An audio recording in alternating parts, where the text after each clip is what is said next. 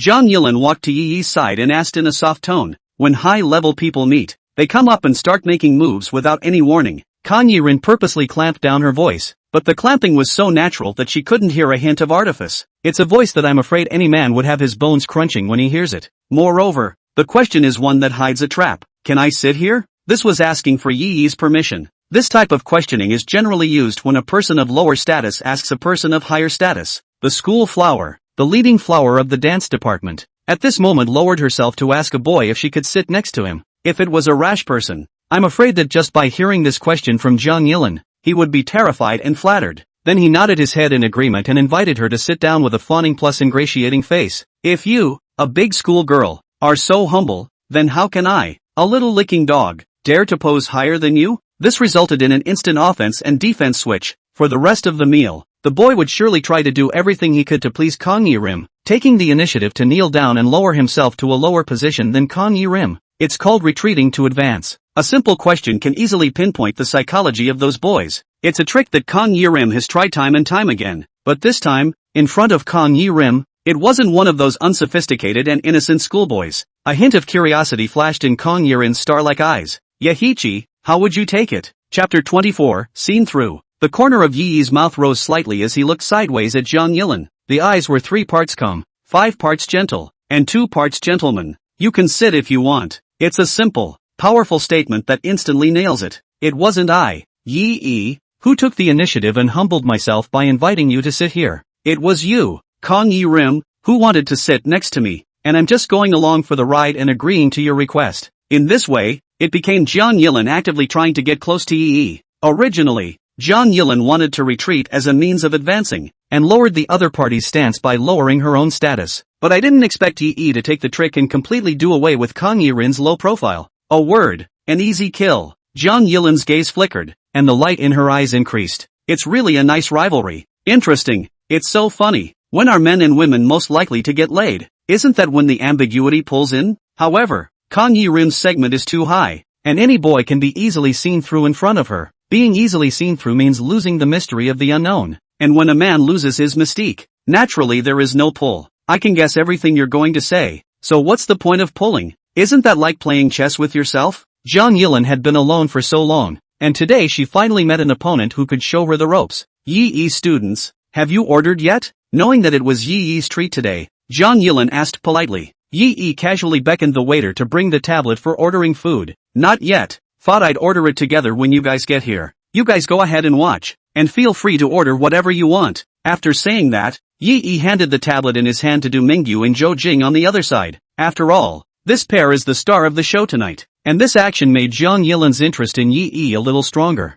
Usually at dinner with the boys, no matter who else is present, the boys make it a priority to ask Kang Yi-rim's opinion, but Yi Yi didn't. This made Zhang Yilin feel a little curious in her heart. Could it be that I'm not attractive enough in his eyes? Zhang Yilin subconsciously glanced at Yi Yi. Yi Yi felt the gazes coming from the side. His head didn't even turn and asked calmly, "What are you looking at me for? Want me to take your order?" Kang Yi-rim smiled lightly and suddenly had a new idea. Good, then I'll see if your order is to my liking. The trick of making a trick out of a trick was brought to life by Kang Yi-rim. A girl's favorite thing for a guy to do is guess. Nothing is straight. Everything is a guess. Because it's far less fun to volunteer it yourself than it is to have a guy guess it. Moreover, once a guy starts guessing what a girl is thinking, then he is in a passive position and can always only be led by the nose by the girl. As soon as the girl shows that she is not satisfied with the answer the guy guessed, the guy will keep improving the remedy, constantly becoming more pleasing. But Kang Yi-rin didn't know that what was in front of her at the moment was a hung man with a system. Yi and Zhang Yilin looked at each other and immediately saw a wish bar appear on Zhang Yilin's head. Want salmon sashimi? Want elephant clam sashimi? Want grouper and grade 5A wagyu?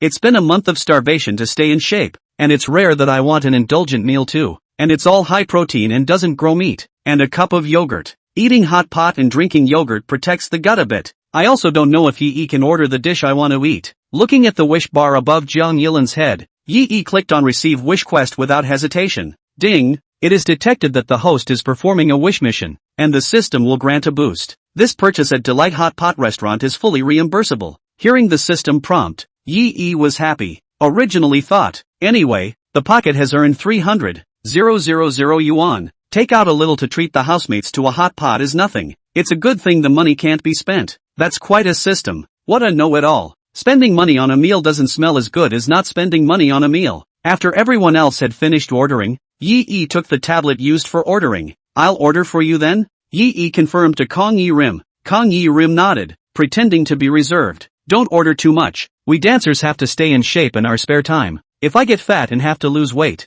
losing weight is hard work. Yi smiled gently and said in a gentle tone, it's okay, you guys work so hard during the week. It's only right that you have a rare indulgent meal, and seafood is high protein. It doesn't grow meat. Don't worry. Hearing Yi's words, Zhang Yilin's heart suddenly beat a beat faster for some reason. I didn't expect Yi's thoughts to coincide with my own. That's what I just thought to myself. This man, he even heard that she was pretending to be reserved? For the first time, Kang Yi-rim had the feeling that she was being seen through by someone else. Salmon, elephant braised mussels, grouper, class 5A wagyu. Yi reported the ordered dishes to Zhang Yilin while ordering. Kang Yi-rim's eyes widened the more she listened. Yi was practically like a roundworm in her stomach. Surprisingly, the orders were all the dishes she wanted to eat. Is that such a coincidence? Or did Yi know his preferences in advance? Thinking about this, Kang Yi-rim felt that this guess was a little more likely. Being the flower of Hamachi University herself, a lot of guys would take the trouble to get to know her. For example, looking at her circle of friends, teasing her voice and such, you can see some of the things she posts on a daily basis. It is also possible to infer her preferences and routine from these. If Yi had come prepared today,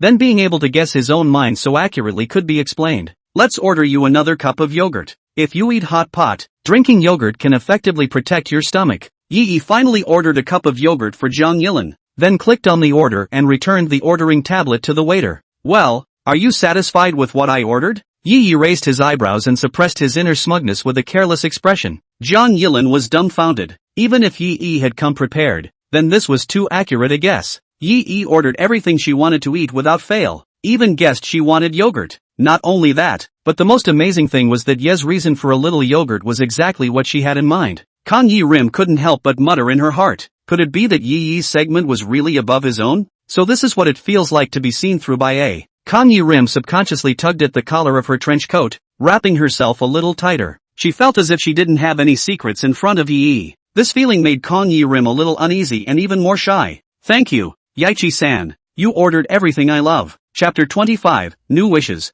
Ding! Detected the host completing the wish quest. Congratulations to the host for receiving a reward of $100,000. Bound Kang Yi-rim as a wish object. Click here for details. Name, Zhang Yilin. Age, 21. Height, 176 centimeters. Weight, 55 kilograms. Bust, C. Face value, 8. 8 points. Current emotional status, single. Current strategy progress, 14. 30%. 5'6". No wonder the legs are so long. Yi couldn't help but glance down at Zhang Yilin's beautiful legs in knee-high boots. Due to the fact that she practiced dancing for many years, Zhang Yilin's limbs did not have a trace of fat, and the whole person looked very well proportioned. But just as the limbs are so thin, the bust has a proud C. Maybe it's a gift. The face value score of 8.8 was the same as the face value score of Zhang Chui, the iceberg beauty who ranked 5th on the school flower list. However, the ranking of the schoolgirls of Bincheng University is voted by the students. Zhang Chui usually made people feel very distant,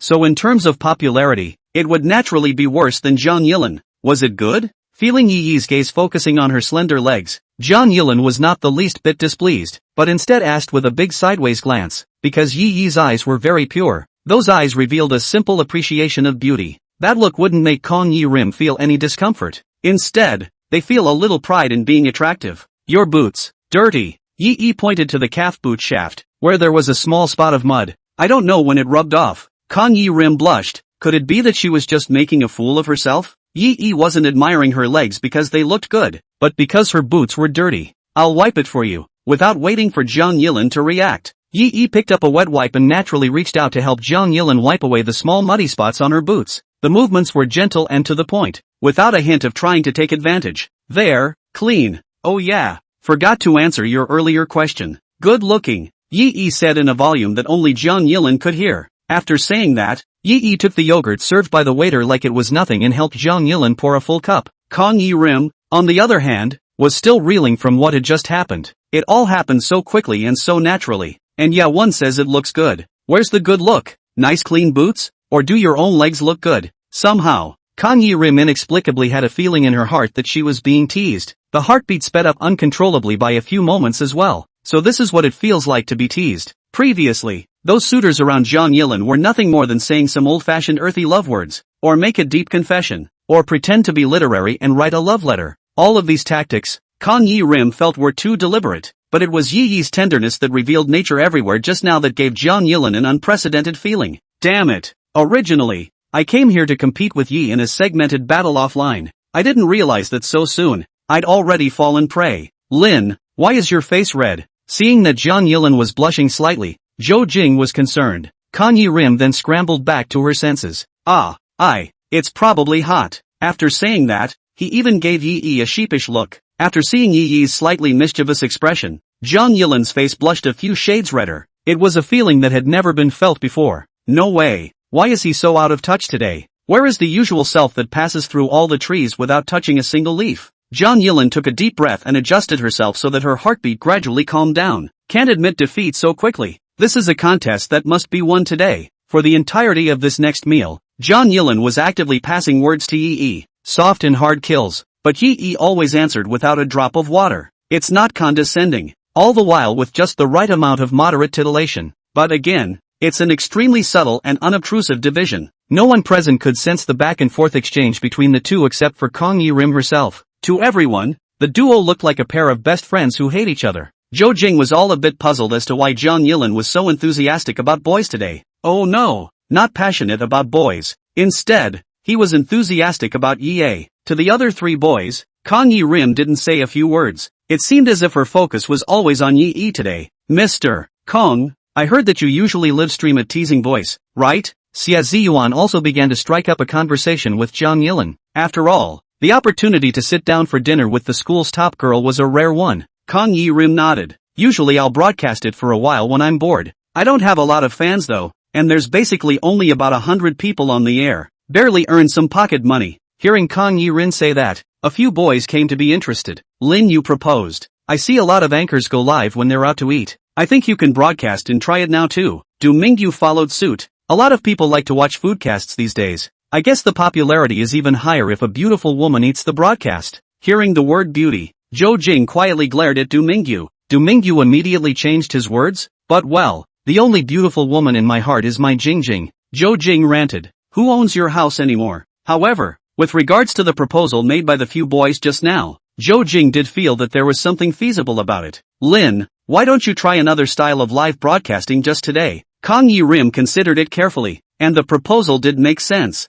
Usually, he or she is live in the dormitory. Even if someone swipes a gift, it's a small, inexpensive gift. Zhang Yilin's top one on the live broadcast had only swiped over 7,000 gifts so far. In most people's conception, female college students have not seen much of the world, so naturally, their horizons are not too high. For this kind of girl, there is no need to spend a lot of money to smash. It may just take a little swipe to impress the other person. Kang Yi-rim realized this before, but she was just broadcasting for fun, and her heart was still full of hesitation as to whether or not she wanted to go down this path in the future, whether or not she wanted to eat this bowl of rice, because she knew that there was a price she had to pay to become a big-hit anchorwoman. For example, find a way to keep a firm leash on the big brothers who swipe her gifts, might have to accompany them to dinner or even. These are things that Kang Yi-rim doesn't want to do, but well, it's a good day to test the waters. The decor in the DUS Seafood Hot Pot restaurant is very upscale. If she used this place as a backdrop for live broadcasting, then those people in the broadcast room would definitely think that she was a girl with a lot of spending power. And for a girl who doesn't have a lot of spending power, Those little fiddly gifts just won't catch your eye. Hopefully, when we go live tonight, someone will break the record for list 1. A new wish appeared above Kong Yi-rim's head. Chapter 26 Yi is the strongest. Yi's eyes lit up. Yoo-hoo! New wish! It was as if he could already see the reward of $100,000 beckoning to him after the mission was completed. I have to say, the girls in the higher sections are just different. It's wish after wish. It was simply awesome. Yi looked at Zhang Yilin as if he was looking at a little golden pig that kept popping gold coins. Pick up the task. Yi didn't even think about it and clicked accept. Ding! Detected that the host is performing a wish mission, granting the host a temporary bonus. For the next half an hour, everything the host spends in Kong Yilin's live room will be fully reimbursed. There's a time limit this time? Only half an hour? Compact is a bit compact. However, you can swipe just as many gifts if you have fast hands. Thinking about this, Yi seemed to understand why the system was limiting the consumption time this time. After raising the progress of Zhang Yilin's strategy to 100%, you can get a temporary bonus to all of Zhang Yilin's wish quests. If the system didn't limit the time of consumption, in less than a month, he estimated that he would be able to swipe a few billion or more for Zhang Yilin at teaming. In this way, as long as he succeeded in ripping off Kong Yi-rin, he would be able to directly get a huge sum of billions of dollars. Being the richest man in the world is just around the corner. Obviously, the system wouldn't allow him to have such a nice daydream. Okay, half an hour is half an hour. System, I'll show you the top hand speed of a great player. After seeing Zhang Yilin open the live broadcast, Yi made an excuse to go to the bathroom at the first opportunity. You guys eat first. I'm going to. Convenience. Since we are going to fight for hand speed to swipe gifts like crazy, then naturally we can't be disturbed by anyone. Leafy wanted to find a place to concentrate on brushing. Seeing Yi suddenly leave the table, the corner of Zhang Yilin's mouth hooked into a smile. Running away from the battlefield? Is it because you're afraid I'll ask you to give me a gift? Mr. Yi, it seems that treating you to this hot pot today should have emptied your savings. Zhang Yilin was a bit pleased in her heart. Seeing Yi suffer defeat, she felt that she had finally won back around in front of Yi. Hello and good evening to you all. Live house. As soon as he opened the live stream, several old fans flooded into the room. Kong Yi-rim also greeted everyone skillfully. Anchor, where is this? Having dinner? It feels like a good meal. Immediately in the pop-ups, some sharp-eyed fans saw the small hot pot placed in front of Kong Yi-rim. Kong Yi-rim took a sip of yogurt and patiently answered the questions raised by the pop-ups. I'm having dinner out with my classmates today. Had seafood fondue. You guys, this king crab has legs about as long as my little arm. Saying that, Kong Yi-rim raised the king crab leg and placed it with her arm to compare. Wow, the food is so good. I didn't realize the anchor was a little rich. This one meal is probably almost worth a month's salary for me. You guys, there seems to be Wagyu beef slices on the table. They say the price of that stuff is almost as high as gold. It's not that much of a stretch. I've had it before. 388. 6 slices. Geez, that expensive? Let me count. The one in front of the anchor seems to have 24 pieces. Beautiful anchor woman, do you still need a dog? The kind that helps you eat leftovers. Woof woof woof. I can do it too. The pop-ups were immediately chatty. Lin Yu, Xia Ziyuan and Du Mingyu also entered the live broadcast room. Xia Ziyuan also filled up money to give a gift of a hot air balloon worth $52. Thank you to this forever and ever brother for the hot air balloon. Kong Yi-rim made the customary outburst of thanks when she saw the gift. Xia Ziyuan, who was on the side, trembled with excitement when he heard the schoolgirl actually call him her brother. Previously, he hadn't understood why so many people were willing to brush gifts for those anchors online. Now he understood. It's like emotional value pulling full stop when you can have that experience for $50. Lin Yu and Du Mingyu knew that forever and ever was Xia Ziyuan's account, and they gave Xia Ziyuan a thumbs up. Old Xia, you're so generous.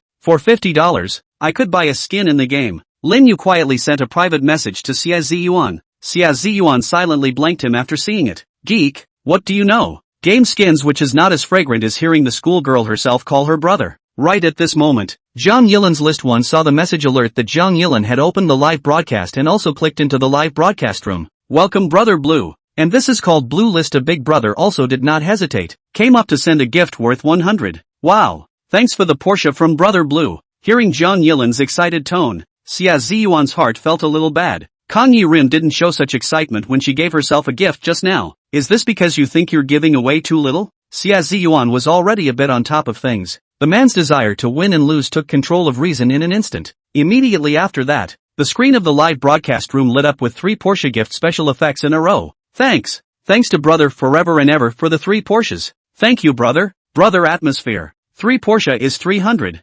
Remove the platform draw. John Yilin himself can get a hand of 150. In just a few moments, I earned the money for a lipstick. In the live broadcast room, the fan called Blue obviously also felt CSZ Yuan's challenge. Immediately after the Porsche effect sent by CSZ Yuan went dark, a new one lit up again. Whoa, Brother Blue, you're so powerful today. Thanks to Brother Blue for the luxury cruise. A luxury cruise is worth 600. It's twice as expensive as the 3 Porsche gifts combined. Seeing the special effects of the luxury cruise ship's gift, CSZ Yuan was instantly somewhat deflated. He lives on 1,500 a month. Those gifts he had just given had basically used up nearly a week's worth of his expenses. The balance on his bank card was no longer enough for him to compete with the fan named Blue. CSZ Yuan leaned back in his chair with a disheveled look on his face. No wonder he's number 1 on the list. He's really rich. Match STH. Right at this moment, Lin Yu and the others saw another familiar nickname come in during the live broadcast. A user named Wall Drunk for a Night entered the broadcast room. Isn't this Old G? Didn't Old G go to the restroom? How come there's still time to watch the live broadcast? Who knows? Probably constipated. It was a nickname the 3 of them were more than familiar with, because those 4 words, read backwards, mean Yi is the strongest. At that time, when Yi together with this name, this broken harmonic terrain was met with a unanimous blank stare from Lin Yu and the 3 of them. This one is Yaichi? Hearing several people talking, John Yilin pointed to the avatar of Wall Drunk for a Night and asked CSZ Yuan, who was sitting next to her, in a low voice. CSZ Yuan nodded. With such an iconic name, there wouldn't be another person other than Yi. Welcome Wall Drunk 1. John Yilin was just about to make a welcoming noise, but before she could finish her sentence, a carnival gift special effect lit up the broadcast room. Chapter 27, the first ranking changes hands. A round of carnival gifts costs 3,000 Chinese dollars. Excluding the platform's cut, Kang Yilin got her hands on 15,000. Thank ye. Oh no. Thank you Brother Wall Drunk for a Night,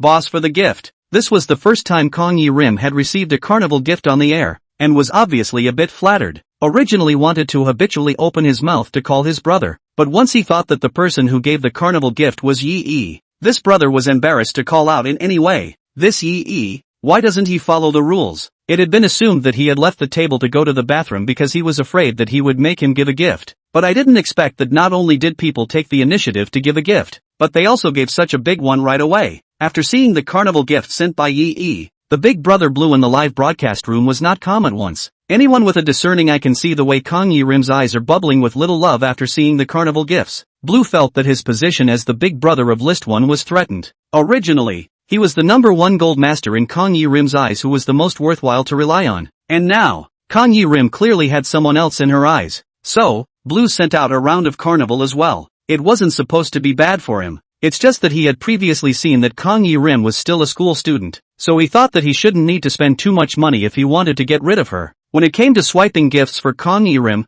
there were no expensive gifts to swipe. The main hand is a thin hand and a small hand. But now, since the status was threatened, there was no need to keep a low profile. The Blue in front of the screen licked his lips. Little beauty. Today I'm going to use these gifts to smash through your last mental defenses. Before Blue asked Kang Yi Rim for her contact information through a private message. After adding WeChat, he also tentatively wanted to ask John Yilin out for dinner and a movie, but they were all rebuffed by Kang Yi Rim with various excuses. After all, the Blue at that time only spent more than 7,000 in the live broadcast. At that time, in Kang Yi Rim's heart, she was very disdainful of these behaviors of Blue. You want her for that kind of money? Kang Yi Rim thought to herself that she wasn't cheap enough for that. And even if that made Blue upset and she didn't give her any gifts in the future, she didn't care. On average, every month, Blue was only a few hundred in the live broadcast. This level of loss was still acceptable to Kang Yi Rim. But today, Blue seems to have been provoked by the live broadcast of a series of gifts to the people on the head. Wanted to go along with the trend of completely capturing Kang Yi Rim's heart by smashing money.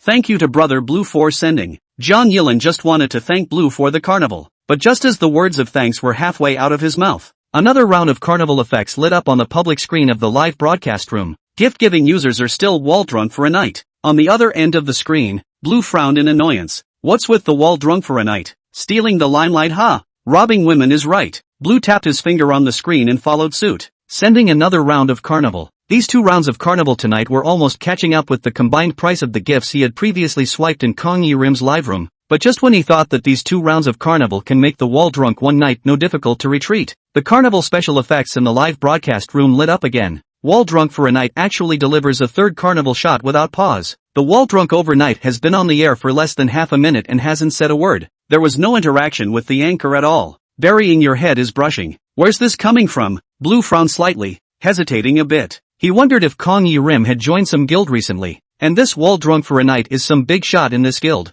There are a lot of anchors in the teaming sound that do this, letting people from her own guild swipe gifts for her in the live broadcast, as a way to tease those rich people in the broadcast room to compete and follow along. When the broadcast is over, the proceeds you get and the guild are divided according to a certain percentage. Blue's mind was a little bit confused. If that's the case, it's like playing him for an ingrate. But in the few seconds he hesitated, Yi swiped 2 more rounds of carnival. Zhang Yilin live room. Blue perennial domination of the list position, at this time has also been completely replaced by Yi. Mr. Yi, thank you for the gift. You don't have to brush anymore. There's already enough. Yi had only been in the live broadcast room for a minute and had already swiped 5 carnivals. 3,000 Chinese dollars for 1 carnival. 5 would be 15,000 Chinese dollars. For a college student to drop that kind of money has been a little scary. Kong Yi Rin has basically heard of all the rich kids in the school, but there was no Yi's name in these people. In other words, Yi's family conditions should be of the average kind. A month's living expenses are estimated to be around $1,000 to $2,000.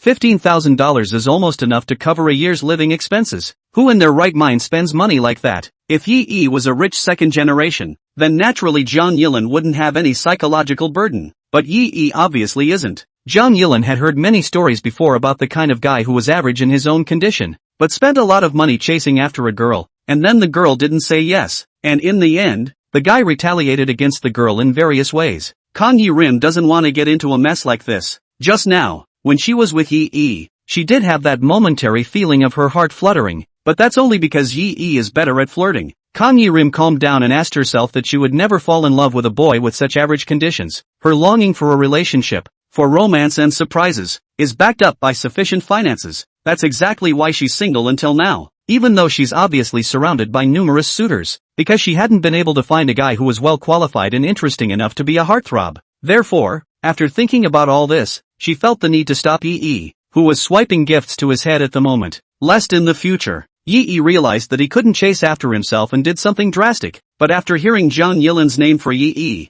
the blue in the live broadcast room instantly became unsettled. Classmates? You two went to school together? Turns out it wasn't the guild bigwigs. Thinking about it, Blue's heart loosened a little. There was also a general judgment of the situation at hand. This Wall Drunk for a Night is supposed to be one of Kong Yi Rim's suitors in college. Wanted to take advantage of her live broadcast by sending gifts such means to show good confession. Blue gave a disdainful sneer. How much money can a college student have? I'm afraid these carnival gifts have emptied the balance. Under such circumstances, he even dared to openly snatch his position as the rank 1 big brother in the live broadcast. Humph. Young man, I'll open your eyes today. I'll show you what it means to be outside of people. It makes you realize that you should never challenge a rich person's pocketbook with your entire own savings. Chapter 28, Stopping Losses in Time. User Blue sent a round of carnival. User Wall Drunk for a Night sent a round of carnival. User Blue sent a round of carnival. User Wall Drunk for a Night sent a round of carnival. User Blue sent a round of carnival. User Wall Drunk for a Night sent a round of carnival.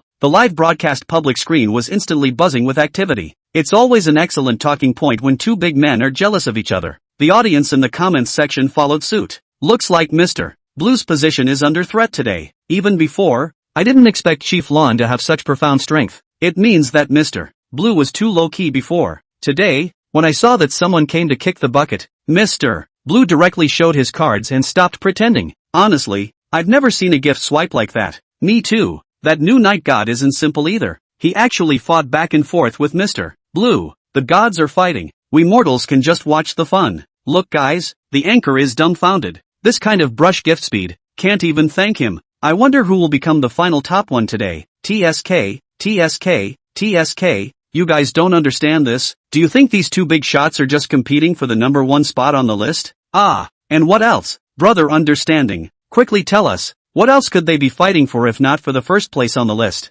Humph, these 2 are bidding. It looks like the final winner of this beautiful anchor will have a result tonight. Wow, so this is how rich people play? Damn, it's good to be rich. When I'm rich I'll find a beautiful college student too. Looking at the chatter in the comments section, Kong Yi Rim's brows gradually furrowed. Things were now completely out of her control. Obviously, she had misjudged the true financial strength of Yi and this Blue. I didn't think these two could get on the head brush like this. Perhaps to many passers-by, this is a good thing. Kang Yi-rim received a huge wave of gifts without doing anything, but Kang Yi-rim was thinking more long-term. Everyone in the live room saw that there were two big men willing to swipe so many gifts for her to win her favor. It was equivalent to raising the threshold of those who wanted to rely on swiping gifts to win Kang Yi-rim's favor. In the future, other people will think twice before they swipe a gift for her. As long as the swipes aren't as big as these two big boys, then you're definitely not going to get in the eyes of the anchor. Then since the anchor couldn't even look at it, there was naturally no need for them, the passers-by, to brush small gifts.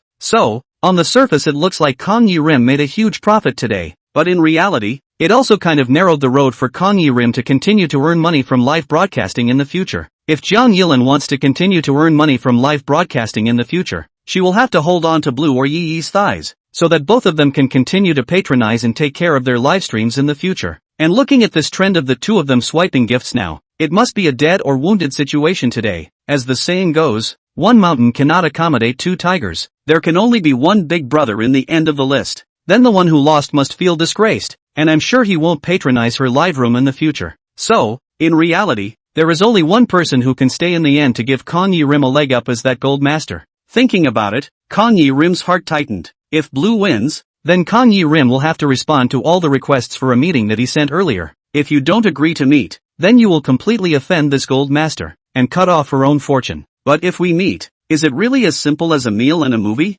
Kang Yi-rim wasn't that kind of dumb and sweet, so she naturally knew what it meant for the gold master to ask for an offline meeting. However, she didn't want to be the kind of person who sacrificed herself just to make money. She didn't want to think of such things as transactions. That would make her feel cheap. Although Kang Yi-rim has a quest for money, in her heart, only the kind of man who is rich and can make her heart fall in love is worthy of her. So what if Yi-Yi wins? Thinking about it, Kang Yi-rim was in a tangle again. Undeniably, Yi-Yi did give her a hint of a heartbeat, but is Yi-Yi's condition really good enough? If he was really well conditioned, then there was no way that she, Kang Yi-rim, had never heard of this person at school before today. Could it be that all this money he swiped on gifts today is really his entire savings? Or maybe he's swiping his parents' bank card to top up his gifts? It wouldn't wait until after the live broadcast ended for Yi-Yi's parents to find themselves and say that they wanted to recover all this spending. Looking at the carnival special effects that kept flashing on the screen of the live broadcast room, Jiang Yilin's eyes were confused like never before. User Blue sent a round of carnival. User Wall drunk for a night sent a round of carnival. User Wall drunk for a night sent a round of carnival. User Blue sent a round of carnival. User Wall drunk for a night sent a round of carnival. User Wall drunk for a night sent a round of carnival. User Wall drunk for a night sent a round of carnival. On the other side of the screen, Blue's face was very ugly at the moment. He's given away almost 20 carnivals. That translates to nearly 60,000 Chinese dollars. He had thought that the username Wall drunk for a night would be a bit more restrained, but I didn't expect the other party to brush faster and faster, and didn't have the slightest intention of stopping. Blue had begun to panic a little. 60,000 Chinese dollars he could afford to spend, and he could earn that back in half a month or so anyway. But the money has to be worth spending. After all, no one's money comes from the wind. Until now, Kang Yi-rim hasn't agreed to his request to meet. You can't brush it off and end up with all that money down the drain. Blue's heart was already beating back. If you change a female college student's live room, I'm afraid that this 20-hair carnival has been able to ask out to meet several times. It's even managed to make those female college anchors into their own shape. After all, in the market nowadays, the price of a serious package of a female college student is only about $30,000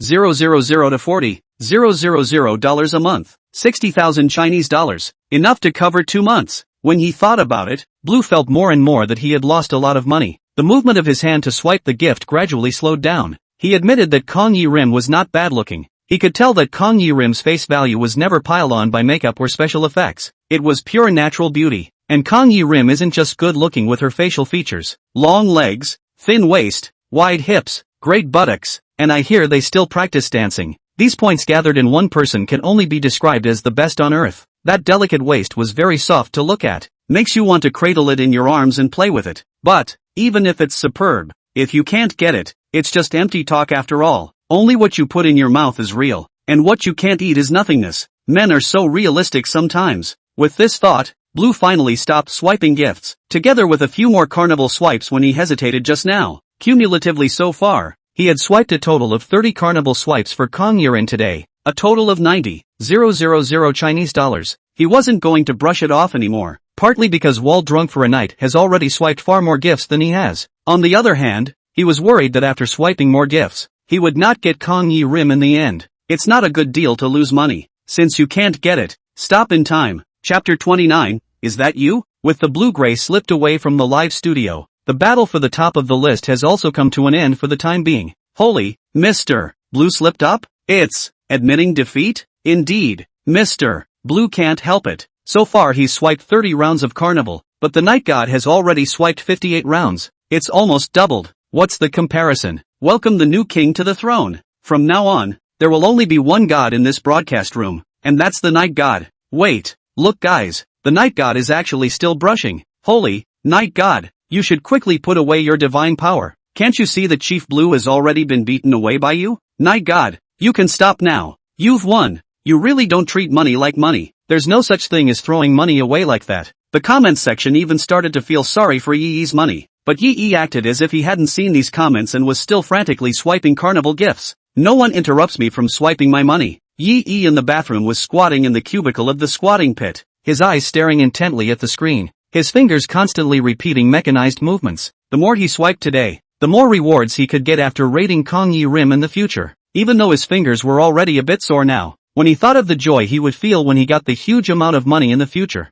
Yi Yi felt that all these were not a matter. The time just went by minute by minute. In the bathroom, the people lined up at the door of Yi Yi, the squatting cubicle, were about to curse. The people in the other cubicles had already changed several times, and Yi Yi was the only one whose door was always locked. Inside, why aren't you done yet? Don't you take up that pit without ting? Outside the cubicle door panel came the extremely impatient voices of the people in line outside. It sounds like it's getting close to being suffocated. At this time, the cubicle next to Yi Yi happened to be empty, so this big brother who couldn't hold it in fast enough rushed in as fast as he could. Then, Yi Yi heard a cascade of sound, strongly enduring the smell wafting from the next cubicle. Yi Yi pinched his nose with one hand as he continued to swipe the gift with one hand at an extremely fast speed. I'm sorry, I'm constipated. Yaichi apologized to the next door in a whisper. The big brother next door has emptied his memory at the moment and has less resentment in his heart. Ugh, understand. The greatest happiness for an adult is not being constipated. You sound like you're still a college student.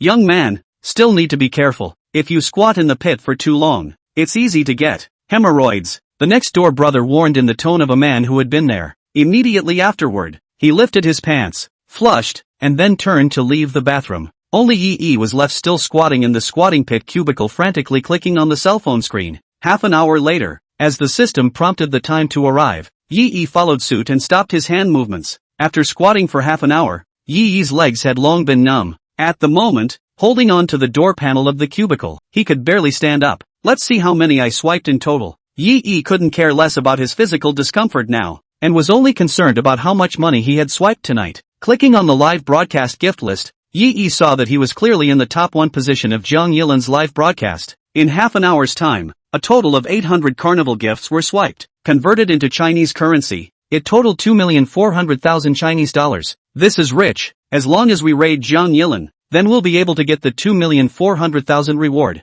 $2,400,000 is enough to buy a house near Bincheng University. Ginger Yellen can be such a little fortune hunter. At that moment, inside the box, Kong Yi Rim sneezed twice. Yi Yi's frantic gift swiping finally stopped. The live feed was shocked. 800 carnivals. Did I read that right? You guys? The Night God was only a level 1 number when he came in, and now he's brushed up to 62. Geez, this must be some big shot's trumpet. Brush 800 Huazi in half an hour. Even the Wang Gongzi back then didn't dare to play like this. Alas, I hope that the Night God will be a little more compassionate to our anchor when the time comes. So envious. If only I were a woman. Then I'd go start a live stream to earn money. Forget it, dude. With that face, even if you were a female, people's Night Gods wouldn't look at you. That's right. I guess people don't want it even if it's upside down. Ha ha. Looking at everyone's words, Kong Yi Rim was still dumbfounded and hadn't returned to her senses. 800 carnivals. 2,400,000. Take away the platform's cut, and she gets $1,200,000. That's certainly an astronomical amount of money for a senior. Even those rich kids in school had never heard of anyone being able to spend so much money on a girl who hadn't even confirmed their relationship yet. Yi Yi, is the family rich?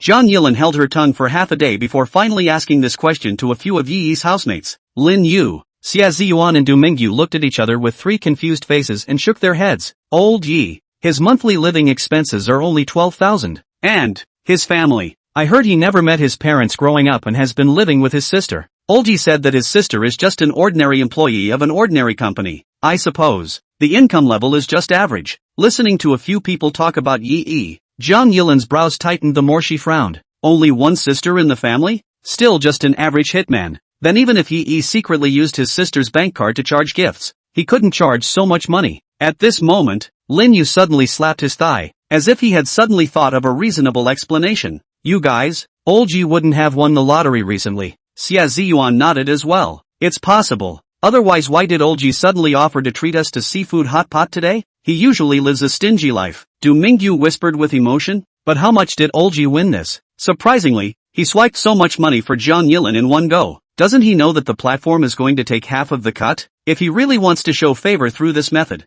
why didn't he just give Kong Yi Rim money? It also cuts out the middleman making the difference. A few people were chatting when the focal point of the conversation finally moved his tingling legs and slowly walked into the box. You guys, why aren't you eating? Why are you all looking at me? Something on my face? When Yi walked to the door of the box, he saw the eyes of several people in the box staring at him in unison, and those dishes on the table were barely touched. What he was before he went to the bathroom, he's still the same when he comes back. What the hell? These people, what have they been doing for the last half hour? Zhang Yilin looked at Yi, who was playing dumb, and in her heart, her interest in this man intensified a few points. Yi, the person who just gave me a gift in the live broadcast room. It's you, isn't it? Chapter 30, where did you get so much money? Ha, a gift? What kind of gift? I don't know. It wasn't that Yi was deliberately trying to play dumb. Only just now, on the way back to the box from the bathroom, Yi suddenly heard a system prompt. Ding! Congratulations to the host for completing the wish quest and receiving a reward of 100,000 yuan. Hearing the prompt, Yi clicked in to see the progress of Zhang Yilin's raid in passing. Yi remembered that when he had just bound Zhang Yilin, the progress of the strategy was still only 30%, but now when he clicked in to see it, it had already reached 83%. Big deal. Seeing the progress of this raid, Yi realized a very serious problem. Although he could get a generous reward of $2,400,000 after taking down Zhang Yilin, Yi did not aspire to this. A girl like Kong Yi Rim who easily swipes her wish quests, of course she has to make the most of it before she can do so. What's more, several of Kong Yi Rim's wishes so far are related to spending money. This was simply a natural money swiping holy body for Yi. Therefore, Yi wanted to deliberately slow down the speed at which Zhang Yilin's raid progress increased. Facing Yi's playing dumb, Zhang Yilin guffawed. I don't know why. Looking at Yi pretending to be stupid and not admitting it, Zhang Yilin unexpectedly felt some warmth in her heart inexplicably. Normally, if a man spends so much money for you, then the purpose must be very clear. I'm sure you can't wait for you to say something about this. The next step must be to find ways to want something to happen with you. But looking at Yi's reaction, not only did he not make some excessive demands just because of that, even thinking about hiding their identity and continuing to keep a low profile, it gives the impression that I just want to treat you unilaterally. But I hope you don't have any psychological burden because of it. You don't know? And did you know that you have a video entry on your homepage of you playing basketball earlier? I just clicked on it in passing and saw it. Are you going to tell me that the person on that video just looks like you, but isn't you? Zhang Yilin turned sideways and looked at Yi, who was sitting beside her, and snorted out a laugh. Seeing that his identity was recognized, Yi knew that he couldn't pretend anymore. Well, it looks like we'll just have to find another opportunity in the future to lower the upward trend of Kong Yi Rin's raid progress. Forgot to hide the artwork. Misstep. Yi scratched his head awkwardly. Old Yi, be honest, where did you get so much money? You didn't do anything bad, did you? Du Mingyu had a concerned look on his face, though there was an element of gossip in this question of his as well. But more than that, he was worried that his roommate and best buddy, who had spent 4 years together, would go astray in order to make money. $2,400,000 is astronomical for a college student. How can you earn so much at once in a normal way? And seeing that Yi was so generous, that meant that the $2,400,000 that was sent out was not all of his family's money. It's just so mind-numbingly suspicious. Hearing the implication of concern in Du Mingyu's words, Yi Dong gave a pause to explain. That, my old house was demolished a while ago, took a demolition payment. A few people obviously still didn't quite believe this answer from Yi. Lin Yu carefully calculated and asked, Old Yi, we're from the same place. The price of housing there, if we demolish it, I guess we'll just get about $2 million. Did you charge all the demolition money to the teaser? Xia Ziyuan also looked worried. Old Yi, you can't spend money recklessly. If your sister finds out about this, she'll skin you? Why don't you see if T's voice can request a refund? You can't spend impulsively with such a large sum of money. Kang Yi-rim nodded in agreement. Mr. Yi, that money is indeed too much for me. Why don't I also ask the teasing voice officials to see if I can get a refund? After realizing that the money was the demolition money from Yi's old house, Zhang Yilin also panicked a bit. Demolition money is usually used to buy a new house to live in, but Yi now rewarded her for all of them. What's the difference between that and selling your house to give her a gift? This kind of money felt hot to her even if she took it. It's better to give it back to Yichi before it's too late. Ahem. No, where are you all going with this? Yi felt that a few people's brainstorming ability was just too strong. Why do I feel like a licking dog who emptied his family's pockets just to get a smile from a redhead? It's true that the demolition money is only a little over $2 million, but I took that money to speculate in stocks a while ago.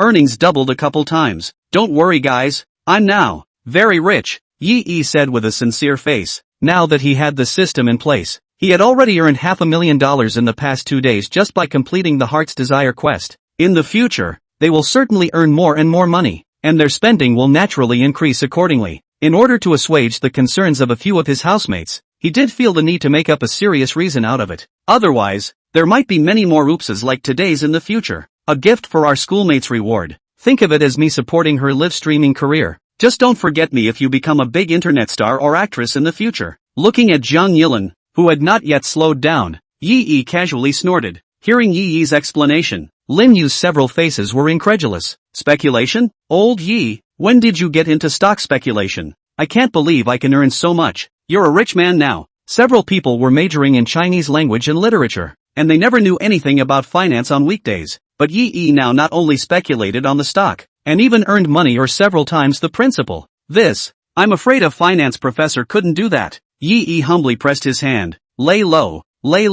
Actually, I just simply got lucky and happened to buy a stock with potential. And luckily I wasn't greedy and walked away from the high. If I hadn't left, I'd have lost a horse in the last 2 days. Yi understands these few roommates of his, and their family conditions are all average. It must be very enviable to see yourself earning so much money. If you have to pester yourself in the future to learn a trick or two in the stock market, won't you be exposed? So, Yi blamed everything on his good luck. Luckily, Lin Yu's few people didn't know much about this aspect either, and they could be considered to have reluctantly believed Yi's set of words. No wonder you're willing to treat so many of us to seafood hot pot today. Old Yi, you can't be rich and dislike your brothers. Hearing Xie Ziyuan say this, Yi raised his eyebrows with a bad smile on his face. Don't worry, how can I dislike you guys? What father have you ever seen who dislikes his son? Lin Yu secretly spat. Bah, there you go again boy pretending. Come on, let's call it robbing the rich to give to the poor today. Waiter, bring the menu. Brothers and sisters add another dish.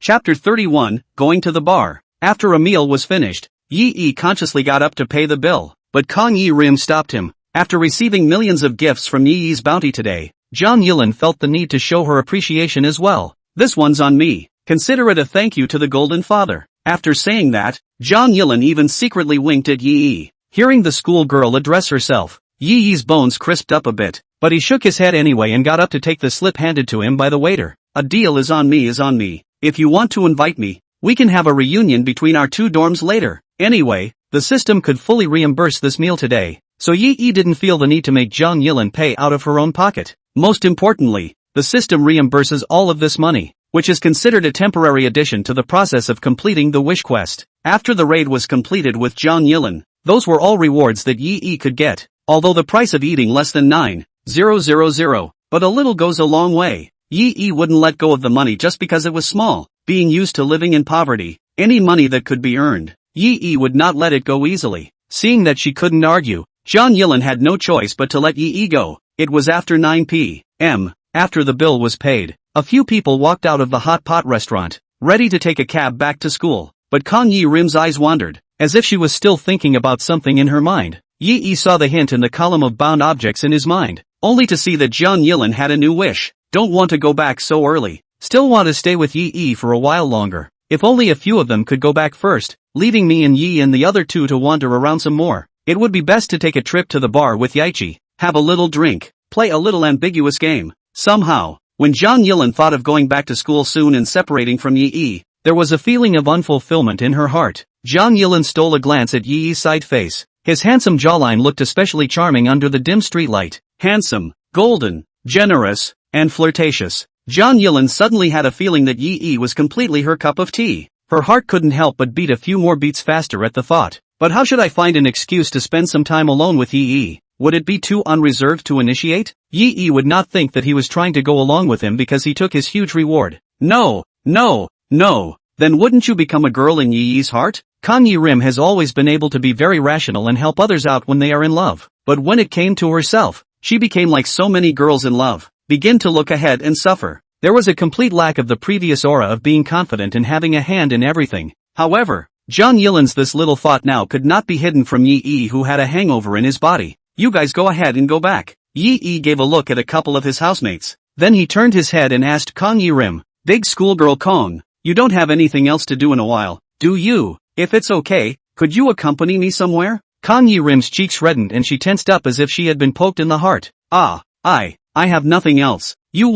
Where do you want me to go with you? At this moment, John Yilin felt that she was as green as a new recruit in front of Yi. When spending time with other boys, the dominance is always in Kang Yi-rim's hands, but when she was with Yi, John Yilin felt like she was dominated by Yi at all times. But in her heart, Kang Yi-rim suddenly kind of liked the feeling of being dominated. Women are muqian by nature. A man with the strength to dominate her is a man worthy of her heart. Yi didn't answer John Yilin's question, but instead sold a lie. Keep it a secret, you'll find out later. Hearing Yi say this, John Yilin seemed to have a premonition of what would happen next, and her cheeks couldn't help but turn a few shades redder. At this time, Zhou Jing whispered a reminder. Lin, it's already past 9 o'clock, and the hostess aunt is coming to check on your bed at 10:30 p.m. So Zhou Jing knew John Yilin's usual style, a high and mighty fourth varsity flower of Hamachi University. It's a pipe dream for any guy to ask her out. However, Zhou Jing guessed that Yi had swiped so many gifts for John Yilin today, even if Kang Yi-rim wanted to refuse,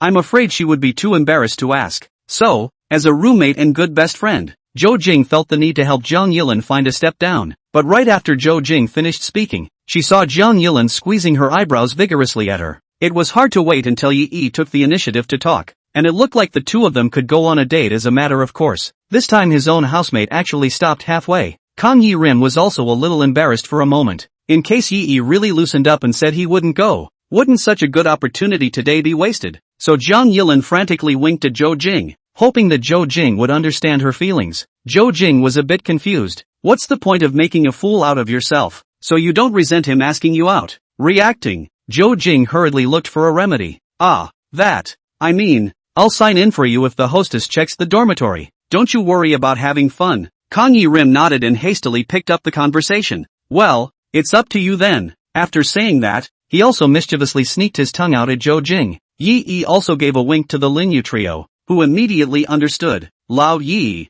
we'll sign in for you too. Then we'll go back first. The cab I called seems to be getting close. Let's go. Under Yi's and John Yilin's eye signals, the 3 men and 3 women got into 2 separate cars and left the scene very sensibly. Now you can tell me where you're taking me. Seeing that the people were gone, Kang Yi-rim became slightly more bold. Now that there were no other spectators, he could finally put down all his baggage and have a good fight with Yi. Yi gently smiled and took half a step closer to John Yilin, slightly leaning down, close to her ear, and softly said, I hear there's a new bar that's been hot lately. Dare, go have a drink with me? The agitation method. Ask not if you will, but if you dare. Don't you want to compete? Ms. Kong? It's not like you're going to admit defeat now. When she heard that she was going to a bar, Kang Yi-rim's heart trembled slightly. Yi's thoughts surprisingly coincided with his own again. Is this the legendary soulmate? John Yilin arrogantly raised her head, her beautiful eyes pouting as she looked at Yi. Humph. I'm a good drinker. I'm just afraid that some people will get drunk before I do. Avoidance.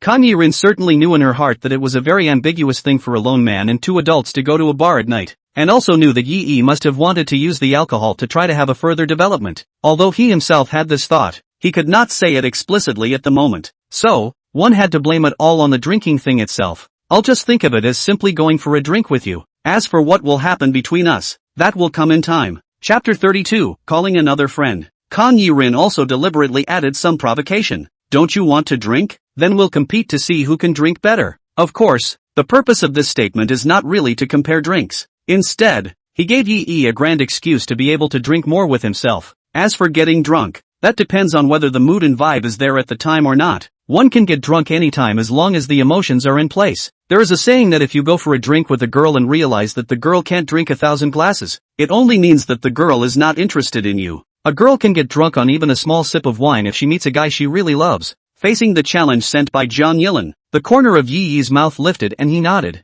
You understand my scheming, and I understand your desire to resist. Not bad. Chess is indeed a match. So, Yi Yi immediately called a car and traveled with John Yilin to a new bar that had recently opened in Binchang. Ding! It is detected that the host is performing a wish mission, and the system will grant a bonus. Everything you spend at the bar tonight is fully reimbursable, and it temporarily grants the host the ability to automatically sober up, and the host will not get drunk when drinking at the bar tonight. Hearing the system beep, Yi Yi couldn't help but secretly give the system a thumbs up in his heart. What a reliable system. Tonight I'll drink 1,000 glasses. Originally Yi Yi was a little worried. What if John Yilin's drinking capacity was really good? Wouldn't it be too embarrassing if Kong Yi Rim wasn't drunk yet, but he was already drunk as a puddle? It's a good thing that there is a system in place now. This feeling of being open is really quite refreshing. Arriving at the bar, the waiter in overalls greeted him warmly. Although Kong Yi Rim was wrapped in a long khaki-colored trench coat, she still couldn't hide her slender legs, combined with fine features and big soft brown waves. This is instantly recognizable in the crowd as a superb creature. The bartender was naturally not stupid. A man who could bring a beauty of this caliber to the bar at night must be either rich or noble. Sir, do you two have an appointment? The bar was noisy with sounds and colors, so in order to avoid the sound being covered, the waiter pulled his voice close to Yi Yi's ear and asked. The fantasy bar has just opened less than a month ago, and it's the time when business is booming. It's almost full night after night these days. Although Yi Yi and the others came quite early today, the loose tables were almost all booked out. There were only a couple of decks left, because the low consumption of the Dream Bar's card seats also starts at $100,000. People who usually come here to spend money are more inclined to book loose tables. No reservations? Is there any room available today? Yi Yi glanced at the bar. It was only 9:30 and the bar was already full of people. As far as the eye can see, you can hardly see an empty seat. After the waiter got close, he saw that Yi Yi was young and still looked like a college student, and for a moment he couldn't hold Yi Yi's spending power, so asked tentatively, Sir, the loose tables are all booked up today. Only the card holders are left, but the minimum spending on card seats in our store, from $100,000. You see. Hearing this price, John Yilin, who was on the side, was simply shocked. She'd been to bars inside college towns a few times before, but it only cost $2,000 or $3,000 each time. At the time, she even thought the price was high enough, but I didn't expect that the bar I came to today would require $100,000 in minimum consumption. Gosh, it's a shady store, isn't it? Why doesn't he just go ahead and rob it? While the place is indeed lavishly decorated, with great lighting and acoustics, but spending $100,000 on a bar, that's outrageous. The waiter saw the long-legged beauty in the trench coat blushing, and in his mind he had a rough judgment of the duo's spending level. If it were usual, he would not have recommended such a person to open a carafe. A $100,000 minimum spend really isn't something that just anyone can afford, but today there's no way around it. The tables are all booked up and only the booths are left. Just as the waiter was thinking about how to round up the situation, Yi Yi pulled out his cell phone without the slightest hesitation. Just have an empty seat, then open a deck for us. Where's the collection code? Seeing Yi Yi being so bold, the waiter froze instead. Are all college students so bossy these days? $100,000 and you don't even care? Or did he not hear what he just said? That's $100,000, not 10. Though still a bit incredulous, the waiter pulled out the bar's collection code. Sir, sweeping here is fine. The words just fell, only to see Yi Yi scan code, pay, enter the password, all in one go. In the blink of an eye, $100,000 was paid over. When paying, Yi Yi didn't know how happy he was in his heart. That's an additional $100,000 in rewards that you can get after raiding Kong Yi Rim. Kong Yi Rim can be such a treasured little golden pig, combined with the $100,000 reward you'll get for completing the mission. This visit to the bar netted you $200,000 inside and out. Yi Yi couldn't wait to hold John Yilin's little face and kiss it. Okay, take us to the card table, Yi Yi said as he looked at the waiter with a smile on his face. The waiter froze for 2 seconds as he looked at the interface of Yi Yi's successful payment, then hurriedly changed his face to a pleasing one. Okay brother, I'll show you to the deck. The maitre d' lifted his walkie-talkie and ordered, Hey, Xiao Wang, open a card seat for me. I'm bringing guests over now. Xiao Li, help me prepare a snack and fruit plate exclusive to high-level VIPs.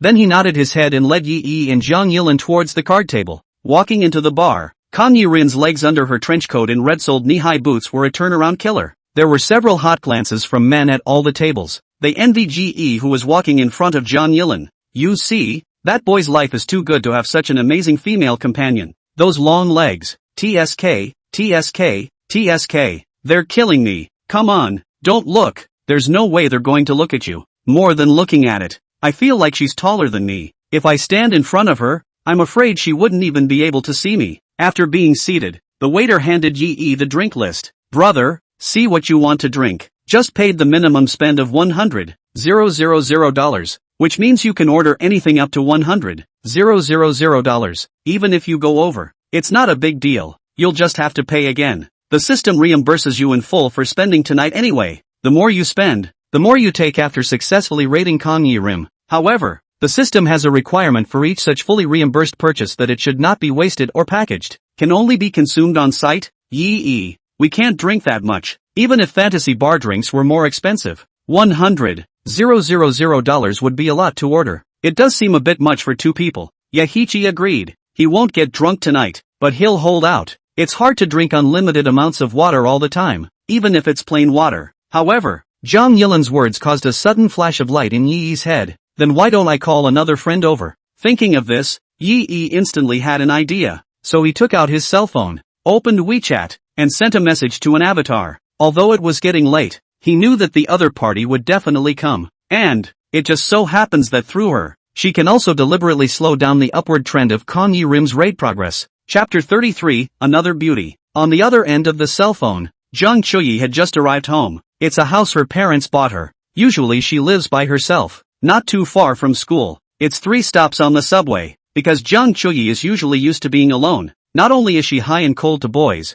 but she is also very introverted in front of girls. Zhang Chuyi's parents also know their daughter's introverted character. In order to prevent her from living in the school dormitory feel embarrassed, so simply buy her a suite. Just after sitting on the sofa, Zhang Chuyi's cell phone lit up. Taking it over, it was a message from Yi. Zhang Chuyi's heart thumped, and she got nervous for no reason. Now come to the fantasy bar and have a drink with me, and that will be the second thing I ask. By the way, remember to dress nice. The message was simple, but it was one that could not be denied. Zhang Chuyi frowned slightly. Her heart unconsciously resurfaced the scene where her lips met Yi's in the stairwell today. Really? What do you take me for? Took my first kiss and wanted me to go to the bar with you all night. Yi, you bastard. Zhang Chuyi pouted in aggravation. Although she was very dissatisfied in her heart, Zhang Chuyi didn't dare to say the word refuse. After all, Yi had a handle on her hand that made her have to give in. And Yi didn't ask for too much. The message said that he just wanted himself to drink with him. This kind of thing is kinda acceptable. At least it's a lot more palatable than the request for a kiss this morning.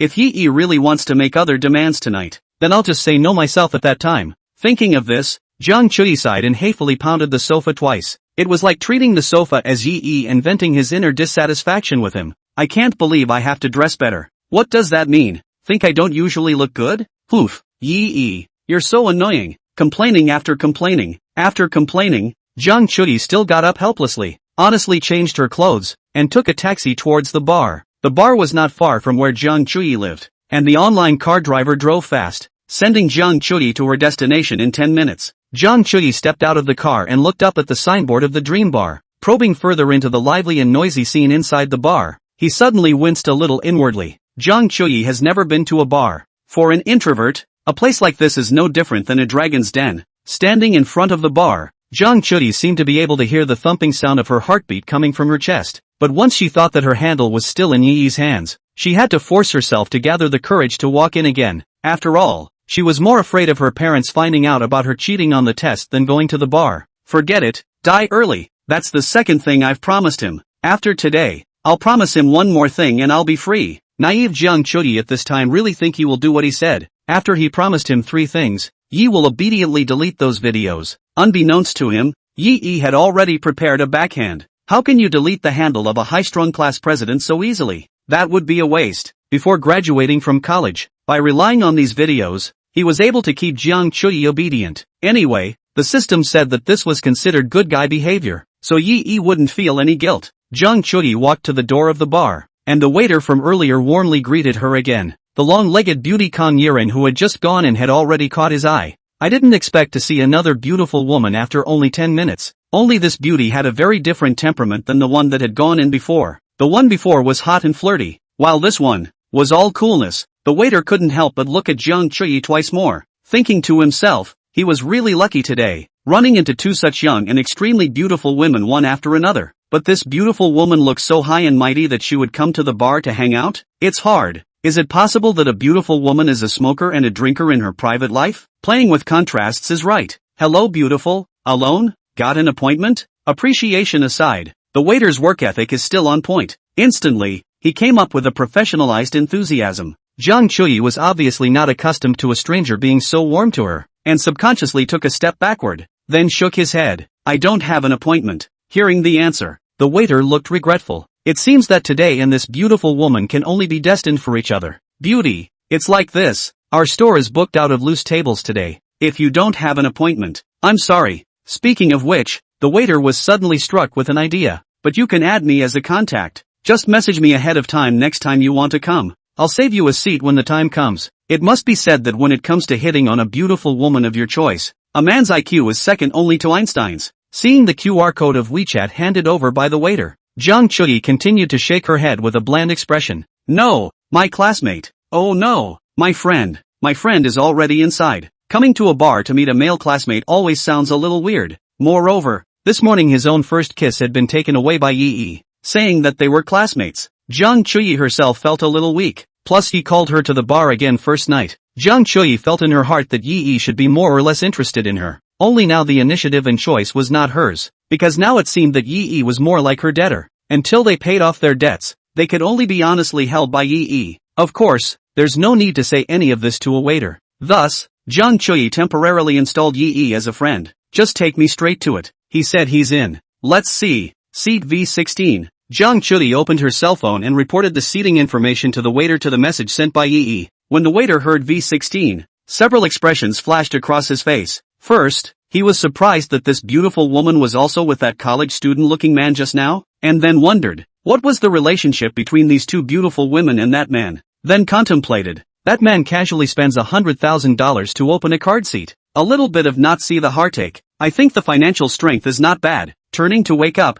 it seems that having money is really the trait that best reflects a man's charisma, and two such superb beauties have been captured by him. In the end respect, there are so many rich and philandering men out there. It's a rare one that might do such an honorable job of asking two beautiful women out together at the same time. Isn't he afraid to roll over? Or has he conditioned these two beauties not to be jealous of each other? If that's the case, it's simply awesome. The waiter kept brainstorming in his mind while leading Jiang Chui towards the location. Chapter 34, Self-Rating. Jiang Chui's appearance similarly attracted the attention of many people in the bar. A beautiful woman like her, who looked unusually cool, was not often seen in a place like a bar. Things were rare and precious. And at this moment, Jiang Chui had undoubtedly interested many men. When they saw Jiang Chui walking towards seat V16, many people were even going to have envy and jealousy fire coming out of their eyes. Holy, that kid called out another extremely beautiful girl. Damn it, it's really a drought of drought and flood. Look at our vegan table, clear of all men. You losers, when are you going to ask some girls out for me? Brother Scar, calm down. I'll call a girl over for you in a moment. Oh, you boys really called it? It's true. It's true. There's a college student who owes us a ton of money, and I heard he recently got a girlfriend who's not bad looking. I'm yelling at him to bring his girlfriend along now. The yellow hair who spoke hurriedly picked up his cell phone. Hey, Joe Boheo? Yeah, fantasy bar. Get your ass over here now. The other side. Jiang Chui walked to the front of the card seat, and only then did she see that there was another person sitting beside Yi's right side. Come on, sit down. Yi gently patted his left side, signaling Jiang Chui to sit down. But Jiang Chui stood in front of the table as if she hadn't heard it, and didn't move a muscle. With complicated eyes, she looked at Zhang Yilin, who was sitting on Yi's right side, and Zhang Yilin's eyes became subtle after seeing that the visitor was Jiang Chui. Just now, when she heard Yi say that she wanted to call a friend to come along for a drink, Zhang Yilin thought that the one Yi called would be a boy. In her opinion, boys are also showy, especially when it's like being able to ask a pretty schoolgirl like her to come to the bar with you. So, Yi must have wanted to call a good buddy so that he could show off in front of him that he had asked out the schoolgirl. But I didn't expect that this friend in Ye's mouth was the 5th-ranked schoolflower on the schoolflower list. Jiang Chui, what do you mean? It's not enough to have the schoolgirl as a chaperone, but you want to call another one? And, what's the relationship between Jiang Chuyi and you? As a student of Binchang University, almost all of them knew that Jiang Chuyi, who ranked 5th on the school flower list, was an extremely high and cold iceberg beauty, almost never interact with boys. But now, it's nearly 10 o'clock at night. How dare you call Jiang Chuyi to the bar at this late hour with a casual message? Kang Yi-rim muttered straight in her heart. When did Jiang Chuyi become such a good date? Or is Jiang Chuyi only like that to you? Is it? Are you good to Jiang Chuyi too? Would it be better than treating me? Thinking about the 2,400,000 sky-high huge amount of money that Yi had rewarded himself today, and then thinking about the possibly uncomplicated relationship between Yi and Jiang Chuyi, Zhang Yilin felt like her mind was a mess. The heart was inexplicably annoyed. She couldn't tell what was bothering her. Being a veteran relationship military advisor, she couldn't even look inside herself at the moment. Is it anger? Or is there a sudden crisis? Or rather, jealous? She doesn't know herself. At the same time, Jiang Chuyi, who had been sized up several times by Zhang Yilin's gaze, had some complications in her heart. Originally, she thought that Yi had called her over because he wanted to make a date with her alone. On the way over, Jiang Chuyi was still thinking about dropping all the baggage of her thoughts tonight and breaking her usual introverted habits. Have a good time pampering Yichi. If Yi really had a crush on himself, he definitely couldn't resist. Maybe, in order to make himself happy, Yi would delete those videos in front of his face. However, he didn't expect that when he arrived at the scene, he saw that Yi was still sitting next to Zhang Yilin. Jiang Chuyi's brows slightly wrinkled, and her eyes towards Yi unconsciously took on a bit of sultriness. What's going on? What's your relationship with Kang Yi-rim? There are so many people chasing after Zhang Yilin in school, but they have never heard of Zhang Yilin agreeing to go out alone with any boy. But not only did you ask her out alone, but you asked her out in the middle of the night, still at the bar. It's almost time for the dormitory doors to open, isn't it? Are you two going to stay out all night? Asshole. Then why did you call me here? As a sidekick? And he made a point of telling me to look good. What? Did you make me wear something nice because Kang Yi-rim is here? In your heart, you also think that my 5th place on the school beauty list is not as good as her 4th place, right? Yi. You. If you already have Kang Yi-rim, then why did you do that to me again this morning? And that schoolgirl, is she having an affair with you too? Perhaps Jiang Chuyi herself didn't realize that after her first kiss was taken away by Yi, she suddenly had a trace of undetectable dependence on Yi in her heart. This dependence can be interpreted as good feelings or as possessiveness. Jiang Chuyi has always been an introvert, and since she was a child, she didn't like to share her things with others. Now that her first kiss had been given to Yi, somewhere in the corner of her heart, she had already defaulted that Yi was her own. Even if it wasn't his own, then he had to be unique here in Yi. But now, seeing that Yi even had another beautiful schoolgirl who was equal to herself beside him, Jiang Chuyi inexplicably felt sour in her heart. Only these thoughts. I'm afraid, she didn't realize herself. At the moment, she just felt stuffy and uncomfortable inside, while Yi, the initiator who was watching the delicate atmosphere between the two women from the sidelines, had a look of unconcern. Yi silently looked at the system's bound object interface in his mind. From the moment she entered the bar, Kang Yi-rim's radar progress had been slowly rising. It wasn't until Jiang Chuyi appeared just now that Zhang Yilin's rising trend was halted. It stopped at a steady 57%. Yi couldn't help but sigh that he was really wise to call Jiang Chuyi over. Otherwise, it was estimated that by the end of the day, the progress of the Zhang Yilin raiders would have surpassed Xia Xiaoyu. He didn't want to raid Kang Yi-rin so quickly. He still wanted to rely on her to brush up on more wish quests. Yi nodded, then opened Jiang Chuyi's information panel. What the hell? Raiders progressing at 93%? Holy, what is it? Wasn't it only 43% this morning? How did it go up so much in so little time? I didn't do anything to you. You're up on your ego rundown? No. Aren't you a high school girl? Where's your high spirits? Aren't you the iceberg beauty? Where's the ice? Why do you feel like your ice is melting? Yi wiped the cold sweat from his head. Women are truly amazing creatures. Even though he has 100 tips for holding a goddess to add to the list, it's still hard to completely guess what's going on in a girl's mind. Ahem. Sit down. Don't just stand there. Yi finally couldn't hold back and opened his mouth to break the subtle awkward atmosphere between the three. Chapter 35. Why did you kiss me? Hearing Yi's reminder, Jiang Chuyi came back to her senses and reluctantly came to sit on Yi's left-hand side. Why are you two together? Jiang Chuyi's tone was clear and cold, living as if she had bumped into her boyfriend cheating on her. This tone of voice made Yi suddenly feel a bit weak for no reason. Our dorm is sororitying with Kang Yi-rim and her dorm tonight. Old do. Just do Mingyu from our dormitory. He's got a new girlfriend who happens to be Zhang Yilin's roommate. We were trying to set them up tonight. At this time, the ordered wine had not yet been served, and Yi picked up the iced lemonade on the table and took a big gulp. Zhang Chuyi turned her head sideways and looked straight into Yi's eyes, her expression still indifferent. So how come you two are the only ones here now? Obviously. Yi's explanation just now did not muddle through. Before Yi could say anything, Zhang Yilin came over. We both still don't feel too happy after dinner. One asked me if I wanted to come to the bar, and then we came. It was indeed Yi who took the initiative to open his mouth to mention it, and what Zhang Yilin said was also the truth. At the same time, these words were also telling Zhang Chuyi that Yi's feelings for himself were not ordinary. Zhang Chuyi sniffed and sighed meaningfully, taking her own glass of iced lemonade as well. Is Yachi-san's nightlife this rich every day? Last night with the schoolgirls, tonight with the schoolgirls? Although Yi has his own handle on his hand, Zhang Chuyi feels that he doesn't have to be obedient to Yi at all times. He had already come to drink with him as he had requested, and now it was always okay to dislike him and vent his emotions. Moreover, at this moment, Zhang Chuyi's heart, the sour jealousy had already exceeded the fear of Yi pinching his own handle. Zhang Yilin on the side raised her eyebrows. She had heard the hints in Zhang Chuyi's words clearly just now. It means, don't take yourself too seriously. Yi is a womanizer and is just having fun with anyone. This did surprise Kan Yi Rim a bit. She didn't realize that besides herself and Zhang Chuyi, there was a schoolmate. Moreover, listening to Zhang Chuyi's words, last night Yi was with this schoolmate. Kan Yi Rim also picked up the iced lemonade in front of her and took a shallow sip, trying to calm the inner clutter. It's hard to come across one of your own kind, but I didn't realize it was a sea king. So what's next? Is it to draw a line in the sand with this sea king? Remain STH. To make himself the only fish in this sea king's pond? Looking into her heart, Zhang Yilin was not willing to give up Yi as a quality resource. After all these years, it was hard for her to meet a boy who was handsome, rich, generous and fun. If you miss it, you don't even know if you'll come across one like it again in the future. And even if you meet someone, it doesn't ensure that they're necessarily single. In this society, quality men can be a scarce resource. A really good man is one that is hardly ever on the market.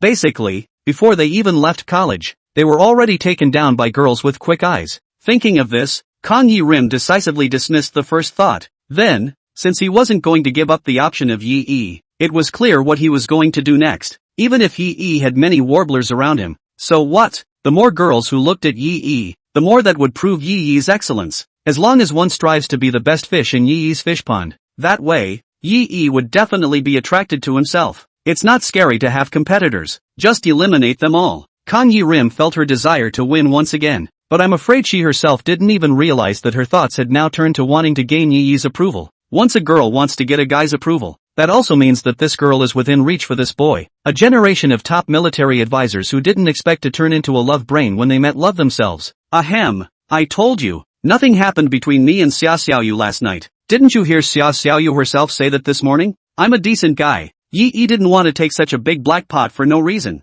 and hurriedly explained. Hearing Yi's explanation, Zhang Chuyi and Zhang Yilin had different reactions. Kan Yi Rim sighed slightly, and her expression looked like it had lightened up a bit. Zhang Chuyi also sighed, but her heart became even more sour. It seems like Kan Yi Rim is really important to Yi. Otherwise, Yi wouldn't have made a point of explaining it all over again with Zhang Yilin. Care about her that much? A tiny, imperceptible hint of loss flashed in Zhang Chuyi's eyes. With that, she spoke again in a hushed voice. You're decent? So you were in the stairwell this morning. Why kiss me? That was my first kiss. The prosecution will settle the score in the fall. After being robbed of her first kiss by Yi in the morning, Zhang Chuyi's mind went blank for that moment. It was not until this moment that he reacted. Wasn't it his side of the face that he promised to kiss at the time? How did it end up being mouth to mouth? Yi silently swallowed his saliva. Looking at the progress of Zhang Yilin's strategy on the system panel that had stopped rising, Yi's heart was also complicated, though deliberately stifled the upward trend in raid progress a bit as a way to brush up on some more wish quests. But in the end,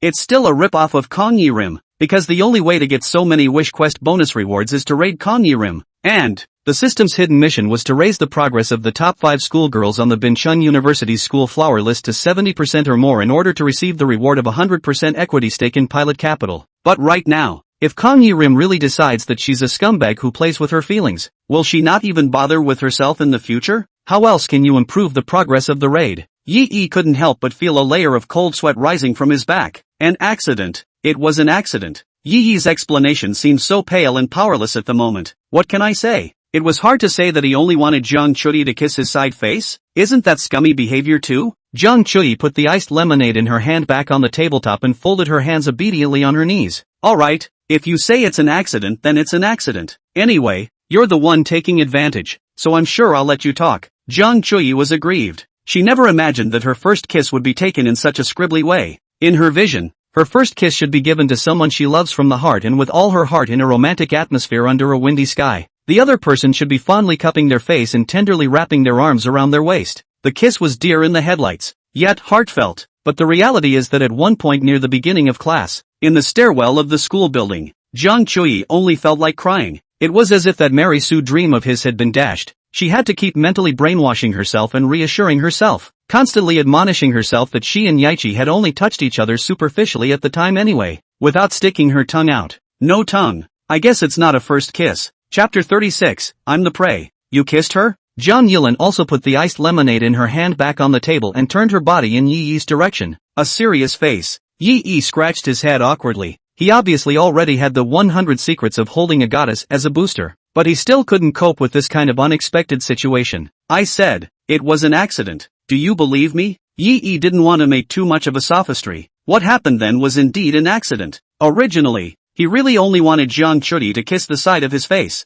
I didn't expect to suddenly run into my 3 badass housemates in the stairwell. As a result, one's attention is drawn to it, one's head is deflected, and then Jang Yilin's long eyelashes flickered, staring carefully into Yi Yi's eyes for a while, then suddenly smiled gently. I believe everything you say. I trust you not to lie to me. In Yi Yi's eyes, Jang Yilin saw sincerity. That really doesn't look like a lie. Rather, it's a kind of broken helplessness. Although after knowing that Yi Yi had kissed Jang Choi, Jang Yilin's heart was also sour. But what can be done when it's already happened? As long as you make Yi Yi feel more attractive than Jang Choi in the future, isn't it fine? Strong people never complain, but prioritize thinking about solutions. Worthy of being a high-level relationship military counselor, Jang Yilin adjusted her mindset in an instant. After all, you rewarded me with over $2 million tonight. As my gold master, of course I will trust you unconditionally. When these words came out, Yi Yi and Jang Choi both stared wide-eyed. Yi Yi's heart secretly said bad.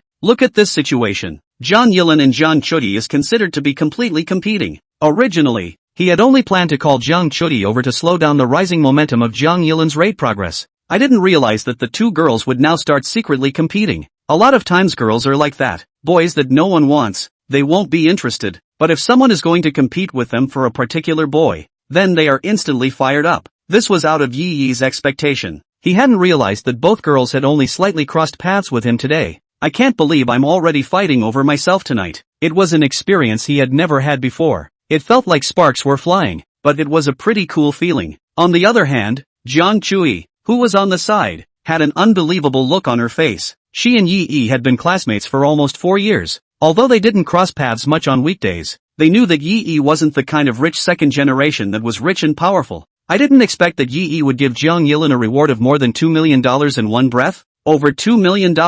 What is that? Jang Choi's parents bought her that small house near the university town is only $2 million out. Looking at Jang Yilin and Yi Yi's expressions, Jang Choi knew that this matter was true and there was no exaggeration. Yi Yi is actually so nice to Kang Yi-rim. Looks like he really likes her. I didn't realize that you were quite generous. A touch of imperceptible loss hung on Jang Choi's face. As the class flower, and the 5th-ranked school flower, Jang Choi was the center of the boys' attention wherever she went. Today the first kiss was taken away by Yi Yi. It was already considered to be a big advantage for Yi Yi. If it were any other guy, I'm afraid he would have been so excited that he would have sworn to be good to her for the rest of his life. But Yi Yi even took it so lightly. Turning her head, she went to show Kang Yi-rim her favor. Jang Choi experienced frustration for the first time. Looking at Jang Choi, her progress also stopped rising. Yi Yi hurriedly looked for a remedy. I gave her a reward. It's to support her live streaming career. We're all classmates, and that money is nothing to me. I would have swiped so many gifts for you too if you were on the air. Now, Yi Yi could only tear down the east wall and mend the west wall.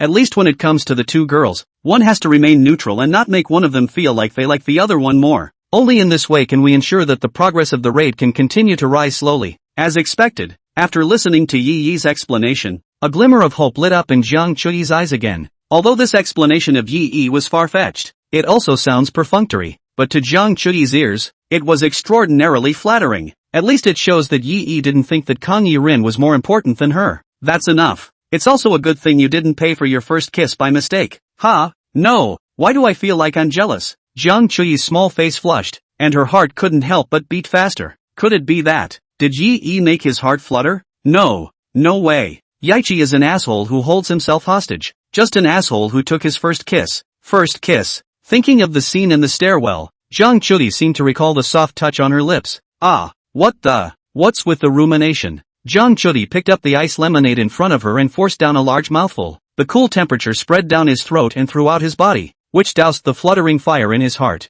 At that moment, the waiter finally brought Yi a little good drink up. Mr. Yi, this is the first round of drinks you ordered. Have a great night. Yell at me again if you need me. The waiter bowed politely. Yi hurriedly picked up the wine, opened it, and poured 3 full cups. The wine has finally arrived. Finally, we can digress from all that just happened. If we keep talking, Yi really felt that his brain cells were going to run out. Okay, 2 school girls, have a drink. Yi pushed the wine glasses in front of Zhang Chuyi and Zhang Yilin respectively. Instead of taking it, Kang Yi-rim took off her thin khaki-colored trench coat. There's no point in drinking too much dry. Let's play some games. The trench coat slipped off, revealing a short black halter top dress underneath. The tight silhouette aptly outlines Kang Yi-rin's luscious curves. The proud figure was instantly revealed, and underneath the short skirt was a pair of extremely beautiful legs in red-soled boots. Kang Yi-rin smiled faintly and as if nothing had happened. She put her left leg on her right leg and leaned her knees towards Yi here. These straight and well-proportioned legs were like a pair of life-threatening scissors that clipped Yi's mind. Was it good? Noticing Yi's gaze, Zhang Yilin asked with a smiling face. Just now at the hot pot restaurant, Kang Yi-rim had asked the same question. The trench coat had not been removed at that point to reveal the inner lining. Yi was still able to stabilize his mind. It also swims with a handful of counter teas. But now, in the face of the near at hand, snow-white delicate big long beautiful legs, Yi can only forcefully swallowed his mouth. Yi felt that he had been gullible. I never thought that Kang Yi-rim trench coat was such an eye-catching outfit inside. Looking at Zhang Yilin's unsuspecting gaze, Yi felt that he had become the prey at the moment instead. Chapter 37, Uninvited Guests. Kang Yi-rim purposely picked out this outfit before she left her dorm today, because of the thought that she would have to fight with the other boys' dormitory's military division offline tonight. Kang Yi-rim purposely left this as an afterthought. If the meeting reveals that the other person is able to interest him or her, then take off that trenchcoat jacket and reveal this battle dress that he or she has handpicked. Kang Yi-rim has absolute confidence in herself, and she believes that there is no man who will not be impressed after seeing her in this outfit. A short dress with a halter top that nicely outlines her slim waist and hot body. The boots also add color to their already proud and unbelievably long legs. And the best thing about this outfit is so much more than that. The best part is the empty section from the knee to the hem of the kilt. That's what's known as the absolute domain. It's also a place of deadly seduction for a woman. Now, this white flowery absolute field was placed in front of Yi. Yi had an urge in his heart to put his hand on it and touch it. Was it good? Seeing that Yi was dumbfounded, Zhang Yilin gently smiled and asked again. Yi then realized that he had been staring out at the long legs in front of him. Hastily withdrawing his gaze, he scratched his head resentfully. Good looking. Yeah, I was honest. It's nothing to be ashamed of. Girls are more interested in getting a serious compliment from a guy than getting a sneak peek. As expected, the corners of Zhang Yilin's mouth couldn't help but rise after hearing Yi's praise. Zhang Chui, who was sitting on Yi's left-hand side, silently glanced at her legs and rolled her eyes in defiance. Kang Yi-rim did have long legs, something she was ashamed of. But she's not so bad. As an existence second only to Zhang Yilin on the school flower list, Zhang Chui was also confident in herself. The rankings of the school flower list are all voted on by the students. Himself usually barely talks to anyone at school,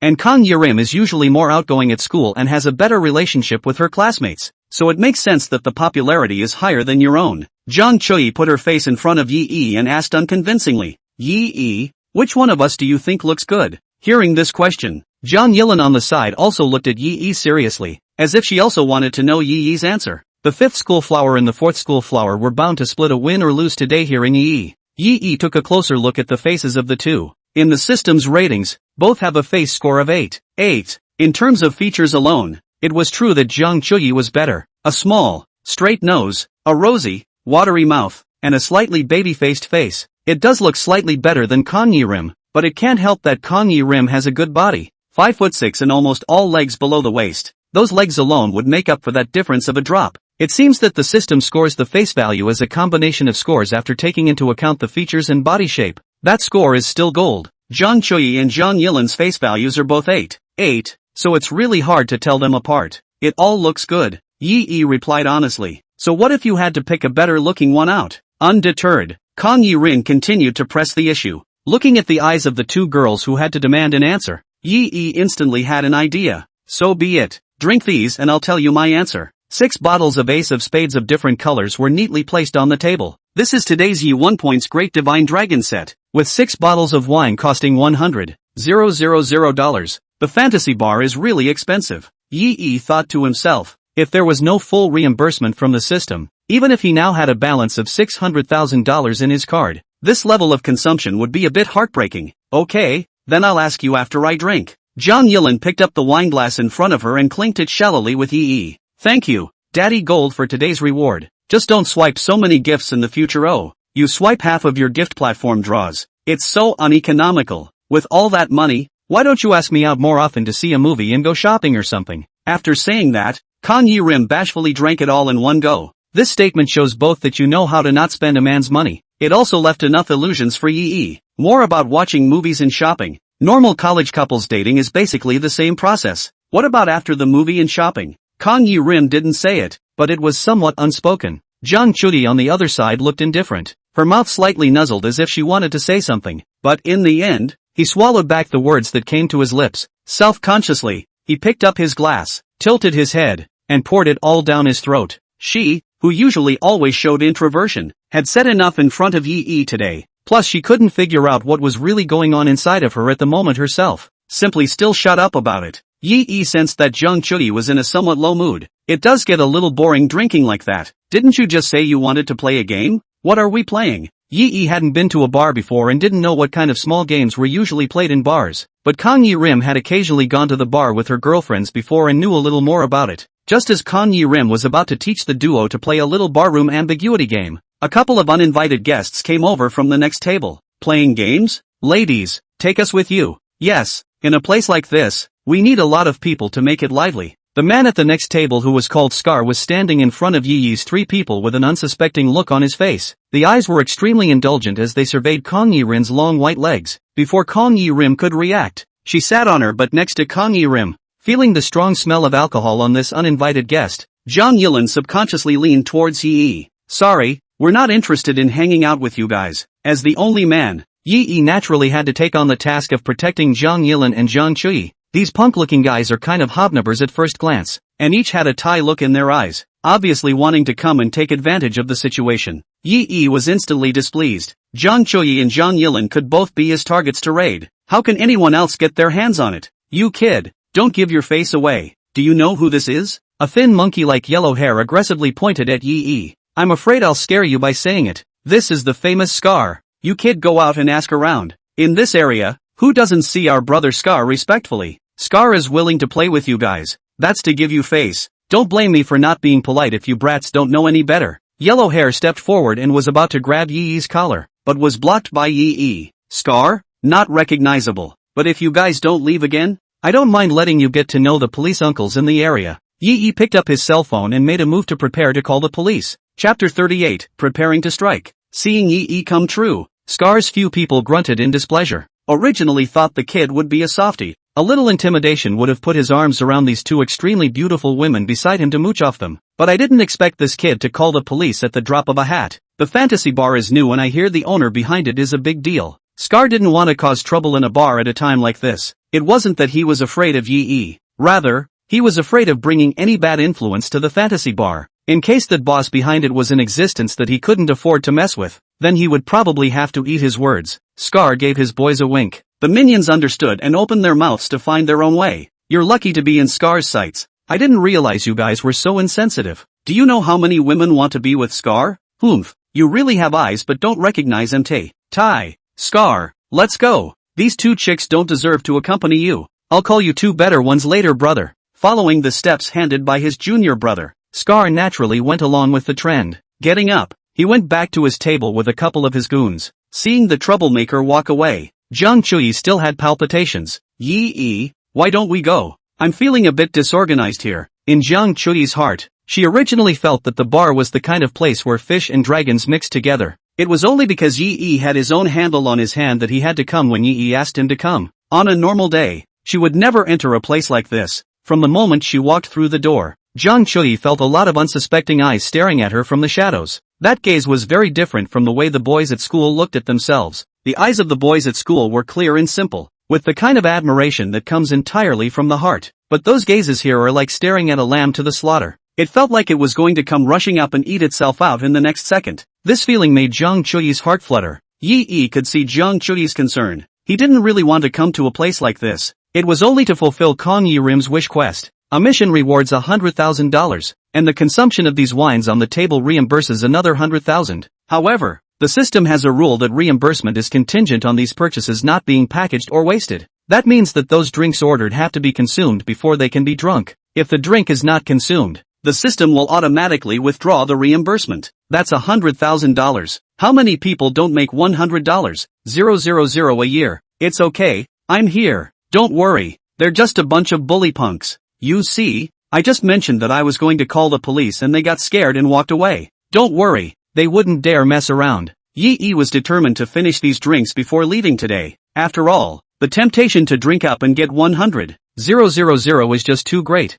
Zhang Yilin also reminded Zhang Chuyi from the side. Do you know how much you spent on these drinks? 100,000. It would be a waste for us to leave now. It's a rare visit, so let's have some fun. I think those people just now should also have the heart of a thief but not the guts. Don't be afraid. Looking at the understanding Zhang Yilin, Yi nodded comfortably. Hearing the duo say that, Zhang Chuyi couldn't say anything more. His own handle was on Yi one hand, and he was not qualified to refuse in the first place. Well, then, Zhang Chuyi paused, originally wanting to ask, if there is any accident will you protect me, but on second thought, it seemed that he was not qualified or in a position to ask Yi this question, so the words came out of his mouth, but he swallowed them back. Let's keep playing then. Zhang Chuyi organized her mood and picked up her glass of wine again, listening to Zhang Yilin teach some small games that were often played in bars. An hour or so passed and the table was full of wine. The three have gotten to know each other quite well. Before, Yi didn't understand why so many people liked to drink. It seems to make some sense now. Many people only dare to let go of the masks they have usually been using to disguise themselves when they have been drinking. Be your truest self again. Also, when alcohol goes to your head, you get closer to each other quickly. Although Yi had a system boost today, rewarding him with an automatic sobering up ability. However, looking at Zhang Chuyi and Zhang Yilin who were beside him with a drunken red face and mesmerized eyes, and who were pulling themselves together to play around, Yi felt for the first time that wine was a good thing. In any other case, how could one have the chance to see this side of the iceberg beauty in the high-spirited schoolgirl? Meanwhile, not far away was Scar's table. Looking at Yi's few people who were happy, a hint of gloom flashed in Scar's eyes. Yellow hair, didn't you say you could call for a girl? It's been an hour. Where is everyone? Yellow hair wiped the sweat from his forehead. He'd already made a dozen calls to rush Joe Boheo. Joe Boheo said that Lin Coco heard that she was going to the bar, so she wanted to go back to the dormitory to put on some makeup first. But I didn't expect the makeup to last for an hour. These guys are all single dogs, so naturally they haven't appreciated the efficiency of a girl's makeup. Today was an eye-opener. Brother Scar, the people are already on their way. I guess there's another 10 minutes or so before they arrive. I told his girlfriend to come dressed up and look nice for fear of spoiling your fun. I didn't think it would take that so long to put on her makeup either. Yellow hair carefully explained. Scar slapped yellow hair on the back of the head. Afraid I'll spoil the fun? No spoilers for making me wait so long? Tramp, I'm almost out of wine. Between the words, Scar saw Yi's few people get up and seemed to be ready to leave. A cold light flashed in Scar's eyes as he waved at a few of his minions. The minions gathered around at once. A few heads huddled together. It looks like they're getting ready to go. As I recall, this bar is some distance from Main Street, and it's through an alley. I remember that alley. There didn't seem to be any cell phone reception. Scar raised an eyebrow. He didn't dare to cause trouble at the bar because he was afraid of offending the mysterious owner of the bar, but outside the bar, that's his world. By then, even if these two chicks screamed their throats out, no one would come to save them. After a few bottles of wine, Scar's body was now churning with hot blood, especially after seeing Zhang Yilin and Zhang Chuyi, whose posture was considered to be of the highest quality. The most primitive animal desire in his heart wailed like a trapped beast wanting to break out of his body. Looking at Scar's face with a lecherous smile, the several junior brothers instantly understood what Scar meant. Scar, then I'll take a few men and squat at the entrance to the alley first. Scar, I'll go get the car for you then. Drag someone straight to the car later. The minions volunteered you and me to come up with ideas. Having followed Scar for so long, they knew that usually when there was such a good thing, after Scar had finished his quickie, he would also grace them with his pleasure. Chapter 39, Desperate Situation. After finishing the last glass of wine, Yi took Jiang Chuyi and Zhang Yilin and prepared to leave. Going back to school at this hour is definitely out of the question. Seeing a few people stinking of alcohol, the housekeeping ants will definitely have to report it to the school when the time comes. So just now, Jiang Chuyi proposed that a few people go to her house today to make up for the night. Anyway, her parents bought that house specifically for her to live in for school. Usually it's just her. Although there is only one bedroom, the large couch in the living room folds out. Put it down for a fluffy, comfortable bed. When the time comes, the two girls will sleep in the bedroom, and Yi will sleep on the sofa. Yi also agrees with this program. Now that Jiang Chuyi and Zhang Yilin were both drunk, it wasn't realistic to go to a hotel room. Maybe the hotel receptionist would think of himself as one of those hooligans who intentionally get girls drunk and then plot against them. Refuse to check yourself in. Therefore, going to Jiang Chuyi's house for a night was the best choice. Go! Yi finally picked up the bottles one by one to confirm that the drinks were all finished. Then he led the two girls towards the outside of the bar. The fantasy bar opens in the middle of a field of old buildings. The entrance is an alleyway for pedestrians only. Cars can't drive in. So, to get a cab you have to walk through this alley to Main Street. The bar owner had gone to some lengths to pick the location in the first place. This geographic location effectively prevents some of the ad hoc checks above. Since cars can't drive in, you have to walk in. Just have good people standing guard at the entrances and exits at both ends of the alley. And as soon as someone enters, immediately give a heads up inside. This long alley would take 10 minutes to run in, even at the speed of a normal adult. And that 10 minutes was enough time for the bar to get everything ready for the impromptu inspection. It was only these little ingenious ideas of the bar owner that Yi could not comprehend at all. At the moment this long alleyway was wearing him out. Both of the girls around me have had a lot to drink today. Two guys to the left and one to the right were so drunk they were wobbling as they walked. Yi had no choice but to set them both up and slowly move towards the entrance of the alley step by step. After passing around a corner, the dim streetlight in the alley flickered. Yi looked forward, only to see several people coming out of the shadows behind the streetlights. Fixing their eyes, they were the same people who had just come to their table in the bar looking for trouble. And each one had a grim expression, an impish grin on his face, even more so than when he was at the bar just now. Seeing this stance, Yi instantly knew what these few people had in mind. Had to force me to call the police, didn't you? Yi wanted to repeat his old trick and use this move to warn a few people again, but right after he took out his cell phone, he was dumbfounded. The top right corner of the phone is bare in the signal column with not a single signal wire. Instead, the word "no service" was written in large letters. Asterisk asterisk asterisk asterisk. Yi secretly said something bad in his heart. Surrounded by old buildings, the cluttered layout blocked incoming signals from the outside world. And these people guarding this place should have known that there is no signal in this alley. This is bad. The other party plus the leader, Scar, were 7 in total, and with rust-covered steel pipes in his hands. Although Yi's physical quality was quite good, but to fight 1 against 7, or if the other party had a weapon, there was absolutely no chance of winning. Not to mention the fact that there are now 2 drunken dregs around. Not only can you not fight, but you can't escape. What can we do about this? Help! In front of the danger, Yi shouted without any regard for his image. After all, safety comes first. And Yi didn't feel that there was any shame in asking for help at this moment. At the sound of voices, an old window creaked open upstairs. A head poked out curiously, but that head flew back after seeing the punks under the streetlight with hideous expressions. Then he closed the window heavily.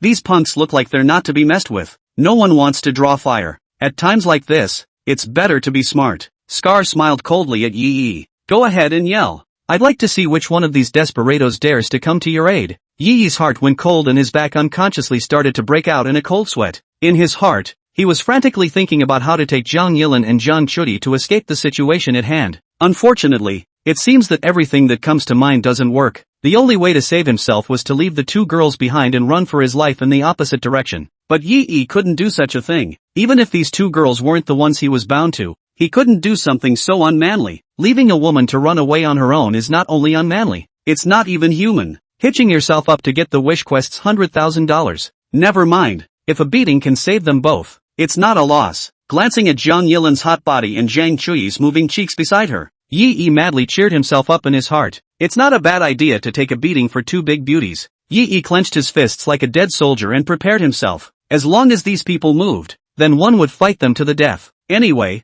before he fell, he would never let anyone touch Zhang Yilin and Jiang Chuyi. As soon as Yichi pulled his arm out of the arms of the 2 girls, he took a defensive stance. Kong Yi Rim, whose body had lost its support, instantly leaned against the wall on the other side and then crouched down limply. Jiang Chuyi on the other side didn't drink as much as Zhang Yilin and opened her eyes in a daze to look at Yi. seeing Yi staring ahead with a resolute and death-defying gaze. He also curiously followed Yi's line of sight and looked forward. After seeing the group of ferocious gangsters under the streetlight, Jiang Chuyi had a jolt and woke up most of her wine. Yi, he, they're the ones from earlier. Yi nodded and blocked Jiang Chuyi behind himself. There's no signal here to call the police. You find a chance to run in the opposite direction with Kong Yi Rim or run back to the bar to get help. I'll hold them off here. Speaking of this, Yi even felt as if he was a bit sad. For the sake of these two girls who are not his girlfriend, I'm afraid I'm going to have to suffer old age today. Jiang Chuyi tightly tugged on Yi's clothes, and her body was shaking a little from fear. No,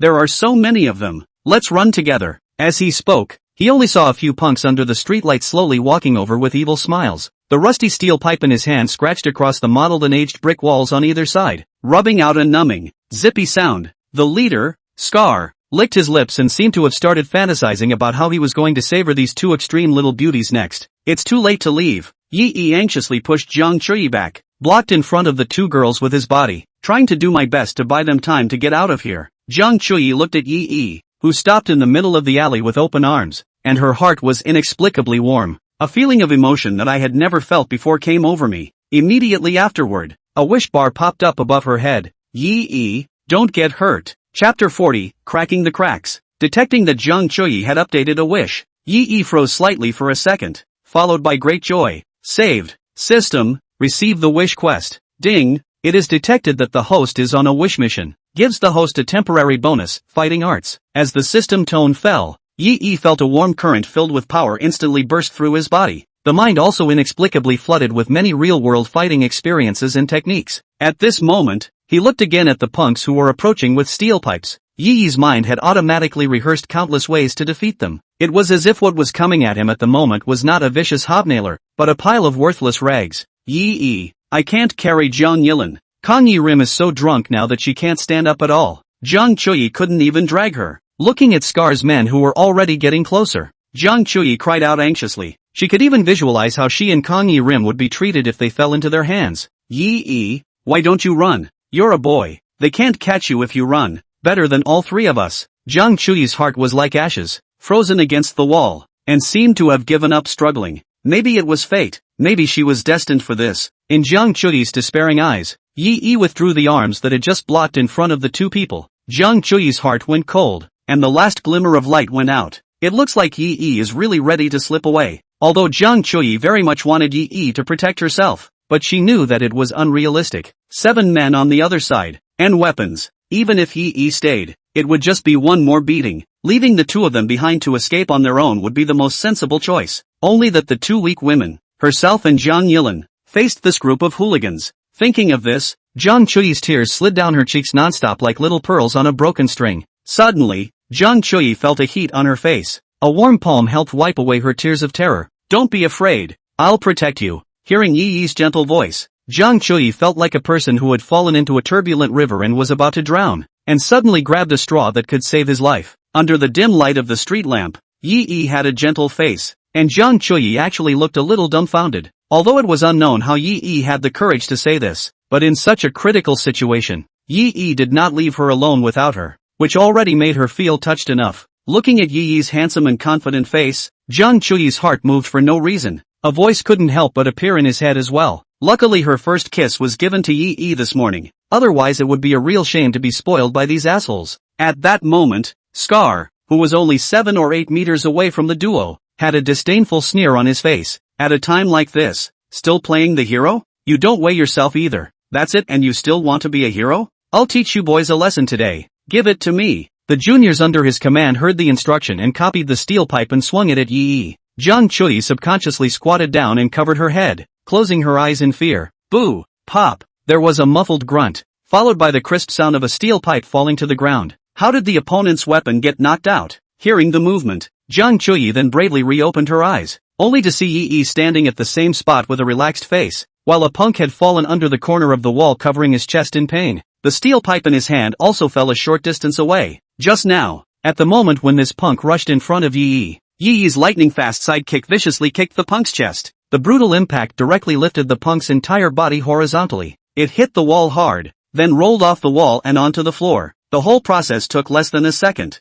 A few other punks who had rushed forward after him froze, All they saw was a black wind flashing in front of them. It wasn't until this moment that he reacted to the fact that the black wind was the poor guy who had been kicked off. The yellow hair holding up the pole swallowed silently. I didn't expect Yi, who looked like an ordinary student, to have such demonic explosive power. With just one kick, he actually sent a 180-pound man flying. Is this still a human being? Scar. Yellow hair looked back at his boss, his eyes full of wanting to retreat. Scar was also startled by Yi's strike just now. After so many years of fighting, Scar judged at a glance. Yi just showed the kind of hands. His own a few people altogether are not his opponent. I didn't expect to kick the bucket today. Turns out this kid is a pig in a poke. Scar's mind was also budding. However, to retreat, only he could retreat. And yellow hair and the others had to top it. Only then would he have plenty of time to escape. You bunch of losers. Afraid of what? He's only one. If you guys can't handle him, don't hang out with me anymore. Scar rushed at a few of his men angrily. A few punks were momentarily in a difficult position when they heard their boss say that. Go on. Surely you can't beat it. The brother who was kicked until he was almost set into the wall was their downfall. But if they don't go on, then after today, Scar will definitely not let them go either. What to do? In and out 2 men. Ah shucks. Dilemma. Brothers, let's go together. One more person is one more pair of fists. That kid sure can't take care of it. Yellow hair weighed the steel pipe in his hand and commanded it to a few other punks. He knew in his heart that Scar was the one they couldn't afford to offend. Their group is uneducated and can only make a living by some unseemly tricks. Once Scar was dissatisfied,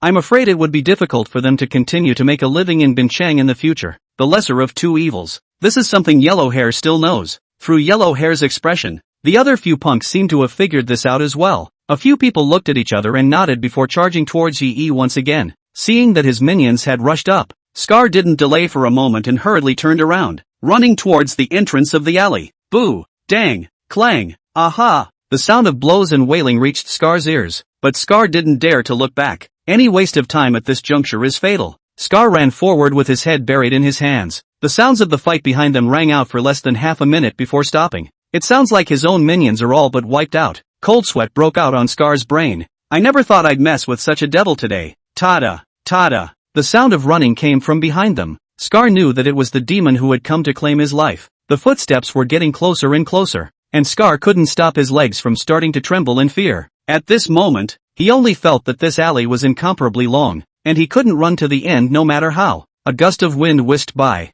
only to see Yi stomped on the wall. The whole person flew up in the air, a flip flash, landing steadily in front of Scar. Did I tell you to run? Yi broke the joints of his fingers and looked at Scar coldly, like he was looking at a dead dog. Chapter 41, The Embarrassment of No Pajamas. It wasn't that Yi had to rush all of them. Rather, he was clear that he was at this moment because he was carrying out Jiang Chuyi's Heart's Desire mission. So the system had temporarily given a bonus to the fighting technique. Once the mission was completed and the system withdrew this temporary bonus, then one would change back to that ordinary college student. If he was merciful to Scar and the others now, would Scar and the others be merciful to him when he turned back into an ordinary person? Looking at the arrogance of a few punks just now, it was clear that this was never going to happen. Therefore, Yi could only strike first. Since you can't beat me now, I'm going to take advantage of this to completely knock you out. Take advantage of your illness. At that moment, it suddenly started raining from the sky. In the night rain, Yi's shadow was drawn long by the street lamp.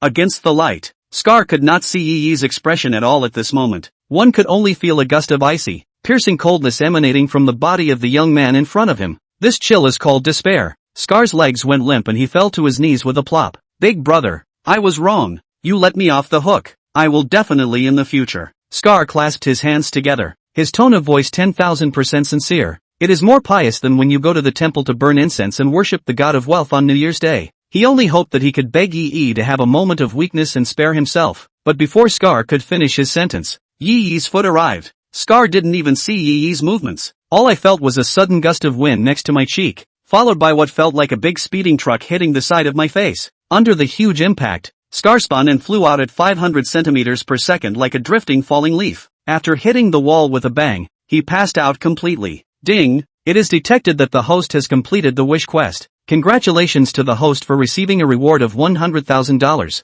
As the system beep sounded, Yi felt that the abundant power from earlier had quietly disappeared. Even the wealth of real-world experience in his head disappeared without a trace. At this moment, looking at the fainted Scar again, Yi had a pang of fear. It's a good thing I wasn't a woman earlier. Otherwise, I'm afraid the situation is now going to be bipolar. Although he had taken down Scar's group, there was no guarantee that they still had any helpers in the neighborhood. This is not a place to stay for long. Yi ran back and brought along the palpitating Zhang Chuyi and Zhang Yilin and left the dimly lit alley. The rain got heavier and heavier, and the three of them were drenched to the skin without umbrellas. Zhang Chuyi had sobered up a bit and could barely walk on her own, but Kang Yi-rim was so disoriented that she couldn't even stand up straight. Unable to do anything, Yi had to carry Zhang Yilin on his back. After feeling the warmth on Yi's back, Zhang Yilin was even more down to earth as she wrapped her arms tightly around Yi's neck and directly closed her eyes and fell asleep. Well, did you get a cab? I can't carry it anymore. Walking out of the alley and standing on the street, Zhang Chuyi pulled out her cell phone, which had just regained its signal, to call a taxi. Yi stood with Zhang Yilin's back, looking a little awkward. Zhang Yilin wrapped her arms around Yi's neck and her pretty face came right up to Yi's face. The pair of slender legs that had charmed thousands of young men were also obediently clamped around Yi's waist at the moment. In order to maintain stability, Yi also wrapped his hand around the place where Kang Yi-rin's leg nest was. That one spot is the one that Kang Yi-rim's boots don't cover. Yi's palm was directly on her skin. The rain slid down his skin, and Yi could only wrap his arms tightly around those legs to make sure Kang Yi-rin didn't slip off his back. The soft touch as well as the gust of body odor coming from his back made Yi a bit apathetic. Looking at Yi's gradually reddening face, Zhang Chuyi let out a put laugh. For the first time, she realized that Yi had so many sides. There is the characteristic straightness of a straight man of steel, but also the boldness and tenderness when the hero saves the beauty. At this moment, carrying Zhang Yilin, a big school girl, he unexpectedly showed the unique youthful shyness of a teenager again. In her eyes, Yi seemed to gradually become more adorable. I've got a cab. Just hang on. The chance to memorize the schoolgirl doesn't just come alone. You don't know the blessings when you're in the midst of them. Out of danger. Zhang Chuyi also had the heart to joke with Yi. Zhang Chuyi, who had always shown herself as a high-cool introvert, was still joking with boys like this for the first time. But Yi smiled sarcastically and did not respond, fearing that the scene of the two women fighting over their jealousy would be reenacted. At that moment, a car came up in the distance and flashed its lights at a few people. The car is here. Get in. You take Zhang Yilin in the back and I'll take the passenger seat. Zhang Chuyi took her cell phone and checked the license plate number, then pulled open the passenger door and sat up. The driver frowned in dissatisfaction when he saw the three of them drenched like soup, pulling three drunks in the middle of the night, not to mention wetting the car seat. Smelling the odor of alcohol emanating from the three men, the driver bristled. Don't puke on my car. 200 on the spit car. With that said, he took a kick of the gas and headed for the order destination. Just think of sending these three troubles away as fast as you can. 10 minutes later, the master stopped at the bottom of the block with a steady kick of the brakes. Yi Shichi got out of the car and recarried Kang Yi-rin on his back again in the rain. Zhang Chuyi walked ahead and led Yi into the unit building. The driver master glanced at the back of the three from afar and muttered in his heart, youngsters nowadays really know how to play. Surprisingly, he was with two extremely beautiful women at the same time. TSK, TSK, TSK. After a brief moment of envy, the driver received another notification of a new order on his cell phone and drove back into the night with a kick of the gas. Walking into the house, Yi put down Zhang Yilin. By now Kang Yi-rim was a little more sober than when she first came out of the bar, and could barely stand on her own. Only the downpour had just drenched her all over. The short black halter dress clung to her body so tightly that the waistline of her belly was visible through her clothes. Yi also stood at the entrance hall, not daring to walk around because he was wet. Eyes subconsciously moved away to look away after seeing Kang Yi-rin's attractive devilish body, but then he bumped into Zhang Chuyi, who was wiping her white jade neck with a tissue. The slightly turned up collar, the softness inside was hidden. Why don't you guys go to the bathroom and change your clothes? Change out of your wet clothes? I'll wash them for you later. It just so happens that the washing machine has a drying function, so you'll all be back in dry, crisp clothes in the morning.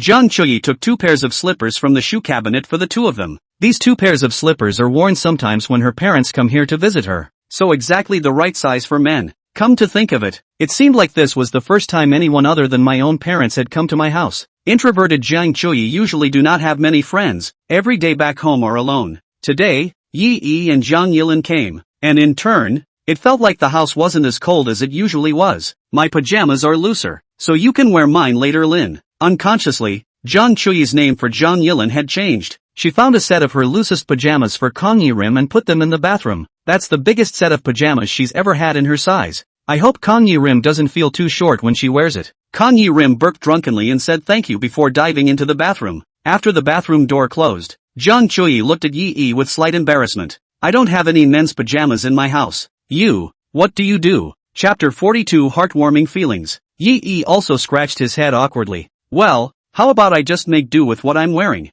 Having just gotten caught in the rain, Yi was afraid that the clothes on his body at this moment could wring out a small half pot of water. It must be uncomfortable to wear it like that, and it's also easy to catch a cold or flu. Jiang Chuyi inclined her head in thought and suddenly had an idea. This way, why don't you change out of your wet clothes later and wrap my towel around you? Anyway, Yi was a man, so as long as he used a wide bath towel to cover up his key parts, it would be fine. Men don't just wear a pair of swim trunks when they swim in the pool in the summer. Jiang Chuyi patted herself on the back for her cleverness. However, in that case, doesn't mean the bath towel that I use to wipe my body every day is going to Kanzuya, zero distance contact. At the thought of this, Jiang Chuyi felt her face burn. Geez, why am I being so melodramatic? Other people Yi just saved me. Big deal. The big deal is that I'll get a new towel. Jiang Chuyi kept psyching herself up in her mind. A few minutes later, Kang Yi Rim came out of the bathroom. I'm changed.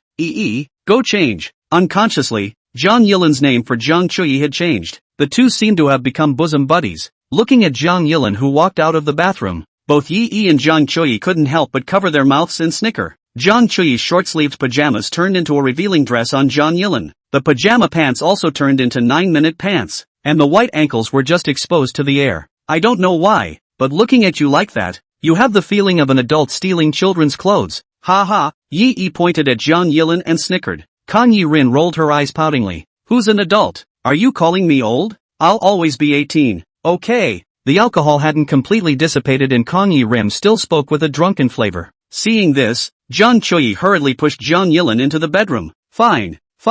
You'll always be 18. Okay, go ahead and get some rest. I'll wash your clothes for you later. Zhang Yilin turned around and gave Jiang Chuyi a big hug. You're so good to me. You're so much better than some people are to me. How dare some people think I'm old? Ugh. You say, he thinks I'm old. Why? Why does he still swipe me so many gifts? Is he? Hiccup. People are stupid. Hiccup. A lot of money. Jiang Chuyi pushed the drunkenly huffing and puffing Kang Yi Rin while concurring. Yes, he's just stupid. Okay, you go to sleep. With much coaxing and trickery, it was not easy to get Zhang Yilin completely settled down. Looking at Zhang Yilin lying peacefully asleep on the bed, Jiang Chuyi then closed the door to her room and walked out. I'll take a bath and change my clothes first. When I'm done, you'll change out of your clothes and wrap my towel around me. Without waiting for Yi to reply, Jiang Chuyi held her change of clothes and drilled into the bathroom. It wasn't long before the sound of water clattering from the shower came from the bathroom. Yi was still dripping water at this time,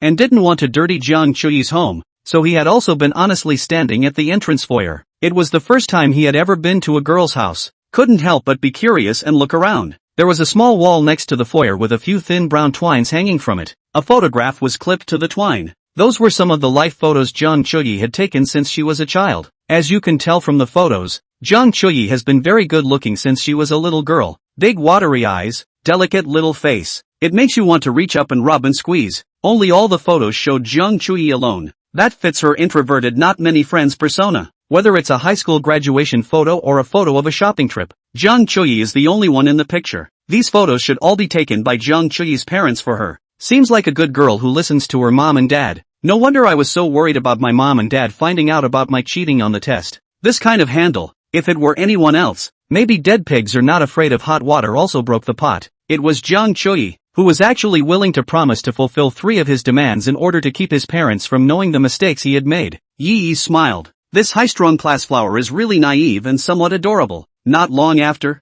Jiang Chuyi finished packing and came out. You change out of your clothes. You can take a shower if you want. I have other bath towels I can bring you, but the other bath towels are smaller. Only this bath towel I always use in the bathroom can be used to wrap my body. Jiang Chuyi found another small clean bath towel from the cabinet. It's for when her parents come over. Yi took the bath towel, turned around and went into the bathroom. Remember to bring me my wet clothes when you come out later. I threw it in the washing machine in one piece, Jiang Chuyi said to the inside through the bathroom door. When she finished, she involuntarily blushed. This kind of bridge seems like something that usually happens in dramas after the hero and heroine move in together. And to think it seems like the first time I've ever helped a boy with his laundry. The first kiss was given to Yi. The first time she went to a bar was with Yi. And the first boy who came to the house was also Yi. Now the first opportunity to help the boys with their laundry has also been given to Yaichi. Karma is so wonderful sometimes. For years in college, Her previous encounters with Yi surprisingly didn't add up to as much as what happened in one day today. A few minutes later, Yi in the bathroom also cleaned up. I have to say boys showered just as fast. The shower was accompanied by a brief rinse with water. I've had a lot to drink tonight, and while I'm not drunk, my mouth still smells like alcohol. Yichi himself smelled bad. I feel much better after a gargle. Do you have a hair dryer? Yi asked as he opened the bathroom door a crack. Hearing Yi's voice, Jiang Chui, who was boiling water in the kitchen and preparing to cook some ginger soup, immediately put down what she was doing. Yes, I'll bring it to you. Jiang Chui wore slippers and barred her way to the bathroom. The bathroom was heavy with water vapor, and the heat from Yi's bath just now hadn't dissipated. As soon as Yi wrapped the bath towel across his waist, only his lean upper body and part of his calves were exposed. It had to be said that Yi's figure was quite good among the boys. Playing basketball all year round, coupled with being in his early 20s, is a relatively high metabolism age. Yi doesn't have much flab on his body. There was even a vague glimpse of 6 not particularly visible abs. Jiang Chui rushed headlong into the bathroom and saw the scene in front of her,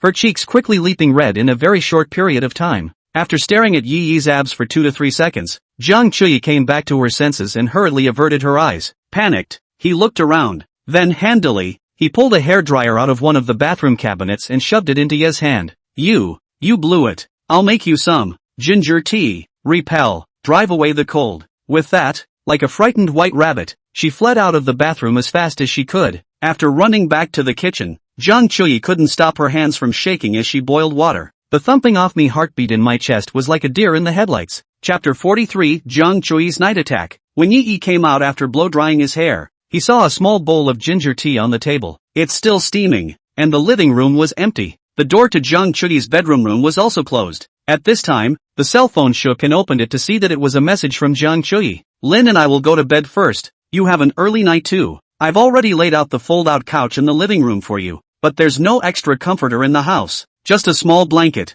You'll just have to make do with what you've got. I put the clothes in the washing machine for you. You don't have to hang them after washing. They'll dry automatically. Looking at Jiang Chui's care, Yi felt that this high-cooled class flower seemed a little more adorable. Originally, I thought that the high-strung class flower was unearthly. I didn't realize that this iceberg beauty had such a homey side. Yi smiled and returned a goodnight expression, picking up the warm ginger tea and drinking it in one go. In the bedroom, Jiang Chui lay quietly on the bed, but her ears listened carefully to the movements outside the door. Hearing Yi pick up the bowl, he heard Yi drink it and take it to the kitchen to rinse it off. Then he heard Yi walk through the living room in his slippers, turn off the lights, and gently lay down on the sofa. The couch creaked. Then again, the whole house fell into complete silence. It was so quiet that the only sound was breathing. Beside her, Kong Yi Rin, with her drink, had long since gone to sleep, but Jiang Chui couldn't sleep. The man who had taken his first kiss was lying on the couch just a wall away. The same bad guy who held himself hostage was lying on the couch a wall away. The same man who had saved himself like a superhero at the hands of a couple of vicious punks was lying on the couch a wall away. It was the first time a man had tugged at his heartstrings so much.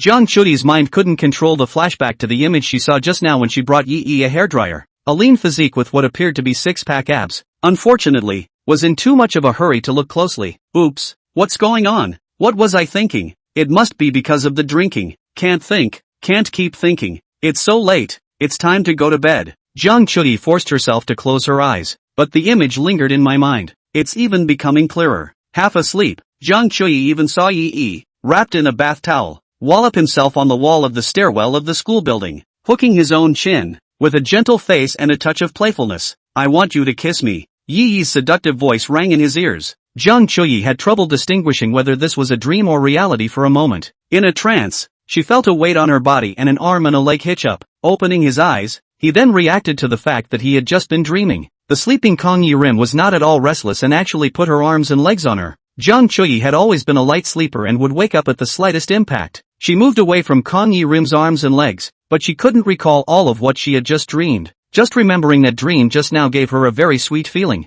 Looking at the time, it was late at night. At this point, it was expected that Yi had already fallen asleep as well. Jiang Chui suddenly had a very bold idea. If he sneaks out now and deletes the video of himself cheating on the exam on Yi's cell phone, then Yi would no longer be able to threaten himself in the future. When she was playing the game at the bar today, watching Yi and Zhang Yilin verbally go toe-to-toe joking with each other made her envious. She wants that too, but as long as she thought that her handle was in Yi's hands, she always felt that she was not strong enough in front of Yi. In that case, then just delete the video of yourself cheating on the exam, and you won't have to care in front of Yi in the future. Say it and do it. It just so happens that Yi is staying here today. It was a godsend. If you let such a good opportunity go, you may never encounter it again. With that thought, Jiang Chudi carefully climbed up from the bed. Fearing that the slippers would make a noise, he even stepped on the floor with his bare feet. On tiptoe, he slowly walked to the door of the room. Putting his ear to the door, he listened carefully for movement outside the bedroom.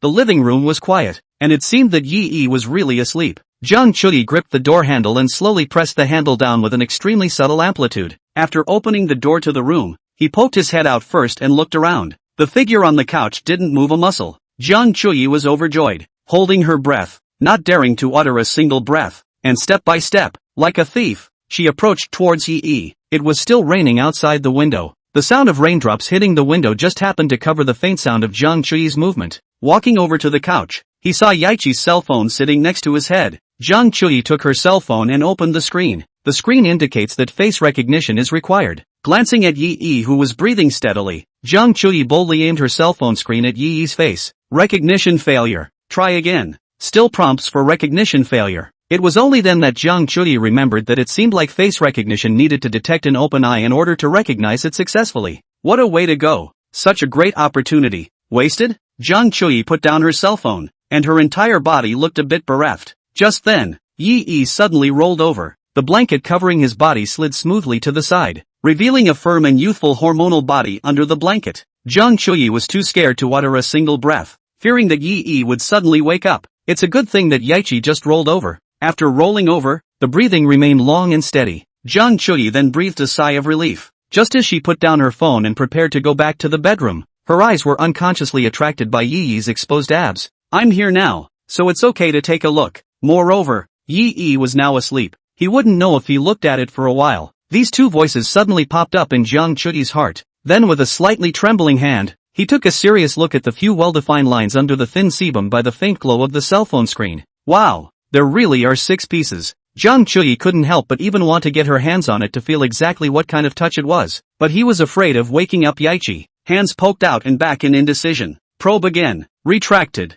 Just think of it as me coming out to use the restroom. Saw that his blanket was uncovered and helped him recover it. Jiang Chuyi had already made a good excuse for herself in her mind. Even if Yi woke up, he would have room for sophistry. Against the thumping heartbeat, Jiang Chuyi gently touched it with her index finger. So that's what it feels like. Jiang Chuyi only felt her cheeks rolling, as if she had done something unknown and bad. No, one clearly hates Yi, the bad guy who took his first kiss. How is it that I'm now treating him? It seems a little bit. Thinking of that dramatic kiss in the stairwell, Jiang Chuyi couldn't help but come closer to look at Yi's lips. And just as Jiang Chuyi was approaching Yi, a warm and powerful palm wrapped around the back of Jiang Chuyi's head from behind. Before Jiang Chuyi could react, her own mouth was pressed onto Yi's lips. Chapter 44, First Kisses in All Their Forms. Yi had indeed fallen asleep, but in his sleep, the system beeps in his head rang on and on. Yi opened the system and saw that Jiang Chudi's rate progress was surprisingly still rising. It's gone from 93% in the bar to 7%. The progress of this rate even surpassed Kong Yi Rim.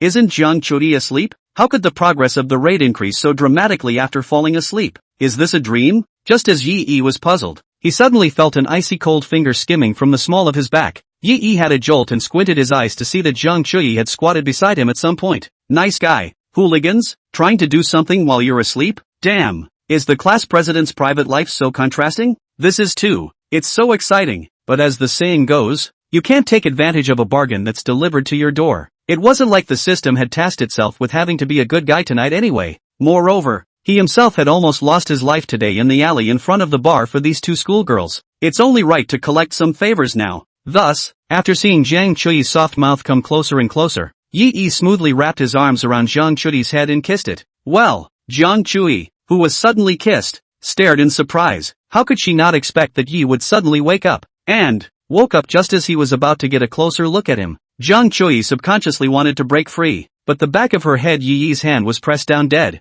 not giving her any chance to resist. That's something you put together yourself. What? Trying to molest me in the middle of the night? That's self-defense for me. Yi loosened a small distance and said softly, your bull ******** ting. Obviously you molested me. You You're shameless. Jiang Chuyi's cheeks were red and burning hot as she pouted and glared at Yi. Yi put a little more force on his hand and wrapped Jiang Chuyi's head over some more. I molested you? So tell me, how did you get here? Didn't you go into your room to sleep? Yi saw the system panel suggesting that Jiang Chuyi's raid progress had not dropped, but instead had slightly increased again. It's already up to 52.9%. From this, it could be seen that Jiang Chuyi was subconsciously not resisting this kiss of her own. As long as there are no objections, that's an agreement. This is taught in 100 Secrets to Holding a Goddess. Anyways, I saved you today. Shouldn't you show it? Yi smiled badly and followed the instructions. But Jiang Chuyi didn't follow Yi's words. Kiss you can, but that's going to count as the third thing you asked me to do.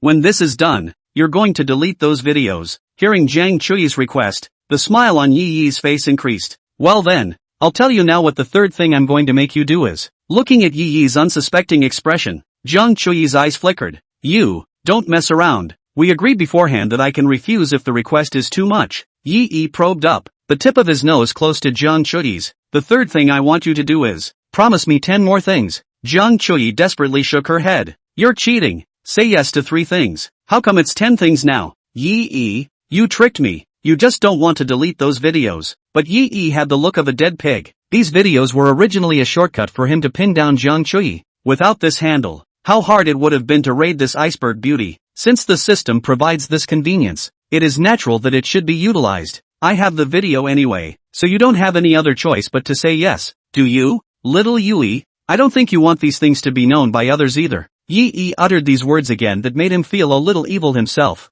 Jiang Chuyi's delicate pink fist pounded on Yi's chest. You asshole. You bullied me. In fact, at this moment in her heart, she didn't feel particularly aggrieved. On the contrary, after knowing that Yi wanted to continue pinning herself down, Jiang Chuyi even inexplicably had a trace of joy. Only, she couldn't tell now exactly where this elation came from. The stairwell was too rushed today, so why don't you refill one for me? Hearing Yi mention the stairwell, Jiang Chuyi naturally understood what matter Yi was referring to. However, listening to Yi's tone, it was instead like he had suffered a loss today. What a cheap shot. Jiang Chuyi beamed. This kind of thing, where there's a patch. But before she could finish her sentence, Yi kissed her once again, and this time it was even more overbearing than before. Well, as Jiang Chuyi let out a cry, Yi's tongue had completely invaded inside her mouth. Now in either sense, one's first kiss, all forms of first kisses, with tongue out, without tongue out, were all given to Yi. Bastard. Eggs. Jiang Chuyi cursed vaguely. However,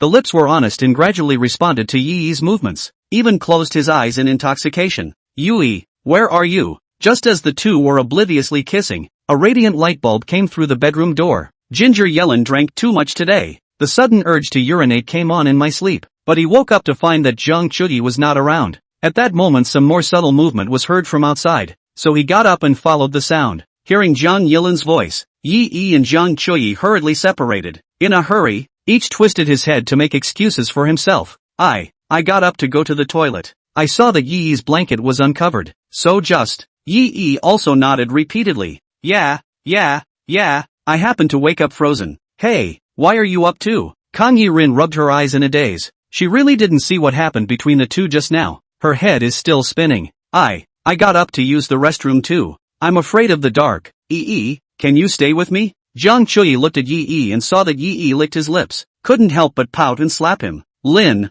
come on. I'll go to the bathroom with you. I'm never going to cover this bad man's blanket again. Freezing him cold is best. Saying that, he took Kang Yi-rim's hand and went into the bathroom. A good passionate kiss was spoiled. Yi was a bit uninterested, but looking at the current situation, it's impossible to continue. Forget about it. It's a good meal. Sooner or later, he would have to raid Jiang Chuyi anyway. There's also Kang Yi-rim who can't get away. Yi covered himself with the blanket and lay down again, but he couldn't help but sneeze, as if it really confirmed what Jiang Chuyi had just said. I don't know if it was because they were afraid of seeing their abs or something else, but the two girls didn't turn on the lights the entire time. Went straight back to the bedroom after going to the bathroom in the dark. Hearing the sound of the bedroom room door closing, Yi then closed his eyes again. Chapter 45, Two big schoolgirls competing for invitation. Early the next morning, Yi was really frozen awake. The little blanket on her body slipped to the floor at some point. It seems to be a restless night's sleep and once again the blankets have been kicked off.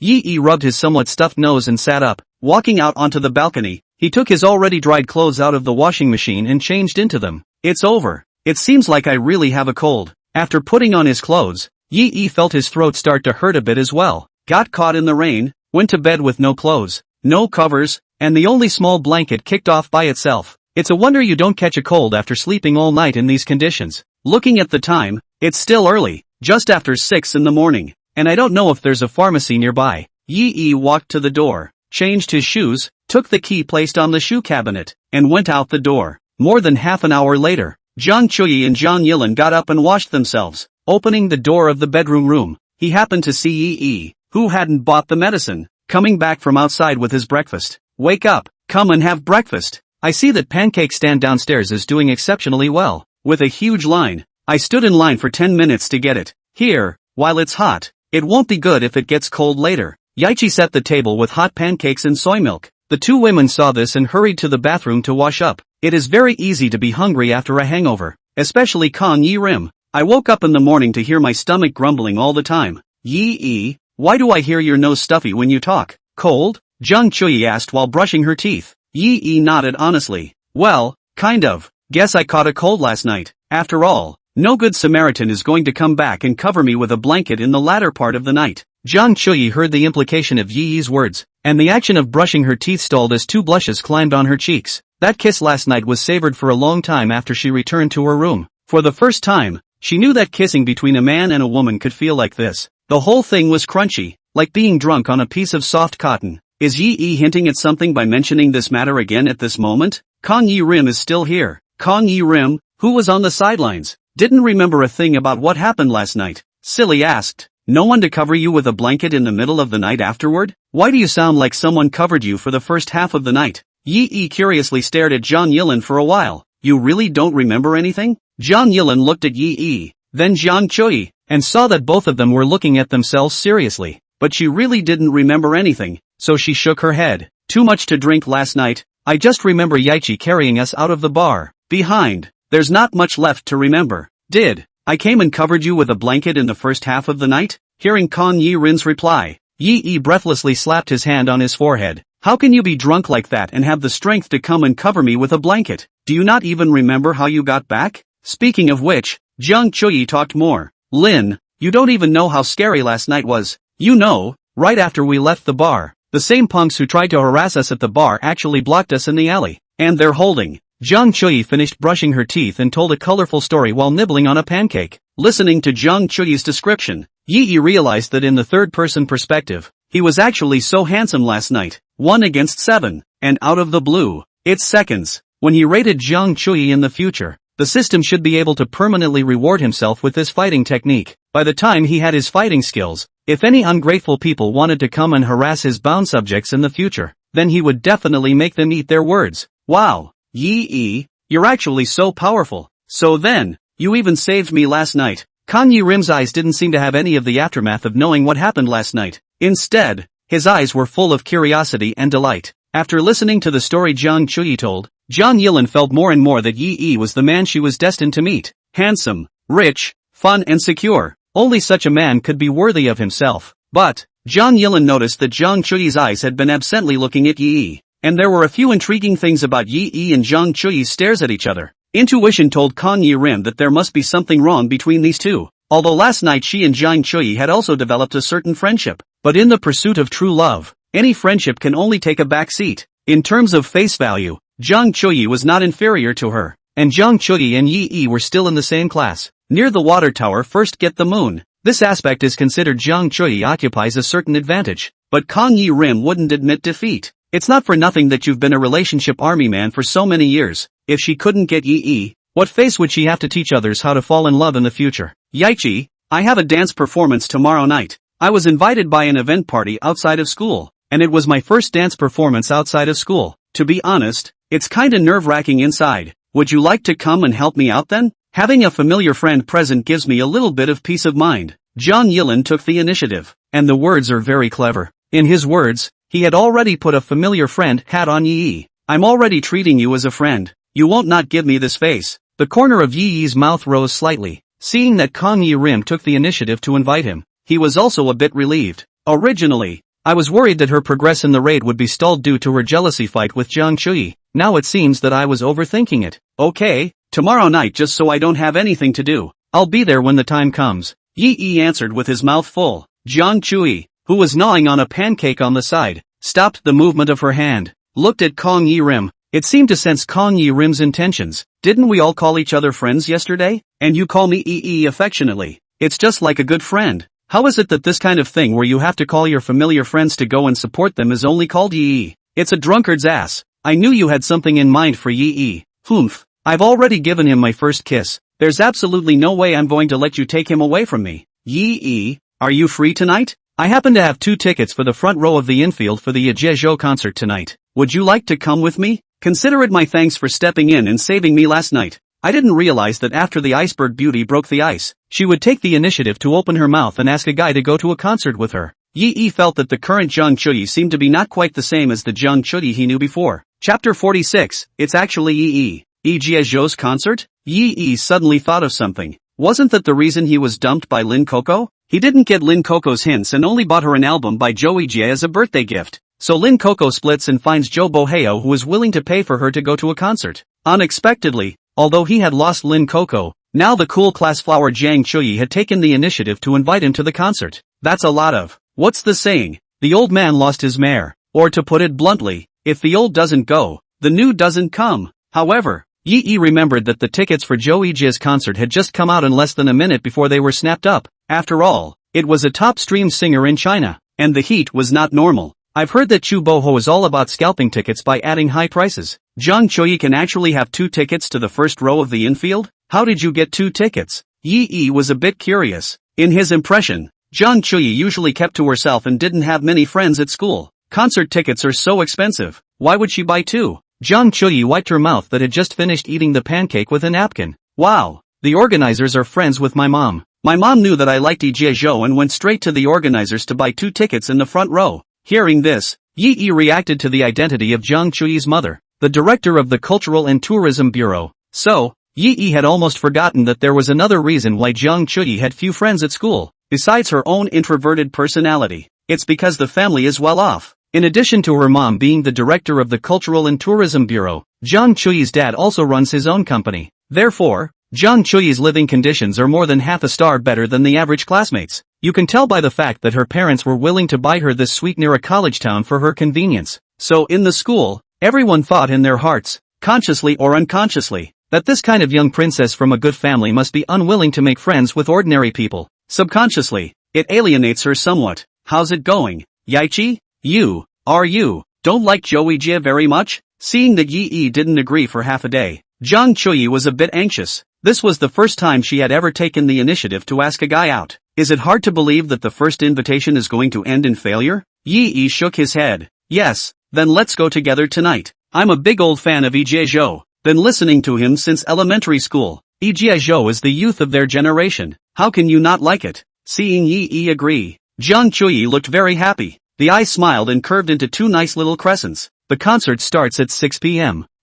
My mom will drive me then. Let's just meet at the ticket gate. Today their major only has 1 class in the morning. You can go home after class. Jiang Chui's mom had also agreed with her beforehand that she would drive her to the concert tonight. If my mom found out that she was going to a concert with a boy today, she would have grilled her a lot. Besides, she didn't know how to introduce Yi to her mom. Classmates? Would you, in your own character, invite a regular classmate of the opposite sex to a concert? Even if he said it himself, his mom might not believe him. A friend? Not really. In all the years of college, he had never mentioned in front of his parents that he had any friends at school. How is it possible to be on the verge of graduation and have one pop up out of nowhere? And the friend is a guy. Boyfriend? That counts even less. Although her first kiss was given to Yi, but between the two, I don't think there's any talk of an official relationship. No. What's on your mind? What formalizing relationships? I'm not even sure I like him. I also wonder what he feels about himself. The current relationship between them. It's just a relationship of holding and being held.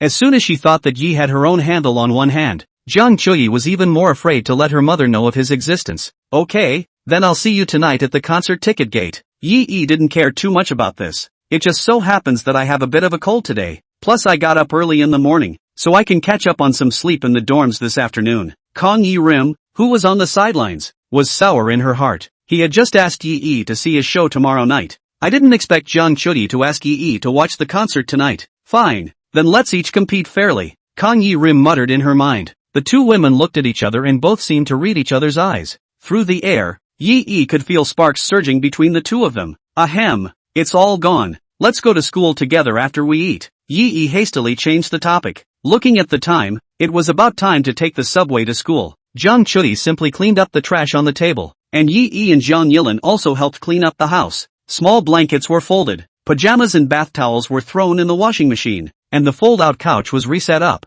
Change your shoes, head out the door, and the three of you take the subway to school together. After getting off the subway, just after leaving the station, Jiang Chui saw a familiar and annoying person. Mr. Jiang Chui, such a coincidence. I actually met you again today. Iceberg Beauty's #1 licking dog, Qin Zhuan, enthusiastically went up to greet Jiang Chui. Yesterday, he drove to the subway station to pick up Zhou Boheo and Lin Coco, and happened to run into Jiang Chui. That's when I realized that Banana-sama also commutes by subway every day, and under his warm invitation yesterday, Jiang Chui, though reluctantly, ended up getting into his car. This move certainly gives hope to this #1 lickspittle. Getting to ride in his car is a great start. It might not be long before he agrees to go on a date with him alone. Unbeknownst to him, the reason Jiang Chui agreed to get into his car yesterday was purely because her new shoes were too abrasive and she really didn't want to walk. Half the time, he didn't mean to give Qin Zhuan a chance, but in the eyes of the licking dog, he only felt that it was a great honor for the goddess to ride in his car. So early this morning, Qin Zhu drove to the subway station and waited, just to wait for Jiang Chui to exit the station and then invite her to ride in his car once again. For this moment, he took his car in for a fine wash yesterday for $80. Also bought a great smelling car aromatherapy diffuser on the recommendation of the owner of the car wash. In the morning before he left, he also thoughtfully bought Jiang Chui a good breakfast. The #1 lickspittle, who had everything ready, waited for more than an hour at the subway station and finally waited for his goddess to come out of the subway station. Let me give you a ride to school. My car is parked. The smile on Qin Zhu's face froze before he finished speaking, because he saw that the one who followed Jiang Chui out of the station together was actually Yi. Chapter 47, You've crossed the line. Leaf 1, how do you? Don't you live in school? As Jiang Chui's #1 loyal licking dog, Qin Zhu never dared to think that Yi and Jiang Chui stayed together last night. Just think of it as Yi staying out at night last night, taking the subway to school today, and coincidentally bumping into Jiang Chui on the subway. Ha, right. Yi actually stayed out at night again? Is it possible that it's with that schoolgirl from yesterday again? It's really eating out of the bowl and watching the pot. He has such a cute schoolmate, but he still wants to take Chui's first kiss. Chui bumped into it today. I think, Chui must have recognized you for the scum you really are. The goddess must be very sad now, feeling that her first kiss was fed to the dog. This should be a good time to take advantage of the situation and express yourself. Just hurry up and comfort the goddess. Maybe she can feel warmth in me. The goddess must think, it's better for me. So many years of dedicated and loyal licking. Just when Qin Zhu was planning to say something, he saw another long leg coming behind Yi. You two are walking so fast. You didn't wait for me. In the time it took Jiang Yilin to tie a shoelace, when she looked up, both Yi and Jiang Chui had already left the station. Quickly catching up, he realized that the duo had stopped here to be talking to a short, pockmarked boy about something. It's Netflix driver? There is still a long way between the subway station and the school. Usually, after students come out of the subway station, they will choose to take a taxi or ride on the man-powered tricycle near the subway station to go to the school. Jiang Yilin subconsciously thought of Qin Zhuan as an online taxi driver, just a little curious as to how this driver even got out of the car to pick them up. Looking at the long brown big wavy hair that fluttered in the wind, Qin Zhu stared with wide eyes. In a mere fraction of a second, he recognized the long-limbed man for what he was, the leading flower of the dance department, the bee-waisted, beautiful-legged goddess who ranked 4th on the list of flowers of Bincheng University. Jiang Yilin. This is the dream girl of many boys in the school. The slender waist that was in a firm grip, the long, straight and seductive legs, and those peach blossom eyes that seemed to see through every little boy's mind. TSK, TSK, TSK. For the first time, Qin Zhu realized that he could still fit someone else in his heart besides Jiang Chui. It's just that Kang Yi-rim has too many suitors, too much competition. It's still better on Jiang Chui's side. The Iceberg Beauty's high cooling attribute leads to few people who dare to confess to Jiang Chui and start courting her head-on. In that case, it seemed that it would be better to continue to be Jiang Chui's licking dog. The success rate would be higher. In just a few seconds, Qin Zhu weighed the pros and cons in his mind. Returning to his senses, he straightened his mind and continued to honestly be Jiang Chui's #1 licking dog. Wait, something's not right. Seems like I just missed the point myself. Did Jiang Yilin say something to Yi and Jiang Chui? Why don't you wait for her? Three of them came together? Shu felt like the sky of his inner world had instantly collapsed in half. Zhang Chuyi and Zhang Yilin usually don't seem to have much interaction at school, right? But both are goddesses on the school flower list, so it's normal for them to know each other in private. But how did they end up with Yi? You, the three of you. Shu's voice trembled a little as he spoke. Kong Yi Rim nodded. Yeah, there's three of us. Master, where is your car? We can go now. When these words were said, both Yi and Zhang Chuyi did not hold back their laughter. Instead, it was Kong Yi Rim who was confused watching the duo's reaction. What's wrong? Why are you two being weird? Is it something on my face? It's your fault for talking to me all the time while I'm washing my face in the morning. It made me not even wash my face carefully. There was a small mirror on the back of Kong Yi Rim's cell phone case, and she flipped the phone over and carefully examined her delicate face inside the mirror. No, you don't have anything on your face. We're laughing because this dude isn't an internet ride master. He's in our class. Yi was still kind enough to explain for Zhu. Although Zhu was growing a little bit anxious, but to treat someone as an online driver just because of this is more or less hurting their self-esteem. Yi couldn't help but think of a previous joke when he first entered the university. Classmates said that on the day that Zhu reported to school, a teacher asked him, "This parent, why didn't your child come with you?" Just because of this segment, Zhu became the representative type of the classes young and old. Zhang Chuyi also knew about this matter, so when she heard Zhang Yilin treating Zhuan as a driver just now, she unconsciously remembered this segment as well. A wave of embarrassment washed over Kong Yi Rim's face. Embarrassed, he nodded at Zhu. "Excuse me, classmate." Zhu's eyes froze. He didn't react to Kong Yi Rim's apology, because his mind was full of the words Kong Yi Rim had just said. "It's your fault for talking to me all the time while I'm washing my face in the morning." What do you mean? These three together this morning? As if they were together when I washed my face in the morning. That means they stay together at night too. Lean. Zhu felt a surge of qi and blood in his chest, and the other half of the sky in his inner world finally collapsed. There was a buzz in my head. The whole group was confused. Zhang Chuyi, you guys last night. In his heart, Zhu still held the last glimmer of hope. Hopefully Zhang Chuyi would answer him that the three of them weren't together at all last night. But Zhang Chuyi's reply broke the last trace of fantasy in Zhu's heart. "We went to a bar last night. Then I let them stay at my house after they got drunk." This light tone was like narrating an extremely commonplace thing. It was as if they were expressing that this sort of thing had long been commonplace for the three of them. Zhuan's hands unconsciously clenched. His eyes reddened as he looked at Yi. Yi, how could you bring Zhang Chuyi to a bar? You took advantage of the situation. Scum.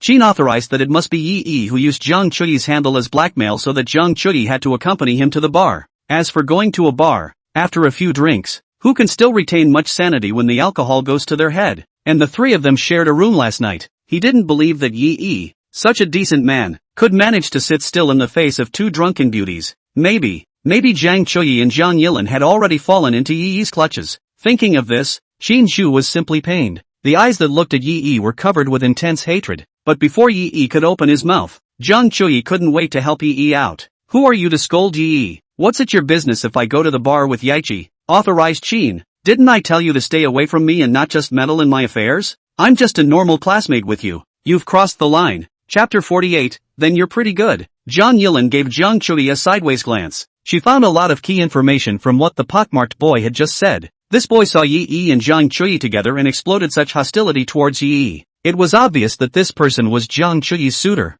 No, judging by the emotional state, it would be more accurate to say dog licking. A few thoughts of wanting to see a good show suddenly came to Kong Yi Rim's mind. That's a good time for this licking dog to show up. You, Zhang Chuyi, can't even manage your own licking dog well? And now the licking dog is being unforgiving to Yi in front of you. Yi must be very upset in his heart. And this displeasure would definitely be transferred to Zhang Chuyi. The thought that Zhang Chuyi was about to have her points deducted in Yi's heart made Zhang Yilin feel happy. After all, she was now in a competitive relationship with Zhang Chuyi. This student, I don't care what your relationship is with Zhang Chuyi, but you're accusing Yi so plainly. Shouldn't you apologize to him? Zhang Yilin clearly had something to say. It was to pull Yi's attention to the relationship between this pockmarked man and Zhang Chuyi. Zhang Chuyi heard Zhang Yilin's words and skimmed her lips. This Kong Yi Rim, she's really good at tea. A girl's ability to appreciate tea is innate. It's like guys can recognize which ones are scumbags playing with their feelings in minutes. These are gendered gifts. Since Zhang Yilin had taken the initiative to make a move, she, Zhang Chuyi, naturally wouldn't sit back and wait. Authorized Qin, no matter what happens to Yi and I don't need you to worry about it. Zhang Chuyi looked at Zhu and said coldly, In one simple sentence, he made his position clear. And that phrase, "no matter what happens to me and Yi-yi," seems to leave endless room for imagination. Shinju stood in place with a dumbfounded look on his face. Those words he just accused Yi-yi of. Wasn't it to help the two schoolgirls who were taken advantage of by Yi-yi? Why are these two schoolgirls blaming themselves instead? And listening to Jiang Chuyi's tone, did she want something to happen with Yi-yi? No way. Absolutely not. Jiang Chuyi was a famous iceberg beauty and had never looked squarely at any boy. Like a holy highland flower. How could one possibly have a mortal heart for a scum like Yi-yi? There must be some other reason. Right. It must be Yi-yi who threatened Jiang Chuyi with that handle. That must be it. And the reason why Jiang Chuyi was helping Yi-yi right now must also be because she was afraid of angering Yi-yi and causing him to publicize her handle. Damn it. What on earth is that? How could she make Jiang Chuyi so obedient? If I can get a hold of that, can I ask Jiang Chuyi to go to the bar for a drink? Thinking of this, Shinju's heart trembled, as if he had already fantasized about Jiang Chuyi's obedience at his side. That scene, just thinking about it makes your blood run cold. Then why is Kong Yi-rim also so protective of Yi-yi? Can it be that Yi-yi has something on her? Damn it, there must be a way to get these handles that can control the goddess. That way the goddesses are all mine. Sheen Grant, what are you laughing at? In the face of the accusations of the two major schoolgirls, Shinju actually smiled evilly. It made Jiang Chuyi's heart a little hairy. Returning to his senses, Shinju wiped the saliva at the corner of his mouth, forced down the fantasies in his heart, and immediately changed his expression. Yi-yi student, I'm sorry, I apologize to you. A licking dog is one that can bend. Shinju had already made up his mind to get the handle from Yi-yi that could control these two schoolgirls. Before reaching his goal, he couldn't make too much of a mess with Yi-yi yet. It's just an apology. He's so thick-skinned. It doesn't matter. Only, this little thought of Shinju's could not be hidden from Yi-yi, who had now significantly improved his segment. It looks like this kid is trying to figure out from me how and by what means he took these two schoolgirls. Hey, pity. He'll never know in his life that the old man has a system on him.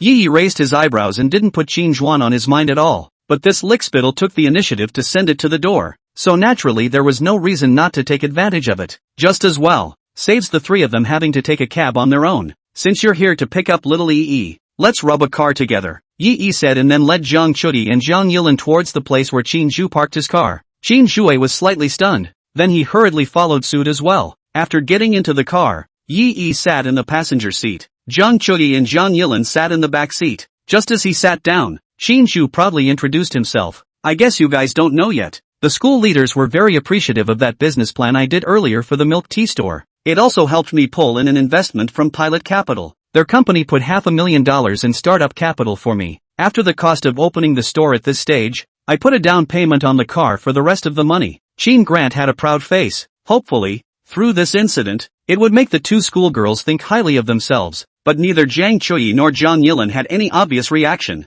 Jiang Chuyi's family was already rich. A mobility car of about 100,000 yuan. And hundreds of thousands of dollars invested in the milk tea store. She really did not think there was anything special. Although Jiang Yilin's family was average, she had just received $1 million reward from Yi last night. Compared to Yi's grand gesture of throwing thousands of gold, these by Qin did seem a bit small. So after Qin finished showing off, an awkward silence fell over the car. In the end, it was Yi who kindly broke the embarrassment. Well, you're pretty good then. Come on, do a good job. Part of this compliment did come from the heart for Yi. After raising the progress of the 5 schoolgirls' grades to 70%, he would be the boss of Pilot Capital. Thinking about it this way, Qin was actually working for him. Pilot Capital is not a charity organization. The reason why the investment to Qin, then wait until after the profit. Certainly also want to take a share. Thinking about this, Yi truly hoped that Qin's milk tea store would prosper. The better the milk tea store business, the more dividends Pilot Capital can get. Classmate. Your car, there's a strange odor.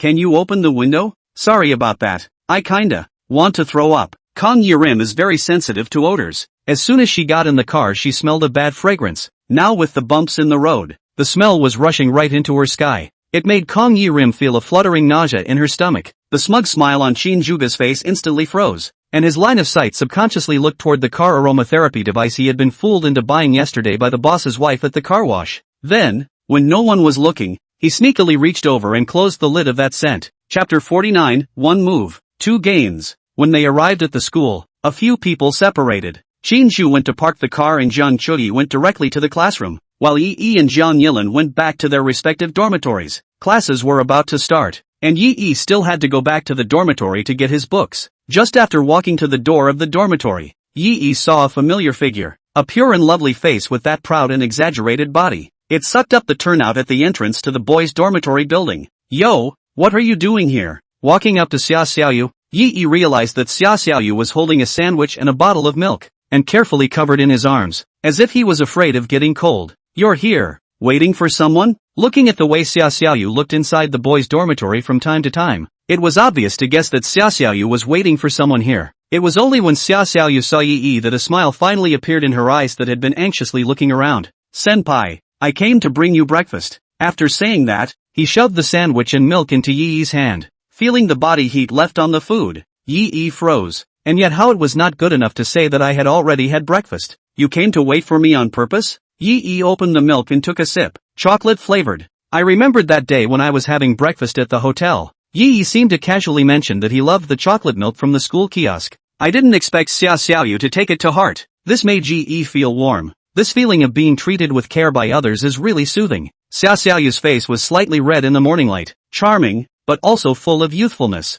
Well, I asked around and found out that your major has classes this morning. I thought you said you often slept in until class started. I'm afraid you'll go to class hungry. That's not good for the body. So I bought you breakfast and brought it to you. How is someone who has been deliberately alienated from his classmates because of his family's poverty going to find someone to ask about the course schedule for Yi's major? Yi could not even imagine how much courage Xiaoyu had to muster up for this. Silly, how could I starve myself? I passed the cafeteria on my way to the school building. Just buy a random bag in your pocket and eat it on the go. Yi gently nudged the tip of Xiaoyu's nose with his hand. Xiaoyu smiled sweetly and gently shook her cute little head against Yi's finger. So, senpai, did you like the breakfast I bought you? Soft and sticky tone, like a good boy waiting to be praised. Xiaoyu was a junior this year. During these 3 years, her classmates knew that she was a poor student, and they also knew that every semester she had to apply for a scholarship from the school. As the saying goes, college is a small community. Many students gradually awaken to the concept of money during their college years. Everyone loves to make friends with people who are rich and generous. It's naive to think that such friends wait until after graduation to become their own networking resources. As for poor students like Xiaoyu, the students were afraid to avoid them. A bumpkin who has never seen anything in the world. A girl without any skincare cosmetics. If a classmate got close to someone like Xiaoyu, it was going to be laughed at by the others. In these 3 years, Xiaoyu had gotten used to this life of being ostracized everywhere. However, she met Yi, meets a rare ray of light in her gray life. When she reported for her freshman year, it was Yi who patiently helped her carry her luggage. Once out of the library, happened to meet the heavy rain. Is the leaf all the way through? Playing the umbrella to support her back to the dormitory. Plus the day before yesterday, when he himself was carrying a thick pile of books, it was also Yi who enthusiastically came forward to help. She was also taken to expensive Western food, an upscale hotel experience, and a 5-star hotel breakfast. Yi was different from her classmates around her, although some boys do approach her deliberately, but Xiaoyu knew that those boys came for her pretty looks. Upon learning of her status as a poor student, the boys invariably show their dislike and then gradually distance themselves from her. In everyone's mind, they ultimately look down on her. Only Yichi is different. Even if you know that you have never eaten Western food, you will still be very patient and teach yourself some manners of eating Western food, and sharing a room with myself, and sitting on my ass while I was drunk and defenseless, warm, and sassy. In the past 2 days, Xiaoyu was constantly thinking back to that morning, in the hotel sofa, the scene where she collapsed on top of Yi. That firm chest could no longer calm her love-struck heart. So here she is this morning. The breakfast delivery was just an excuse. The bottom line is, she wants to see him. Just seeing him made her feel a spring in her heart. Yi unwrapped the sandwich in front of Xiaoyu, sent it into his mouth and took a big bite. Yummy. In fact, because of the cold, Yi didn't have a very good appetite today, but this was the first time a girl had been so sweet as to bring him breakfast. He didn't want to disappoint Xiaoyu's good intentions, wiped out a sandwich in just 3 or 2 bites. The bottle of chocolate-flavored milk went down the drain for him, too. Seeing that Yi loved the breakfast he bought so much, Xiaoyu was also very happy. 7 for sandwiches and 5 for chocolate milk, for a total of 12. Usually Xiaoyu ate 3 meals a day in the cafeteria, almost only spent this much money, but as long as Yi liked it, she didn't feel any heartache at all. Senior, then I'll bring you breakfast every day from now on. Okay. Xiaoyu had an expectant look on her face. If Yi agreed, Then she could see Yi every morning. Even if she could only spend a few minutes together and speak a few words, it would be enough for her to go back and secretly reminisce for a long time. A wish bar floated up above Xiaoxiaoyu's head. I wish I could see Senior Yaichi more often in the future. Yi looked at this simple and lovely young girl in front of him, and it was like a soft spot in his heart was struck. She obviously couldn't afford to eat anything good herself, and yet you have to come up with money to buy yourself breakfast, just to be able to see myself. Really, adorable and heartbreaking. Yaichi was eager to help her, but Yi also understood that Xiaoxiaoyu was still very strong deep down. If she were to offer her help rashly,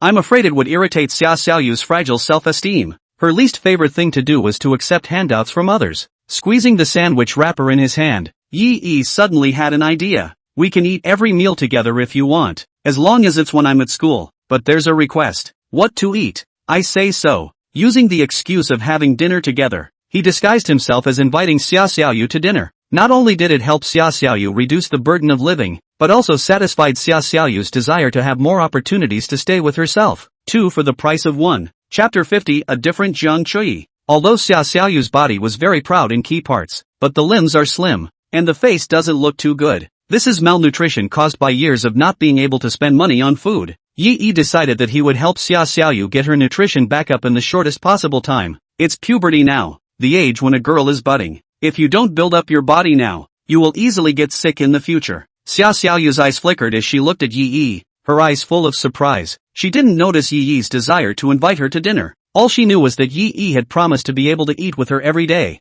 There was nothing for her to be happier about. Senior, so, then are you at school at noon after class today? Xiaoxiaoyu firmly memorized the keywords in Yi's words just now. Yaichi said that as long as he was at school then every meal was eaten together. So, Xiaoxiaoyu only needed to confirm when Yi was at school. Yi smiled gently. I was at school at noon today, but I don't get out of class until 11:30. Besides, our teacher in this class likes to drag her feet. Xiaoxiaoyu tiptoed happily, forced down the joy that wanted to jump in place. It's okay senpai. I'll go to the cafeteria early to get a seat then. You'll come straight here after class. Yi nodded. Okay, but we had a deal. You just take the seat. I'll decide what to eat when I get there. Xiaoxiaoyu smiled, smiling like a child who had received a beloved gift. Okay, I'll see you at noon then. Back in the dormitory, Yi just probed his head, and Xia Ziyuan came up to chatter and ask questions. Old Yi, you really didn't come back all night? Lin Yu also hurriedly rolled out of bed from the top bunk. Honestly, did you go to an internet cafe last night for a night out? Or, Du Mingyu patted Lin Yu's shoulder. Old Lin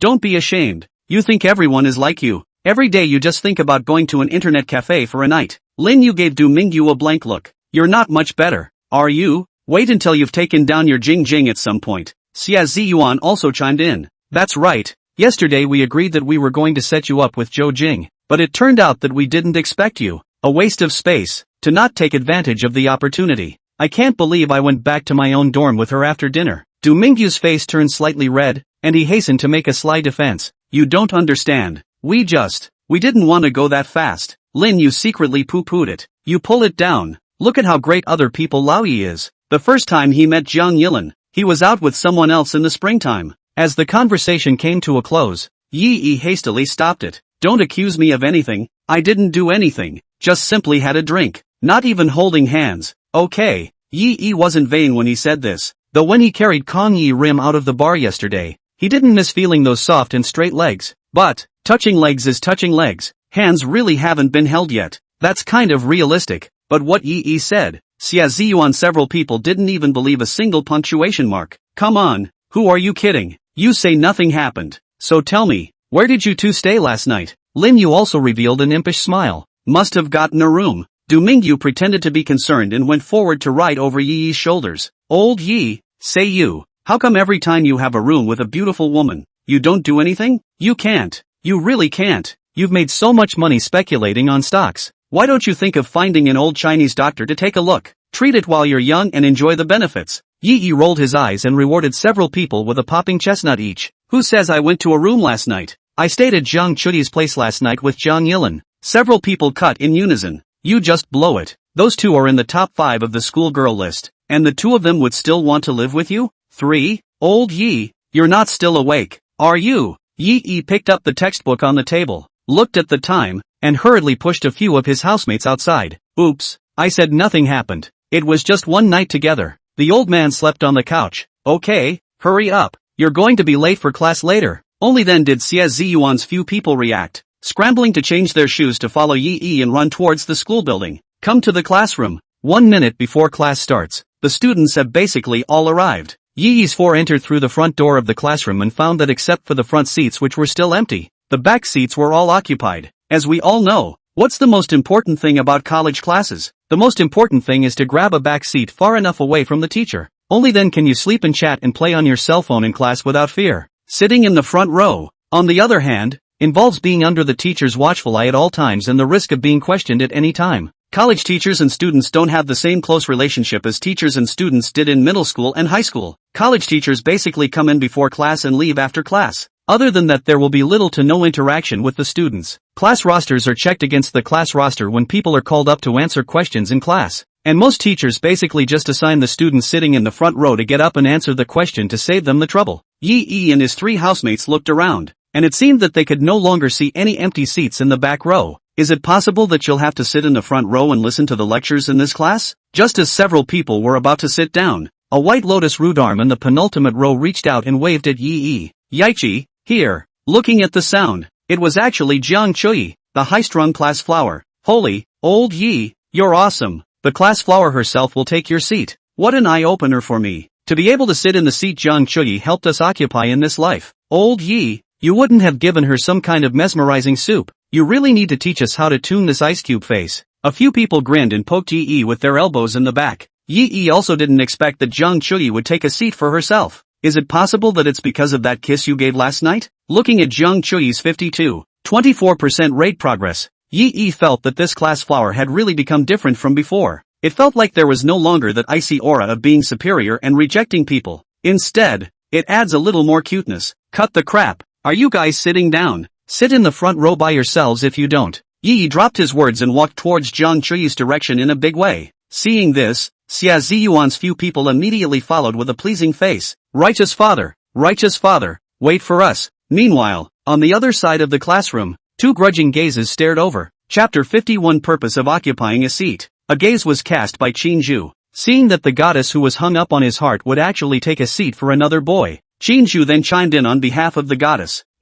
Wait, when I get the handle on Ye's hand, I'll rescue you. When the time comes, you'll be mine alone. You only have to listen to me alone. I definitely won't be like Yi Yi. I'll hurt you and love you and spoil you to the skies. Let you be the boss lady of my milk tea store. Qin Zhui gave Yi Yi a hateful look, his eyes full of the flames of jealousy, and the other grudging gaze came from Lin Coco's direction. Last night, Zhou Boheo suddenly asked her to go to the bar, said he'd introduce her to his friends, let Lin Coco dress up. Lin Coco was very happy. A guy who is willing to introduce himself to his friends. That means that he is serious about his feelings. And all of Zhou Boheo's friends must be a bunch of rich kids too. Maybe we'll be able to pull a lot of wool over our eyes if we hang out with them a lot in the future. So Lin Coco seriously dressed up in her dormitory for more than an hour. I was afraid that the makeup was not good enough to leave any bad impression on those rich kids. After applying makeup, and Zhou Boho took a cab to the bar. Right at the entrance of the alley in front of the bar, before she even got out of the car, Lin Coco saw Yi Yi.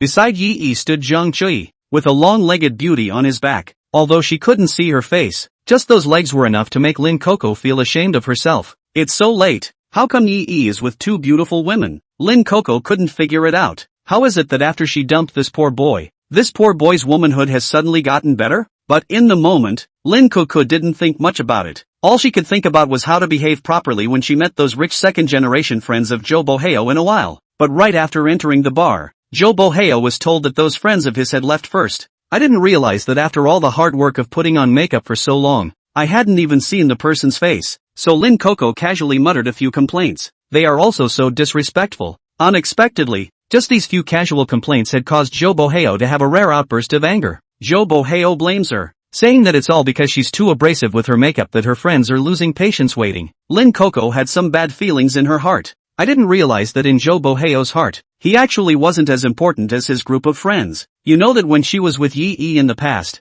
Yi Yi put her first in everything. She used to be in Yi Yi's heart. That would always be first in line. She aggravatedly argued with Zhou Boheo twice. In the end, the two parted on bad terms and each took a cab back to their dorms. When she woke up this morning, Thinking that the tickets for the evening concert were still in Joe Boheo's hands, Lin Coco had no choice but to send a message to Joe Boheo anyway, saying that he was in too much of a hurry last night. He hoped that Joe Boheo would not take it to heart. Although he said that, Lin Coco didn't think she had a problem at all in her heart. It's just a matter of being verbally condescending in order to dabble with concert tickets. Arriving at the classroom, Lin Coco had just sat down not long before Yi walked into the classroom. Seeing Yi, Lin Coco was in a trance for a moment. In his mind, he inexplicably remembered the bits and pieces of Yi's own in the past. He thought to himself that if he were Yi in his place, he would not have complained about her like Joe Boheo did last night. But next, Jiang Chuyi's action of waving at Yi completely pulled Lin Coco's thoughts back to reality. Although he didn't know how Yi was able to get so close to so many beautiful women recently, but Lin Coco had a vague feeling in her heart. It was this boy she had once abandoned that would never belong to her again.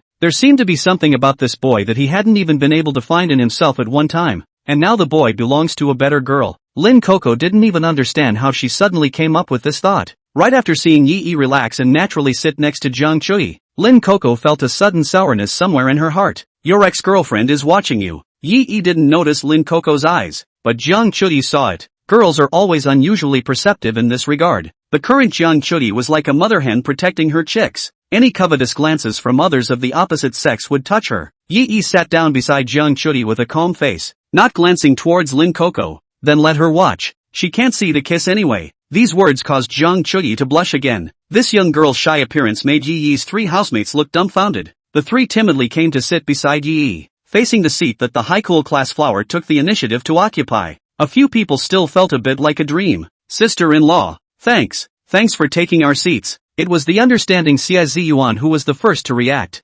Tentatively, he called out to his sister-in-law. Jiang Chuyi and Yi had both kissed in front of them. Not sure about the duo's current relationship though, but looking at Jiang Chuyi seated in shy appearance, calling her sister-in-law should always not be too much of a problem. As expected, Jiang Chuyi didn't show any aversion or dislike towards Xie Ziyuan's name-calling. Instead, he blushed even more. You guys, don't yell. Yaichi and I aren't. Oops. Yi, you explain it to them. As the saying goes, a young girl's blush is better than all confessions of love. Jiang Chuyi's reaction at this moment, in the eyes of a few people, that only had the feeling of lust. Yi cleared his throat and looked at the three housemates with a serious face. That's right, don't you guys yell. She and I aren't in that kind of relationship yet. After listening to Yi's explanation, the bad smile on the three housemates' faces intensified. Jiang Chuyi turned her head in surprise and glared at Yi angrily. Didn't I ask you to explain?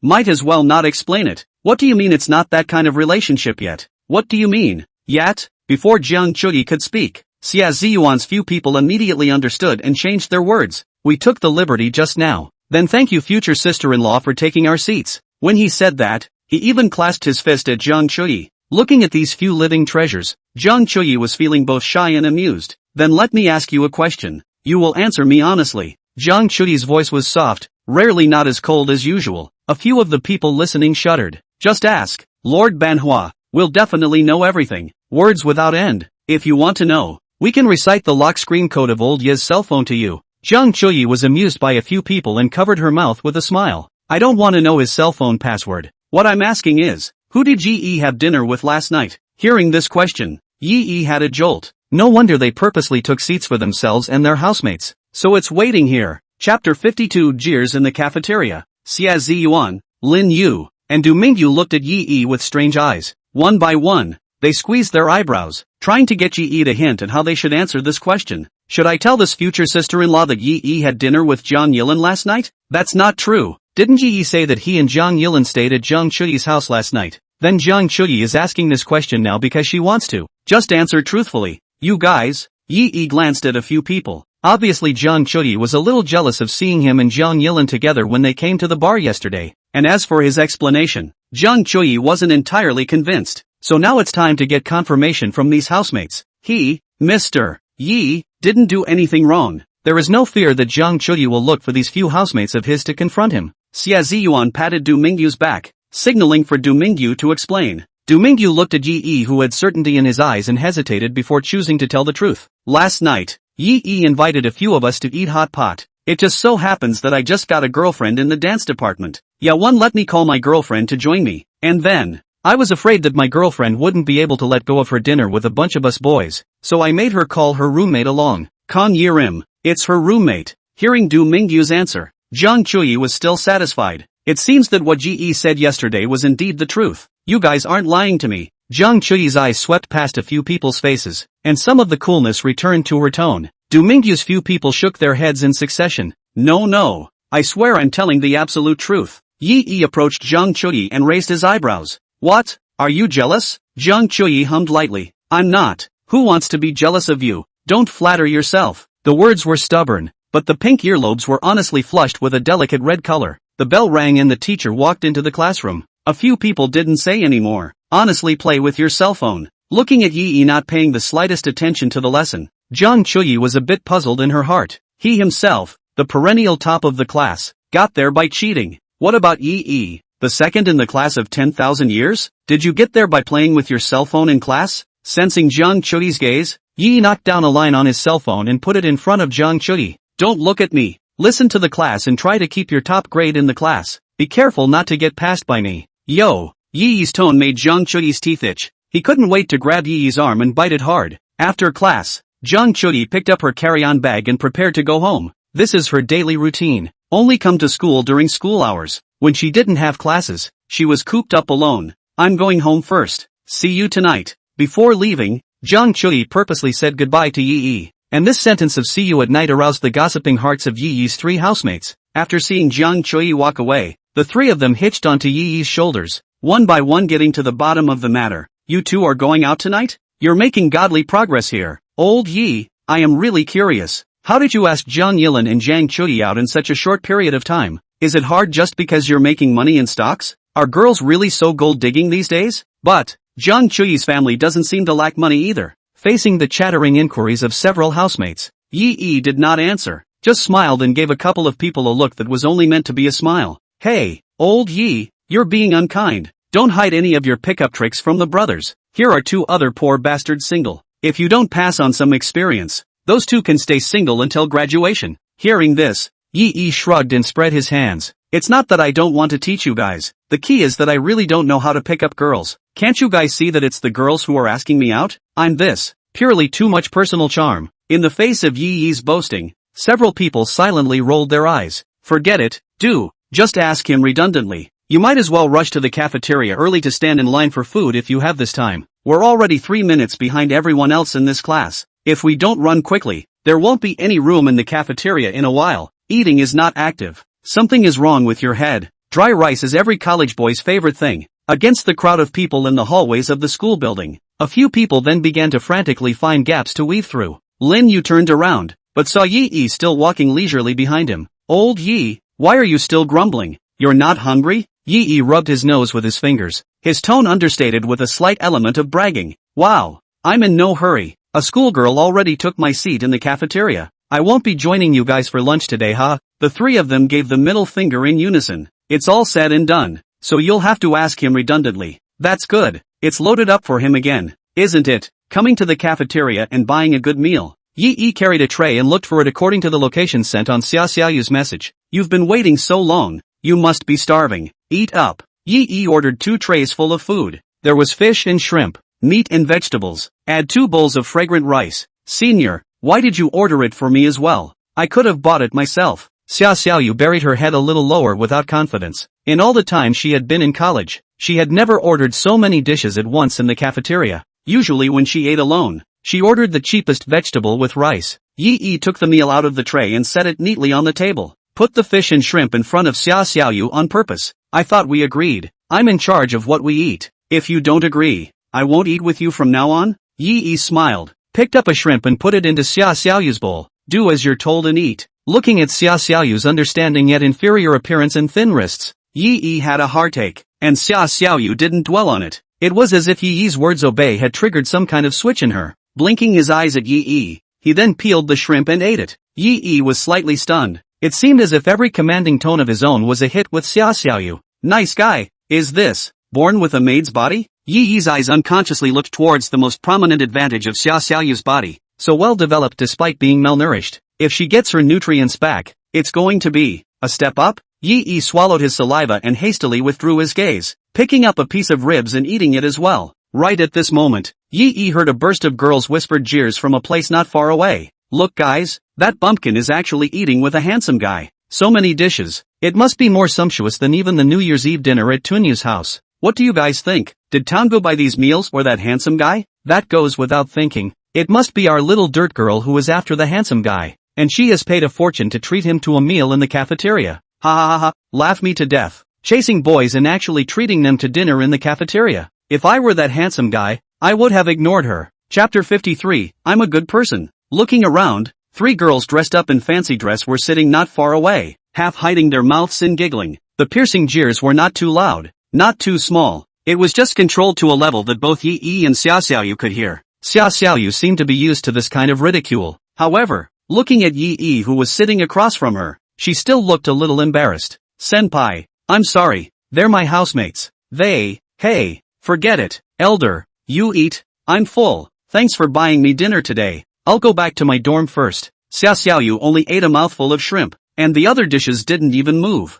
Having been stirred up by a couple of her housemates, she had lost her appetite. I just want to find a hole in the ground and sneak out, lest Yi Yi be dragged down by himself and disgraced here together. Xia Xiaoyu put down her chopsticks and got up, ready to leave. Yi Yi, however, took her hand. Sit down, dinner, ignore them. The commanding tone inexplicably made Xia Xiaoyu feel a little more secure in her heart. Looking at Yi Yi's undeniable expression, Xia Xiaoyu's legs that originally wanted to leave could not move. Dutifully, he sat back down. Obediently, he picked up the chopsticks he had just put down and carefully pinched a piece of bok choy into his bowl. Is that how they usually treat you? Yi Yi turned around and shot a glance at the 3 girls. Although dressed up in a flamboyant manner, the lipstick is so thick that it looks excessively tacky. Instead, it lacks the innocent spunk of a college girl. All 3 are extremely low-level gold-digging women, as taught in 100 Secrets to Holding a Goddess. Even the kind with a lower segment than Lin Coco. Xia Xiaoyu buried her head in front of the rice, did not even raise her head,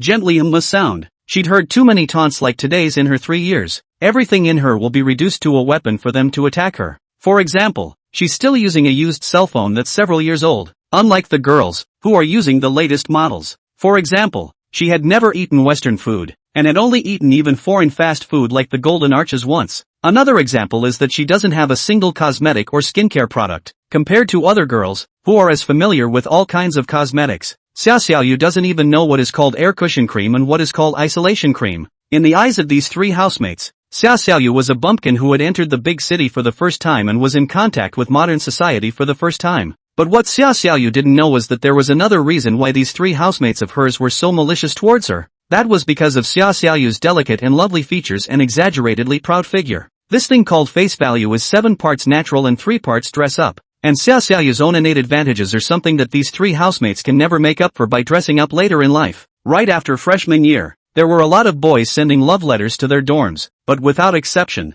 they were all given to Xia Xiaoyu. It was no different than a punch in the face for those 3 lovey-dovey housemates. So after learning about Xia Xiaoyu's status as a poor student, the jealousy that had been accumulated in their hearts for a long time seemed to have finally found a suitable vent. Public mockery has been the norm ever since. So much so that those boys who had once written love letters to Xia Xiaoyu didn't dare to give her another glance. Because in the class, Xia Xiaoyu is synonymous with dirt and disgrace. Those who were close to Xia Xiaoyu would fall into the same category as Xia Xiaoyu, and would be the object of everyone's ridicule. No one has the courage to stand firmly by Xia Xiaoyu in the face of 1,000 accusations. Everyone was afraid to avoid it. So after hearing the unfriendly jeers of the 3 housemates just now, Xia Xiaoyu's first reaction was to leave. Didn't want to involve Yi Yi. Looking at Xia Xiaoyu who was silently picking up her food, Yi Yi felt a pang of heartache. At a time like this, there's no point in going back at those girls. This would only make a big deal out of it in public, but it would be even more damaging to Xia Xiaoyu's self-esteem. The best solution was to help Xia Xiaoyu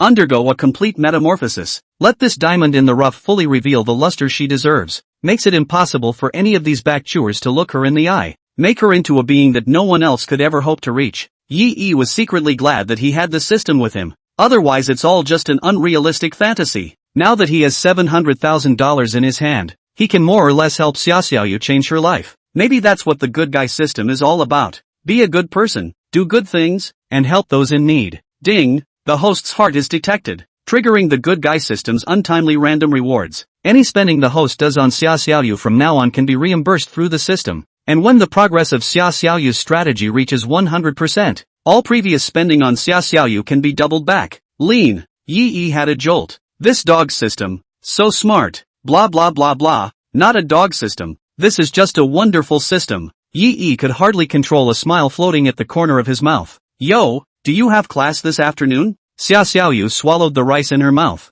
and only then did she raise her head, which had been buried low, a bit. I have the afternoon. No class. What's wrong, senpai? Is there something you need me to do for you? Yi smiled faintly and snapped his fingers. It's okay, let's eat first. I'll take you shopping after we eat. Xiaoyu's big eyes blinked, looking at Yi who was full of tenderness. Her heart warmed. Yi is really different from everyone else. The boys who had previously written her love letters had all chosen to stay away after hearing a few of their housemates ridicule her in such a reckless manner, fearful of being the object of ridicule as well. But Yi, not only did he not show any embarrassment, instead, he had to ask himself to go shopping in the afternoon? Senpai, you're so nice. Xiaoyu's voice was low, and her cheeks were smeared with a pink color. Yi clamped a piece of fish and put it into Xiaoyu's bowl with a straight face. Well, I know, I'm a good person. Chapter 54, Encountering the Schoolgirl. After dinner, Yi took Xiaoyu to Jinyue Mall by taxi, as the most upscale shopping mall in Binchang.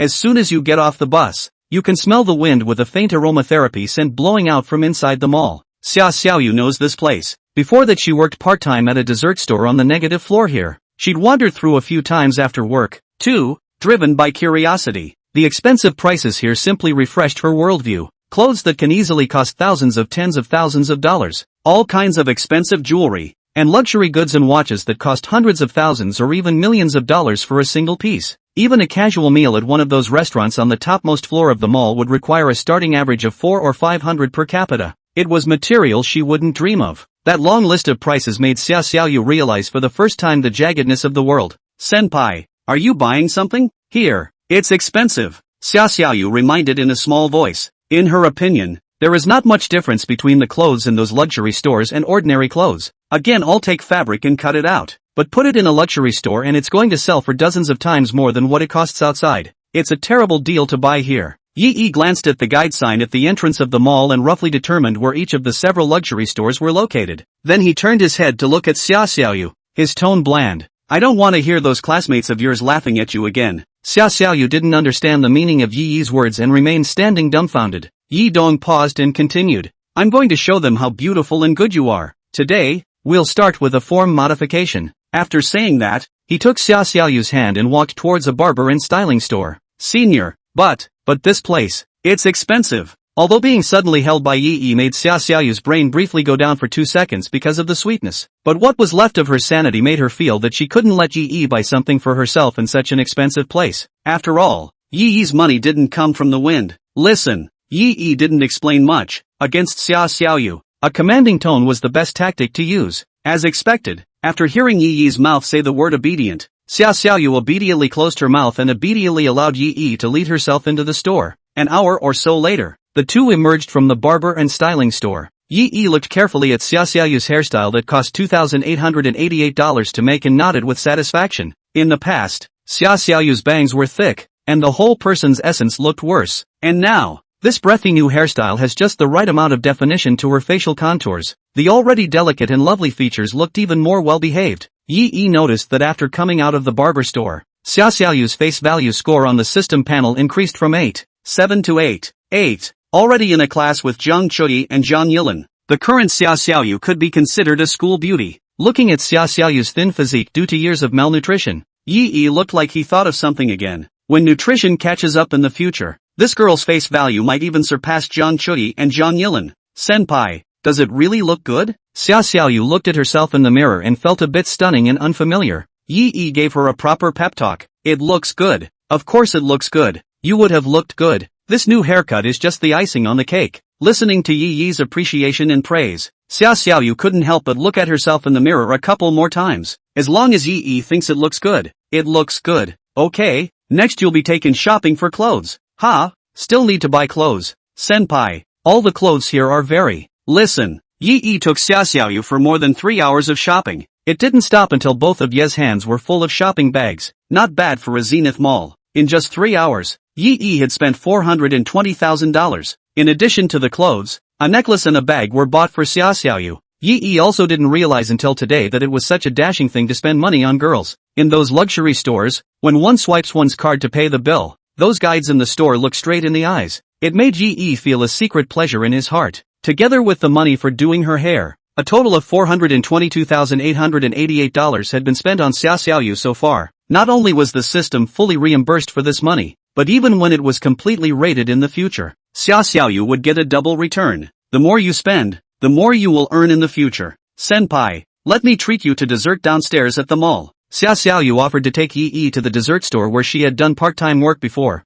The desserts there still taste good. It's a bit more expensive though. A dessert set costs over 100. But today Yi had spent so much money on her, she always had to show it. You can't afford the expensive ones, but you can still afford to pay for a dessert. Yi also nodded in agreement. I did get tired after all that shopping. Just in time for a break. By the way, think of what else you can buy for Xiaoxiaoyu. Coming to the negative floor, Xiaoxiaoyu led Yi into a dessert store decorated in a cream style. When Yi was ordering at the front desk, a waitress enthusiastically ran over to whisper hello to Xiaoxiaoyu. Yo, what brings you here today? I feel like you've gotten so much prettier after not seeing you for a few days. This is, boyfriend? The waitress's voice was low, as if she was afraid of Xiaoxiaoyu's shyness, and deliberately controlled the volume without letting Yi hear it. Xiaoxiaoyu's cheeks instantly flushed crimson and she shyly lowered her head. Hokage, don't tease me, Senpai and we don't have that kind of relationship. Oh yeah, Senior Yi is also from our university, in the same class as you. Thinking of the waitress's identity, Xiaoxiaoyu pulled Yi's sleeve. Senior, let me introduce you. This is my schoolmate, from the same school as us. I met them before when I was working part-time here. Sister is so nice to me and often brings me snacks. Yi turned back and smiled as he politely greeted the waitress. Hello, Chinese department. Yi. The girl nodded politely as well. Hello, finance department. Wei Shurian. Hearing this name, Yi's expression stagnated. Just now, his mind was so focused on ordering dessert that he didn't even pay attention to the looks of the girl in front of him. Wei Shurian? Wei Shurian, the one who ranked third on the school's flower list? The legendary finance department's finest beauty. Nice guy. Was worried about getting to know the other school girls. I didn't expect to go out for a shopping trip and run into each other like this. Xiaoxiaoyu was such a little blessing. As long as we can get to know each other, then things will be much easier in the future. Wei Shurian was now wearing the dessert store's uniform work clothes. The pink hair on the back of her head was in a double ponytail, but it seemed to fit the outfit perfectly. Lovely cream-colored shirt,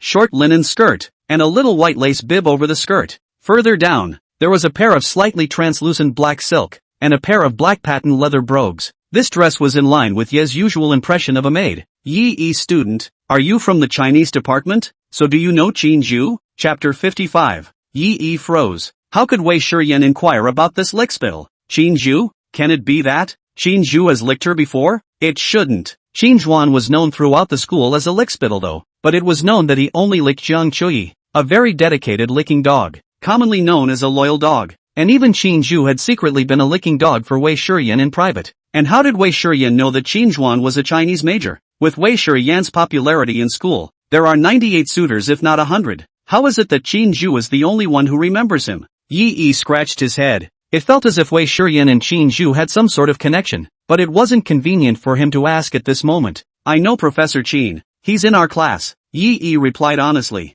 Upon hearing this answer, the polite smile that had just hung on Wei Shurian's face visibly hesitated for a moment. You were in the same class? Jiang Chuyi seems to be in your class too, right? Answered one question, came another. Yi didn't even know what Wei Shurian was trying to know. How come it's like a household check when you come up? Do you want to change your major to my class? Well, Jiang Chuyi is also in our class. Yi continued to answer matter-of-factly. Wei Shurian's lips pursed slightly and hesitated for a moment before asking another question. So, are you close to him? Her intention was to ask if Yi and Qinju had a good relationship. If Yi and Qinju did not have a good relationship, then maybe Yi would be willing to help with this favor of his own. But if Yi and Qinjuan were on good terms, then there was no need to say the next words. But Yi had misinterpreted the meaning. Wei Shurian's last question was asking about Jiang Chuyi, so Yi rightfully felt that this next question she asked was also about her relationship with Jiang Chuyi. After all, you can't tell a he from a she just by listening. I'm pretty close to her. We're both still scheduled to go to a concert together tonight.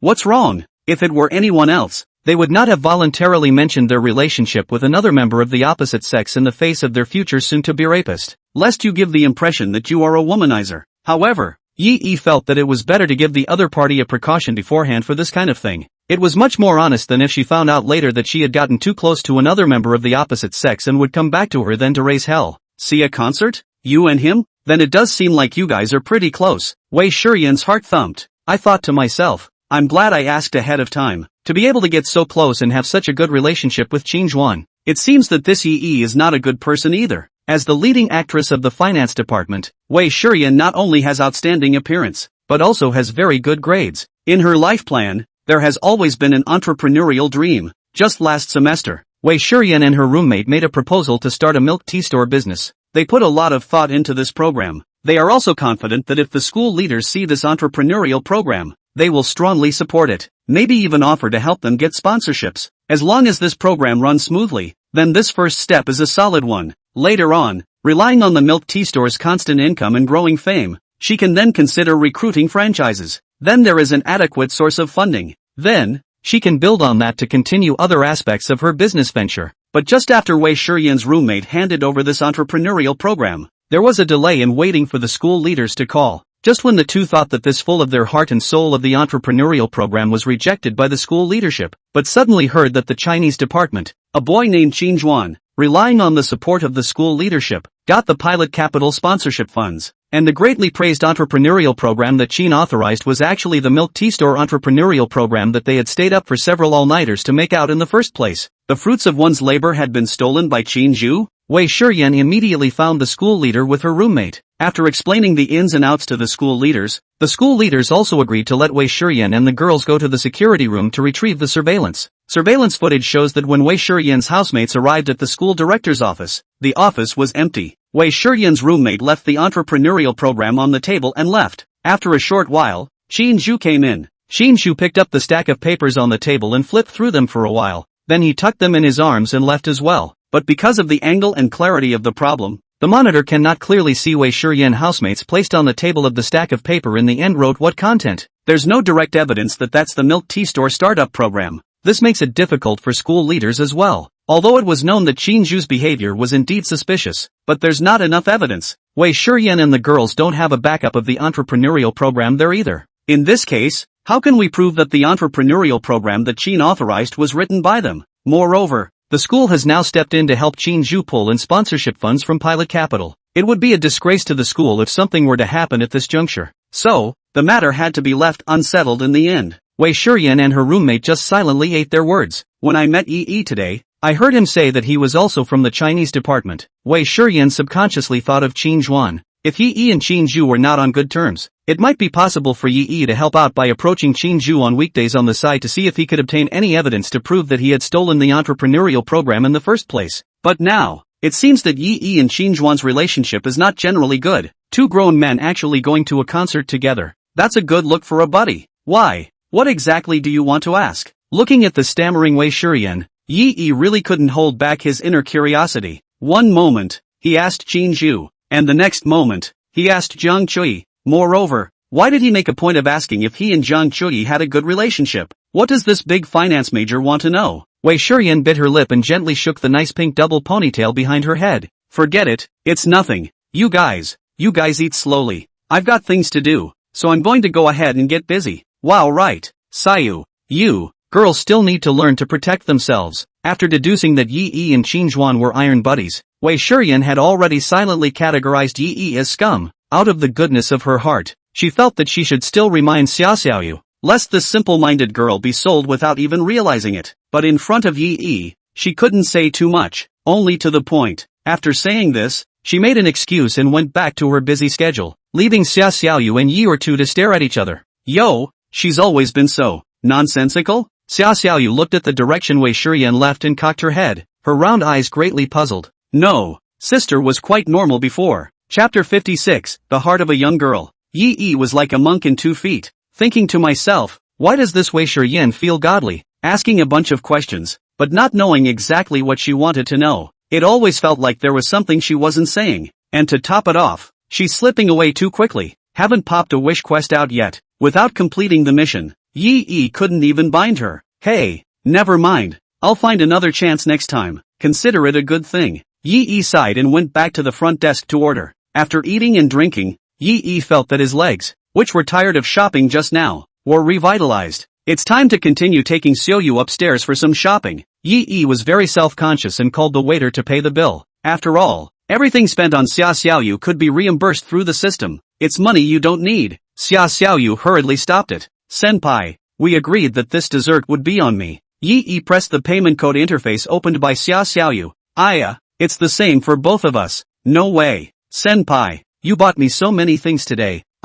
Well, I'll pay when I say I'll pay. Good boy, do as you're told. In order to avoid continuing the argument, Yi had no choice but to take out the killer. As expected, when she heard Yi say the word obedient, Xiaoyu obediently closed her mouth. Well, let's get on with the shopping. Yi waved his hand in a gesture of pointing. Xiaoyu looked at the large shopping bag on Ye's hand and asked weakly, Senpai, don't buy it. So much stuff, can't even lift it. Hearing this, Yi glanced at the large and small bags in his hands. Yeah, just patronized it. So many things, even if Xiaoyu carries them back to the dormitory. It's not good to put them there. Each person in the school dormitory had only one of two small cabinets. There are many household items to put in addition to clothes. There's not much room at all. Thinking of this, Yi couldn't help but remember the incident last night when he stayed over at Jiang Chuyi's house. Thinking to himself, no wonder Jiang Chuyi wanted to live outside. I'm afraid that in addition to being withdrawn, I probably also found the school dormitory accommodations to be too basic. After all,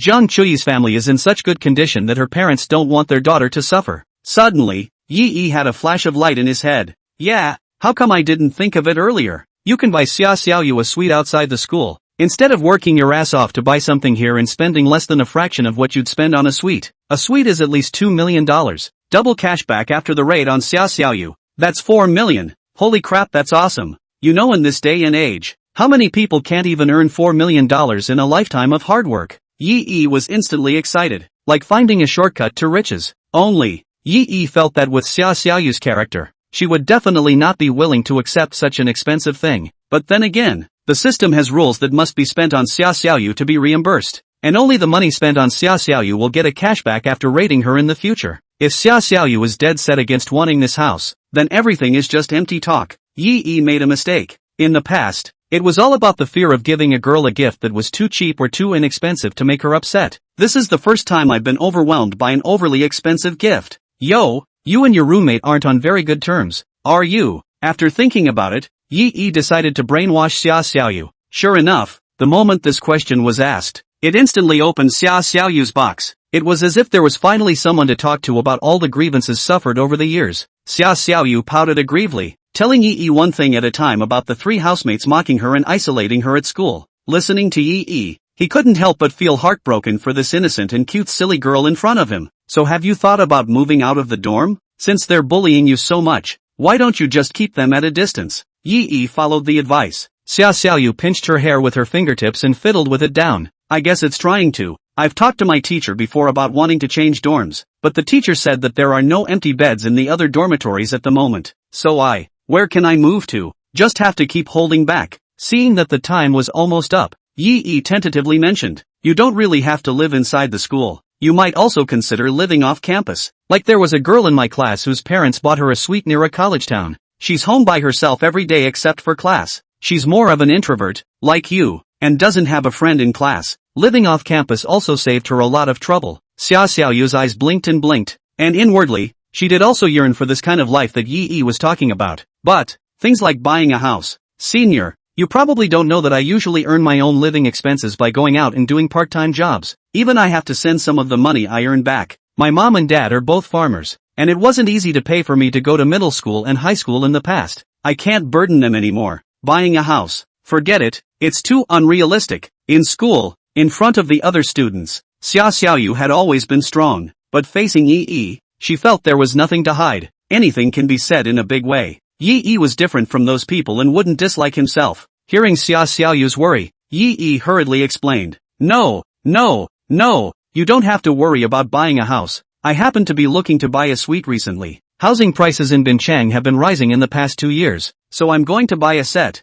just as an investment. Stay over then, if you want. Only, Yi Dong gave a pause, intending to see Xiaoyu's reaction first. Only Xiaoyu's cheeks turned from pink to red, and then from red to fiery red. His head hung low, almost buried in his chest. Then a wish bar appeared overhead. If I could live with Senior Yaichi, I'd be willing to move out. I'm willing to agree to whatever Hokage asks. As the saying goes, what teenager isn't affectionate and what girl isn't pregnant? Since the last morning, on the hotel sofa, the moment she fell into Yi Yi's arms, Xia Xiaoyu then recalled the warmth of Yi Yi's chest from time to time. That warmth could sweep away all the unpleasantness from her mind, could give her a firm sense of security and courage to face life. Xia Xiaoyu couldn't wait to have the opportunity to be able to spend time with Yi Yi every day. Looking at the wish bar on Xia Xiaoyu's head, Yi Yi's eyes rolled. He originally just wanted to buy Xia Xiaoyu a suite for Xia Xiaoyu to live in. I didn't realize that Xia Xiaoyu's wish was to live with him. This mission, do you want to take it or not? If he picks it up,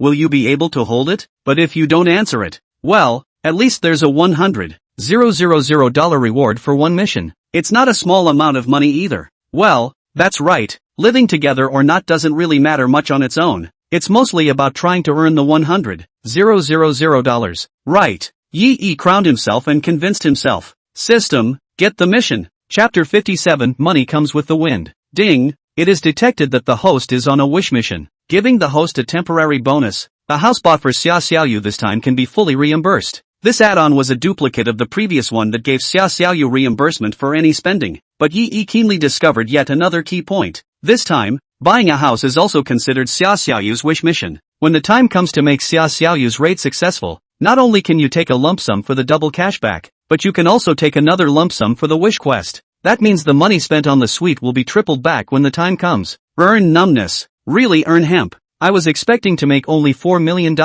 I didn't realize that it flipped right into $6 million. Or just play big and buy a villa directly for Xia Xiaoyu. That's hundreds of millions of dollars in cashback when it comes down to it. Eat, drink and be merry for the rest of your life. Yi Yi's mind moved and he began to think about it. Ding! The system prompts the host that if the bound object Xia Xiaoyu is unwilling to accept the property bought by the host, the purchase cost cannot be reimbursed. The system's cold beeps pulled Yi Yi's thoughts back to reality. Dog system, you just can't let me have a good time, can you? Yi Yi secretly cursed. Buying a house of more than 100 square feet, maybe neglecting Xia Xiaoyu can still agree to accept it. If you buy a multi-million-dollar villa, with Xia Xiaoyu's nature you will never want it. Yi Yi knew the stubborn and strong girl too well. Never mind. Better not take the risk then. Senior, you're not done yet. You said you were going to buy a suite, and then what? Xia Xiaoyu saw that Yi Yi had sold out and didn't say anything, so she hurriedly pursued the question. Yeah, I gave a pause. Ahem. Here's the thing. Because of some, special reasons, this house, I can't put my own name on it. Would you like to do me a favor? The suite will be put in your name when the time comes. You can move in during the week. It's obviously a gift, but it's made to look like you're asking for a favor. Yi Yi realized at this point how practical those arts of gift-giving taught online really were. Whose name is written? What difference does it make? These things Xia Xiaoyu does not understand. A little girl from the countryside. Where does she understand this? She also didn't realize that the house was her property even if her name was written on it, so it wasn't overly pushy. She only knew that Yi Yi needed this favor from herself. Moreover, Yi Yi would definitely not harm himself. Since Yi Yi said to write her name, let's write her name. These were not her primary concerns. There was only one issue she cared about. Senpai, so you'll live? Xia Xiaoyu's shy chin was already poking into her chest. Asking the question made her feel as if she was being a little too obvious in her purpose. Yi Yi smiled. As long as Xia Xiaoyu agreed to take the suite, then everything else was negotiable. I'll come over and stay when I can.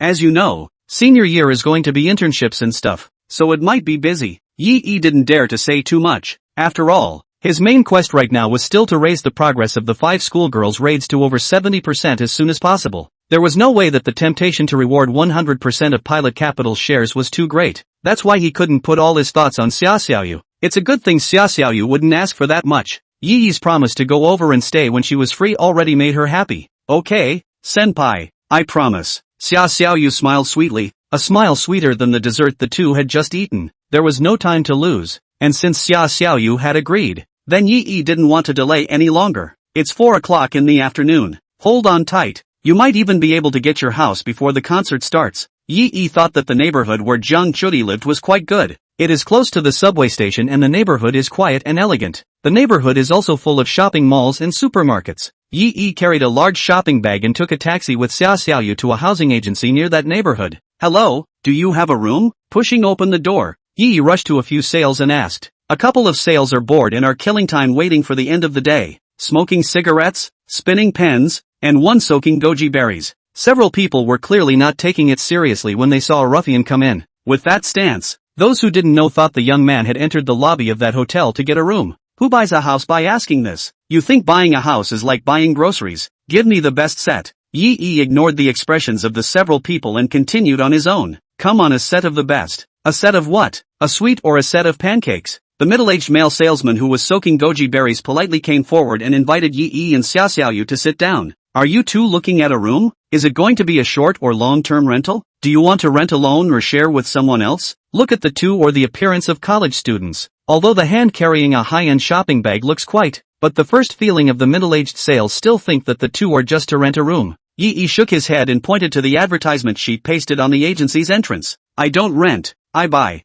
Buy a set. Would you look at the best house you have in this neighborhood? Price is not an issue. I can sign now. Yi wanted to hurry up and put the matter of buying a house in place, and even skipped the step of looking at houses. Fear of a long night. Now Xiaoxiaoyu is agreeable. But what if the purchase drags on and she backs out? Then his own duck in the mouth will not fly. The middle-aged sales took a closer look at Yi's expression and it didn't look like he was joking. Professionalism compels him to take every customer who comes to his door seriously. After all, he gets a good commission on every sale. Yes, sir, let me show you first. I happen to have one of the newest listings in this neighborhood on hand. 180 square feet. Well furnished. The previous owner didn't live in it a day after he bought it. Now because he needs the money to turn around, he's decided to take the plunge. He priced it at $3,200,000. You might be able to get that price down a bit if you can pay it all at once. The middle-aged sales put a tablet in front of Yi. There are photos of the set above. After hearing the price, Yi didn't even look at it and directly nodded. Originally, I thought a suite would only cost a little over $2 million. I didn't realize it was actually $2 million. That's a lot more money to be made. After rating Xiaoxiaoyu, you can directly get a reward of nearly $10 million. No need to haggle. It's $3,200,000. I'll pay now. The house is in her name. Yi pointed at Xiaoxiaoyu beside him. The last time he went to a hotel room after getting drunk on Western food, Yi learned that Xiaoxiaoyu had the habit of carrying her ID card with her. I have to say, this habit is a real time saver. The middle-aged sales froze and looked at Yi and Xiaoxiaoyu for a long time before coming back to his senses. Which young master is this? So rich and powerful? I can't believe it doesn't hurt at all to give a student girl a sweet. And the cuts aren't even cut. No, did you get your money from the wind? Chapter 58, Living in a New Home. I'm sorry, I'm in a hurry. Can you grab me and let me pay for it? Yi waved his hand at the dazed middle-aged sales in front of him and urged up, afraid that Xiaoxiaoyu would back out in a moment. Pop! The black pen slipped to the floor in the hands of the salesman who was spinning it next to him. The other salesman who smoked a cigarette didn't even react when his cigarette burned down to the butt. The ashes of the cigarette also landed on the outside of the disposable paper cup in front of him. This housing agency has been here for years. It was the first time several people had seen such a customer. Usually they are the ones rushing guests to hurry up and sign the order. Then the guest excuses himself again and again, saying he wants to see and compare again. After all, buying a home is a big deal. But this young man in front of him, from the time he entered the door until now, had only said 2 or 3 sentences of work. No site visits or haggling. There was even a rush to sign and pay by credit card. Sir, are you sure? Instead, the middle-aged sales don't get confident. It was the first time he was faced with an impending deal, and his heart wasn't excited at all. Instead, it was all doubt and unease. As the saying goes, when things go wrong, they go wrong. Only the middle-aged sales couldn't figure out what this demon would be out of for a moment. Could it be that this young man had gotten some inside information that the property prices in Binchang were about to rise dramatically? That's impossible. Even if there is such news, it shouldn't be such a college student who knows about it first. They haven't heard anything like that in all the time they've been in the business. Especially in the last few years, home prices have hardly fluctuated much. If the young man had been patient and waited a little longer, maybe the owner of the suite would have lowered the price of the house to $3 million in 2 or 3 months. Sir, the original owner of this suite is in a hurry to get rid of the house now, but he was buying at a time when prices were high. Considering the cost, that's why he priced it kind of high. If you're willing to wait a little longer or talk to him about it, maybe there's quite a bit of room for that price to come down. The middle-aged sales thought twice, but still kindly reminded. Who knew that Yi had instead become more anxious after hearing these words? Price reduction? Who wants him to lower his price? To be overpriced? No, no, no, hurry up and swipe and sign. I'm really in a hurry. If you're not going to sign, then I'm going to look at another agent. A house is certainly not listed for sale with just one agent. Usually look for a few. As soon as the middle-aged man heard Yi say that he wanted to switch to another agency, he also got anxious with him. He was kindly trying to help Yi save some money. I didn't realize that not only did Yi not appreciate it, but he wanted a different agency. You don't see sales in other agencies where he's so kind-hearted that he'll actively think about his clients. How can you give away the fat meat in your mouth for no reason? Sign. I'll sign it for you. Just a moment. Middle-aged sales business ability is still very skillful. Put down the hand-soaked in goji berries thermos, with the fastest speed out of a stack of contracts. This is a contract for the intermediary sale of a house. Sign it and pay by credit card. I'll help you get all the subsequent paperwork in place. Looking at the contract handed over by sales, Yi briefly looked at it for a few moments. After confirming that there was nothing wrong, he took it to Xia Xiaoyu for signature. After signing, swipe your card to pay for the $3,200,000 in one lump sum. Ding! It is detected that the host has completed the wish quest. Congratulations to the host for receiving a reward of $100,000. The middle-aged salesman was in a trance as he looked at the list that came out of the swipe machine. The most expensive house for sale in the Peach Orchard neighborhood was sold by him just like that? He gets a 2% brokerage fee on this suite. 2% of $3,200,000. That's $64,000. That's a lot of money for the kids' cram school. It's a great way to get a little gift for your wife.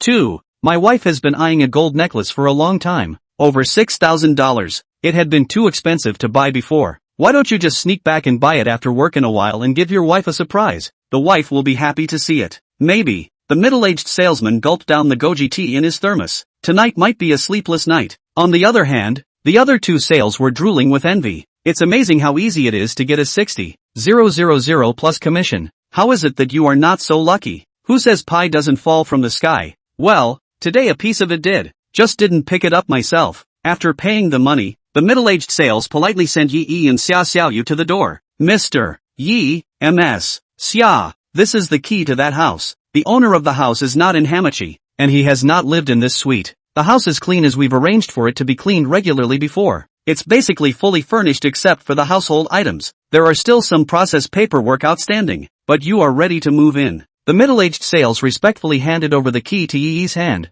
then reluctantly said goodbye to the duo. At the moment, Yi was a shining gold master in his eyes. Take care, you too, come again sometime. The middle-aged salesman looked at the direction the duo was heading away from and waved his hand and shouted, like an ancient practitioner in the land of smoke and willows, waiting for the next visit of the honored guest. It was only until Yi and Xia Xiaoyu's figures completely disappeared from sight that the middle-aged sales straightened his waist that had been slightly bent. Following the door number, Yi led Xia Xiaoyu to the new house he had just bought. Pushing the door in, a faint aroma of wood flavoring wafted through the air. The decor is a modern, light and luxurious style with plain colors. The entire house is airy and open, with an open kitchen, a study, a storage room, and 2 bedrooms. Both bedrooms also have ensuite bathrooms. Between the 2 bedrooms is the spacious living room with huge gray velvet sofas that just look so soft and comfortable. It was more than twice as big as the sofa he had slept on that day at Zhang Chudi's house, and connected to the living room is a long living balcony. The balcony glass is a full floor-to-ceiling window with a great view.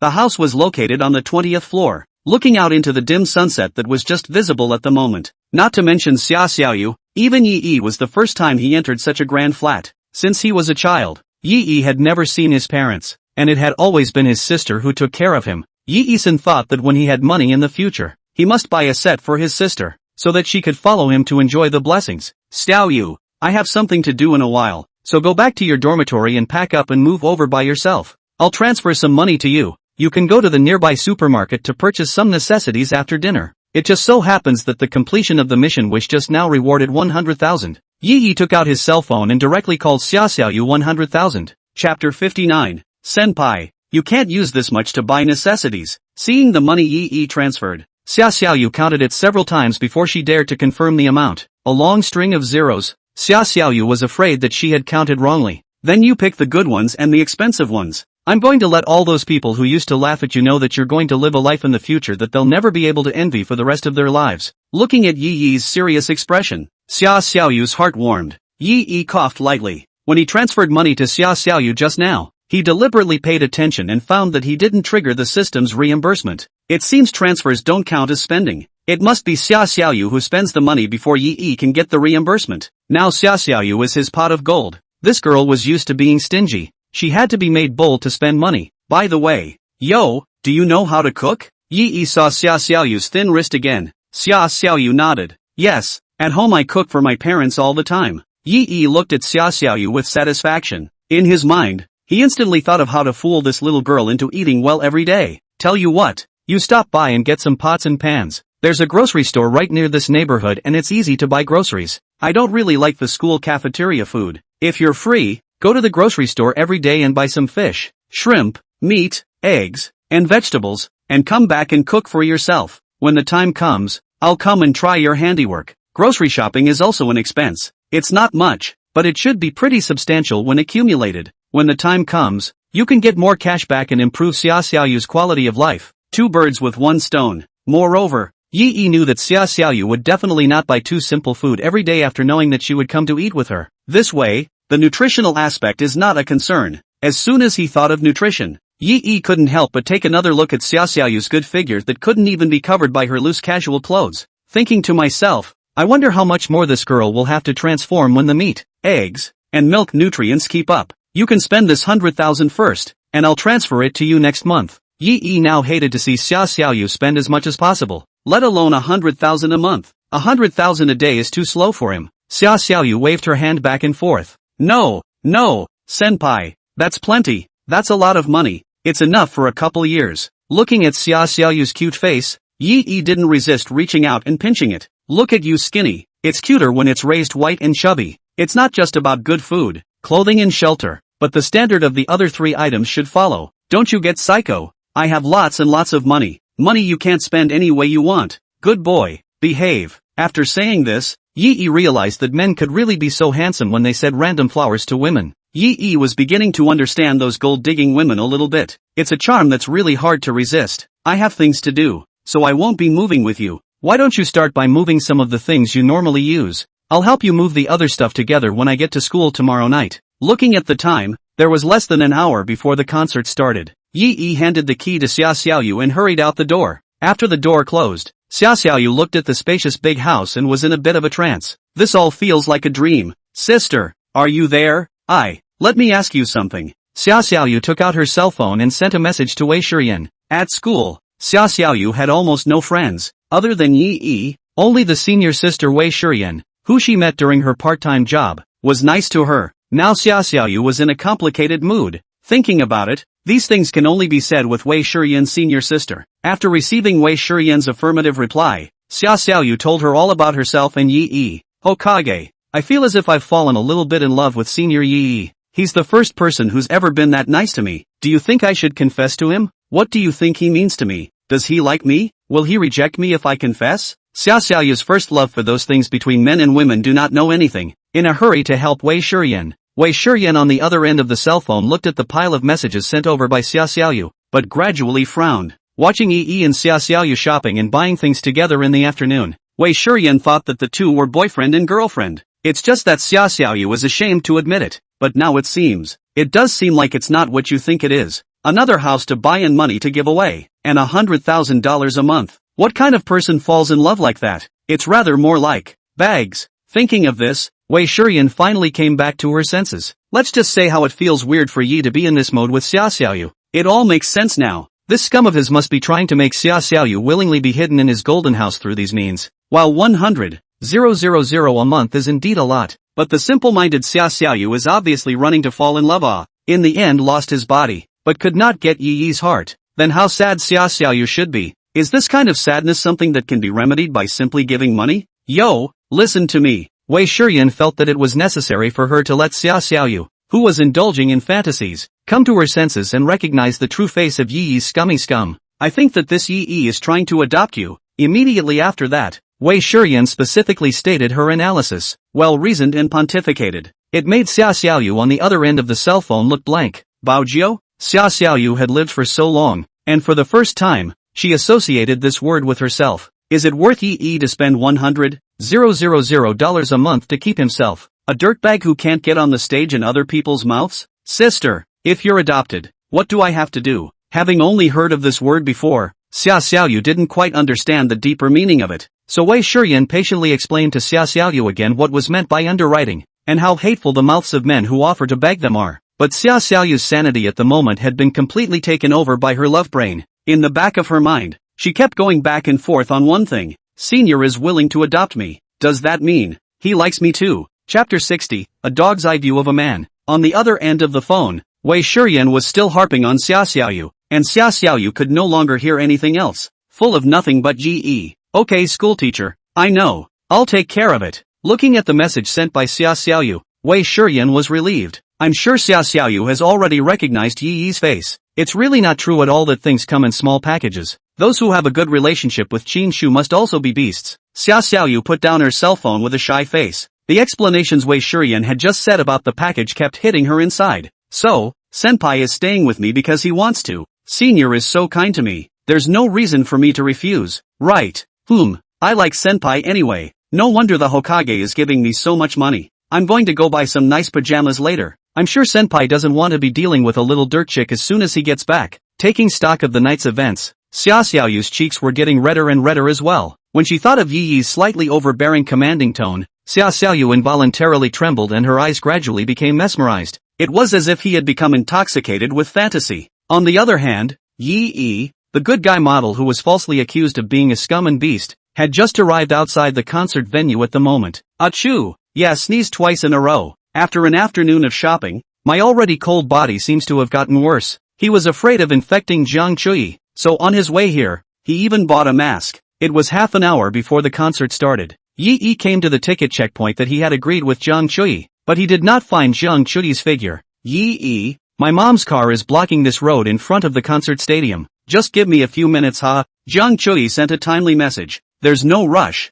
I just got here too. Yi was indifferent. He had long been mentally prepared for this. When you go on a date with a girl, the girl is bound to not be on time. This was something he had learned profoundly from Lin Coco before. Lin Coco often made Yi wait for basically an hour to start because of her makeup, or other things. Jiang Chui, as a high-cooled class flower and iceberg beauty, only letting him wait for a few more minutes was already considered a good performance. It's good to know that the ticket gates in the infield are separate from the rest of the seating area. The ticket gates in the infield are dedicated VIP lanes. There was hardly a line. In a moment, as long as Jiang Chui arrived, they would soon be able to go in. Yi, why are you here? Just then, a voice that Yi least wanted to hear came from behind him. Even though Yi was wearing a mask, Lin Coco instantly recognized this ex-boyfriend that she had been talking to for several years. To be honest with her conscience, Lin Coco also knew that in terms of appearance, Yi was indeed considered a handsome man, tall and upright, with sunny and handsome features. This was also the reason why Lin Coco was willing to accept Yi's pursuit at that time. But with more and more contact with people and things, Lin Coco realized that Yi's handsomeness could no longer satisfy her needs.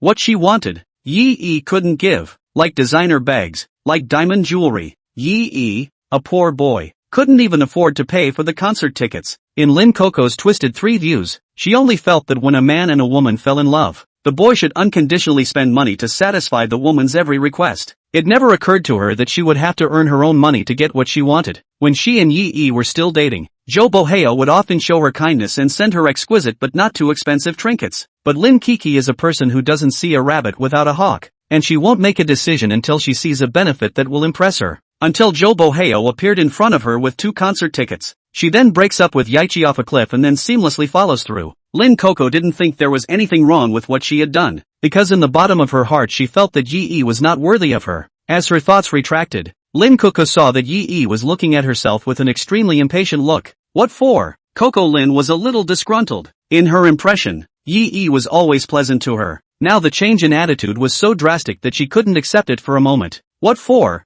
I was wondering if you were out of your mind, and asking me why I'm here. That's a stupid question you already asked once the other day at the Western restaurant. What could I be doing in a Western restaurant? Eating Western food, of course. What am I doing outside a concert venue? Waiting to get in to see the concert, of course. Is it hard to believe that I'm here specifically to block you and then say good luck to you both? Leaf rolled his eyes speechlessly, thinking to himself, how did he not realize that Lin Coco was such an idiot before? Being bombarded by this barrage of Yi, Lin Coco was a bit confused. Jo Boheo, who was beside him, knew that this was the time for him to perform. Who says you have to be outside a concert venue to come to a concert? Yi, open your eyes and take a look. There are a lot of people here who can't afford the tickets and want to dabble outside the arena. Who knows if you're like those people? Besides, do you know how expensive a ticket to a Jeju concert is? The most expensive infield tickets have been speculated to 30,000 to 40,000 apiece. Both of these grandstand tickets I bought cost 7 or 8,000 apiece.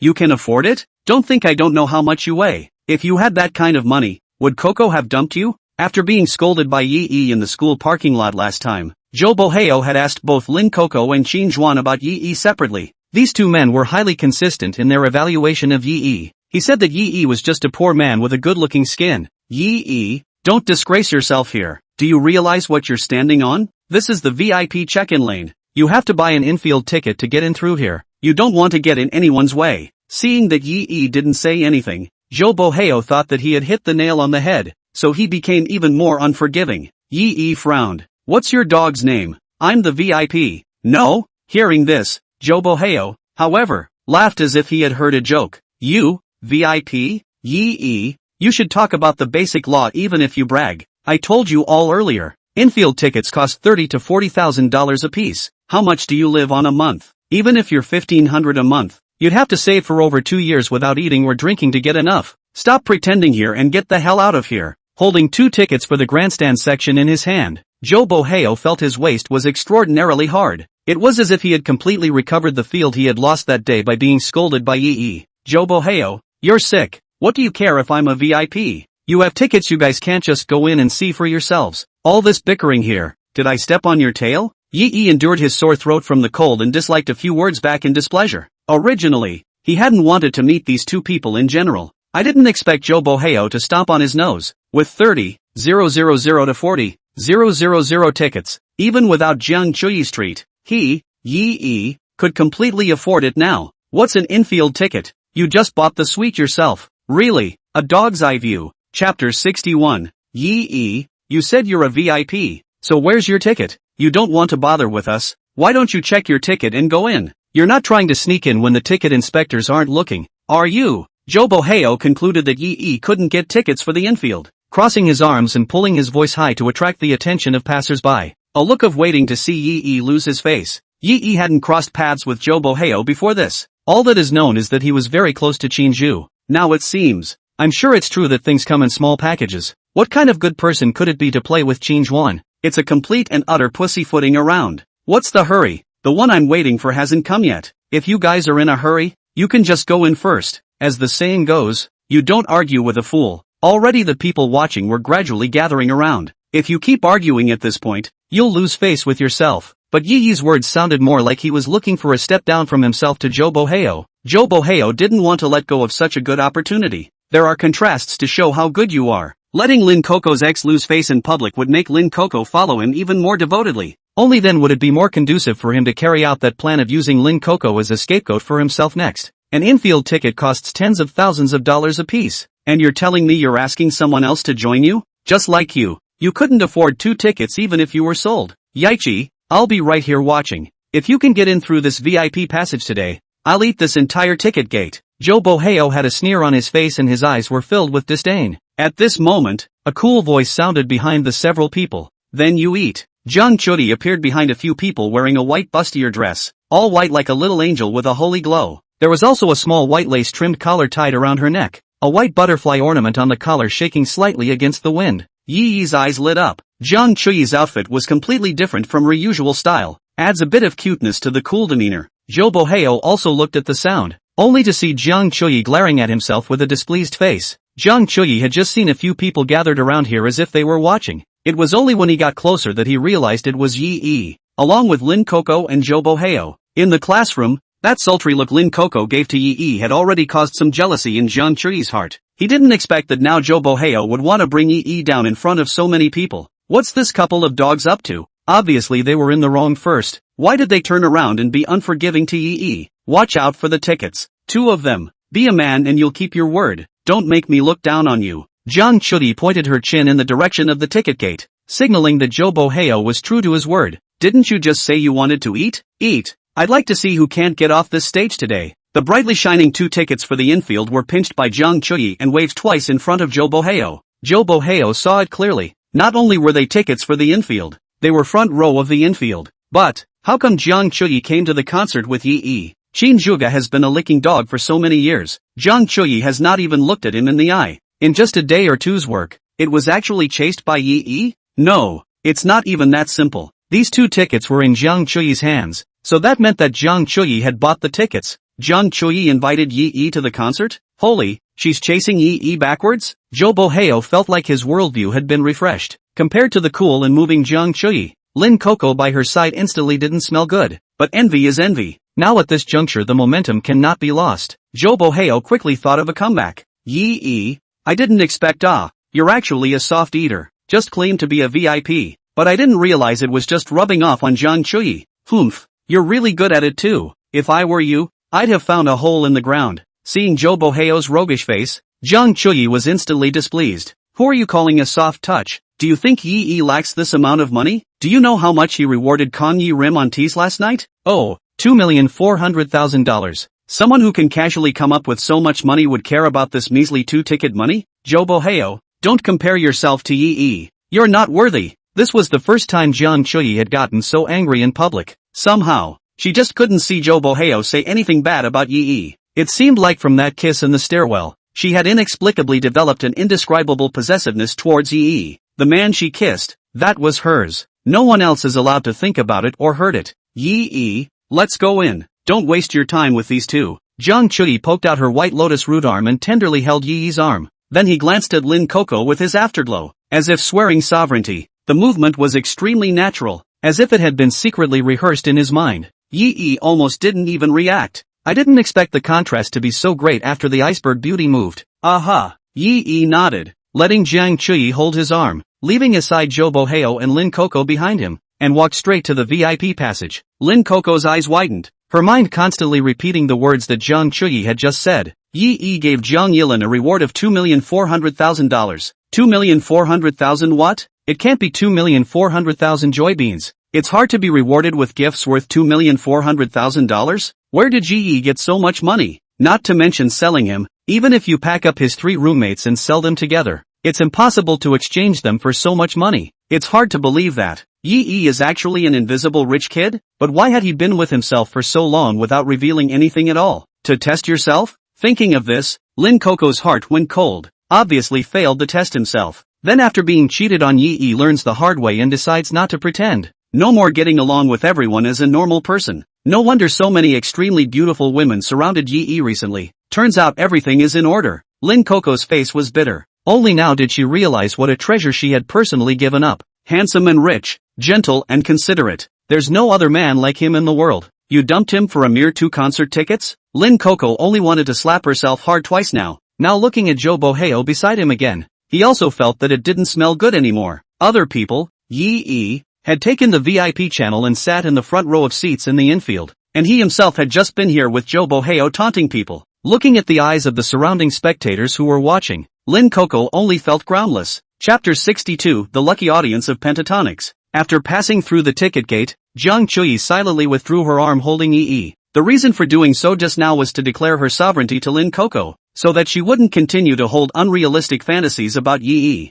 But now Lin Coco was no longer around. If she took the initiative to hold Yi like this again, it seemed a bit. After all, the two aren't boyfriend and girlfriend yet. Yi noticed the lighter weight on his arm and looked sideways at Jiang Chuyi beside him, only to see that Jiang Chuyi's face had been covered with a nice pink color. The characteristic shyness of a young girl was on display at the moment. Thank you for earlier. I didn't realize you had such a valiant side. Normally, you don't see that at all. Hearing Yi's words, Jiang Chuyi raised her head proudly, a proud face. That's true, there's a lot you don't know. Usually that's just me keeping a low profile and not showing it on purpose. In fact, Jiang Chuyi's character can't be considered completely introverted, or sociopathic. She's just too slow to warm up. Through the past few days with Yi, Jiang Chuyi had at least treated Yi as a good friend. So in front of Yi, it was much more lively than in front of others. This contrast also made Yi feel extra cute. And dressed up for the afternoon? Yi noticed that Jiang Chuyi still had light makeup on her face, so asked jokingly, is it for me, or for Ijie Zhou?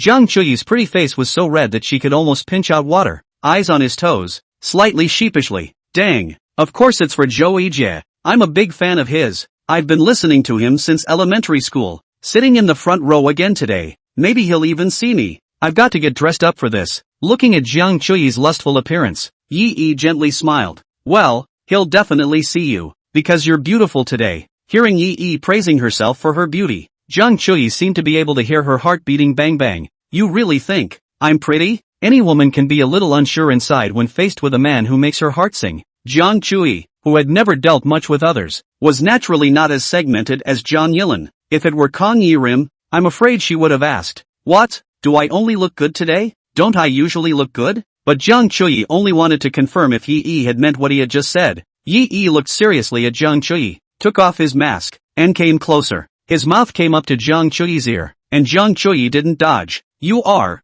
today, especially good-looking." Yi's voice was soft. The wind brought out by speaking softly blew across Jiang Chuyi's white neck. The tingling sensation made Jiang Chuyi's heart flutter again. Oops. Stop it. The concert is about to start. Jiang Chuyi's body trembled minutely and imperceptibly. Her eyes fluttered, and for a moment she didn't know where to look. Both hands squeezed the hem of the skirt tightly. The nice knuckles were white from the nervous exertion. Well, at that moment, Ijia Zhou took the stage. The attention of both men was logically drawn to the stage. Just Jiang Chuyi's heart was aroused by the throbbing, but how can not dissipate? As a superstar in the Chinese music scene, Zhou Ijia has a high level of influence. Everyone was waving their glow sticks vigorously, and the inside of the arena was a sea of blue and purple fluorescent light. Every song, a classic. Jiang Chuyi also sang along obliviously. It was the first time Yi heard Jiang Chuyi sing. I didn't think it would sound good. Yi is also a big fan of Zhou Ijia though, but his pentatonic singing voice should not be brought out to embarrass him at this moment. What if Jiang Chuyi heard it, causing the progress of the strategy to drop?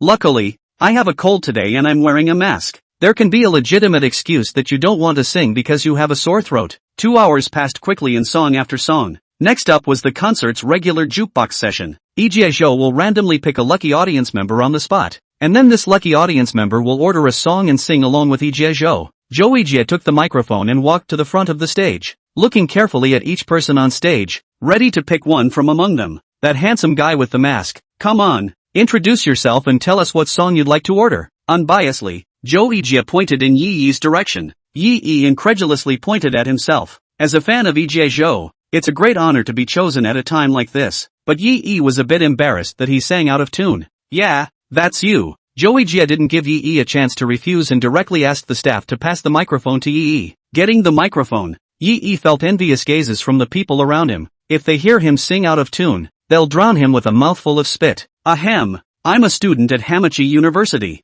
Yi briefly introduced himself. In order to keep a low profile, actually, to not lose too much weight when I lose face later, I purposely didn't give my name. No one would recognize him after the concert with the mask on anyway. Right at this moment, Yi's remaining light saw a wish bar suddenly appear above Jiang Chuyi's head. I want to hear Zhou Ijia's 7 Miles. If only Yi could order that song. Looking at this wish, Yi was struck by an idea. Yes, although he sang out of tune, but there is still a system. That wish could not have come at a better time. Yi suddenly thought that when he faced those punks in the alley that day, it was also Jiang Chuyi's sudden brush of wishes that saved a life. Now that's a real treasure girl. Yi all wanted to hold Jiang Chuyi's face and give her a good kiss. System, get the mission. Ding, it is detected that the host is on a wish mission. Gives the host a temporary bonus to singing proficiency. In just a moment, Yi felt as if his entire brain had been whisked by a cool wind, and various singing techniques were drilled into his memory in a rush. The song I'd like to order is 7 Miles. The moment Yi reported the name of the song,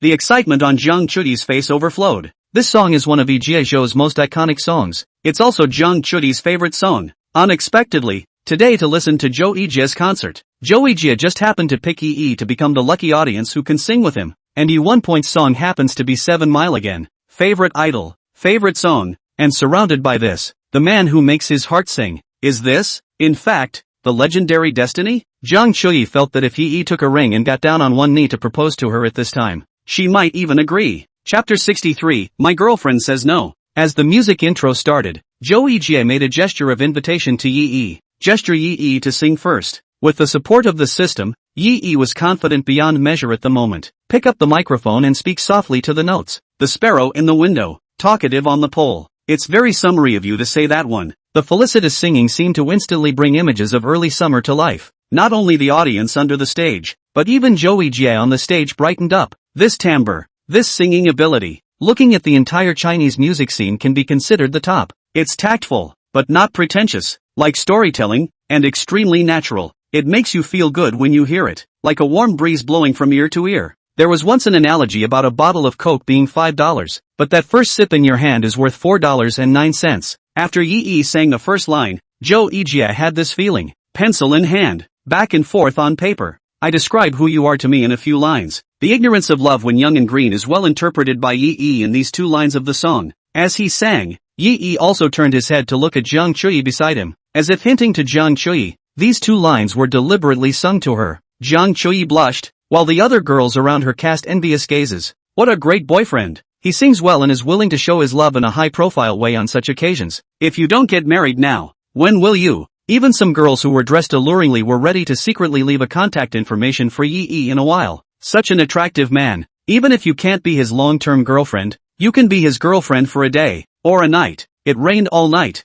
My love overflowed like rain. Singing to the climax, the emotion in Yi's voice became even stronger. Zhou Yijie's face showed appreciation. It was supposed to be a double chorus, but Zhou Yijie was very proactive and sang the harmonies for Yi. The whole song seems to have turned into a solo show for Yi. The diva himself harmonizes, a treat not everyone gets. Watching this scene, Lin Coco in the distance stands frowned, her heart not feeling good. She and Yi had gone to KTV a few times before. She knew very well how pentatonic Yi's singing was. In the past, she hadn't rarely mocked Yi because of this. I didn't expect that today. When Yi showed off his singing voice, he would not be inferior to the heavenly kings and superstars. Is this still Yi? Or maybe this is the real Yi? In the past when they were in love, how many things did Yi hide from her? Lin Coco pouted gamely. She thought to herself, if she had known that Yi had so many merits, she would not have said anything to break up with Yi. With a boyfriend like that, you'll look good everywhere you go. Looking at Jiang Chui, who was shyly waving a fluorescent stick beside Yi to help him support with the rhythm, Lin Coco was jealous.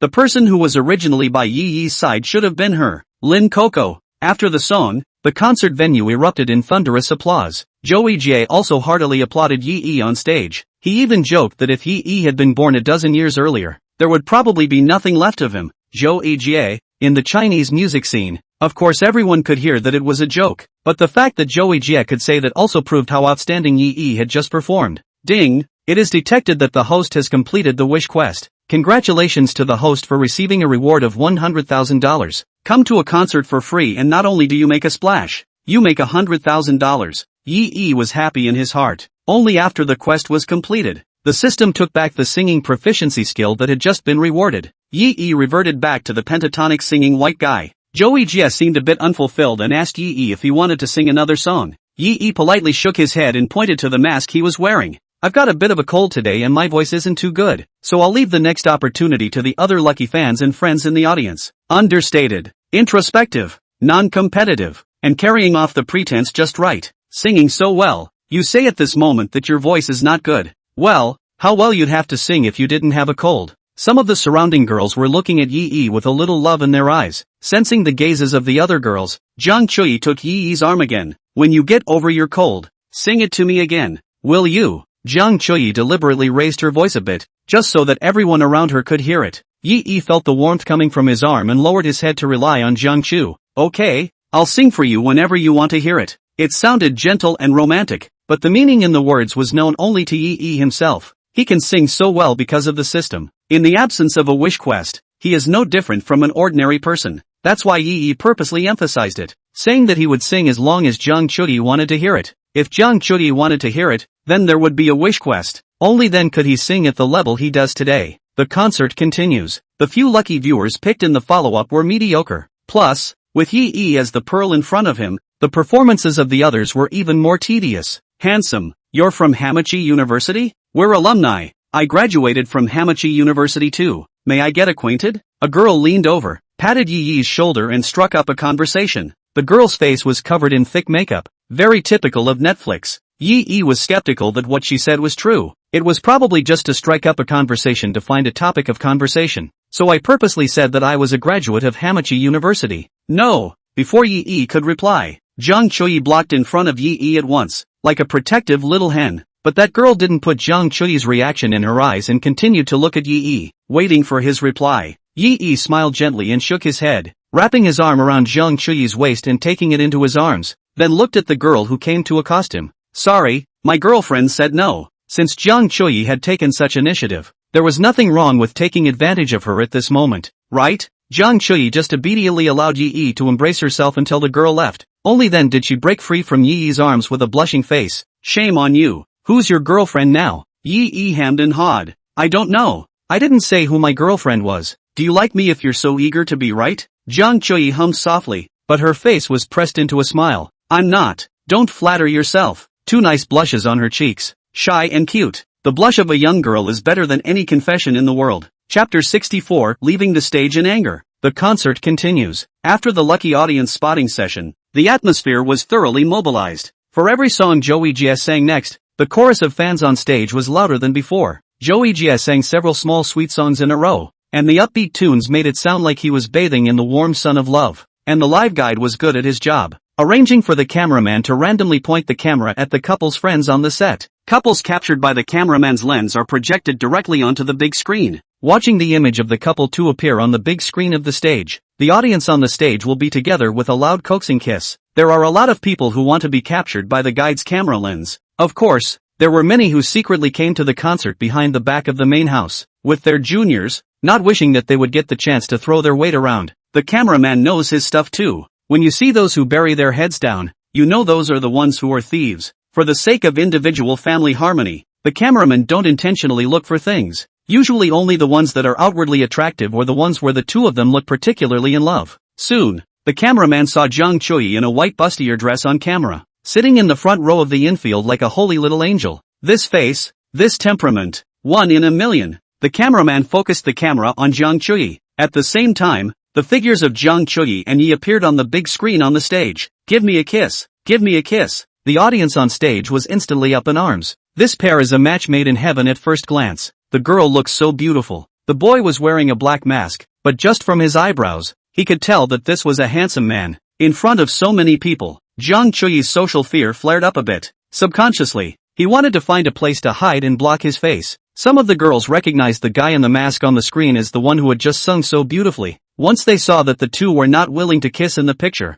many girls were relieved. Luckily, it looks like that girl isn't that handsome guy's girlfriend. So, I still have a chance? Why don't I come over there? I'd kiss this handsome guy. The girls nowadays are really getting bolder and bolder. After seeing Yi Yi's charm, they all want to jump up one by one. The not-so-small and not-so-small murmurs reached Jang Choi's ears. Jang Choi frowned slightly. These girls, too, are so indiscreet. Yi Yi was hers, not to be missed by any of them. Thinking of this, Jang Choi's heart crossed. A kiss is a kiss. It's not like you haven't kissed before anyway. As soon as she yanked off Yi Yi's mask, Jang Choi wrapped her arms around Yi Yi's neck and kissed him. The soft little tongue followed the gap in Yi Yi's lips inward. The cameraman's eyes went wide. Usually people just touch their lips like a dragonfly and that's it. This beautiful woman actually, playing so big? TSK, TSK, TSK, TSK, TSK, TSK, TSK, TSK, TSK, TSK, TSK,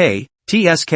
Girlfriend is beautiful and active. Simply the best on earth. With such a great picture. Of course the cameraman wanted to share it with all his friends in the audience. The camera adjusted its focus and captured all of the long kiss on the big screen. Frame by frame, in the face of Jang Choi's sudden, active and fierce offense, Yi Yi in turn became the one who responded passively. Holy, when did she become so proactive? So many people. Isn't she an introvert? Isn't sociopathic? Looking at the system panel, Jang Choi's progress of the strategy had risen, and it had already exceeded 70%. Yi Yi also remembered that hidden mission of the system was to increase the progress of the strategy of the top 5 schoolgirls on the list of the schoolgirls of Bincheng University to more than 70%. I didn't realize that it's only been a few days and I've already taken care of one. Jang Choi's final rate progress stopped at 71.9%, second only to Xia Xiaoyu, who is currently at 79.28%. Jang Choi moved to ask Yi Yi for a kiss, and her breathing quickened. I don't know if it was because of the accelerated heartbeat or the lack of oxygen in the brain due to rapid breathing.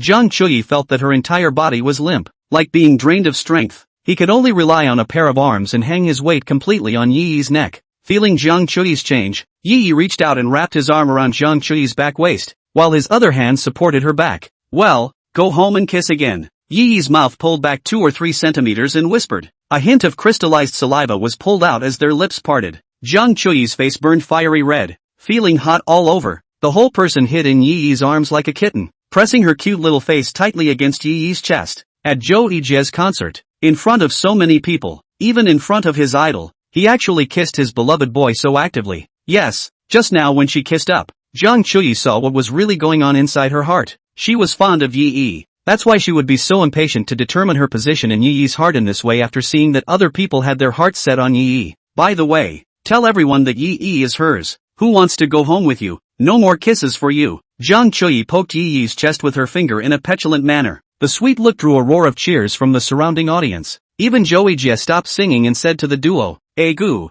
not bad." From the distant stands, Lin Coco's back teeth gnashed when she saw this scene.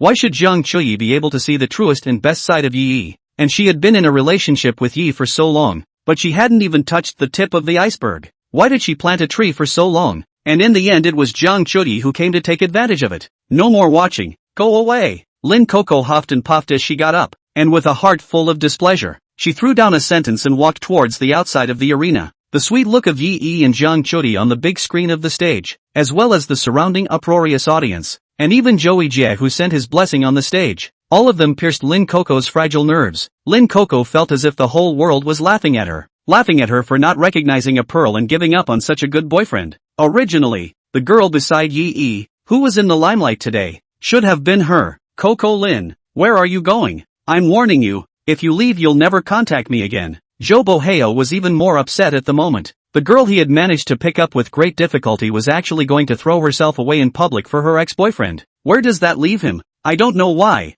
Zhou Boheo's heart suddenly recalled a sentence. Wind and water turn. Out of the mix always have to return. At the moment he seemed to be able to share his love with Yi, who had been broken up precipitously at the time. Chapter 65 The Conch Girl. At the end of the concert, Zhang Chuyi sent a message to her mom, saying that she didn't need to drive to pick her up. She could just take the subway back by herself. During the rush hour, the entrance to the venue is jammed, driving instead of taking the subway fast. Moreover, if you take the subway, you can spend more time with Yi Yi. Ever since that kiss at the concert, Zhang Chuyi's hand had been held by Yi Yi. The two men said nothing, yet it seemed as if they had said everything. Zhang Chuyi didn't have any intention of pulling her hand out either. Feeling the warmth coming from Yi Yi's palm, Zhang Chuyi only felt a very solid feeling. Squeezing onto the subway, the car was full of people who had just finished watching the concert. Yi Yi and Zhang Chuyi had to stand close to each other near the handrail. The crowd kept crowding and pushing and shoving. The cramped space was waterlogged. Yi Yi smoothly took Zhang Chuyi into his arms and used his sturdy body to block the passing people for her. Zhang Chuyi obediently crouched in Yi Yi's arms, smelling the good smell of gold spinning on Yi Yi's clothes. Fragrant, as if still warm from the sun.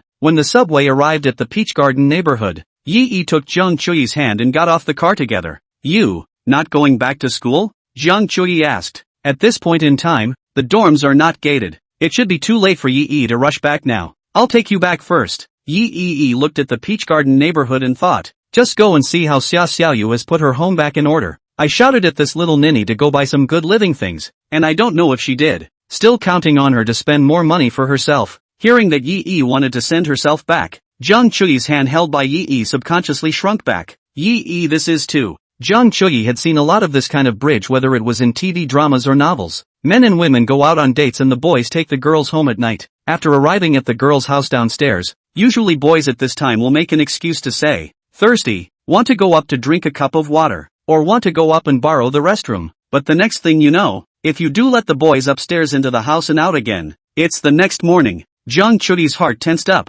She felt that right now the two were just, isn't it a bit too fast? But it seems like guys take that kind of thing more seriously. Would Yi Yi be angry if he rejected him? Zhang Chuyi's inner heavenly being warred up. As a perennial social terrorism contestant, human interaction is not an easy task for her, let alone a relationship between a man and a woman. Walking to the entrance of the neighborhood, Zhang Chuyi stopped and finally gathered the courage to look at Yi Yi. Yi Yi, why don't you send me here today? I'll just go upstairs myself. You're early, go back to the dormitory, or the dorms will be gated. The two walked from the subway out to the entrance of the neighborhood. Yi Yi said nothing. Zhang Chuyi was also a bit confused about Yi Yi's meaning for a moment. Isn't it time for a guy to initiate something at a time like this? Is it hard to expect her, a girl who usually doesn't even talk much, to assume the role of initiator at this point? Is Yi Yi serious or not? Or is it just for fun? I've heard that a lot of guys are 100% considerate when it comes to chasing girls. The purpose is to do that kind of thing. When you get it,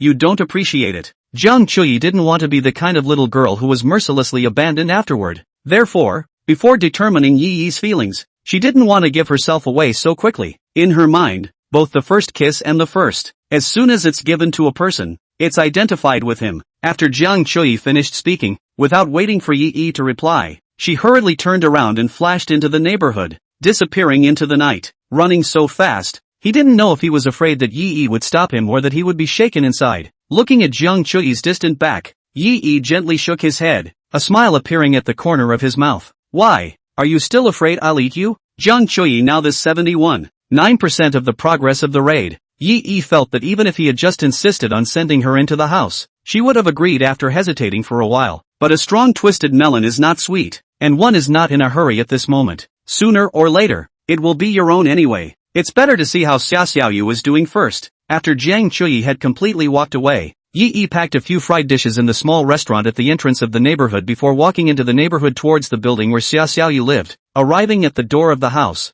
Yi found that the locks of the house had been changed. What was a key lock has been replaced with a brand new fingerprint combination lock. This girl getting the hang of it? This fingerprint combination lock is not cheap at first glance. Xiaoyu finally willing to spend money. But, how come you changed the combination lock without telling yourself? Well, at least tell yourself what the password is. Yi picked up his cell phone and called Xiaoyu. Yo, I'm at the door. Open it for me. On the other end of the phone, Yi seemed to hear the sound of a hairdryer. Immediately afterward, there was a shuffling sound from behind the door. Click. The door opened and Xiaoyu's hair was still wet on her head. Looks like he just got out of the shower. And, in a new cartoon fluffy robe, the proud curves were hidden just inside the furry dress, the few buttons straining hard to barely stop the deadly seductive spring color. The robe was long and covered all the way down to her calves. Pink feet stepped into a pair of slippers painted with a bunny pattern, picking uneasily at the floor. Senior, you're back. Come on in. Noticing what Yi was carrying on his hand, Xiaoyu hurried to the kitchen to bring out the dishes that were placed in the warming box.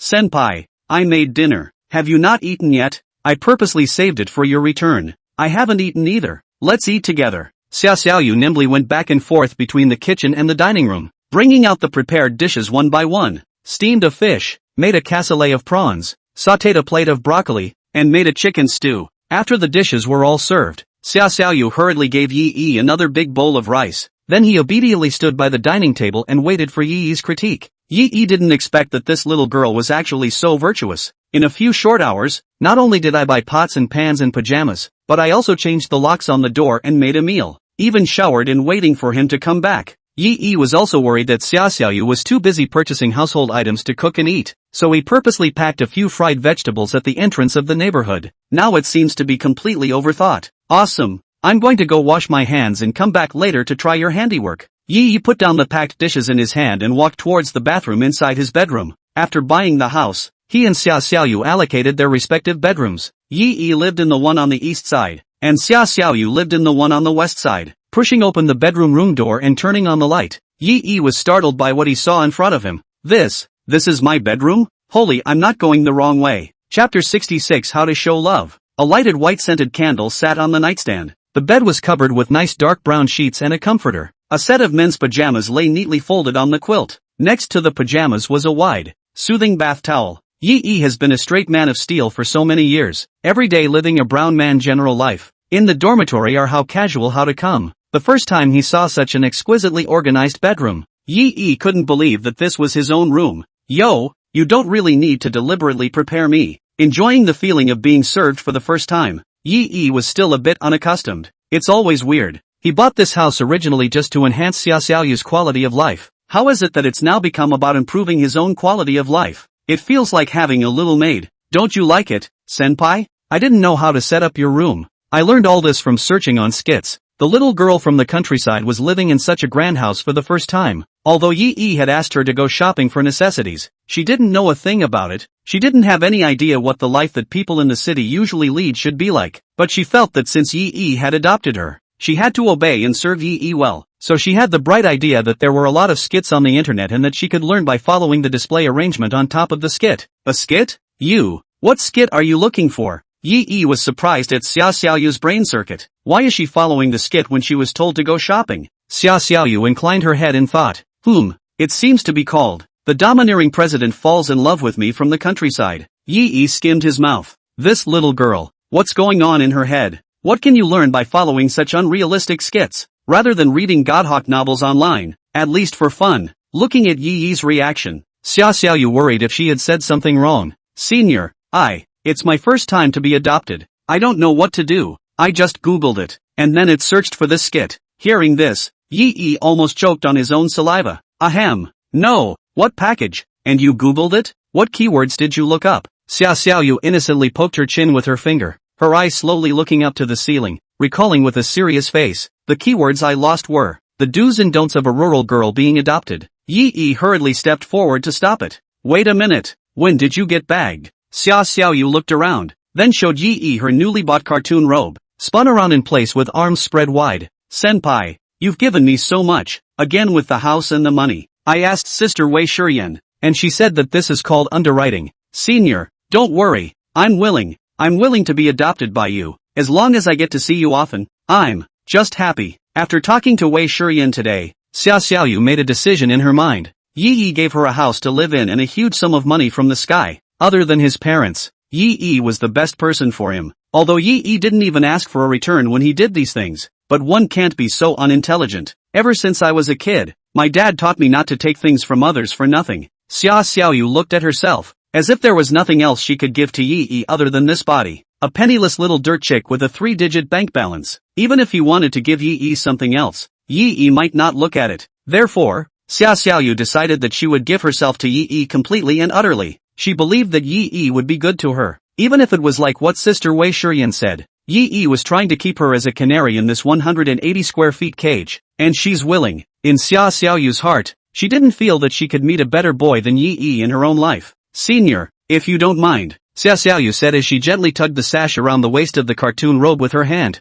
The dress is lightly unraveled, and spring is in the air. Accompanied by her still slightly wet hair, Xiaoyu slowly laid down on the bed in front of Yi. Her legs were slightly bent, her face was delicately flushed, and her eyes were tightly closed. The body involuntarily trembled a little from nervousness. You, what are you doing? Yi's reaction seemed to be even more drastic than Xiaoyu's. With one hand covering his eyes, the other hand hurriedly pulled over the wide bath towel on the bed to cover Xiaoyu's body. Yo, I bought you a house so you could live here. It's not that. You misunderstand me. I was trying to. I just want to be able to make your life a little better in the future. I don't want you to be subjected to the cynicism of those classmates and housemates at school every day. Yi felt his face redden. Somehow, seeing that scene just now, Yi's mind suddenly came up with the phrase rice on the table. I'm in bed. Originally, when I saw Xiaoyu change the combination lock to buy high-quality daily necessities, I thought she finally got the hang of spending money. I didn't realize that the trick was going in the wrong direction.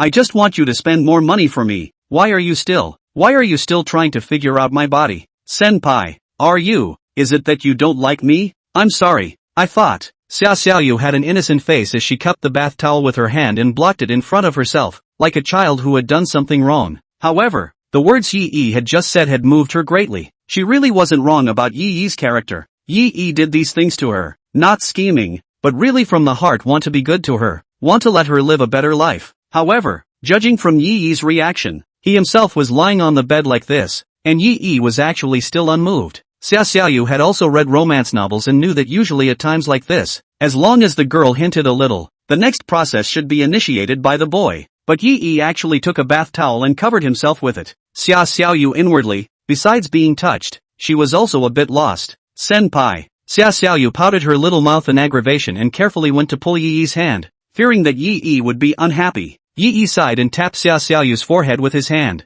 Is that what I am to you? Xiaoyu desperately shook her head. No, that's not what I meant. I just like you so much, because I like you. I want to be nice to you too, but I have nothing but only this body to give you. The low self-esteem instantly came back to the forefront. How Xiaoyu envied the girls in school who had superior families. If one is like those girls, then there are totally other ways to show one's love. For example, buying a gift for Yi, inviting Yi to go on a trip together, or something like that. But one has nothing. Even the money for groceries was given by Yi. How can one express love with such a self? Chapter 67, Power Outage. Yi rubbed the hair on Xiaoyu's forehead. This new haircut I took her to today is really nice. The hair, now not fully blow-dried, was just silky and natural on his head in a different way, like a flower just out of the water and ready to bloom. Silly, you don't have to give me anything. You've done me the greatest favor by raising yourself fat and happy. Yi reached out and pulled over Xiaoyu's robe, tying the sash around her waist for Xiaoyu. Although that image just now brought a strong shock to his heart, Xia Xiaoyu's figure was indeed too astonishing. However, Yi Yi still forced down the agitation in his heart. On the one hand, it was because Yi Yi felt that if he really couldn't hold it, he was suspected of taking advantage of the situation. Xia Xiaoyu just acted out of gratitude at first glance, not entirely out of fondness. Anyway, Xia Xiaoyu's raid progress has been steadily increasing. It's not too late to wait until it will come to the point where the two people are in love with each other. On the other hand, Yi Yi was worried that after his spring night with Xia Xiaoyu's raid progress would skyrocket and even reach 100%. This was what Yi Yi did not want at the moment. It's so hard for the system to give a reward. Before the raid on Xia Xiaoyu, any spending on Xia Xiaoyu can be fully reimbursed and cumulatively doubled back. Once you've raided Xia Xiaoyu, it's the equivalent of a direct settlement. How does this work? Haven't brushed enough? It feels like a big loss if you settle now. Between women and money, Yi Yi chose the latter without hesitation. Anyway, this woman is already a duck in the mouth. It's all up to you whether you eat it or not. But money is different. That says fly away, but it really does fly away. Okay, let's eat. Yi Yi hurriedly pushed Xia Xiaoyu out of the bedroom. Xia Xiaoyu beamed and didn't say anything more. Seeing those stir-fried dishes that Yi Yi packed and brought back on the dining table, Xia Xiaoyu seemed to suddenly think of something. Senpai was worried that I didn't have time to cook, so he packed this much food on purpose. And the schoolmaster has often looked after me, and told me to nurse myself a little better, and to be white and fat. Could it be? Does senior think I'm too skinny now? Xia Xiaoyu looked down, and from her own first viewpoint, she could barely see her toes. It's pretty big. Senpai wants me to grow bigger? Well, it must be. No wonder the Hokage won't touch me. I'll be a good boy from now on, eat more, and make myself fat. I'll make sure to turn myself into what Hokage likes. Xia Xiaoyu went to the kitchen and added another large spoonful of rice to her bowl. Then he returned to the table with his bowl of rice in both hands, picked up the food on the table and began to frantically pick at it. Fish, shrimp, chicken thighs, all meats are not spared. There was also the braised pork that Yi Yi packed back, and Xia Xiaoyu ate 4 or 5 pieces in one sitting. Eat slowly, don't choke. Next time you make dinner don't wait for me. You eat first, just save me a bite. Looking at the way Xia Xiaoyu wolfed down her food, Yi Yi thought it was because this girl was starving. Xia Xiaoyu nodded her head to show that she had heard, but the speed of the hand paddling the rice didn't slow down at all. Only when a large bowl full of rice was eaten, Xia Xiaoyu stopped and burped. Hiccup. Senpai, it's late. Why don't you go take a shower first? I'll just clean up here. Xia Xiaoyu has been doing these chores at home since she was a little girl, and she's gotten good at them all. And this one has a dishwasher in the house, so all she has to do is simply rinse the dirty dishes and put them in the dishwasher. Yi Benben wanted to get up and help clean up together, but Xia Xiaoyu was dead set against it. Xia Xiaoyu said that being adopted should have the appearance of being adopted, and these jobs should never be touched by Yi Yi, otherwise he felt that he owed Yi Yi even more. Saying that, Yi Yi had no choice but to let her go.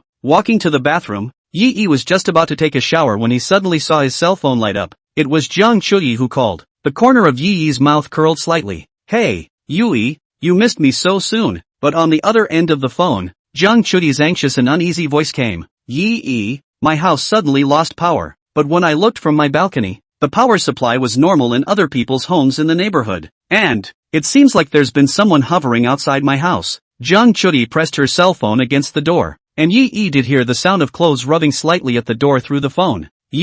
Are you already in the school dormitory? If you go back to your dorm then forget it. It shouldn't be anything. I can't really do that. I'll send a message to the property and have the property arrange for a security guard to come up and take a look for me. The first moment she heard a movement at the door, Zhang Chuyi thought of calling Yi Yi. For some reason, in the face of possible danger, Zhang Chuyi felt that only Yi Yi could give her a sense of security. The stranger at the door, perhaps hearing the commotion in the house, fell silent. It's okay, Yaichi, that guy at the door seems to have left. I hear no more movement outside the door. Zhang Chuyi bravely leaned over to the cat's eye of the doorway and looked out through the cat's eyeglasses, and on the other side of the cat's eyeglasses, one eye was pressed against the top looking inward. Ah, Yi Yi, someone, there's really someone, that man is looking at me. Zhang Chuyi was so frightened that she lost her color and exclaimed in shock, don't be afraid, I'll be right there. You hide in your room, lock the door, and don't open it until I get there. Yi Yi flew out of the bathroom and changed his shoes. Yo, I have to go out for something. There's no need to leave the door open for me at night.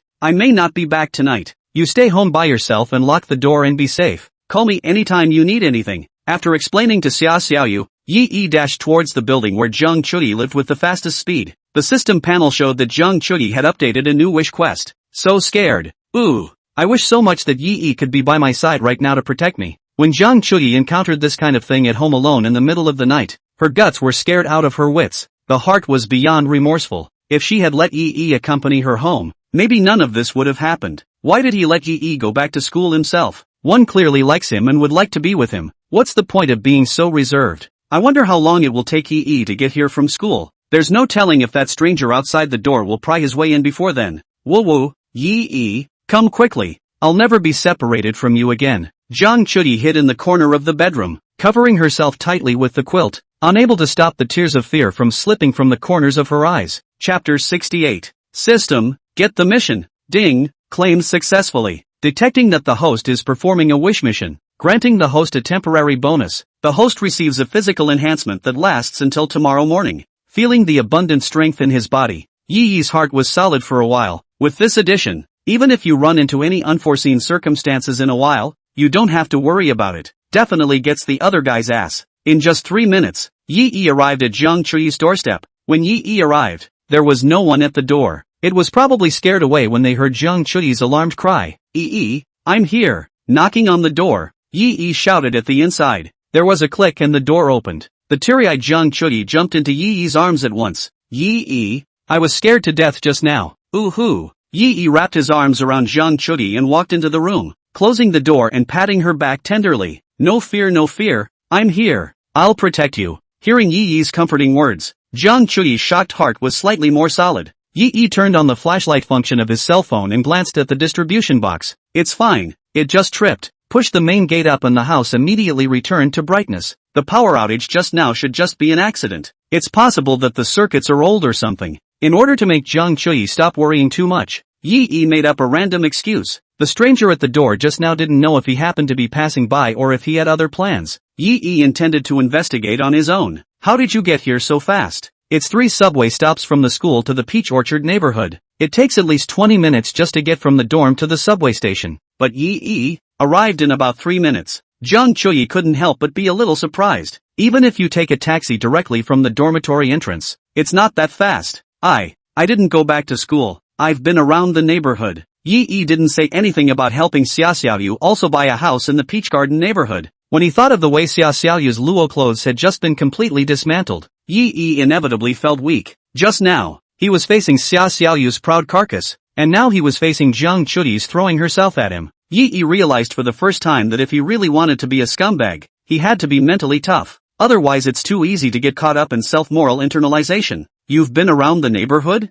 Jiang Chuyi looked at Yi with heartache. I didn't go back to school early to rest when I was obviously not feeling well with a cold. It's been in front of the neighborhood. What does that tell you? Doesn't this show how Yi feels about himself? Jiang Chuyi probed Yi's forehead with the back of her hand. Fortunately, there was no fever. Then why didn't you tell me earlier? You could have come to my house to rest. Jiang Chuyi released her hand from Yi's arms and hurriedly turned into the kitchen to pour a cup of warm water, then took out a packet of cold granules from the medicine box. Unwrap it, pour it into a cup and stir it with a spoon. Drink up. Jiang Chuyi handed the cup to Yi. After catching a cold for a whole day, Yi was still thinking of staying up and relying on his body's self-healing. I didn't expect to end up on the pill. But this cup. Yi remembered watching Jiang Chuyi use this cup last night when she stayed here. There's also a not-so-subtle lip mark on the lip of the cup. To that lip print, Yi pressed his mouth to it and gulped it down in one gulp. Well, warm and fuzzy. With these words, he didn't know if he was talking about the medicine or Jiang Chuyi who had just been cradled in his arms.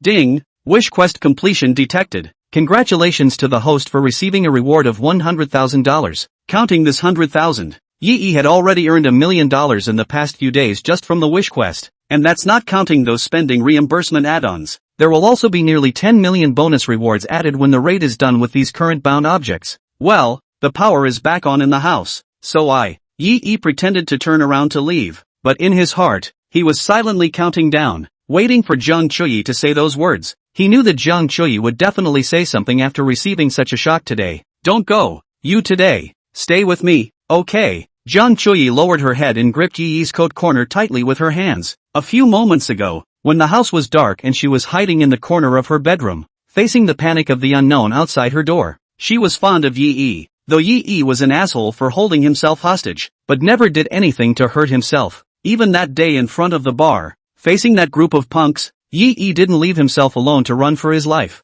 Moreover, Yi had struck so handsomely that he had cleaned up all those people in 3 punches and 2 kicks. With Yi by her side, Zhang Chuyi felt a sense of security inside. Please, please. Zhang Chuyi pouted her little mouth in aggravation. Obviously, Yi is also interested in himself. Why else would he be at the entrance to the neighborhood so long without leaving? But why is it suddenly decent now? If he hadn't stopped him, he would have walked downstairs by now. Zhang Chuyi mentally pinched a Yi look-alike baby doll in her hands. Can't you take the initiative? Badass. You were so proactive when you took advantage of me before. But today, what? Even if you want to kiss me again, I won't refuse. Looking at Zhang Chuyi's charming appearance, Yi knew that his plan had succeeded. I have to thank the 100 Secrets to Holding a Goddess for the theoretical support provided here. He knew that as long as he pretended to leave, Zhang Chuyi would definitely retain him. It's called retreating to advance. It looks like a twist, but it's a take. Since Zhang Chuyi had taken the initiative to open her mouth, the next plan was much more logical. Okay,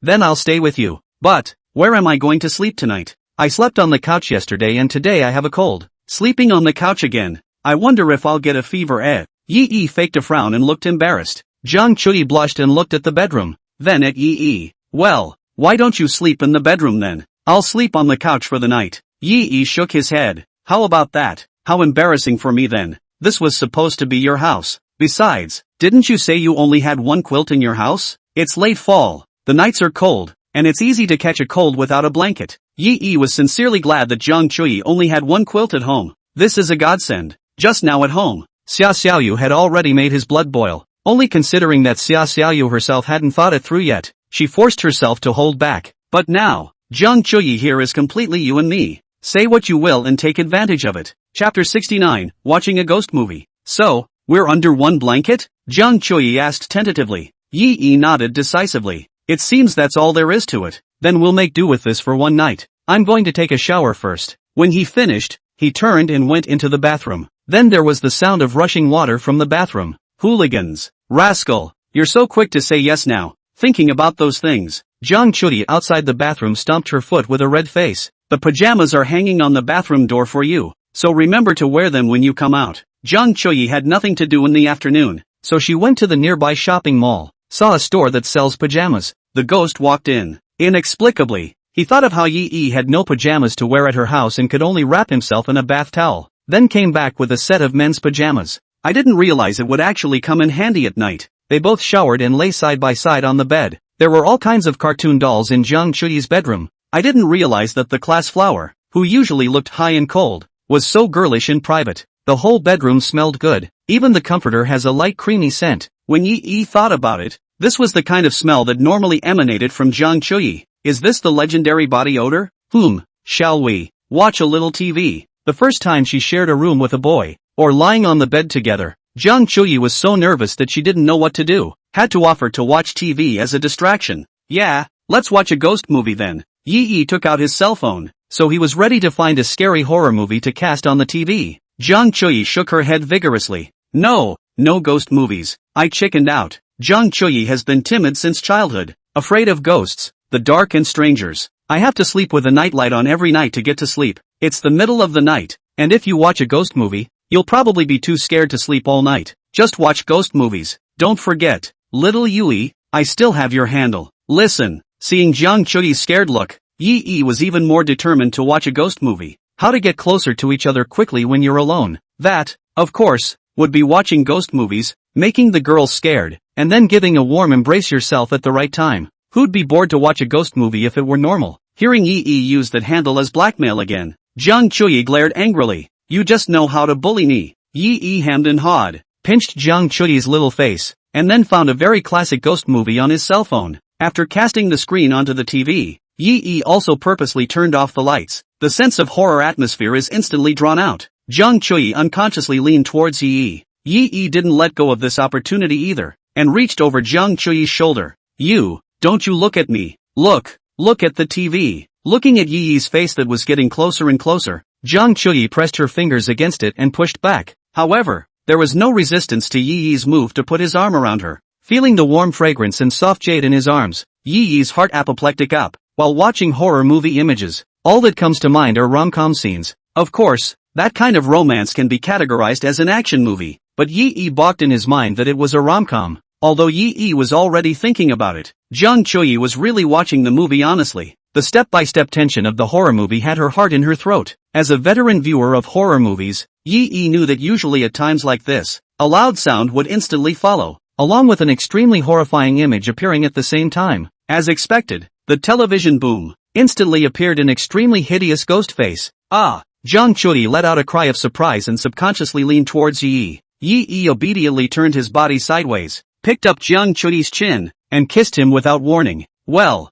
Jiang Chuyi, who had just been frightened, had her mouth suddenly blocked by Yi at this moment, and subconsciously put her hand against Yi's chest. The heart that was already beating violently due to the nervous excitement was beating even harder at the moment. That deer in the headlights popped out of my throat like a jumping candy. You were so into kissing me at the concert. Why are you shy now? I told you I'd wait until I got home tonight to take my time kissing. Yi pulled over the quilt and completely covered himself and Jiang Chuyi into it. Beyond the covers was the darkened bedroom with the horror movie playing. Under the covers were two people who were warm and soft and tender and four-eyed. Badass. Mouth is getting swollen from your kisses. Jiang Chuyi pouted in a small voice, but the hand that was against Yi's front was very honest and gently rested on Yi's waist. Then the two were entwined again. Lips and teeth met, feeling the gradual rise in body temperature. Jiang Chuyi felt that her body was getting softer and softer, as if her strength had been drained away by Yi. The whole thing was crunchy and at the mercy of the crowd, and the breathing of the two men grew rapid. Wait.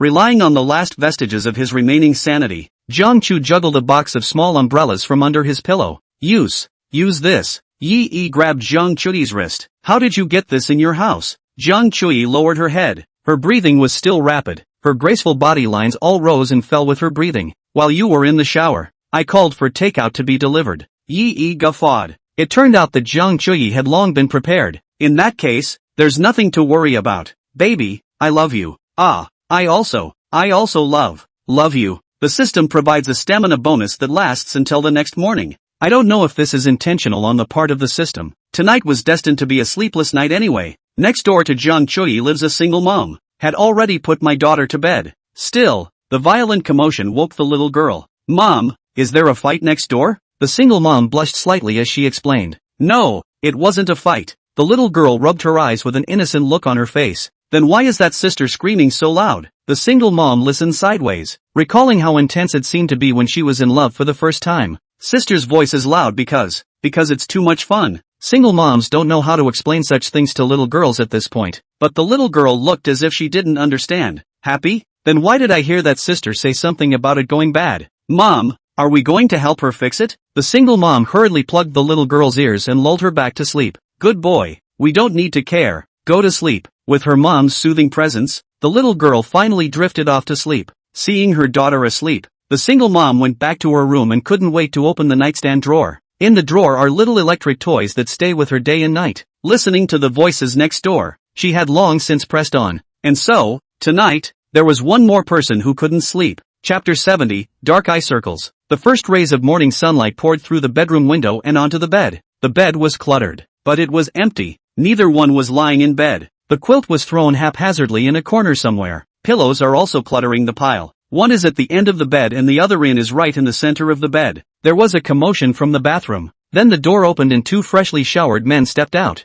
Jiang Chuyi could be seen to be walking at a feeble pace, relying on Yi's support to barely stand still. It was now 6 in the morning and the two had literally been up all night. In addition to the still fading redness on his face, the two dark circles under his eyes were also extraordinarily visible. The moment he came out of the bathroom, Yi felt that the temporary power bonus on his body was withdrawn by the system. It looks like it's time for a temporary add-on. In the time that it was effective, though, he had utilized the bonus to the fullest extent. The box of small umbrellas that Jiang Chuyi had bought last night had unexpectedly all been used up. Looking at Jiang Chuyi in this state right now, one could tell how intense the battle was. But last night, Jiang Chuyi's play was also a bit out of Yi's expectation. This iceberg beauty, it turns out, only shows her true side to those closest to her. Although the first half was slightly green because it had just been unwrapped, but that wildly thirsty look in the second half gave Yi a great contrasting shock. Hey, I still have to go to morning 8 today. I'm afraid of dozing off in class. Why don't we take a vacation?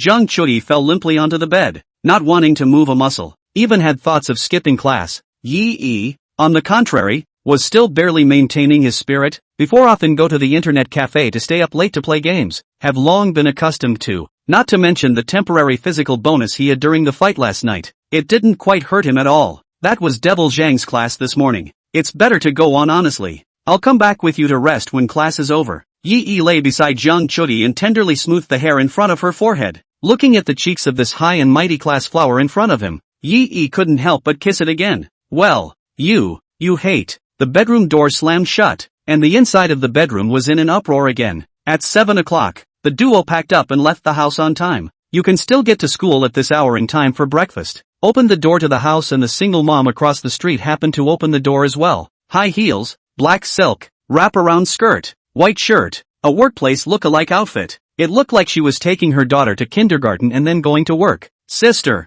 what were you guys fixing last night? Seeing that Zhang Chuyi and Yi both happened to go out as well, the little girl asked with an innocent face. The single mom hurriedly covered her child's mouth with an awkwardly contained smile. Sorry, kids don't know any better. Baby, didn't mommy tell you not to say anything you shouldn't? Yi and Zhang Chuyi then reacted. It seemed that the duo had moved too much last night. Zhang Chuyi hid behind Yi with a red face, so shy that she didn't even dare to look at that single mom. I can't wait to find a crack in the ground. Yi nodded in embarrassment. I'm sorry if I disturbed your rest last night. We'll take care of that in the future. Hearing that there was still later, Zhang Chuyi gently pinched Yi's waist behind him. Her face turned even redder with shame. The single mom, however, waved her hand graciously. It's fine.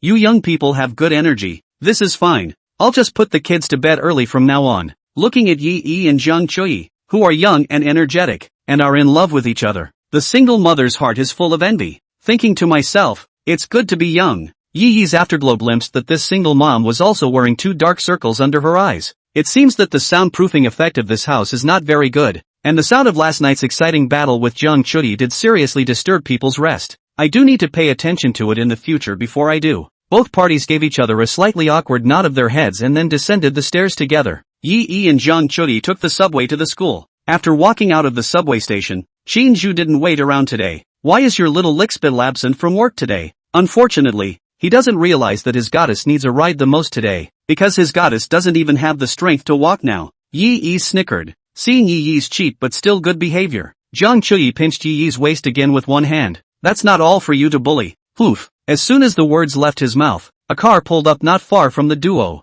Student Zhang Chuyi, I'll walk you, take you to school. Speak of the devil, Xinzhu had come after all. However, Xinzhu did look a lot more vicissitudes today, stubble all over his face, and it was also covered with 2 large dark circles under his eyes. This kid, did he lose sleep last night too? Yi suspiciously glanced at Xinzhuan. Xinzhu, however, did not have any eye contact with the two of them, and kept his eyes forward, as if he had something on his mind. Then thank you, Boss Qin. Yi jokingly called out to Boss Qin. After all, people had started their own business now, so calling out Boss Qin wasn't pompous. Then he naturally held Zhang Chuyi's hand and got into the car. Sitting in the back row, Xinzhu in the driver's seat saw the scene of the two holding hands through the rearview mirror. His mouth pushed hard, but not a word came out. Student Zhang Chuyi, I bought you breakfast. As he drove, Xinzhu took a packed sandwich from the passenger side and handed it over. Zhang Chuyi politely shook her head. Thank you, fellow Qin authorized. You can eat this yourself.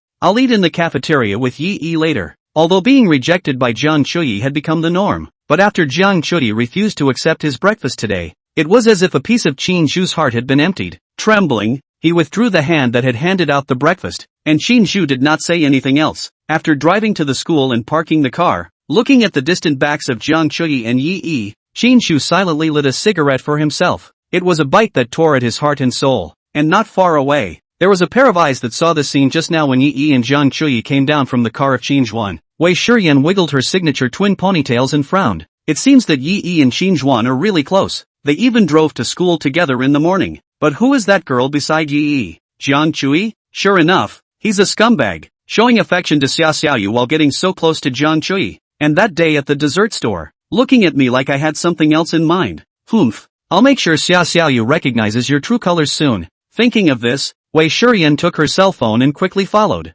and secretly turned on the video recording function. Chapter 71, Undercover Protection. In school, Yi and Zhang Chuyi still kept a relatively low profile, though the duo walked into the cafeteria side by side to sit down for breakfast, but there was no physical contact during that time. Didn't even hold hands. Wei Shiyan didn't manage to shoot anything substantial even after following the duo. Jung Chudi was because she was used to being an iceberg beauty in her own day. It's still a little hard to let go of so many strange or very strange students at school. Yi, on the other hand, was considering that if he acted too close to Jung Chudi now, it might not be conducive to the subsequent rating of other schoolgirls. Yi glanced at the system panel. The current 3 bound objects. Xia Xiaoyu's strategy progress is 83, 11%. Jung Chuyi's strategy progress is 99, 99%, completely realizing the reverse. During the first half of yesterday's night, Jung Chuyi's raid progress was only 80-something%. The rise was very slow, especially in the period just after opening.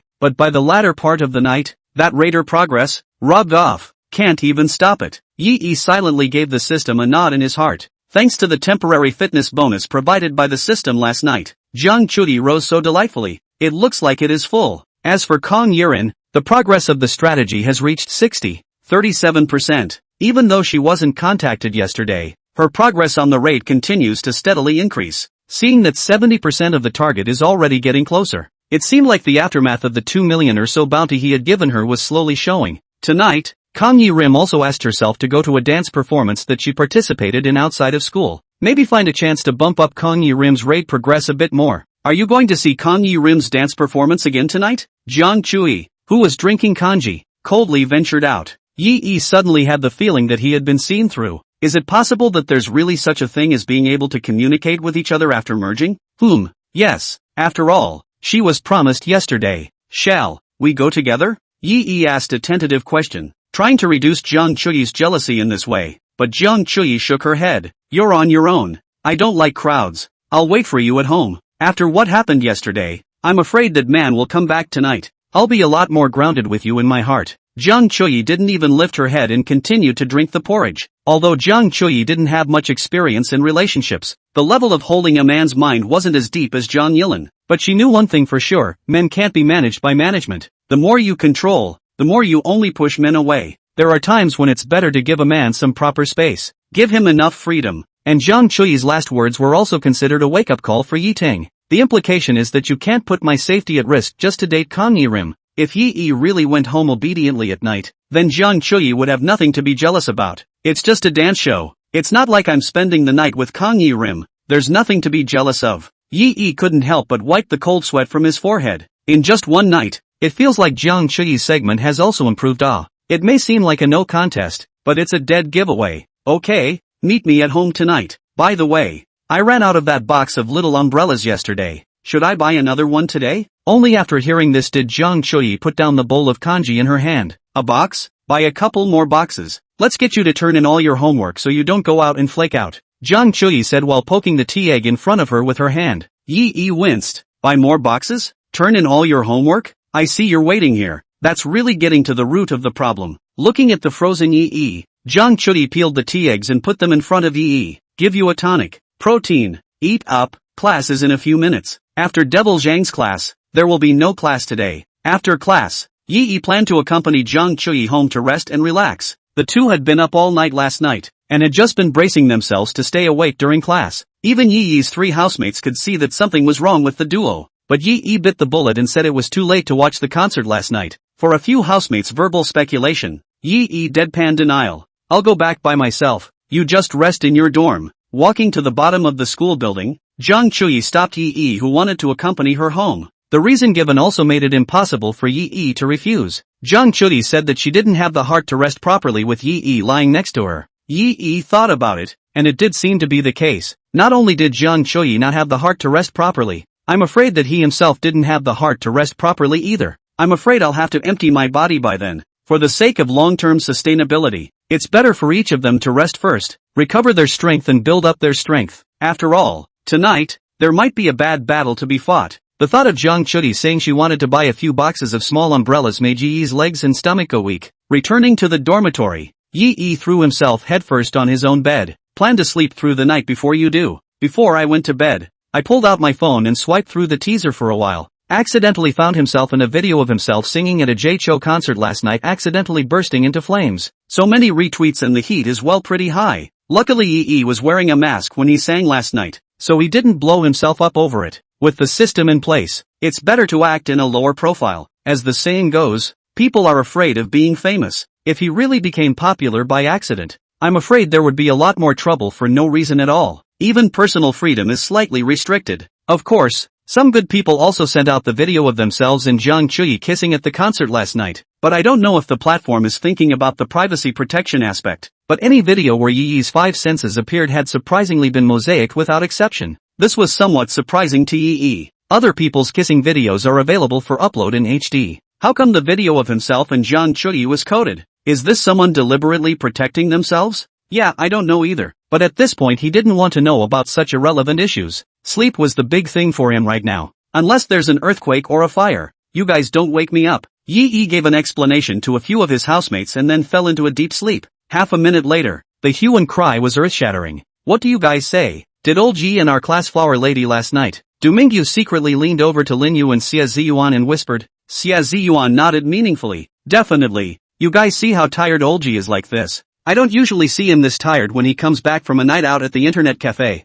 You guys take another look at the way Jiang Chuyi was groggy during class today as well. Looks like the two were. Last night, it was intense. At this point, Lin Yu obediently fished out $5 from his pocket and gave it to Xia Ziyuan. When Mingyu saw this, as if he remembered something, he also fished out $5 from his pocket and gave it to Xia Ziyuan. Chapter 72, The Schoolgirl Peels Shrimp. It turns out the three had made a bet earlier. The bet was on which girl Yu would be taken down first. Lin Yu's guess was the schoolmate who had eaten with Yi in the cafeteria that day. Seeing Yi taking the initiative to hit the meal again and again, he was giving that schoolmate food, just like a close look. Myung Woo's guess was Kang Yi-rim, because his girlfriend, Zhou Jing, told him that Jiang Yilin had been talking about Yi in front of a few of their roommates after she returned to the dormitory. And there are symptoms of love in the eyes when you say it. Xia Ziyuan, on the other hand, guessed Jiang Chuyi. Nothing else, just from the fact that Jiang Chuyi, this iceberg beauty's attitude towards Yi was very different from her attitude towards the bystanders. One would know how special Yi was to her.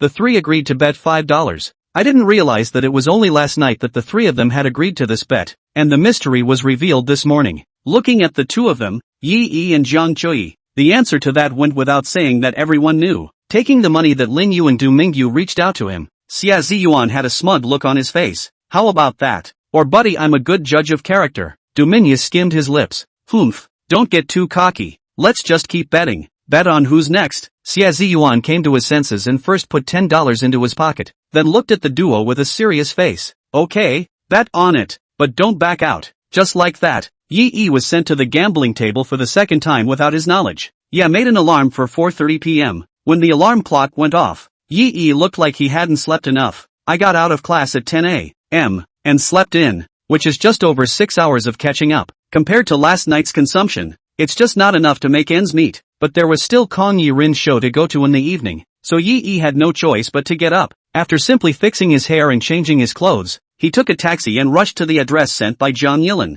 Today is the opening of a shopping street in Hamachi. The organizers have prepared an opening show to pull in the crowds. Singing, dancing, magic, all kinds of programs. By the time Yi arrived at the scene, Jiang Yilin was already backstage putting on her makeup. I'm here. Just relax, don't be too nervous, you'll be fine. Yi sent a message over to Jiang Yilin. Soon after, Kang Yi-rim came back with a mischievous emoticon. There was still almost an hour or so before the show officially started, and Kang Yi-rim's program was relatively late. There's plenty of time at the moment. Yi simply strolled around this newly opened shopping street. It's some distance from the city center and is considered a slightly out-of-the-way district. Took a cab from school and drove 40 minutes or so without any traffic on the elevated. Perhaps it is also because of the remote location that land prices are relatively cheap. This developer has taken a large parcel of land here. It has created a mega commercial area for eating, drinking and entertainment. Yi just had breakfast today and went back to the dormitory to catch up on his sleep after class in the morning. Now that I've wandered around,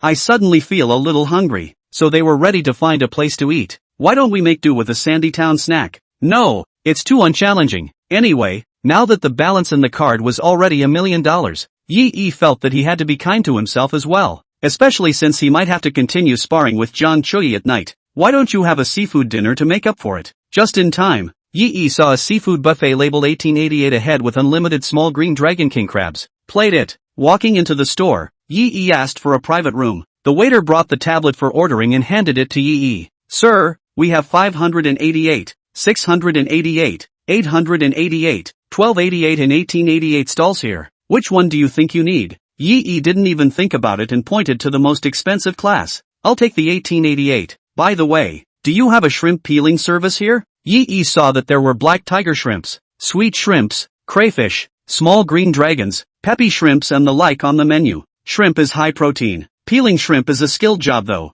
especially crayfish and peeps. The shell is thick and hard. And zingers. If you peel your own shrimp, it will greatly affect the efficiency of your meal. The waiter nodded respectfully. Yiwon's was the highest priced one. Naturally it should be matched with the best service. Yes, in a moment I'll call a colleague to come and help you peel the shrimp specifically in your box. Hearing that there was a shrimp peeling service, Yi did not hesitate and immediately ordered 50 crayfish and many other dishes. It was probably because there was a stamina bonus last night, so Yi consumed a huge amount. Today he felt as if he had an extraordinarily good appetite. After ordering the meal, Yi sat down and waited for the food to be served. After waiting for about 10 minutes or so, the first wave of dishes was served. Hello sir, is it you who needs the shrimp peeling service here? A tender voice sounded in the doorway. Then the compartment door opened and a girl walked in. Wei Shurian? Yi saw the iconic pink hair and double ponytails and immediately recognized the identity of the visitor. There's no way around it. The look is just too recognizable. Wei Shurian also froze when she entered the door. After seeing clearly that it was Yi sitting in the box, he subconsciously wanted to leave. This scum of a man who was the same as Qinju.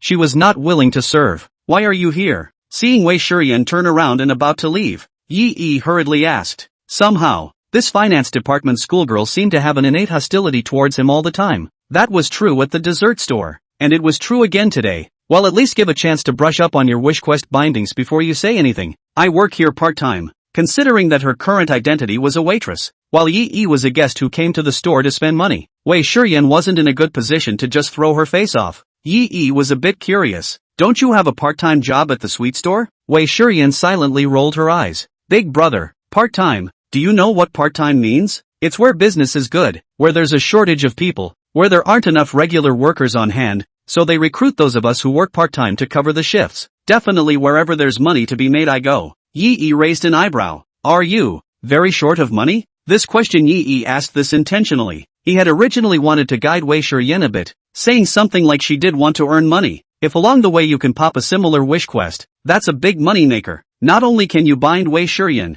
but you can also swipe a fortune on wish quests. But after waiting for half a day, the wish bar on Wei Shurian's head was still empty. She didn't answer the question and sighed as if she had something on her mind. Seeing Wei Shurian like this, Yi couldn't continue to pursue the matter. The two just fell into a short, awkward silence. It wasn't until a few seconds later that Wei Shurian was the first to speak. Forget it, just consider me unlucky. I'm going to serve you shrimp on my first day of part-time work here today. Wei Shurian took the large plate of crayfish in front of Yi and peeled it seriously. Chapter 73, Not Trying to Return the Favor. Yi scratched the back of his head and thought back carefully. Looking towards Wei Shurian, he asked seriously. I don't usually have any trouble with you at school, do I? Wei Shurian's hands were busy peeling the shrimp without lifting her head. First day on the job here and obviously not skilled in the business yet. The crayfish shells in particular were thick and hard, and she didn't find any tricks for a while. No. Wei Shurian's answer was quite certain. The person she had a problem with was Qinju. The person she hated was also Qinjuan. As for Yi, that was purely because Wei Shurian felt that he was on good terms with Qinjuan. If you love the house, you certainly hate the house. Yi moved his position a bit closer to Wei Shurian. Then why are you so hostile to me? Peeling my shrimp is bad luck for you? Since Wei Shurian is here to work, then these are her parts. It wasn't like Yi was bullying her by letting her peel shrimp. What's so unlucky about that? Wei Shurian didn't say anything and continued to peel the shrimp vigorously with her head down. The edges of the crayfish shells have sharp spines, so be very careful when peeling them. Otherwise it's easy to puncture your fingers. Wei Shurian had only been able to peel one out in one piece even after working her ass off until now. Looking at the 49 crayfish still left in front of her, her eyes became lifeless. And that's just the first round of Yi 1 point. What if Yi orders 50 more crayfish when he's done with these? Then one's hand will be ruined today. If only I had someone to teach me the art of peeling crayfish. A wish bar finally appeared above Wei Shurian's head. Come to work. The corner of Yi's mouth lifted and he immediately chose to receive the wish quest.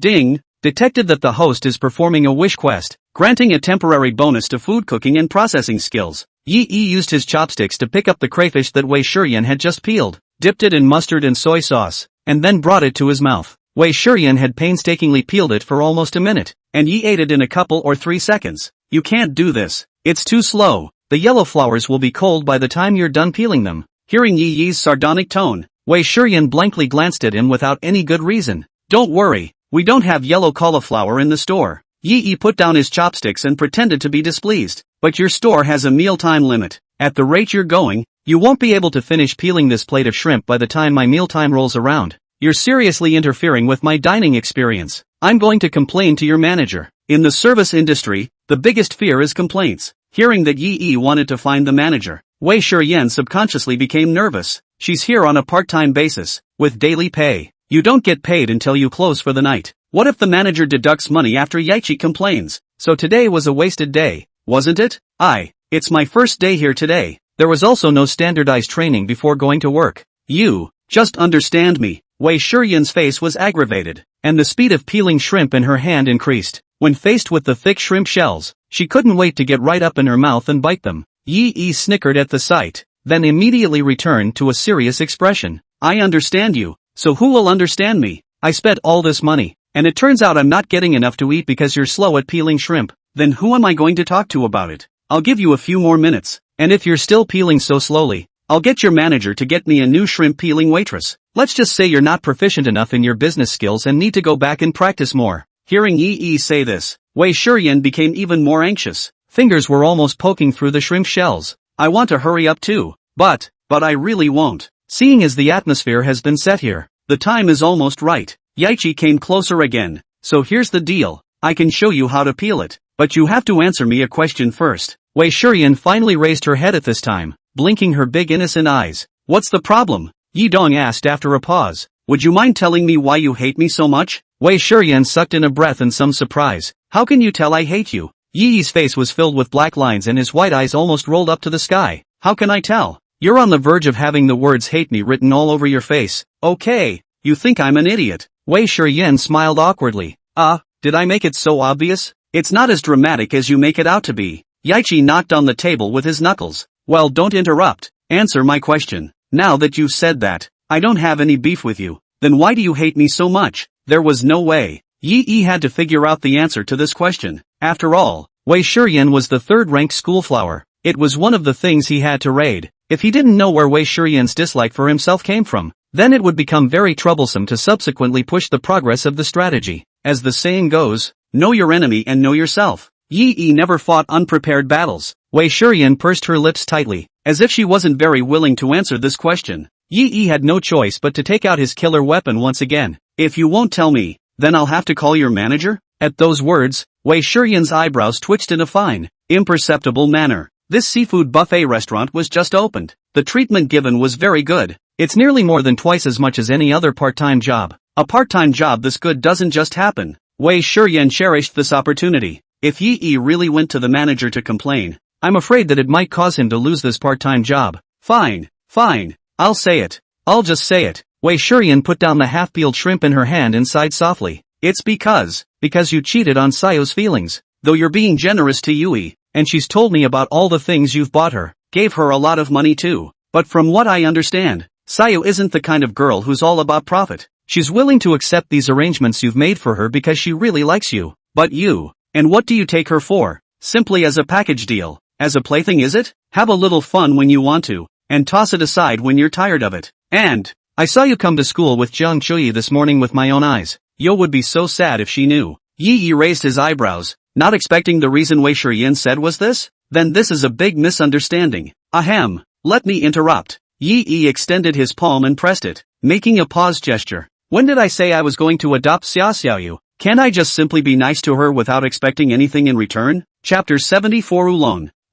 Wei Shiyan was a bit confused. This answer from Yi seemed to be out of her cognizance. Not trying to return the favor? What are you doing here for charity? You even bought her a house, and you don't expect anything in return? What do you want? Contribute to GDP growth? Seeing Wei Shiyan's disbelieving face, Yi continued. Did Xiaoxiaoyu ever tell you that I asked anything of her? No, I don't think so. Whether it was buying her a house or transferring money to her, I never said I would do that after she agreed to something first. Have you ever seen anyone who's wrapped up like that? At those words, Wei Shiyan thought carefully for a moment, then gently shook her head. The pink double ponytail behind her head bobbed along. Hearing Yi say that, it seemed like he had really wronged him. She understands that the gold masters who make requests for adoption usually buy things for the women only after they have gotten their hands on them. Everyone is not a cutie these days, especially those who are rich. Every one of them is smart. Then why are you being so nice to Yo? Don't you really have any thoughts about her at all? It looked like Wei Shiyan still couldn't be completely convinced. Hearing Wei Shiyan ask this, Yi was also a little weak.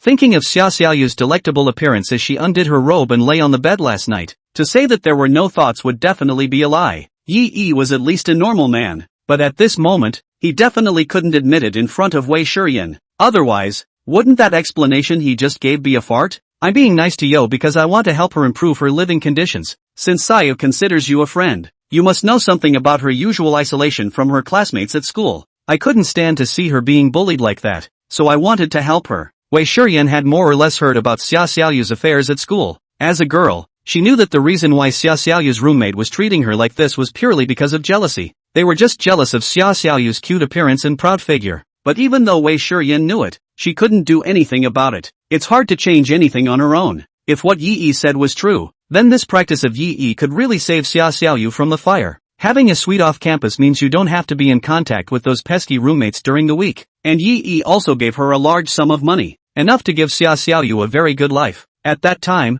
those people who suspected Xia Xiaoyu of not having seen the world behind her back would only be envious. I'm sorry, I misunderstood you. Not expecting to misunderstand Yi's good intentions, Wei Shiyan couldn't help but feel a little embarrassed. It seemed that preconceived notions had influenced her view of Yi as a person. Subconsciously, she felt that all of authorized Qin's friends must be beasts as well. Now it seems that it is possible for saints to come out of beasts. But Yi frowned as if he had thought of something. Wait, it doesn't seem right. I remember you showing some nastiness toward me when I met you at the dessert store. At that time, I hadn't bought a house for Xia Xiaoyu yet. I don't suppose the real reason you hate me is the one you just said, either? After owning the 100 secrets to holding a goddess gifted by the system, Yi changed his previous nature of a straight man of steel. The mind is also much more delicate. Upon careful recollection, he realized that things weren't as simple as Wei Shiyan had made them out to be. Seeing Wei Shiyan's current stuttering appearance, Yi was even more convinced that he had guessed correctly. There must be something else going on here. If you won't tell me, then I'll go to your manager? You don't want your manager to know about your unskilled business. This set of words Yi now opened his mouth. It's already flexible, and it's tried and true. Upon hearing this, Wei Shiyan really did fall for the trap. Hey, count me as scared of you. Okay, it's okay to tell you. Wei Shiyan thought about it, and it wasn't like she was at a disadvantage in the matter of Qin Zhu stealing her milk tea store business plan. There's nothing to worry about no matter who you say it to. It was originally what Qin Zhu did that was wrong. I was with my roommate before, doing a business proposal about a milk tea store. Wei Shiyan told that incident from beginning to end. The whole thing is matter of fact, and there's not a lot of personal subjective emotion mixed in. Considering that Yi and Qin Zhuan were very close, Wei Shiyan subconsciously felt that Yi must be unable to empathize with her. One might even feel that he was completely slandering Qin Zhu. After listening to Wei Shiyan, Yi stroked his chin thoughtfully. It turns out that the entrepreneurial program that Qin Zhuan was rewarded by the school leaders was actually stolen. No wonder. Usually, Qin Zhu didn't look like he had much of a brain, and before that, he had always been curious about how he had suddenly gotten the hang of it and made such an excellent entrepreneurial program. It's all coming together now. But, what does Qin Grant stealing your startup program have to do with you hating me? Yi returned to this question after sorting everything out. It's not like he stole that business proposal from Qin Zhuan. Is it because he's in the same class as Qin Zhu? Not really. In all honesty, the class is basically normal except for Qin Zhuan. Don't be so sure. Wei Shiyan inclined her head, and her eyes towards Yi became a bit surprised. After hearing himself say all of this, Yi actually didn't help his friend Qin Zhuan do anything to defend himself? At the dessert store, didn't I ask you how your relationship with Qin Grant was? You said you were close. Since you guys are friends, then of course just by the way, I hate you too. Yi came to a realization, but then was filled with doubt. No, when did I say that I was on good terms with Qin Grant? At the dessert store, didn't you ask if Jiang Chui and I were on good terms? I never said I am on good terms with that grandson Qin Zhu. Seeing Yi hastily clearing his relationship with Qin Zhuan, Wei Shiyan would be skeptical. But I clearly saw you riding to school with Professor Qin this morning. Yi slapped his forehead. That happened to be at the subway station this morning. He came specially to pick up Jiang Chui. I just stopped by to hobble a car. It's a free ride. It's not worth it. Wei Shiyan turned around and reconfirmed with a serious expression. Really? Then Jiang Chui and Qin Zhu. Yi hurriedly interrupted. She's just rubbing it in. 2. Authorized Qin is Jiang Chui's #1 lickspittle. You should have heard of that. Wei Shiyan nodded. It's basically all over campus. Yi continued to add. The two of them are a goddess and a lickspittle. That's all. Jiang Chodi and I, neither of us have a good relationship with Qin Zhu. This Ouroboros was finally clarified at this point, and Wei Shiyan then reacted. It seems I was mistaken before. Then, Yi, in that case, are you willing to do me a favor? Chapter 75, Befriending Wei Shiyan. Wei Shiyan looked like she saw hope. Since Yi and Qin Zhu were not on good terms, then maybe Yi would be willing to help himself to get close to Qin Zhu, and then find the evidence that Qin Zhu had stolen his entrepreneurial program. When the time comes, you can take the evidence to the school's leaders and ask for your own startup investment back. However, after Wei Shiyan finished her plan with Yi shook his head. It's not that I don't want to help you, but I think you're taking things too literally. Yi seriously helped Wei Shiyan analyze it. First of all, I don't know Qin Grant well, and I can even say that we have a very bad relationship. It's hard for me to get close enough to him to then extract his words, because he'll be wary of me from the bottom of his heart. Hearing this, Wei Shiyan suddenly had a flash of insight. But aren't you on good terms with Jiang Chui? Should we let Jiang Chui help? Authorized Qin likes her so much, surely he won't be defensive about her. Yi waved his hand and continued. That's the second point I'm going to make next. It's useless even if we get the words out of Qin Zhuan and can prove that he stole your startup program. Wei Shiyan didn't understand. How could it not work? Yi Dong paused, patiently explaining. Because it's not enough for you to try to use that as evidence. When it gets to the school leaders, Professor Qin can totally say that he said all those things off the top of his head. When the time comes to retract your confession on the spot and you can't come up with any other substantial evidence, what do you think the school leaders will do? And, now this startup program has gotten an investment from Pilot Capital. As an investment program, Pilot Capital is counting on taking dividends after the success of this venture. If there is some stigma attached to this entrepreneurial program because of the revelation, it affects the profit gains. The face of the school goes with it. It's going to be a lot harder for other entrepreneurial programs in the school to get another investment from Pilot Capital in the future. The school leaders are not going to let that happen. So, even if everyone knows in their hearts that this business plan was stolen by Qin Zhuan, everyone won't allow this matter to be flipped into the open. It will just find a way to make a big deal out of a small deal. Facing Yi's reasoned analysis, Wei Shiyan fell into silence. She was clear that what Yi said was not unreasonable. Reality is so cruel. Everyone is looking at the benefits. Like her, who would really care if an obscure college student suffered a little? Well, I'd be willing to do you that favor if there was a way to do it. Now, let me teach you how to peel shrimp first. Yi pointed to the plate of AO shrimp in front of him that hadn't moved much. The two of them had been chatting away for half a day, and he hadn't even eaten yet. Anymore, he paid to come in and spend money. We can talk about anything when he's finished eating. It was only then that Wei Shiyan came back to her senses and remembered her current duty. Although she was still upset about the theft of her entrepreneurial program, she also understood that the matter was basically a done deal. Instead of feeling sorry for yourself, get your act together sooner rather than later. Take on a few more part-time jobs on your own to save up more startup capital. When you graduate, start your own business. Okay, then teach me. This shrimp shell is so thick I don't really know how to get at it. Yi smiled, casually picked up a crayfish, pinched both sides of the shrimp body, gently squeezed, then twisted left and right, and a complete piece of shrimp meat was dragged out in this way. See, it's easy.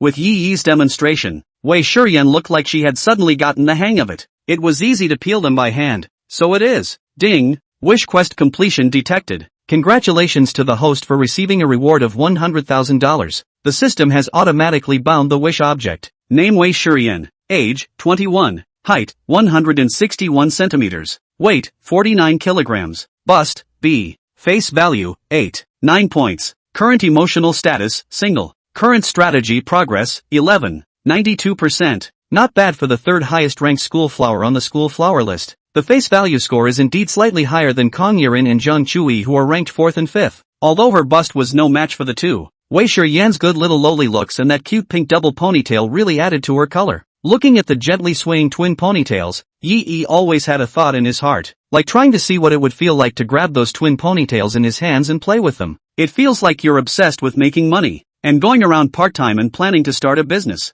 Yi chatted with Wei Shiyan while eating the shrimp she peeled. It feels as natural as going to a foot wash and talking to the technician who pinches your feet. When people are enjoying the services of others, they always think of finding something to talk about in order to avoid the awkwardness that comes with long silences. Wei Shiyan had also completely put down her prejudice against Yi now, seeing as Yi had just put herself in her shoes to help her analyze the problem. Wei Shiyan's also truthfully spoke about things about herself. I have, at home, a real brother. My parents, they basically gave all their love to my brother. Growing up, they never treated me like a girl who needed to be pampered. It's like I was born to be a tool person to take care of my brother. In their opinion, I can't have my own personality, I can't have my own preferences, and I have to go along with my brother in everything. Even they thought that there was no need for me to go to college after high school and that I should just get a job and earn money for my brother's future marriage. But my high school teachers told me I was a good reader. She said that when I went to college and was exposed to the wider world, I would realize how wrong my parents' ideas were. Then, against my parents' objections, I ran away to Hamachi to attend college. I haven't spent a dime of my family's money during my years in college. I earned both my living expenses and tuition from my own part-time job. Wei Shiyan stroked her cute double ponytail, her eyes seeming to be a little touched. It was only after I was able to earn my own money that I started dressing like a girl, instead of the tool man who takes care of his brother every day. My hair, too, was colored after I earned it. As she spoke, Wei Shiyan's voice couldn't help but choke a little, but the choking reveals a stubbornness and tenacity. That home, I don't want to go back to, and I don't want any more contact with anyone in that family. So, I'm going to stay in Hamachi on my own, make money, buy a house, to live a happy life of my own. It's amazing that such a tough heart is hidden underneath the appearance of a cute loli. Yi was also somewhat moved. I can offer you financial support for your startup. Chapter 76, Candid Camera. Yi spoke seriously. After all, he had awakened the good guy system. It's still a good idea to do something good once in a while. As for the business proposal that was stolen by Qin Zhu, it was harmless at all. After he finished raiding the 5 schoolgirls and got the share rewards from Pilot Capital, he could just directly use his chairman's rights to shut down this project of Qin authorization. However, the fact that this entrepreneurial proposal could be seen by the group of professional investors from Pilot Capital showed that Wei Shiyan did have talent in this area. When he ran Pilot Capital himself in the future, he would also need talents like Wei Shiyan. At the table, Wei Shiyan stopped the action of peeling shrimp in her hand and looked at Yi's eyes. Realizing that Yi didn't look like he was casually talking, she had heard about Yi's financial strength. You can tell by buying Xiaoxiaoyu a house. If Yi said that he was going to provide her with financial support for her business venture, then he must really be able to come up with a large sum of money. But Wei Shiyan didn't want to take this favor from Yi right now. She believed that there was no such thing as unmerited kindness in the world. No one's money comes from the wind. Even if Yi said it nicely, saying that he was spending money on Xiaoxiaoyu just to improve Xiaoxiaoyu's quality of life. But Wei Shiyan always felt that there was love in it. And now Yi is planning to give her a sum of money. Can't it be that Yi has something in mind for her too? It wasn't that Wei Shiyan had to make a fool of herself. The main reason is that the schoolflower has been the schoolflower for a long time and is used to being chased by people. So when faced with someone's gesture of goodwill, the first reaction is that the other person wants to pursue them. Thank you, that's very kind of you, but I still want to be on my own. Wei Shiyan knew that rejecting Yi's offer at this moment would most likely be equivalent to giving up a shortcut, but it's a shortcut that she's not comfortable taking, even if she does. Instead of doing that, it's better to rely on yourself to take one step at a time and climb slowly and steadily. She believed that she would make it one day. Looking at Wei Shiyan's stubborn expression, Yi also understood her mind. In that case, a twisted melon is not sweet. When Wei Shiyan has any trouble in the future, she can help her herself. Okay, I respect that. Then since the misunderstanding between us is cleared up, it's always okay for us to be friends, right? Yi opened his WeChat QR code and stretched the screen in front of Wei Shiyan. No matter what, the two were Xiaoxiaoyu's friends, and friends of friends, naturally, can be friends. Wei Shiyan gently nodded, wiped her hands, took out her own cell phone and Yi added a friend to each other. If there's anything I can do for you in the future, just ask me. I'm a good person. Yi sold himself a wave. Wei Shiyan also finally enjoyed herself. Ha ha, this is the first time I've seen myself give myself a good guy card. Well, eat up, we've been talking for so long, it's delaying you from eating back. Yi picked up the plate of shrimps that Wei Shiyan peeled in front of him, drizzled them with soy sauce, and brought them into his mouth one by one. It's fine, no delay, I can dry rice fast. After the meal, Yi even praised Wei Shiyan's service by name to the restaurant manager. Behind her manager's back, Wei Shiyan also secretly squeezed out a playful and cute face to Yi. Walking out of the restaurant, Yi looked at the time, as if it was going to be Kong Yi Rin's turn in the program in a while. Now that I've eaten and drank enough, I can go to the show in peace. Arriving at the performance venue, the place was already crowded with circle after circle of spectators. Because it was an open-air performance and the stage was improvised, there were no seats by the stage. Everyone spontaneously stood in a line of 3 layers inside and 3 layers outside. One by one,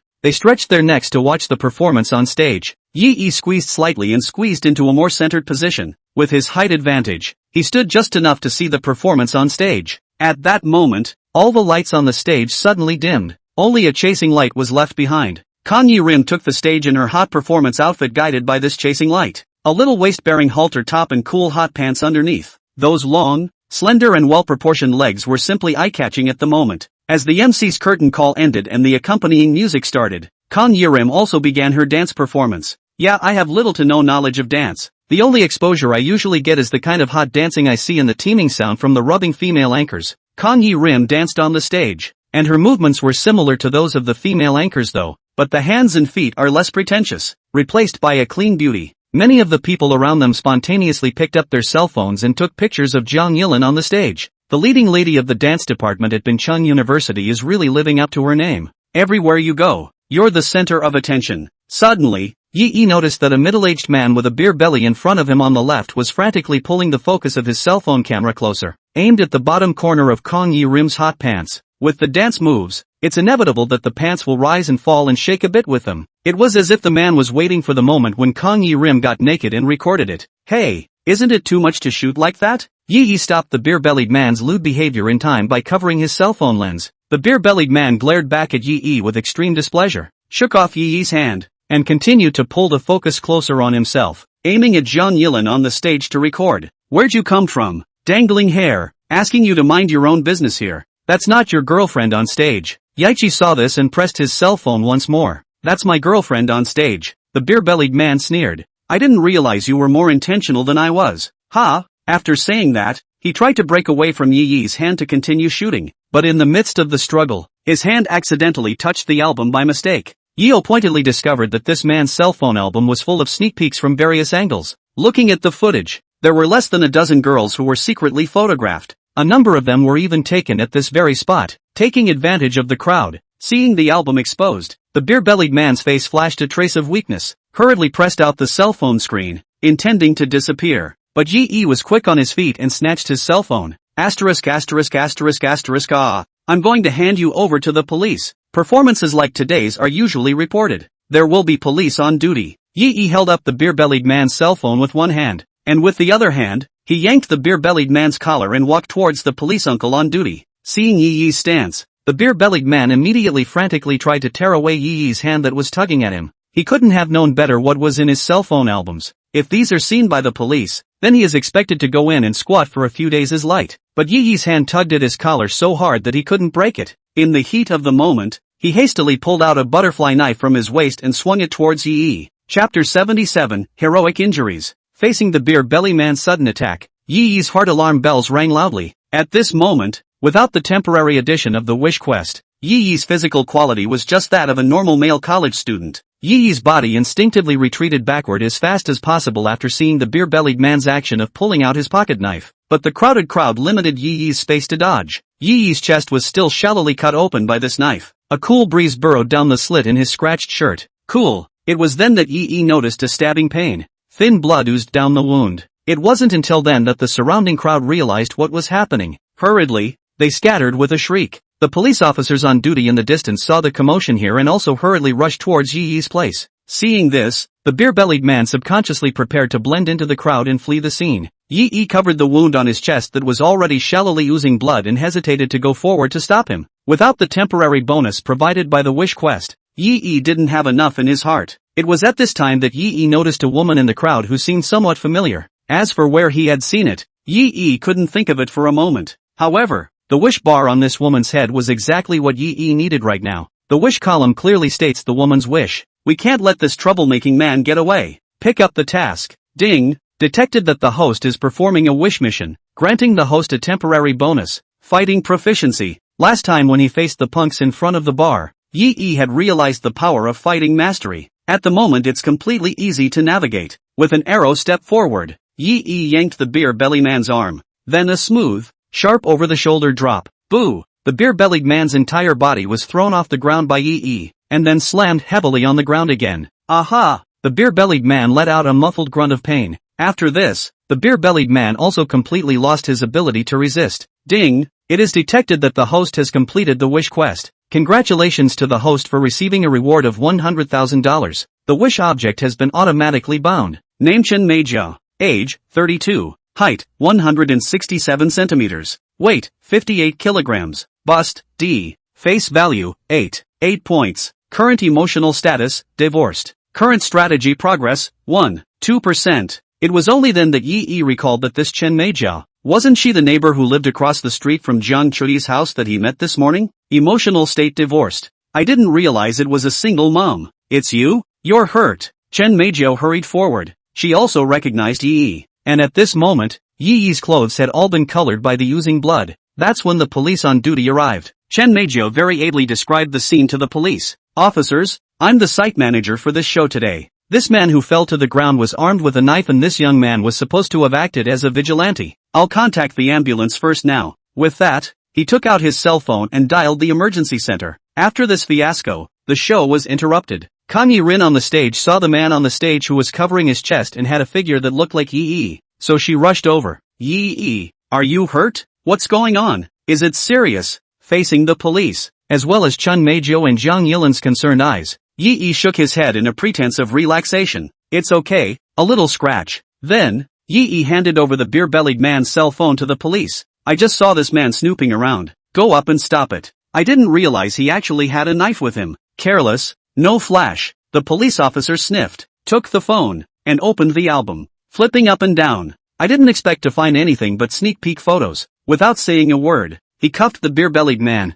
who had collapsed to the ground, with both hands. This little brother, we'll take this person back to the police station first, and you hurry to the hospital to treat your wounds. When the time comes, we'll have one of our other co-workers meet you at the hospital to take a brief statement. Yi knew that this was a routine process and nodded, saying that he would cooperate with the relevant work. Then the police took the beer-bellied man and left the scene. Not long after, the ambulance arrived as well. There wasn't much room in the car, and after the paramedics helped Yi into the car, there was only room for one more person to sit in the car. But Jiang Yilin and Chen Meijiao both apparently wanted to follow along. It's better if I tag along. Chen Meijiao considered for a moment and looked at Jiang Yilin and said, I am, after all, the person in charge of the scene today, and it is only right that I should make good after something like this. Make contingency plans for any event. This is Chen Meijiao's job. Yi, who got into the ambulance at this time, also comforted Kang Yi-rim. It's okay, Lin, don't worry. I'm just going to the hospital for a simple bandage. You'll have to change into your show clothes or something later. So don't follow. Wrap up early and go back to school for the rest of the day. Yi wasn't seriously injured, but the wound was long though not deep. Combined with the oozing blood, it looked just a little scary. Yi himself knew very well that a simple sterilized bandage for this kind of small injury would be enough, and he didn't even need to be stitched up. After going to the hospital, I still have to go to Jiang Chui's place. It would be really inconvenient for Kang Yi-rim to follow. Seeing that both of them had said so, Kang Yi-rim had no choice but to agree. Well, then feel free to contact me anytime. I'll go with you if you have to be hospitalized. Yi nodded, and then the paramedics closed the door of the ambulance and drove towards the hospital. Coming to the hospital, the doctor simply treated Yi's wound. As expected of Yi, this injury was not in the way, because he had dodged in time. He had only scratched some flesh. Keep it for a few days and it will heal. But Chen Meijiao still insisted on having Yi do a full body checkup to make sure there was no other damage. For one thing, it's about upholding a serious and responsible attitude. Yi was injured at the event, and no matter what, the event organizers were responsible for the security failure. Get a full body checkup for complete peace of mind. Secondly, it was also worried that Yi would come back to them, the event organizers, to claim compensation in the future if he found out that there were other damages. I'm afraid we'll have to pull the plug then. It's hard to tell exactly when this injury was sustained, so it's in everyone's best interest to check it out today. Yi couldn't argue and had to agree to Chen Meijiao's proposal. Have the ER doctor do a complete and thorough examination of the whole body. Even an EKG and CT were done. The CT report from the emergency room won't be available for over an hour. Yi and Chen Meijiao waited in the hospital lobby and chatted idly. Your daughter is quite good. How old is she? Chapter 78, listening to single mothers talk about the past. At the mention of her daughter, Chen Meijiao's face then revealed a hint of a smile. My Xin is 3 years old and will be in kindergarten all next year. Seeing that Chen Meijiao had opened her words, Yi went along and continued the conversation. After all, Chen Meijiao was already her own bound raider. It's always right to draw a little closer, regardless of whether or not you can raid in the future. It would be nice to at least brush up on some wish quests. I see the child is quite well behaved, and must usually be a great relief to you. Chen Meijiao brushed the strand of hair in front of her forehead behind her ear, and a trace of bitterness flashed across her face. Cynthia is very safe, but I'm usually too busy working. I work during the day, so I had to take her to my mom's so she could watch her for me. I'll get the kids back to myself when I get off work at night. Actually, come to think of it, I'm not exactly a very good mom. Too little time with the kids. Yi skimmed his mouth in his heart, thinking, you're already competent enough as a mom, better than the old man's parents. Yi had been thrown into an orphanage since he was born. Then it was as if his own parents had evaporated without a word. It was not until Yi was old enough to go to elementary school that a person who claimed to be Yi's sister picked him up from the orphanage. But about her own parents, this sister is also asking questions. It's not easy for you either. It's really hard to juggle work and family. To provide a good life for your children, you have to work hard to earn money. But working hard, in turn, leads to a lack of parenting for one's children. It's really hard to balance the relationships. What Yi said, every single word spoke to Chen Meijiao's heart. That was indeed the dilemma she was now facing. As a single mom, the burden of raising a child is all on her shoulders alone. The mortgage, daily expenses, and future schooling costs for the children add up to an astronomical amount. And the employment situation is so tough now. Everyone was working their asses off on the enroll. If you are a little slack in your approach to your work, there is a good chance that you will be replaced by someone else. She was not going to lose this job no matter what. She, and XIN, are counting on this paycheck to get by. But every time she saw her child's red eyes and said she wanted to stay home with her more, Chen Meijiao's heart felt like the whole thing was pulled up. And why wouldn't she want to be able to be by her daughter's side every day and watch her grow up happily? But cold reality did not allow her that luxury. Hey, I can't help it. I can only hope that in the future, when my job and income stabilize, I will take the time to make up for my children more. Seeing Chen Meijiao's difficulty, Yi continued to ask very naturally, what about your husband? One of you can be responsible for working outside to earn money, while the other focuses on staying home with the kids. It's always better to have one parent with you. Although Yi could see through the system information that Chen Meijiao was now divorced. But Chen Meijiao hadn't said this to Yi yet. In order to prevent leakage of words in the future, as well as to push the progress of the raid to a better level, Yi felt the need to guide Chen Meijiao to tell these circumstances herself. After Yi asked this question, the bitterness on Chen Meijiao's face seemed to intensify a bit. The baby's father. Hey, he actually has a family. But I didn't know that at the time. After learning that I was pregnant, his wife came to my door with a strong attitude and tried to get me to abort the baby in my womb. A hint of self-deprecation flashed across Chen Meijiao's face. It's as if I think I was so ridiculous back then, to be so gullible as to trust a man who was so full of lies, to actually believe that he was the one who would take care of him for the rest of his life. Chen Meijiao's family education is still relatively traditional. She wasn't willing to have sex with that man before marriage before either. But the man could not be cajoled by all kinds of flowery words. Plus both of them had been drinking a bit that day, taking advantage of the alcohol on the head.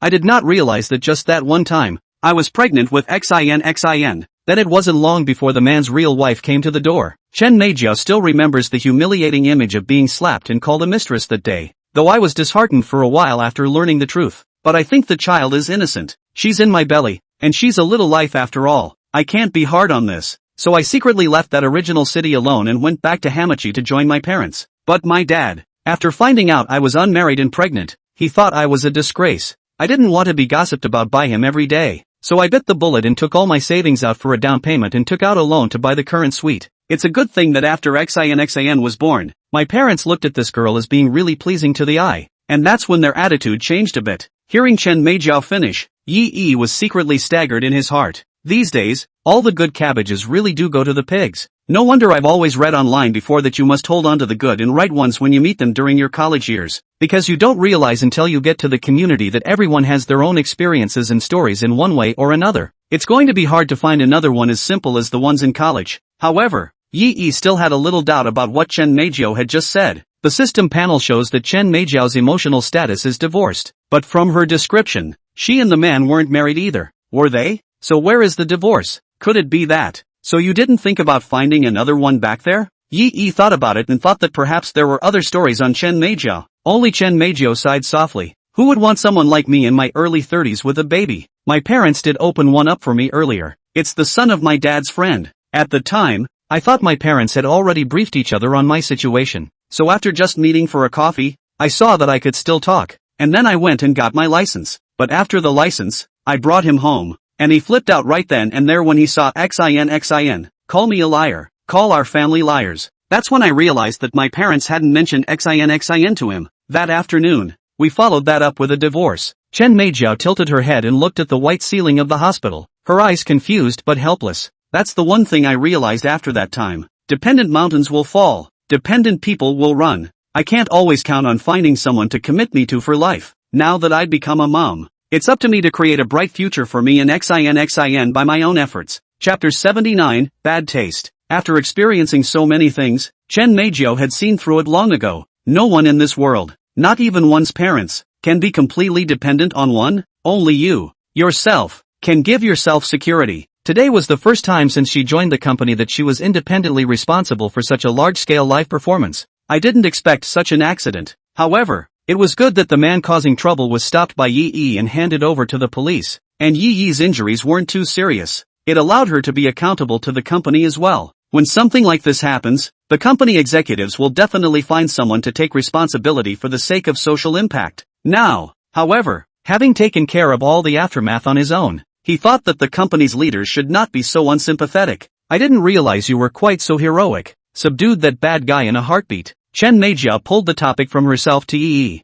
Thinking about today, Yi Yi smashed that beer belly man into unconsciousness with just a dashing over the shoulder drop. And to think that last night, Yi Yi tossed around with that girl next door all night. Chen Meijia somehow had a sudden imperceptible flutter in her heart. The mind made a deep and special impression on the young man. This was probably why she was willing to talk to Yi Yi so much. Yi Yi hemmed and hawed. A touch of embarrassment appeared on his face as he awkwardly scratched the back of his head. It's okay, I didn't think much of it at the time. If it wasn't for Chen Meijiao popping up in time for that wish quest today, I'm afraid Yi Yi wouldn't have been able to be this hero. 053, your report is in. That's when the emergency room doctor shouted. Yi Yi looked at the list in his hand, and he himself was number 053. Getting up, he walked into the emergency room, only to see the doctor taking a look at Yi Yi's CT report. Well, it's healthy, no problems, just go back and nurse the chest wound. Hearing that Yi Yi did not have any other problems, Chen Meijiao's hanging heart was then completely relaxed. The doctor glanced at the two men and continued, take care for the next 2 days, and try not to touch the wound with water. This is your girlfriend, right?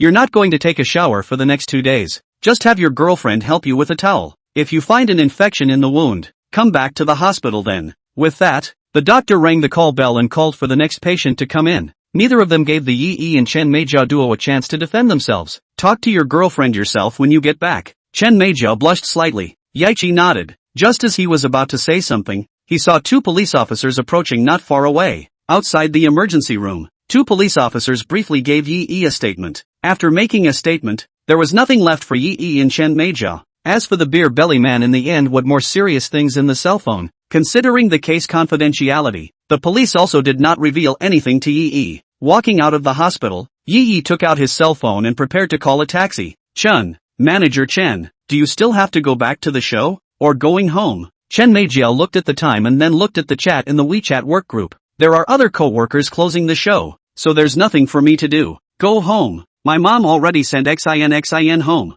I have to get home to the kids, otherwise XIN will be scared at home alone. Considering that the two lived right across the street from each other, Yi Yi suggested, Manager Chen, then why don't we go back together? Just as well I got a cab. The cell phone shows the Netflix is a minute away. At this point, it's easy to hail a cab in front of the hospital. Chen Meijiao nodded. Good. That. You don't have to call me Manager Chen. I'm not much of a manager. I'm older than you, so call me sis. Yi Yi smiled and immediately changed his words. Then I'll call you Sister Meijiao. Hearing Yi Yi call her sister, Chen Meijiao, for some reason, suddenly felt a hint of sweetness in her heart. After sitting in the car, Yi Yi suddenly remembered the incident of a stranger hovering in front of Jiang Chui's house last night. When he went out this morning, Yi Yi noticed that Chen Meijiao's front door had a visual electronic doorbell installed. Sister Meijiao, does that visual electronic doorbell on your door have a video recording function? Well, there is. Anytime someone passes by the door, it's recorded.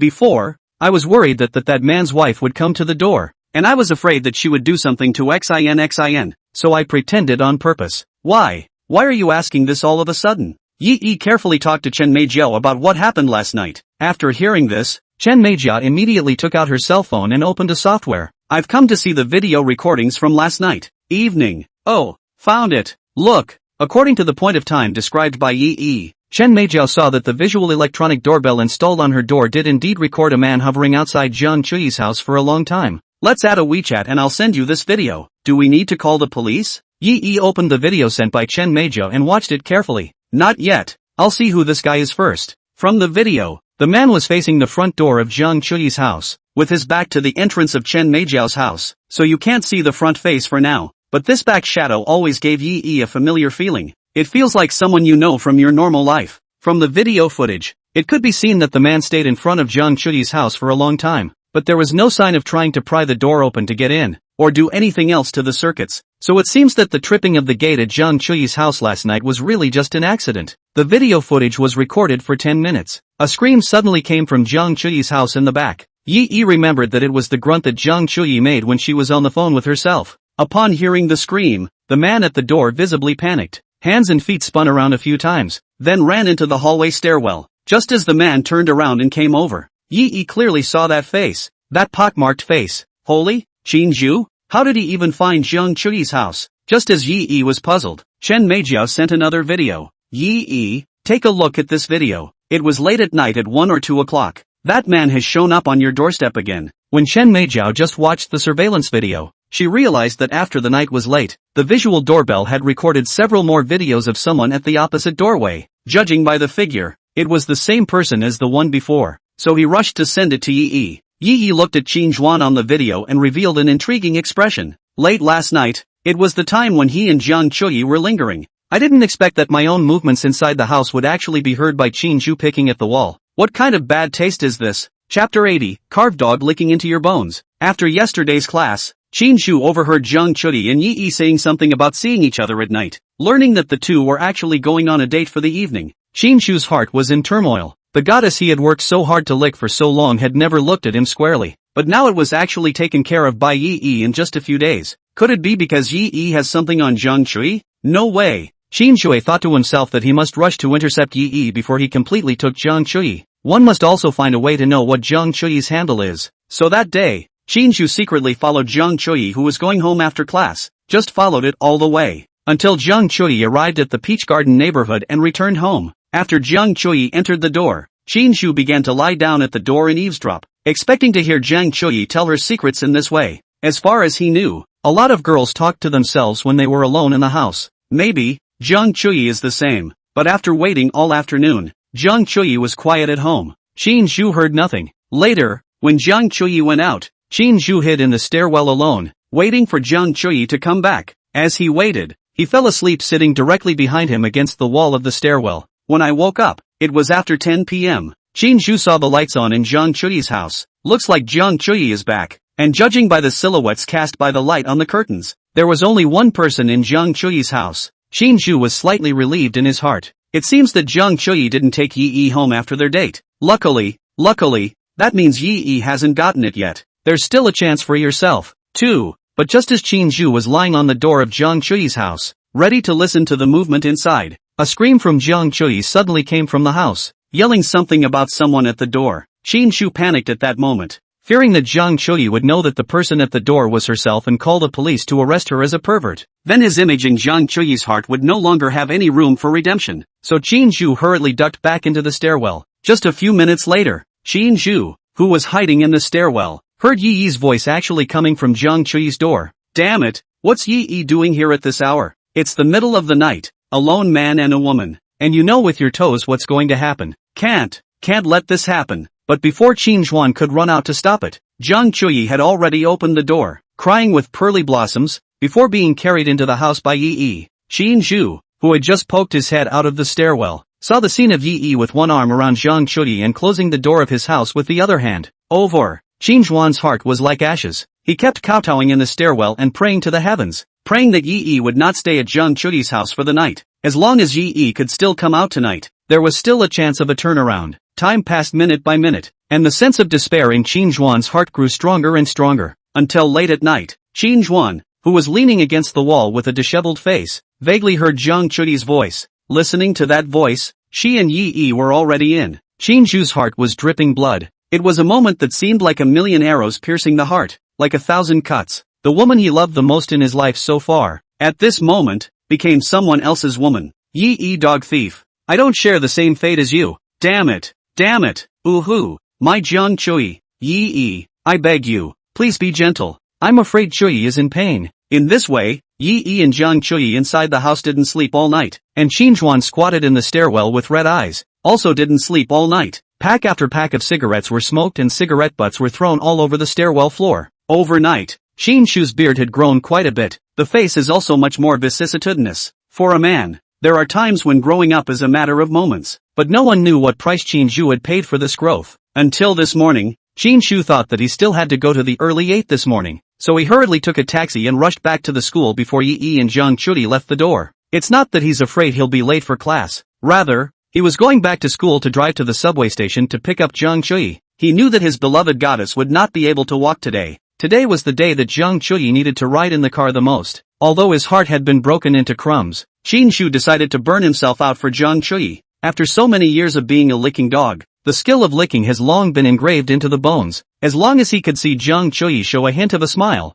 Qin Shu's heart, which was riddled with holes, could be bathed in warm sunlight. But after looking at the sweet and loving appearance of Yi and Jiang Chui sitting in the back seat, Qin Shu's heart still felt like it had been hit hard by a hammer. In a moment, another. The conversation is in 2 parts, so let's get back to the point. Yi and Chen Meijia took a taxi back to the Peach Garden neighborhood. If there's anything I can do for you, you just talk to me. If you want to call the police, I can give them all the videos captured by the recent surveillance. Chen Meijia is also distraught after learning that a man has been loitering in front of her house lately. Though from the security footage, it looks like the man's main target was the opposite door. But who can say about such things? Perverted mental activity cannot be surmised by common sense. It's okay, Meijia-san, I can handle this. This man is a classmate from our school. In order to avoid Chen Meijia from worrying too much, Yi told the truth. After learning that the stranger in the surveillance footage knew Yi and the others, Chen Meijia was relieved. Sister Meijiao, then I go back first, ha.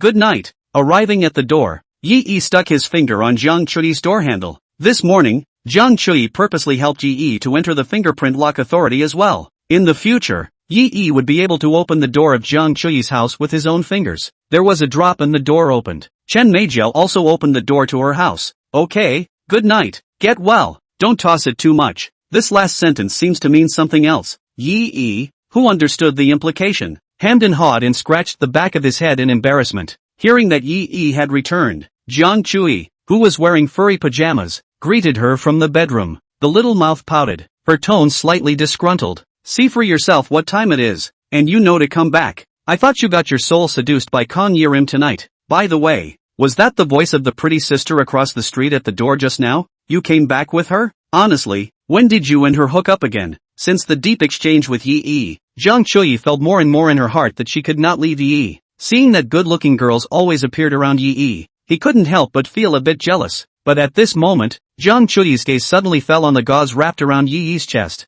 Are you hurt? Chapter 81, the first 100%. After seeing Yi's injury, where did Jiang Chui have the heart to continue blaming? Hurriedly tearing away Yi's clothes, he wanted to see how the injury was. Seeing this, Yi also went along with feigning pain. Gently, it hurts. Seeing justice today, and ended up getting slashed by the guy. I happened to run into that sister next door who called for an ambulance to take me to the hospital. Yi briefly talked to Jiang Chui about the things he encountered this evening. Jiang Chui couldn't help but feel a pang of fear after learning that the other party was armed with a knife. Don't you ever do anything so dangerous again, just have to be the hero? In the future, when you come across something like this, you must first ensure your own safety first. Thinking that Yi had encountered such a dangerous thing today, Jiang Chui panicked and almost cried out. The cut was all the way in the chest. What if it doesn't happen to be so good that it cuts your neck? Only yesterday, she had given herself to Yi in one piece, and she almost had to be widowed today. If you get hurt again, I'll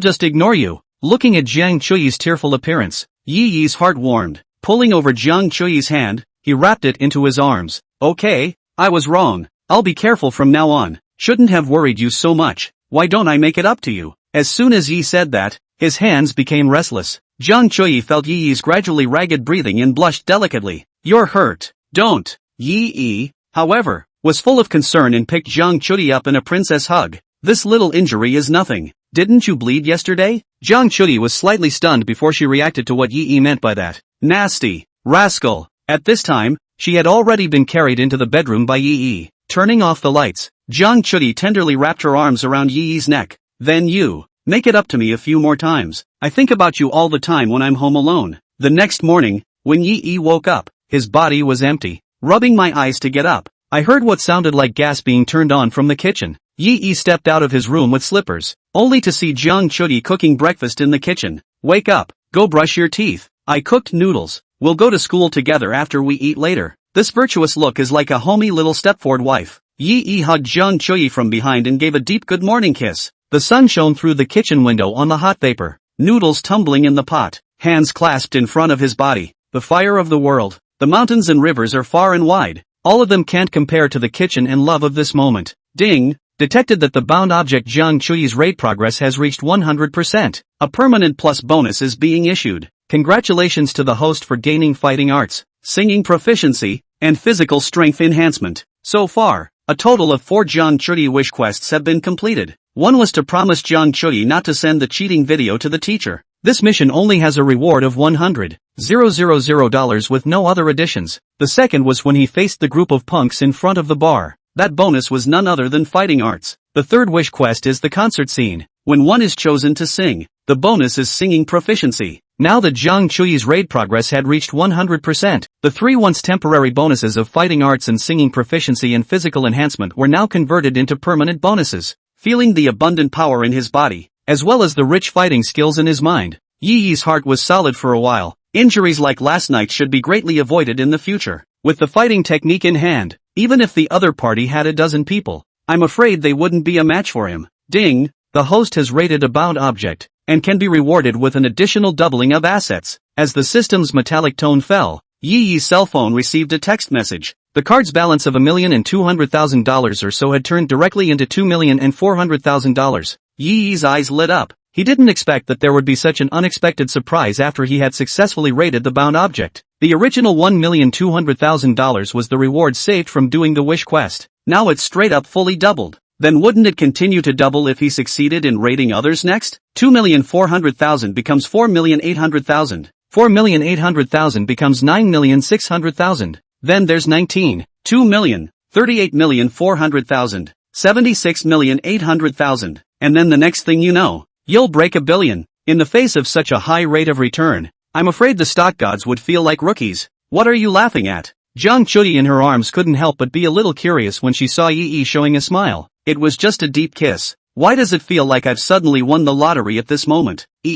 Let's buy a car. It will also make it much easier to go to school later. No more catching the subway. When you have money in your pocket, you talk tough. Over $2 million is more than enough for a college student to buy a nice car. Since taking the driver's license test, Yi hasn't had much opportunity to drive, not to mention buying a car, as if that were a distant thing. But I didn't realize that I was actually going to have a car of my own so close to graduation. It's a feeling that just doesn't get any better. Jiang Chuyi nodded as she listened to Yi's words. Buying a car. Line. My dad promised me before to help me buy a car, but since I'm usually used to taking the subway by now, I just didn't want it for a while. But since you want a car, then I'll call my dad later and ask him to buy the car for me. Jiang Chuyi's family conditions were already relatively good, and she's an only child. Naturally, her parents don't treat her badly. Yi, on the other hand, was a bit surprised by this answer from Jiang Chuyi. No, that's not what I meant. Why does it feel like I'm on a limp? I was trying to buy my own car. Although it's great to have a car to drive without spending any money, but Yi always felt that this kind of thing,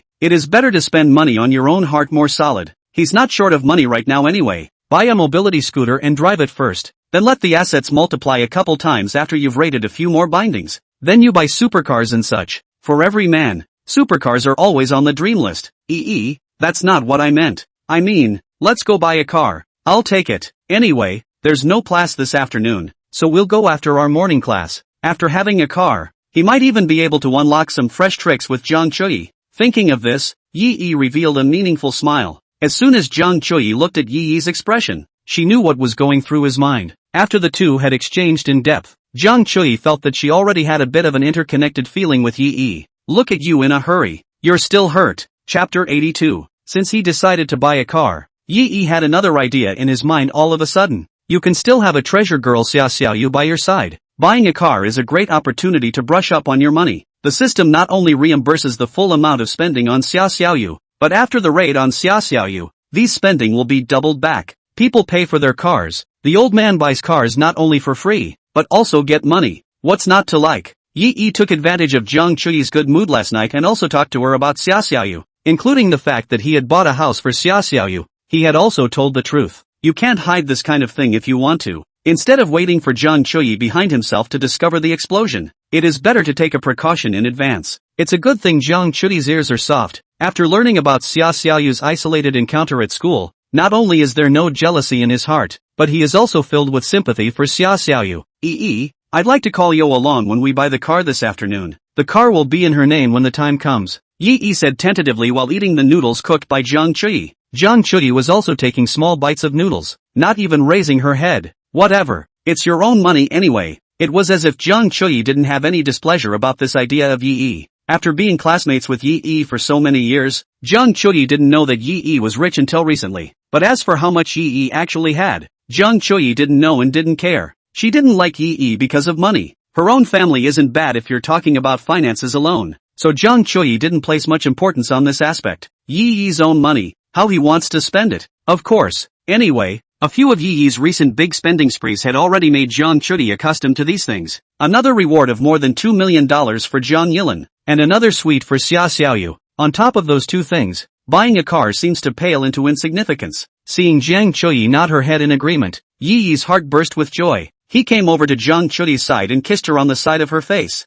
Oops, your mouth is so oily. You didn't wipe it off first. Zhang Chuyi snapped, but did not push Yi away. Instead, he smiled a sweet smile, like a little newlywed stepford wife. After breakfast, take the subway to school. Dog-licking Chin authorized still drove to the subway station to pick up Zhang Chuyi and Yi. Last day to ride in his car, and ride and cherish. Yi joked in a whisper at a volume that only Zhang Chuyi could hear. Zhang Chuyi, on the other hand, gently patted Yi's arm with a red face. Qin Zhu, who was sitting in front and driving, knew nothing about this. There are 2 classes this morning. Yi sat in the back row of the classroom and slept for 2 periods with his roommate helping to put the wind in his sails and cover up. I've been tossing and turning a bit hard lately, and when I get to class I'm groggy. Zhang Chuyi sat next to her, looking at Yi who was sleeping and almost drooling. Her heart was also muttering. I can't understand how Yi, with this attitude towards learning, can secure the second place in the class every time he takes an exam. Is it hard to believe that someone can really learn without listening in class? Maybe it's a gift. Can't envy it. By the time the class was over, it was lunchtime. Yi came to the cafeteria with Zhang Chuyi to look for Xiaoxiaoyu. Xiaoxiaoyu, who had gone ahead to occupy the seats, had already helped both Yi and Zhang Chuyi order their meals. According to Yi's request for her, there were fish and shrimp, and not a lot of meat. Together with the vegetables, the various nutrients are very well balanced. In the past 2 days, Xiaoxiaoyu also used her spare time to search the internet for a lot of knowledge about nutritional matching, in order to be able to raise himself to Yi's liking soon. Looking at Yi's side Zhang Chuyi's skin like gelatin, Xiaoxiaoyu was envious. He thought to himself, if he also grew up like that, perhaps in Yi's heart, he would also have a place of his own. Yi, how are you hurt? That worried me last night. Yi had just sat down in the cafeteria when Zhang Yilin appeared out of nowhere and naturally sat next to Xiaoxiaoyu. A small cafeteria table with a total of just 4 seats was fully occupied. Yi and Zhang Chuyi sat on one side, while Zhang Yilin and Xiaoxiaoyu sat on the other side. These 4 people sat together and undoubtedly became the table with the highest overall face value in the cafeteria today. Minor injury? Nothing. Yi patted his chest to show that he wasn't in any serious trouble. At the same time that Zhang Chuyi's raid progress reached 100% this morning, Yi felt that his entire body was infused with a very refreshing energy. The wound on his chest was also healing at a rate that the body itself could detect. Maybe it's a little perk for when the raid progresses to 100%. Senpai, are you hurt? Xiaoxiaoyu, who was concentrating on eating fish, raised her head with a worried face when she heard that Yi was injured. It was surprising that she didn't know about something as big as Yi's injury. Luckily, Yi was still so nice to her. Xiaoxiaoyu blamed herself a bit in her heart. It's okay, he was at my house last night and I checked his wounds. Small problem. Before Yi could speak, Zhang Chuyi answered for him, and Zhang Chuyi didn't even lift her head when she spoke, drinking the rib soup in front of her self-consciously. It was said lightly, as if everything was as natural as eating and drinking, but this nature is subtly revealed in a public declaration of sovereignty. Zhang Yilin raised her eyebrows, clearly understanding Zhang Chuyi's words. The movement of the food in his hand followed with a slight lull, but just a second later, Kang Yi Rim was back to normal. Zhang Chuyi, this was a formal declaration of war. Then naturally, she wouldn't sit around and wait for it to happen. So what if Zhang Chuyi made the first move? As a high-level relationship military counselor, Kang Yi Rim is confident that she can do it later. Yi, thanks to you yesterday, I was nervous until I went on stage, and my heart was just a little bit lighter after I saw the message you sent me. By the way, didn't you reward me more than $2 million in teasing voice the other day? I got my hands on almost $1,200,000. I'm going to rent a house near the school as well. I'll probably be picking up a lot of off-campus events next. It would be easier to live out here. After saying that, Jang Yilin winked at Yi. It's obvious that it's directly telling Yi in public that in the future, I'll live off-campus as well. If you get a chance, you can come and sit at my house too. Jang Chui sensed the flavor of gunpowder in Jang Yilin's words and casually chucked a chicken leg into Yi's bowl. It's been a hard 2 days. Make up for it. A simple sentence, but it kills. Hard work? What hard work? We're all adults. Can't we still guess? Kan Yi Rim skimmed her lips. I didn't expect Jang Chui, the rumored iceberg beauty, to actually take the initiative to make the first move. Humph. But she wasn't going to give up on that either. Just losing the lead doesn't mean she's lost. Chapter 83, The Music Department's Royalty. Both Jang Yilin and Xia Xiaoyu's eyes flashed with a hint of panic when they heard Jang Chui's words. Neither of them backed down from it, though their minds were divided. Jang Yilin was born to love challenging things. If Yi was really at her fingertips, she would feel bored instead. Now there was Jang Chui as a competitor, just in time, and Xia Xiaoyu was not willing to back down. In her heart, if Yi was good to her, she would be good to Yi as well. It was only because he was chronically malnourished, so perhaps Yi therefore felt that he wasn't good-looking enough. It didn't matter. She was willing to be anything as long as Yiqi liked it. Looking at Jang Chui and Jang Yilin's collagen-filled, blown-out skin, Xia Xiaoyu chucked another piece of fish into her bowl. Well, you can always make up for all those years of missing nutrients by eating more. On the other side of the cafeteria, Xia Xiaoyu's 3 housemates muttered again. Who were those guys sitting with that little dirt chick? I know that long-legged one. She's Kan Yirim from the dance department. I've heard that she's earned a few $1 million in the past few days from teasing the sound live. As expected of a schoolgirl, she can really eat off her face. The other girl seems to be Jang Chui, who's 5th on the school flower list. Holy, 2 schoolgirls? What's with the little earth girl sitting with them? Look, all 3 of them are looking at that boy as they talk. Could it be that they are all here for him? Is Xia Xiaoyu chasing him or is he chasing Xia Xiaoyu? Nonsense. How could such a tall and handsome guy look at Xia Xiaoyu? It must be this dirt chick chasing after someone else. But if that handsome guy isn't interested in Xia Xiaoyu, why does he eat with her in the cafeteria every day at noon? Right. Why? No way. What's so great about this dirt chick? Right in the middle of these 3 low-grade gold-digging women's puzzled gazes, they only saw that the 4 people at Xia Xiaoyu's table had already finished their meals, packed up their plates, and walked out of the cafeteria together. Porsche 4S store. Hamachi. Since he wanted to swipe the cash back, Yi decisively brought Jang Yilin along. Hello, 4 parameters, all in her name, full payment now. Yi asked Xia Xiaoyu for her ID card and handed it directly to the sale. The sale just after lunch was originally on a lunch break. When they saw a few student-looking people, they didn't even bother to get up to greet them. There are countless people who come to the Porsche 4S store every day to take pictures and pretend to be a Porsche. This group of sales has long been accustomed to it, but after hearing Yi's words, that sales rolled and crawled and hurriedly jumped up from the lunch break sofa. A fawning face greeted him. A pretender would never say something so overbearing to a sale. 4 palmers, still fully paid. There is only one kind of person who can say that. Rich people. You guys sit down first, I'll bring you the contract. The sales nodded and invited Yi and the others to sit down in the VIP room, and also presented a fine fruit plate and small snacks. Just go with the best for the configuration.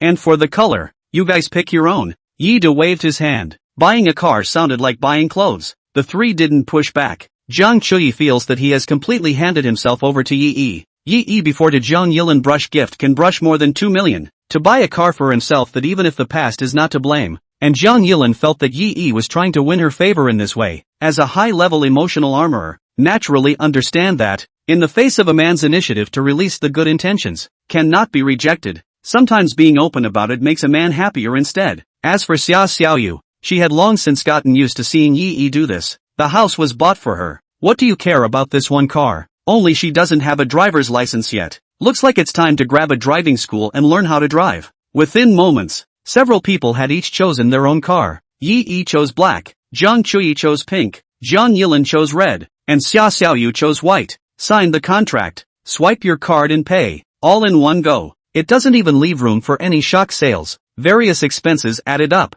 Yi paid a total of 10 million out of the money. Of course, they are fully reimbursed by the system. Didn't let Yi take a penny out of his own wallet. And because the 4 cars were written in Xia Xiaoyu's name, They were considered spending money for Xiaoxiaoyu. After raiding Xiaoxiaoyu in the future, Yi would be able to get a cashback reward of over $20 million, combined with the special bonus of doubling one's assets for every object raided. This $20 million could go up to $100 million with just a few doublings. Realizing wealth freedom is just around the corner. For Palameras, no current cars in the store. Yi left an address for the staff, and the staff said that when the car arrived, it would be delivered to the door according to the address. Walking out of the 4S store, a few people separated for the time being. Ginger Yellen is going to look at properties and is going to rent a house as soon as possible. Jiang Chui, on the other hand, received a call from her mom asking her to come home. Xia Xiaoyu, on the other hand, thought about finding a driving school to enroll in first. After the three women each took a taxi and left, only Yi was left alone.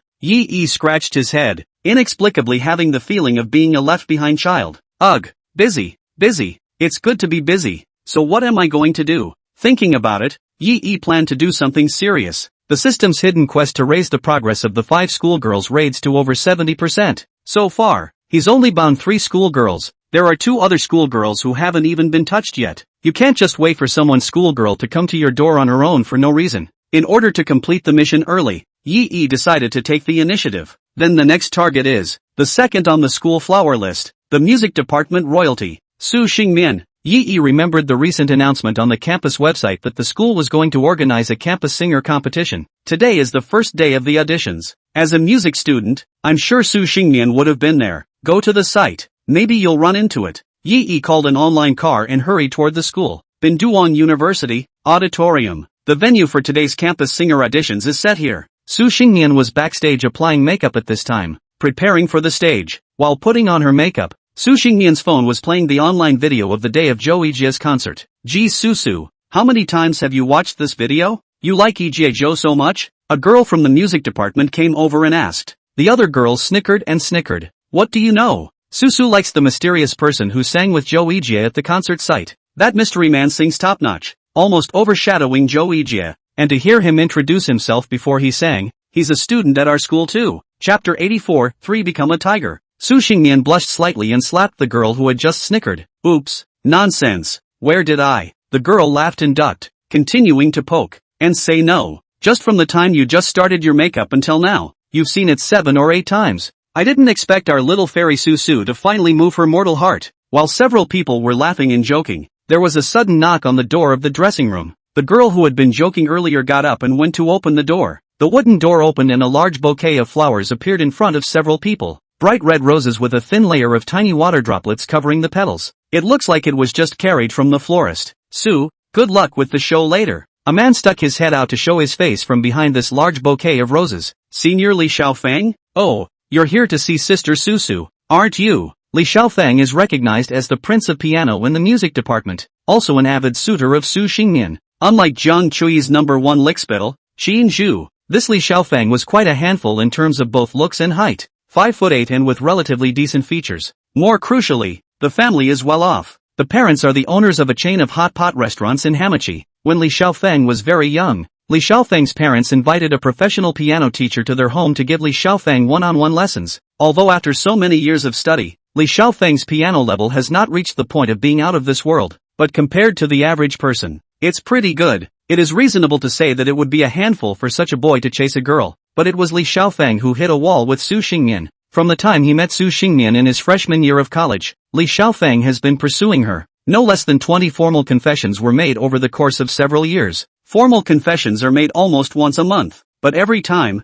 without exception, they would be rejected by Su Xingmian. But Li Xiaofang was not discouraged. The battle is still being fought and lost, and Su Xingmian's reason for rejecting Li Xiaofang was simple. In her opinion, Li Xiaofang's talent hadn't reached the point where it could impress her. As the recognized flower of the music department, Su Xingmian was more than just a vain vase. Before she went to college, Su Xingmian was already a little famous, having participated in many music competitions and gotten notable results. The ethereal and clear voice coupled with pure singing skills is Su Xingmian's greatest advantage, plus an imperial-level appearance. 5'7" with a thin waist and wide hips, a classic hourglass figure, and those wineglass legs that you can't take your eyes off of at all. It's as if the knitted brows of a smile can take the heart of a person. Such an outstanding girl will naturally not be impressed by Li Xiaofang. In Su Xingmian's eyes, Li Xiaofang was a fly with no sense of boundaries. Flowers you take back, I don't want them. And what do you mean? Wish us a good show? Su Xingnian's hand movements of applying makeup did not stop,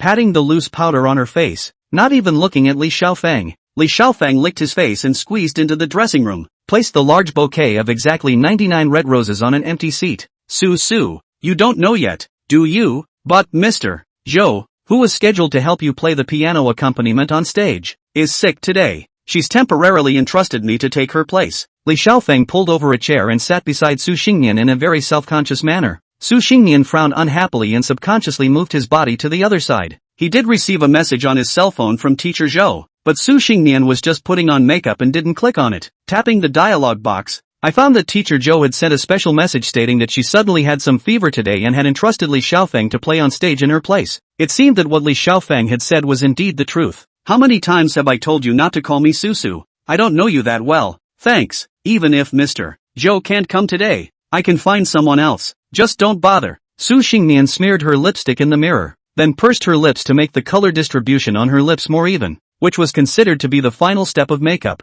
Li Xiaofeng was not annoyed when he heard Su Xingnian's nonchalant tone. It was a situation he had long since grown accustomed to. Su Xingnian had always had this attitude towards him for so many years, but that didn't stop him from liking Su Xingnian. It's all too normal for a girl this good to have a bit of a rack. Star sleep. It's almost time to go on stage. Where else are you going to find someone to play piano accompaniment for you? The song you're going to sing, Suzhou Creek. I've practiced it for a long time before. After I found out that Ms. Zhou helped you with the adaptation, I specifically asked her for the sheet music. For the sake of the performance effect, Su Xingnian deliberately thought of using a combination of live playing and accompaniment for the performance, and she specially invited Mr. Zhou, who is in charge of teaching piano in the music department, to help her with the rearranging and playing. The show would definitely be much less effective if we couldn't find someone to cover it because of a temporary situation. It's not a hard song to find people who can play it. The music department is a dime a dozen. But the key was that what Su Xingnian wanted was not the original accompaniment, but the accompaniment that Mr.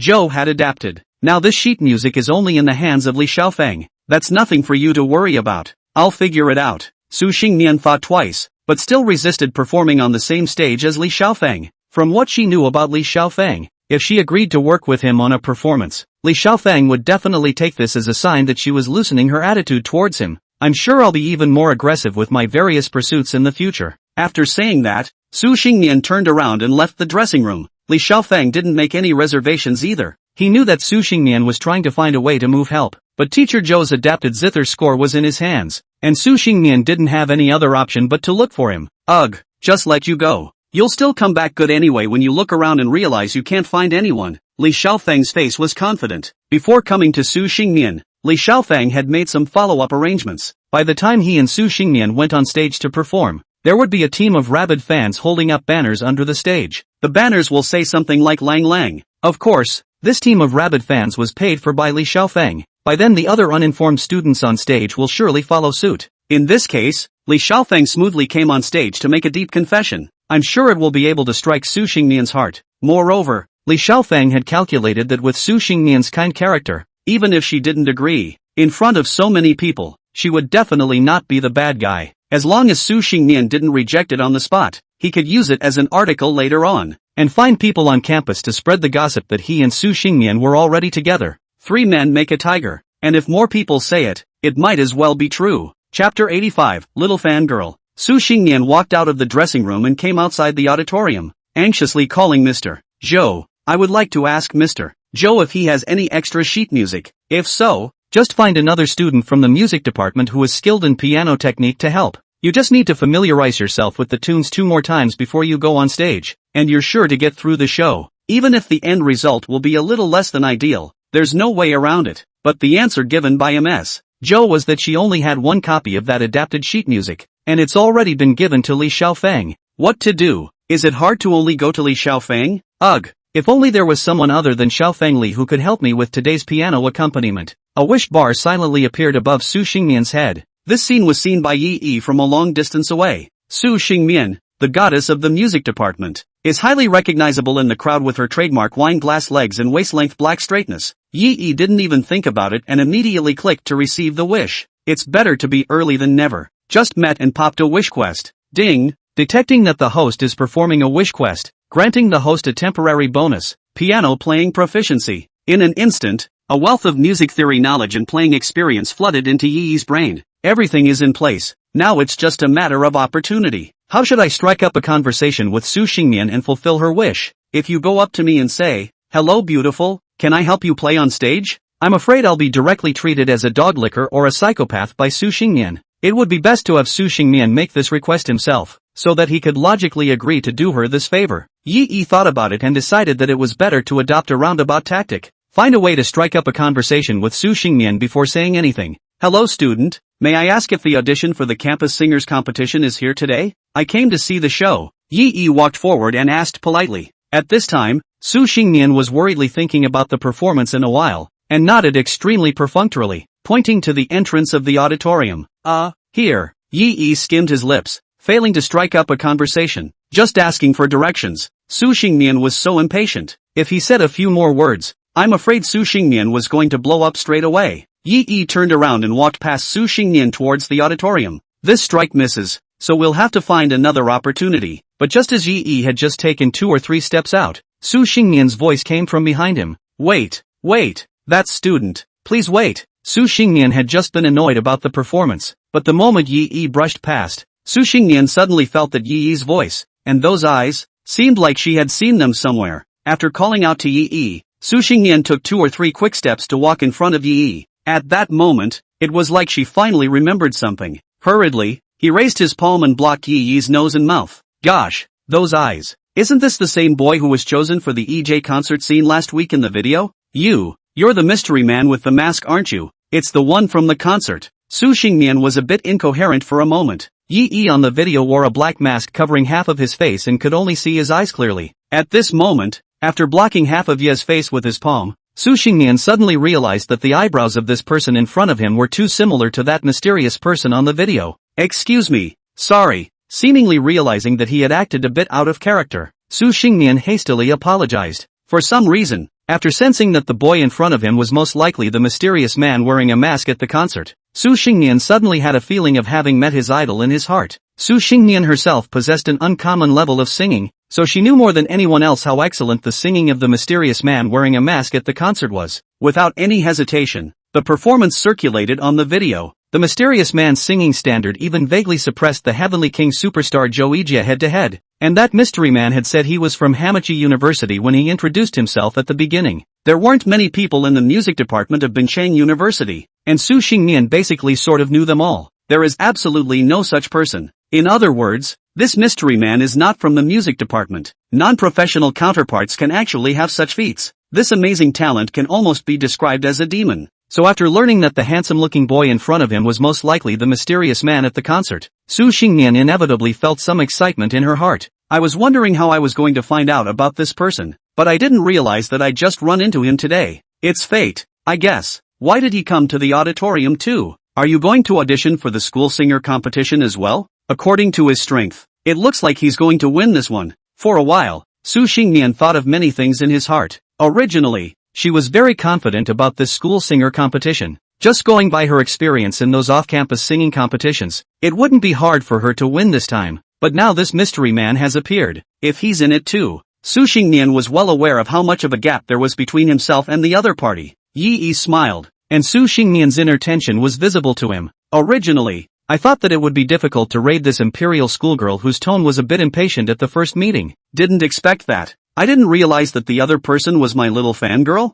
Then everything will be easier. It's really thanks to the wish quest that Zhang Chudi popped out at the concert site that day. Otherwise Yi would still be a singing pentatonic until now. Ahem. Yes, I was singing a song at the EJ Chow concert. I didn't expect to be recognized by you. Yi slightly ended up a bit. It's natural to pretend a little bit when you're dealing with your own little fangirl. This is a better way to inspire the other person to adore them. Seeing Yi admit it, Su Xingmian covered her mouth in excitement. Elation sparkled in his eyes. Although he had just roughly guessed the identity of the boy in front of him, he still couldn't help but feel a surge of excitement when he heard the other party admit it in person. Hello, my name is Su Xingmian. I'm from the music department. Are you here for today's school singer competition too? Yi nodded politely, his tone calm as usual. Hello, my name is Yi, from the Chinese department. I didn't sign up for today's audition. I just came to check it out. Although there was a singing proficiency skill rewarded by the system, Yi had full certainty in his heart that if he participated in this kind of competition, he would be able to win the championship easily. But Yi didn't want to make a spectacle of this. After all,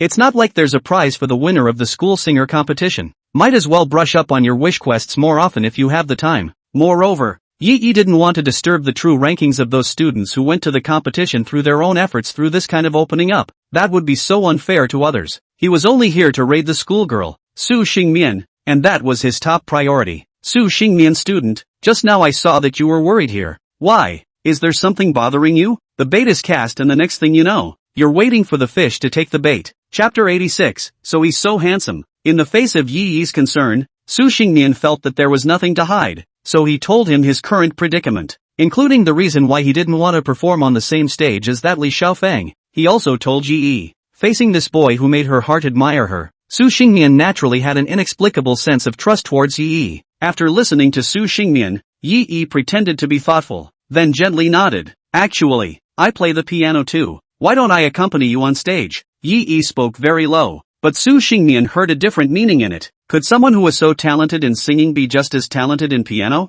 It's hard to believe that someone is really an all-around genius. Thank you, Yaichi-san. But, the song accompaniment I submitted up was adapted. A live, equally adapted piano accompaniment is needed to complement it. Su Xingmian didn't make it obvious, but she believed that with Yi's knowledge of music theory, she would be able to understand the meaning. It's not hard to play this piece on the piano. The hard part is matching it with an adapted accompaniment, and that adapted sheet music is in the hands of Li Xiaofeng. With Li Xiaofeng's character, he would never hand over this zither score. That's not hard. I assume you have a backup of the adapted song accompaniment you submitted up here? Su Xingmian nodded at his words. This one does. Yi revealed a confident smile. That's easy. You send me a backup of that song accompaniment to listen to. I can adapt it for you on the spot and then go on stage and play the piano accompaniment for you. Su Xingmian looked at Yi's eyes somewhat incredulously, realizing that Yi did not look like he was joking. Ad hoc adaptations on the spot? There wasn't any time to prepare ahead of time, and there was only about half an hour from now until she went on stage. Yi not only had to adapt the piano accompaniment during this time,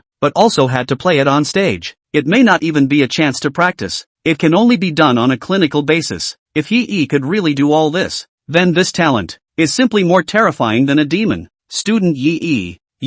Are you serious? Yi nodded with certainty. Well, that wasn't too hard for me. Don't worry about leaving it to me. The words were very easy to say, but the pretentious tone between the words was directly pulled full. Not too hard. That's not too hard? It is important to know that Mr. Zhou, who has been immersed in piano skills for so many years in the music department, spent almost a week to adapt this piano accompaniment. And in order to practice this accompaniment so as to achieve the best fit with the musical accompaniment, Mr. Zhou practiced for another week. A teacher with perfect piano skills needs 2 weeks. You, Yi, are actually confident that you can do it in just less than half an hour? And you still don't think it's difficult? If it wasn't for Yi's amazing performance at the concert, Su Xingmian would have thought that Yi was pretending when he said those words. Okay, I'll send you the musical accompaniment to listen to. Then, I'll leave it to you then, Yaichi-san. After briefly thinking for a moment, Su Xingmian still decided to trust Yi. Yi's confident look didn't seem like he was lying. Maybe he really is extremely talented at playing the piano, too.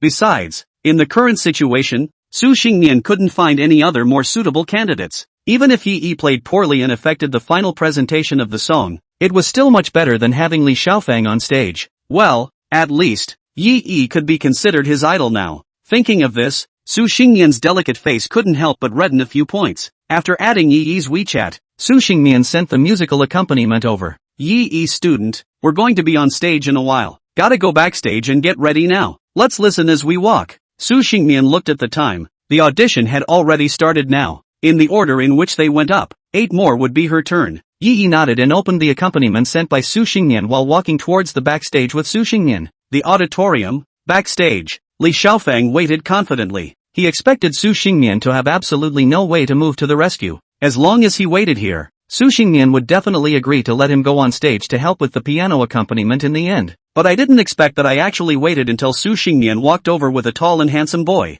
Star Sleep, who is he? Seeing Yi standing beside Su Xingmian, Li Xiaofeng immediately felt a wave of hostility towards Yi in his heart. His intuition told him that this tall and handsome boy would be a rival with him for Su Xingmian in the future. This is the student I asked to accompany me on the piano. Li Xiaofeng, you don't have to wait here. This is backstage. It's not like you're in the audition. Do not disturb us in our final preparations. Su Xingmian said it without ceremony. There wasn't a hint of trying to save Li Xiaofeng's face. Li Xiaofeng was a bit anxious. I didn't expect Su Xingmian to actually find help. How can this be? He's already paid for a specialized atmosphere crew. By the time he and Su Xingmian performed on the same stage, the atmosphere group would lead the way and raise a ruckus below. Everything was in place, and it looked like the last step was just a matter of executing this carefully planned confession on his own. Star Sleep. Him? I don't think he's in our music department. Yi Yi looked at Li Xiaofeng, then at Su Xingmian's reaction, and immediately understood the relationship between the two. Got it. Another lickspittle and goddess story. Now that it was nearing the time to go on stage,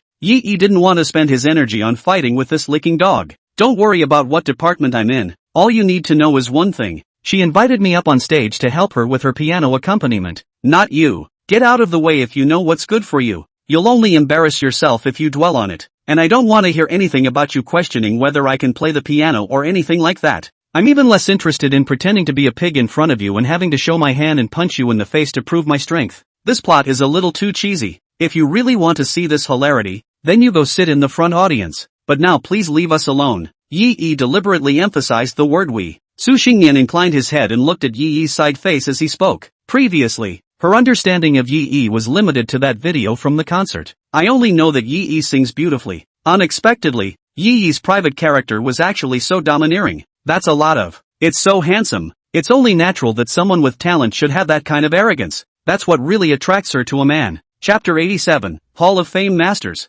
After hearing these words from Yi Yi, Li Xiaofeng subconsciously looked at Su Xingmian, wondering if these words were authorized by Su Xingmian, or if the boy thought he was saying them. If it was the latter, then I'm sure Su Xingmian's heart would be slightly revolted after hearing these words, because Su Xingmian was usually a relatively kind and gentle person, though each time he would deny himself gravely, none of them would take the words too far. This boy, however, was just invited by Su Xingmian to work together once. Li Xiaofeng was familiar with the circle of those classmates and friends around Su Xingmian, and there was no such person at all. This shows that the two men did not know each other well. Since you don't know each other well, in what capacity are you saying these things? And we with a straight face. Does Su Xingmian want to be we with you? That's hilarious. Thinking of this, Li Xiaofeng felt that if Su Xingmian's face showed displeasure, he would be able to take advantage of the situation to disassociate Su Xingmian and that boy. This opportunity to go on stage and play piano accompaniment just might be worth fighting for again. But looking at him staring at Su Xingmian for a full 3 seconds,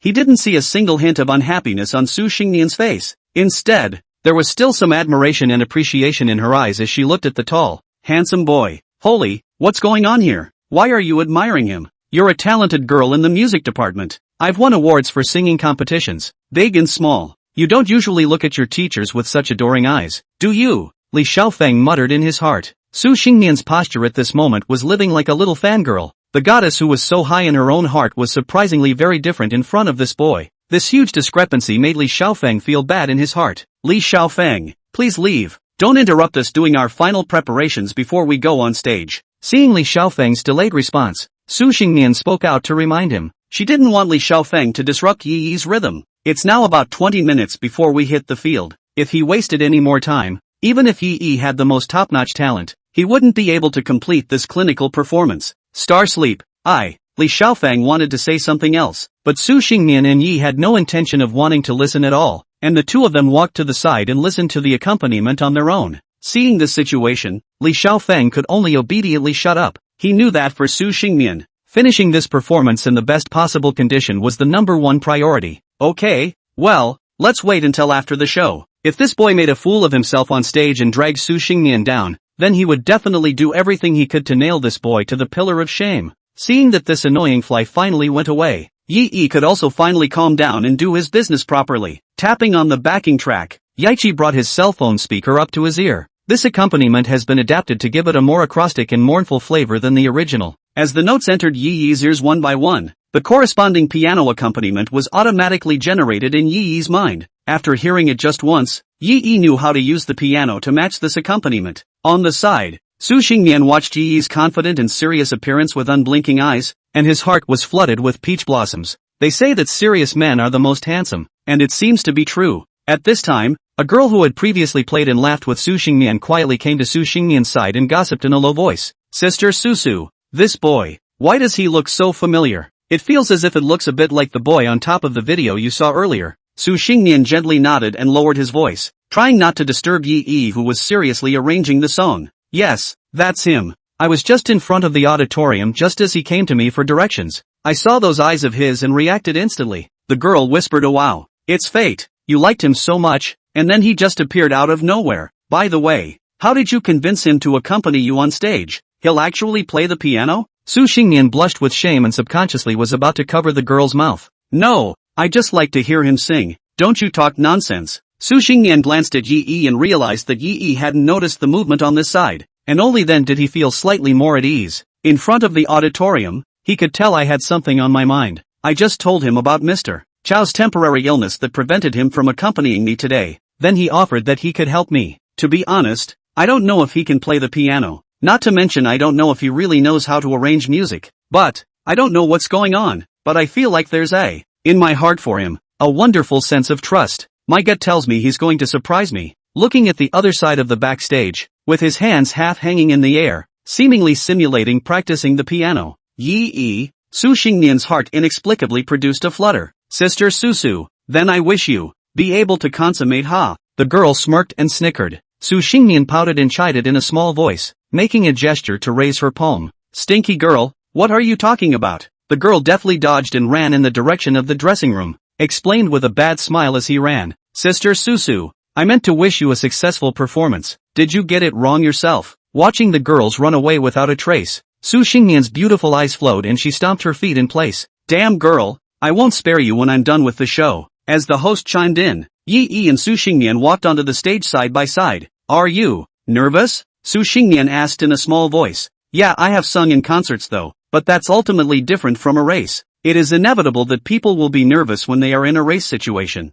Su Xingnian had gotten used to it a long time ago due to his rich experience in this kind of thing, but Su Xingnian was worried that he would play badly because of his nervousness. However, Yi was incomparably calm at the moment. With the moment the system temporarily added the piano playing proficiency. In addition to the theoretical knowledge, the rich performance experience also entered Yi's mind together. At this moment, Yi could undoubtedly be compared to a Hall of Fame piano master. "Don't worry, I'll bring you the best accompaniment." The lights on the stage seemed like a long-lost old friend to Yi. The moment he walked on stage, he knew what angle to present himself to the audience. With this familiar stage style, it's hard to believe that this is Yi's first serious performance on stage. Going to sit down in front of the piano, Yi hovered his hands over the keys. Then he nodded slightly in Su Xingnian's direction. Su Xingnian also gently nodded. She knew that Yi had already made preparations. Chapter 88, Together. The lights dimmed, leaving only two trailing beams of light on the stage. The musical intro plays. In the sound of the accompaniment, Yi's hand hanging in midair fell lightly and flipped up on the keys.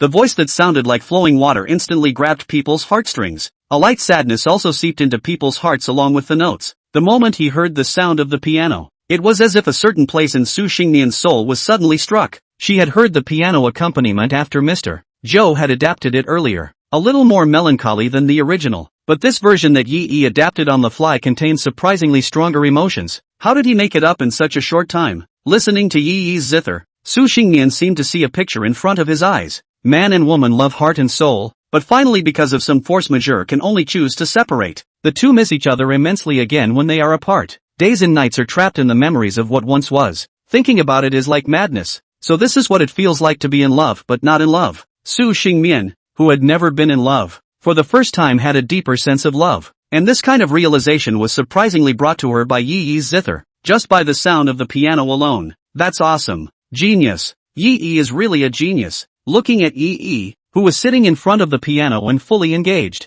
Su Xingnian suddenly had a thought in his heart. This song, she's going to sing it for Yi. Su Xingnian under the spotlight slowly raised the microphone in her hand accompanied by the gentle sound of the piano. Vermilion lips flicked out. "I'm just the fishing fire. You're the bubble. The rise and fall on the canal stirs up smoke." Su Xingnian's soulful voice narrated as if she was telling a story to everyone. The story begins with the two men meeting in passing. But karma is just so magical. With just one look, the two fell in love at first sight, and then fall deeply in love. I was young and thought that love could win against all odds, thinking that as long as two people are truly dependent on each other, they will never be separated. But gradually, reality and life taught them a hard lesson. Love, it turns out, really isn't something you can walk away from by wishful thinking. The more Su Xingnian sang, the more he got into it, and the picture he created in his mind became clearer and clearer. Love is just love, and great love is just love in the end. When she sang this line, tears even slipped from the corner of Su Xingnian's eyes. Yi Yi's piano is so infectious. The emotions that the song was meant to convey were sent into the hearts of everyone in the room in its entirety. And in that love story created in Su Xingnian's mind, the face of the male protagonist gradually turned into Yi Yi's face. The heroine's face then fades into her own.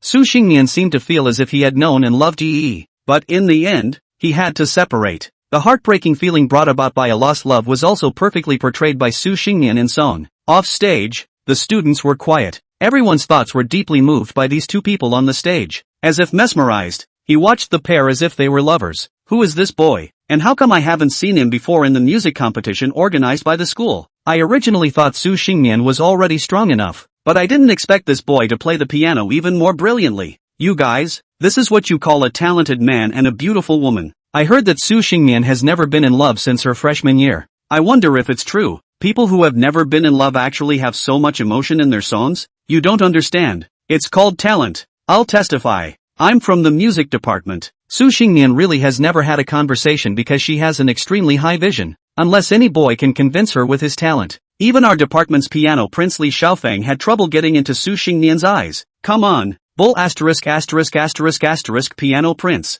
Hearing this level of piano playing on stage today, I think this piano prince title can be replaced as well. Look, Su Xingnian looked into the eyes of the piano playing boy. Wow, he's got a lot of love in his eyes. Do you guys think the two of them will? I don't know. One of you get a chance to gossip. Some curious students on stage were already whispering. At that moment, a dozen people suddenly walked in from the corner of the auditorium. The dozen or so people walked to a position not far from the stage and sat down. Then Swish unfolded a banner. The banner simply repeats the words together. Together. It was only at the moment when this banner opened that Li Xiaofeng, who was sitting in the audience, realized that something was wrong. Finished. I forgot to explain that the atmosphere team didn't have to come over. Just now, he was just sitting there guessing what kind of relationship Su Xingnian had with the boy playing the piano. Totally forgot about the fact that I had invited the atmosphere crew to get a rise out of it. Originally, he was thinking that he and Su Xingnian would perform on the same stage, when the show is at its height. Arrange for the atmosphere group to come and hold up a banner calling on the rest of the class to follow suit. Then you can logically come to a public confession yourself at everyone's urging. Even if Su Xingnian didn't say yes on the spot, then this confession that was witnessed by the students would become the talk of the town after dinner. As the saying goes, three's a crowd, and there are so many rumors going around that they may become true. But now, the one performing with Su Xingnian on stage, it's not myself. Isn't this a favor to someone else? Li Xiaofeng hurriedly stood up and shook his hand in panic at the dozen or so people in the atmosphere group. Signal them to hurry up and put the banner away and get out of here. But there was no light in the auditorium audience, and the group from the atmosphere group could not see that the person waving at them was Li Xiaofeng. Thought it was one of the students who saw the scene and wanted to get up in arms with him. So those in the atmosphere group waved their banners even more violently, even led to shouting, "Together! Together!" On stage, Su Xingnian's singing happened to be coming to an end as well. The students under the stage were still immersed in the emotions created by Su Xingnian and Yi Yi for a long time. At the sound of the uproar, everyone looked back, seeing the banner that said "Together." The students' heartstrings seemed to be touched. We all hope that the pair on stage can make up for the regret of not being able to love each other as expressed in the song. Together. Gradually, everyone shouted along, until Su Xingnian finished singing and the musical coda ended. The students were still obliviously cooing under the stage. Ding! It has been detected that the host has completed the Heart's Desire mission. Congratulations to the host for receiving a reward of $100,000. The wish object has been automatically bound. Name Su Xingmian. Age, 21. Height, 170 centimeters. Weight, 57 kilograms. Bust, D. Face value, 9. 0 points. Current emotional status, single. Current strategy progress, 53.7%. Hearing the system prompt that he had bound Su Xingmian, Yi Yi got up from his seat with satisfaction and walked over to Su Xingmian's side intending to join her in giving thanks. Chapter 89, Being Confessed in Public. Yi Yi walked to Su Xingmian's side, and only then did he hear what the students under the stage were shouting in unison. I can't blame him for being hard of hearing, mostly because it was just filled with the sound of a piano accompaniment. Everyone, this is kicking our CP? Yi Yi jokingly whispered to Su Xingmian. Su Xingmian blushed slightly, her long eyelashes fluttering slightly. Yaichi, did you really improvise the accompaniment just now? For the talent Yi Yi had displayed, Su Xingmian simply adored it. This man Not only was his singing skills far above hers, but even his piano skills were so out of this world. Looking at the entire Binchun University, Su Xingnian dared to guarantee that even those teachers responsible for teaching piano in the music department would find it difficult to look up to them. I'm afraid that such an outstanding musical talent, when looking at the entire Chinese music scene, can be described as a once-in-a-century occurrence. Right at the moment when Yahichi's piano sounded during the performance just now, Su Xingnian could then feel an unspeakable sentiment slowly fermenting within himself. It was a feeling she'd never had before. Perhaps that's what a heartbeat feels like. The uproar of the students under the stage at the moment did not make Su Xingnian feel any displeasure. Even she felt that these uproarious students were cheering her on. It's so rare to find a boy as good as Yi. Always take advantage of this opportunity. Once you miss it, I'm afraid it's hard to meet someone who can make your heart sing like that. Thinking of this, Su Xingnian took a deep breath to ease her nervousness, and then raised the microphone in her hand once again. Yi-san, I like you. Perhaps many girls feel that initiating a chase after a guy is a very degrading thing to do. It seems that when two people are in a relationship, the man should initiate everything, and the woman just needs to play the role of the superior one who accepts the guy's unconditional advances. It seems that this is the way to show your value and importance. But Su Xingnian didn't think so. In her opinion, a boy who could make her like him had to be even better than her. How could someone better than himself in turn lower himself to make overtures to himself? This is clearly unreasonable. Therefore, in Su Xingnian's concept of love, when faced with a boy who makes her heart flutter, she should take the initiative. She didn't think it was a drop in the bucket at all. A girl's worth shouldn't be defined by whether she initiates or not. In the face of Su Xingnian's sudden confession, Li Xiaofeng's eyes on the stage were about to spit fire with jealousy. The opportunity to go on stage and work with Su Xingnian was snatched away. The uproarious vibe hyped up by the paid atmosphere crew was robbed. Even Su Xingnian has been robbed now. And Su Xingnian is the second highest ranked school flower on Binchun University's school flower list.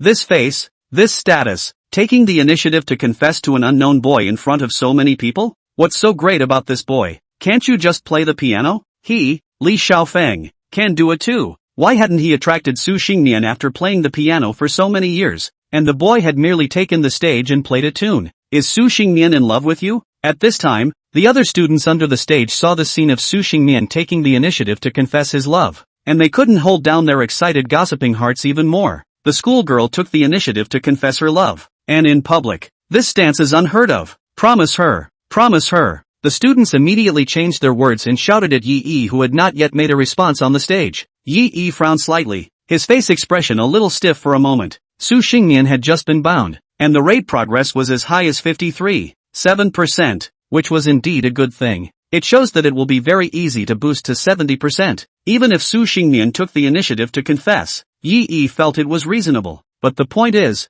Su Xingnian is now confessing in front of so many students in the auditorium. If he said yes now, what should those schoolgirls who hadn't been rated yet do? Jiang Yilan, Wei Shiyan. If the two of them knew that they had agreed to Su Xingnian's confession, would they not allow themselves to raid? And Jiang Chui, hell, I don't know if this raider progress will fall from 100% again? Even with the support of the 100 secrets to holding a goddess, Yi was in trouble at this time. Now Yi realized that the scum is not so good. If you want to be the king of the sea, the most crucial thing is to balance the relationship between various forces. One party cannot be made too powerful. This is not conducive to the development of other forces. But now this practice of Su Xingnian confessing in public really made it difficult for him to ride the tiger. Turn it down. Surely not. It's not good to say yes. What to do? Yi's mind worked frantically, but he didn't come up with a perfect solution either. Seeing that Yi did not make a reply, Su Xingnian was the first to react. She had seen many scenes of guys confessing their love to girls in public before, including herself who has been confessed to by Li Xiaofeng in public several times. The person being confessed to is likely to be resistant in their mind if they don't like such a high-profile scene.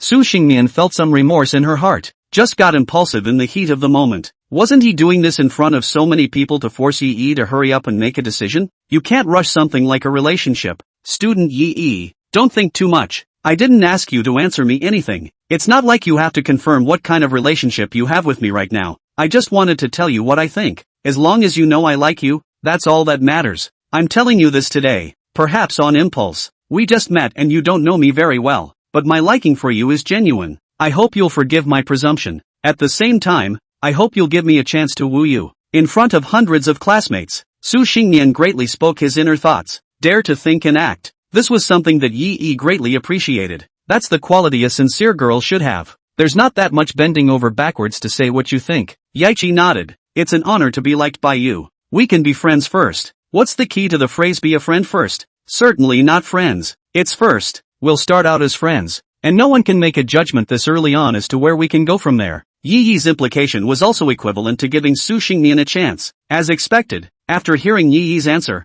a light of hope lit up in Su Xingnian's eyes. Yi Yi did not refuse. That means, she has a chance. After rejoicing, Su Xingnian then reacted to the curtain call. So he hastily bowed to the stage and followed Yi Yi to the stage, and the eyes of his classmates filled with envy and blessings. Student Yi Yi, do you have any plans for later? Just after arriving at the stage, Su Xingnian stopped Yi Yi, who was ready to leave. Chapter 90, Chosen to Fight Workers. Student Yi Yi, if you're free tonight, I'd like to invite you to dinner. For one thing, it's kind of my way of thanking you for saving my ass today. Thanks to your piano accompaniment, I've added a lot of color to this performance. And secondly, I want to get in touch with you and learn more. Su Xingnian fell to speaking his mind. There's no point in covering it up. Since the target of the raid was so proactive, Yi Yi naturally wouldn't refuse. Maybe there's a chance to brush up on some wish quests. Good. I have no other plans tonight. You'll be the one to decide where to eat. Yi Yi first took a few girls to buy a car this afternoon, and then came to school to help Su Xingnian with her accompaniment. It was almost close to 5 o'clock at this moment, and Yi Yi happened to feel a little hungry as well. Seeing Yi Yi agree so readily, Su Xingnian's eyes curved and smiled. Let's go eat hot pot. I saw a new hot pot restaurant in Hamachi on Tees the other day. It seems like a Netflix store. This time this one is the first store to open in Hamachi. As we all know, the so-called Netflix restaurants are usually expensive, with average taste, and then the queue is still very long. But girls seem to be keen on going to such online stores to take photos and then post them on their friends' circles. The Chinese woman who has to make a movie in her life is no more than that. Even an imperial schoolgirl like Su Xingnian was no exception. Yi Yi was indifferent. It makes little difference to the boys what they eat, just as long as you can eat. Anyway, Su Xingnian was treating the guests, so naturally, he let Su Xingnian make the arrangements. Su Xingnian had to remove her makeup and change out of her performance clothes, so Yi Yi waited at the entrance of the auditorium. After waiting for about 20 minutes, a white and slender hand patted Yi Yi's shoulder. Hey, I kept you waiting. Su Xingnian turned to Yi Yi with a playful face. After removing the heavy makeup from the last show, Su Xingnian also simply made up a light makeup. The clothes on the body were changed to an everyday ensemble. A champagne-colored dress with a light brown scarf draped over it as a shawl. The shapely figure was outlined in a dress that was very flattering, but was held back a bit by the scarf. There is a hidden beauty. Waist-length hair was spread casually over her shoulders and behind her back, and the deep black color of her hair set off her neck ever whiter. Was it good? Su Xingnian asked a question that girls ask on dates, even though she was the second-ranked school beauty of Bincheng University. Even though there are countless suitors, compliments fill the air around them every day. When facing the person she liked, Su Xingnian still subconsciously wanted to know if she was pretty enough in Yi Yi's eyes, and Yi Yi's reaction was flawless. The eyes were gentlemanly and polite as they took a serious look at Su Xingnian's overall outfit. Then he nodded slightly, showing 3 parts surprise and 7 parts appreciation. Good looking. It's pretty. This kind of heartfelt appreciation is very flattering for any girl. As expected, Su Xingnian's face smiled all the more after hearing Yi Yi's answer. Walking out of the school side by side, the two of them took a cab. 40 to 50 minutes later came the destination, Manhwa Street. After getting off the bus, Yi Yi froze when he saw the familiar commercial neighborhood. The injury he suffered from watching Kang Yi Rim perform here last night hasn't healed yet, and he didn't expect to come back today. Su Xingnian pointed to the signboard of the hot pot restaurant not far away. I heard that this commercial neighborhood is new, and it seems like there was an opening show yesterday. It's my first time, too. Look, it's that hot pot restaurant. It's hot online. There's a line every day. It's a good thing I just took the number on my cell phone while I was removing my makeup at school. Now in front of us, there are 6 more tables. Let's go straight over there and wait. The duo arrived in front of the hot pot restaurant and waited a few minutes for their number. The store was doing well, and every table was basically filled with girls who had ordered the Netflix desserts taking selfies into their cell phone lenses. Yi Yi and Su Xingnian came to sit down in an empty seat against the corner, and a waiter came over to greet them. Both of you, just scan the QR code on the table to order. Leaf 1, pink hair and a double ponytail. A hot pot restaurant's work clothes but dressed like a JK uniform. Yi Yi's eyes widened as if he had seen a ghost. Wei Shurian? You, don't you work seafood buffet as a part-time job? Being driven? I shouldn't. Didn't I praise you with the restaurant manager yesterday? I really can't blame Yi Yi for making a fuss. Yi Yi felt that this Wei Shurian was on the verge of becoming a fixed refresh NPC. How one spends money at whatever store she goes to, and she works part-time at that store. What kind of chosen hitman physique is this? Could it be that she had awakened some kind of part-time job system in her? Wei Shiyan spat out her tongue and hemmed and hawed. I'm working the early shift at that store today, and I'm off after the noon rush. I thought I had nothing to do at night, so I came here to get another job. 4th year of college coursework is not much. Wei Shiyan think idle is idle. Why not earn more money? Early realization of their entrepreneurial dreams. And of all the part-time jobs, waitressing is the best to find. You don't need to do any excessive training. You can just come in and order the food without having to do anything too much. And the income is quite substantial. 102 a day. That's 240 a day if you work 2 jobs. That's 200 a month. At this rate, save up until you graduate from college, and you'll be able to open a small store or rent a small stall. Yi admired from the bottom of his heart people like this who had clear goals and worked very hard. One has to offer her entrepreneurial support. She doesn't want it. Prefer to build up little by little on your own. Just this heart is already something that many people don't have.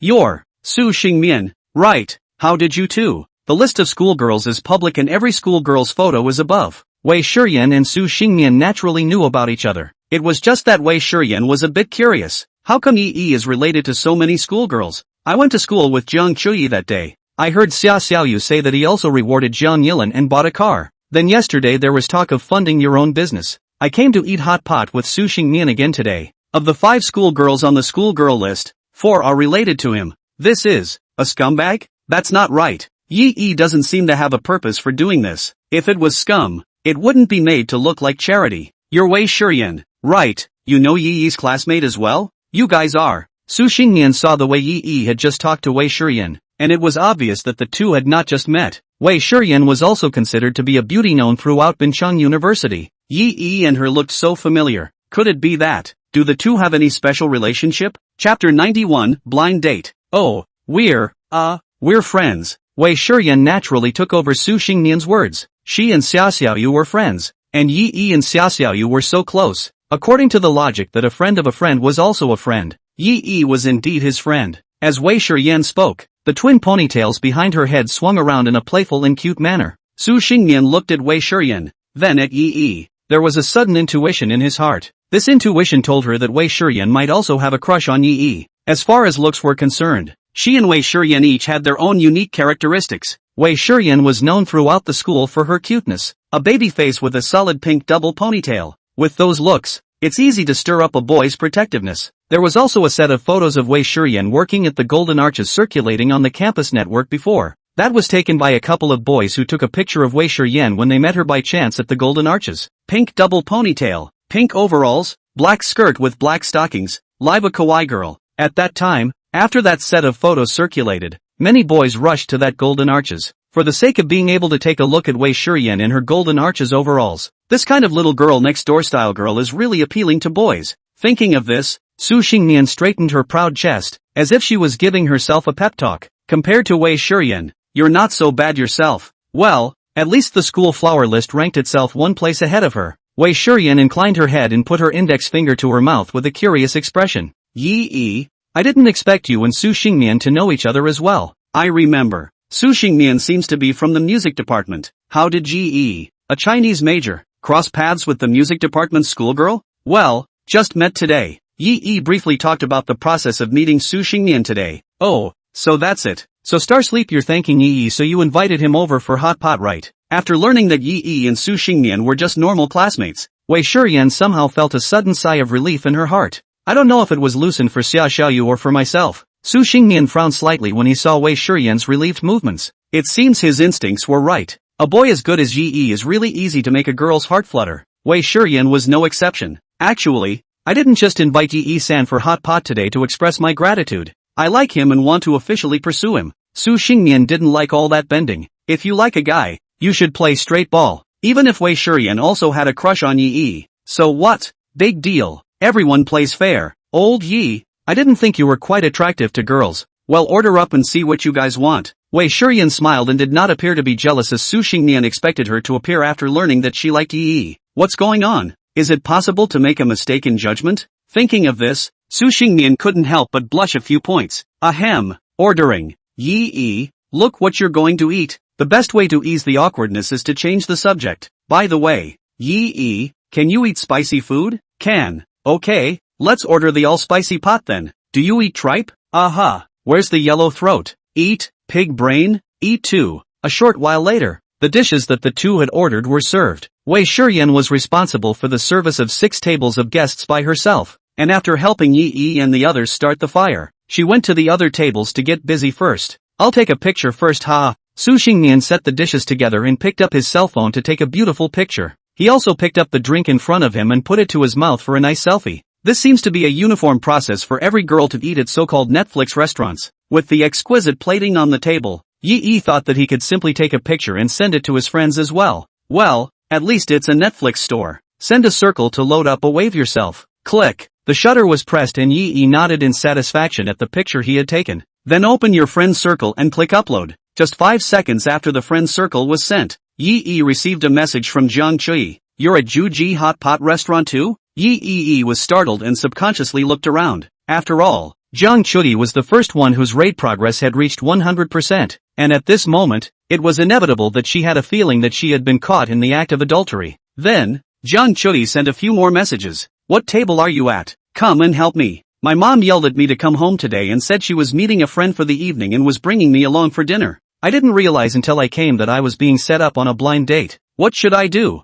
Why don't I just lay it on the line with my mom and tell her I already have a boyfriend? Honey, what do you say? Originally, Yi was still thinking that he had come with Su Xingnian today. It's really not convenient to step in under these circumstances. Not only Jiang Chui's side can't explain, Jiang Chui's mom can't even say anything. Future son-in-law is having dinner with another girl. That's obviously a demerit. Anyway, Yi understood that Jiang Chui only liked herself in her heart, no matter how the blind date was arranged. Yi was confident that Jiang Chui would never do anything to betray him. The system's 100% rate progress, that's no joke. However, Jiang Chui's last sentence, husband, called Yi with a jolt. The whole heart was tingly. The most primitive desire for protection and possessiveness in his heart was also completely aroused by this husband. Husband has shouted on. When the husband cannot see death to save it. Star sleep, wait for me. I'm going to rescue someone. I'll be right back. After saying that, he left behind Su Xingnian, who had a puzzled look on her face, and rushed over towards the location sent by Jiang Chui. The hot pot restaurant is on 2 floors. The first floor is a lobby with loose seats and the second floor is a private room.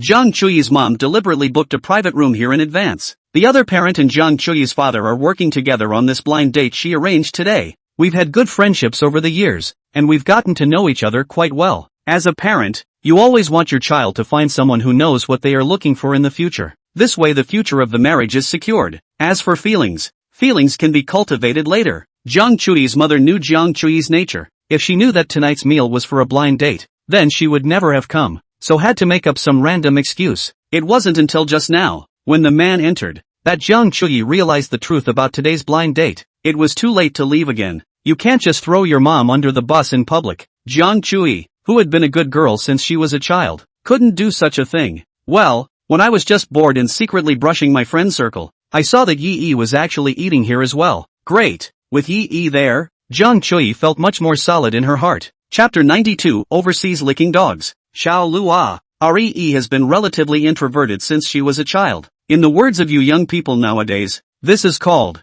slow to warm up. Yeah, slow burn. Why don't you guys add WeChat first? Maybe in the future when you guys talk more and get in touch more, you'll realize the truest form of REE. Chen Yakin saw that her precious daughter was like a log. Not only did she not say a word from the time the man sat down until now, there wasn't even the bare minimum of eye contact. Today's blind date is one that I had a hard time arranging. The boy's name is Lu Yang. He came back from studying abroad. A veritable stay-at-home. Good grades, a good look, and the parents at home have known each other very well for many years. This kind of quality man, put in the dating market, that is very sought after. Returnee, second generation rich. These 2 titles are concentrated in one person. I do not know how many middle-aged women rush to want to marry their daughters to him. Fortunately, Chen Yakin had the foresight to immediately arrange this dinner today after learning that Lu Yang had just returned to China yesterday. Say whatever you want to let Jiang Chui and Lu Yang meet. Sister Chui, let's add a WeChat then. Lu Yang put on a sunny and confident expression, opened his QR code and stretched it out in front of Jiang Chui. The culture abroad is more open than at home. When he was abroad,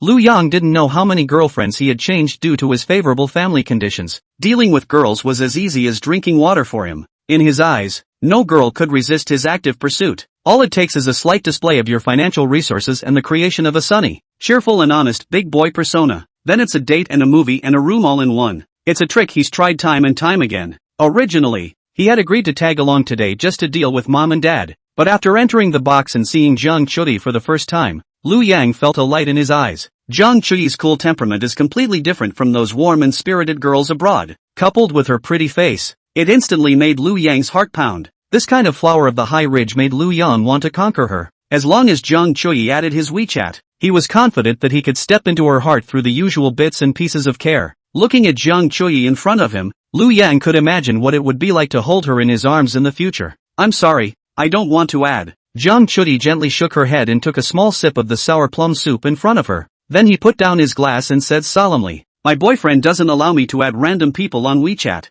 Zhang Chui spoke in a tone as light as usual, as if she was telling something that was well known. The bright sunshine-like smile that was deliberately put on Liu Yang's face instantly stiffened. Got a boyfriend? No WeChat? Even if he had a boyfriend, he had met many girls with boyfriends abroad, but those girls invariably ended up in his pocket, because in the eyes of those girls, they are far superior to their boyfriends. A lot of girls are like that, will always be attracted to better men. Of course, so do a lot of boys. It's human nature. People just always want better. If one is not interested in the new person who appears in front of them, then there is only one explanation. It means she already has someone who is good enough and so good that no one else is worth a damn in her eyes. For the battle-hardened Liu Yang, this was the first time he had encountered this kind of situation where he had died before he was ready. Before he even started to power up, his opponent had already blocked all his paths. Chen Yakin could see Liu Yang's embarrassment and hurriedly rounded off the situation. What are you talking about? Don't think mom doesn't know how you can even have a boyfriend after all these years when you don't even have any friends. Mom admits that it was a bit abrupt to let you come and meet with Xiao Lu today without talking to you beforehand. But mom is doing it for your own good. How can you make up a boyfriend and lie to people? Xiao Lu is a good boy. We all know each other. People like him and you in a relationship. Mom is relieved. Chen Yakin said bitterly. Hearing these words, Liu Yang and Liu Yang's mom's faces only slightly improved. Gee, it's okay. It's normal for girls to be a little shy when they meet for the first time. I think when my husband and I first met, I stammered for half a day and couldn't get a word out. Liu Yang's mom also immediately picked up the conversation. Our family Yang Yang has spent a lot of time abroad, so he's influenced by the culture over there, so he might look a little more open. You shouldn't feel embarrassed. Anyway, Yang Yang isn't a few years older than you. It's always okay for you guys to be friends first. Seeing the way her son had just looked at Zhang Chui, Liu Yang's mom knew that Liu Yang had moved on to Zhang Chui. In that case, of course, one should find a way to help. With an assist from the two moms, Liu Yang rearranged his expression. For a mere fraction of a second, that sunny face was back. Chui, I usually don't bother you, but I've just returned home and I don't have many friends in the country. I've heard that our country of China has grown so fast in the past few years that I may have gotten off track in many places. If I can make friends with you, maybe I can ask you any questions in the future. Liu Yang retreats to advance. His posture has been set so low. In front of the two mothers, Zhang Chui must not be able to refuse anymore, right? If the words are still rejected at this point, it would seem that Zhang Chui is a bit unintelligent. Zhang Chui frowned slightly. Doesn't Liu Yang's stalker-like appearance look exactly the same to her as Qin Zhuan in school? I didn't realize that after studying abroad for so many years, there's no difference between the boys who come out of domestic universities. I'm sorry, I was just telling the truth. I'm afraid my boyfriend will get jealous and angry. That's why you usually keep a deliberate distance from the opposite sex. Why don't I tweet my boyfriend to you? It's just as well you ask him about anything you don't understand when you come across it later in the country. Zhang Chui was even more desperate. Didn't you say you just wanted to make a friend to ask something about the current aspects of life in the country? Then I'll push Yaichi straight to you. It's the same thing to ask anyone about this kind of thing anyway. If you can't do any better, you can go online and buy do yourself. Tease the sound, small a certain book, or ask the AI. Chen Yakin was a bit angry. This was the first time Zhang Chui didn't give her face as her mother. Zhang Chui shrugged her shoulders with an innocent expression. Mom, I really do have a boyfriend. He's downstairs eating. I've called him up. Chapter 93 Shabu Shabu and Showing Off. Chen Yakin carefully stared at her baby girl's expression for a few seconds. From the tone and demeanor in which Zhang Chui spoke, it didn't seem like she was lying. Be honest with mommy. When did you have a boyfriend? Do you know anything about him? What's his family situation? Do you know what his parents do? Don't blame mom for being talkative. You have to be careful about things like relationships, especially since you, as a girl, are at a disadvantage in that regard. I understand that you're at an age where you're in love right now, and there's a good chance that you've heard some guys mouth off some flowery words to you and you've got your heart set on them. But it's not enough for two people to spend their lives together just by talking about it. Has he ever come up with any action against you? Look at Xiao Lu. When she heard that she was going to meet with you this time, she even bought you a pair of Kadia's earrings. Lu Yang saw the hint in Chen Yakin's eyes and immediately pushed the wrapped gift box in front of Jiang Chui. Afraid that Jiang Chui wouldn't understand, Chen Yakin paused and continued to persuade in a different way. You're still young and don't know how complicated this society is. Our family conditions, although we can't be considered rich, I guess, we are already better off than a lot of people. You've been in school for so many years, surely your classmates must know more or less all this about you. In case, mom means just in case some boys with ulterior motives approach you just to see our family. Jiang Chui listened to Chen Yakin's words while she chucked a piece of tripe into her bowl. As the tripe was pulled out of the pot and crossed over to the gift box, a drop of red oil dripped impartially onto the box. It quickly solidified into a wax-like consistency. This piece of tripe she'd had in the pot for a while. It was thrown down from the moment Mom said her first words. According to the principle of hot tripe 7 on 8, this piece of tripe are already a little old. Dipping the oil dish, Jiang Chui gently brought the tripe into her mouth. When you eat hot pot, the first bite is of course the tripe. The aroma mixed with the heat instantly filled the mouth. Only then did Jiang Chui's face show some satisfaction.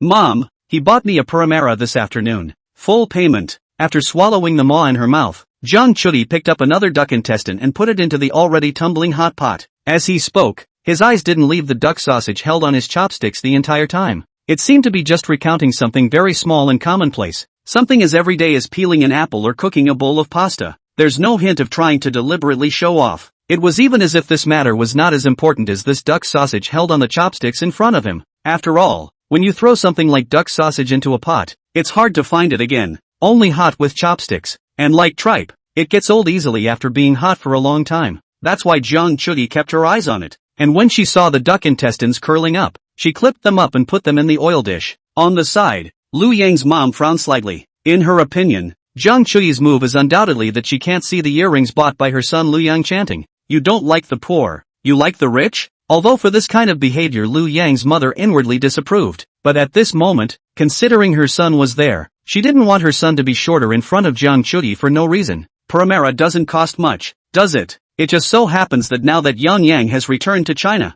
our family is still preparing to recently buy him a paramera to drive around the country as well. Xiao Jiang, your boyfriend's family's condition should be quite okay, but I think, young people, they should fight for themselves. What's the point of spending the family's money? Our family, Yang Yang, has already found a job in Binchang that pays $100,000 a month on his own. You're also facing graduation soon, so you should know how amazing it is for a recent graduate to find a job that pays $100,000 a month. The implication is to show that her son Lu Yang is the best. The so-called boyfriend in Jiang Chui's mouth is just a dude who only spends his family's money. Get your boyfriend to get a job that pays that well if you can. Hearing his mom say that, Lu Yang's face also reset back to that sunny and proud expression. For a man, the most important thing out there is face. But Jiang Chui didn't seem to have Lu Yang in her sights, both in and out of her words just now. This made Lu Yang's heart instead want to show his excellence in front of Jiang Chui even more. Jiang Chui silently swished the duck sausage in the oil dish and brought it to her mouth.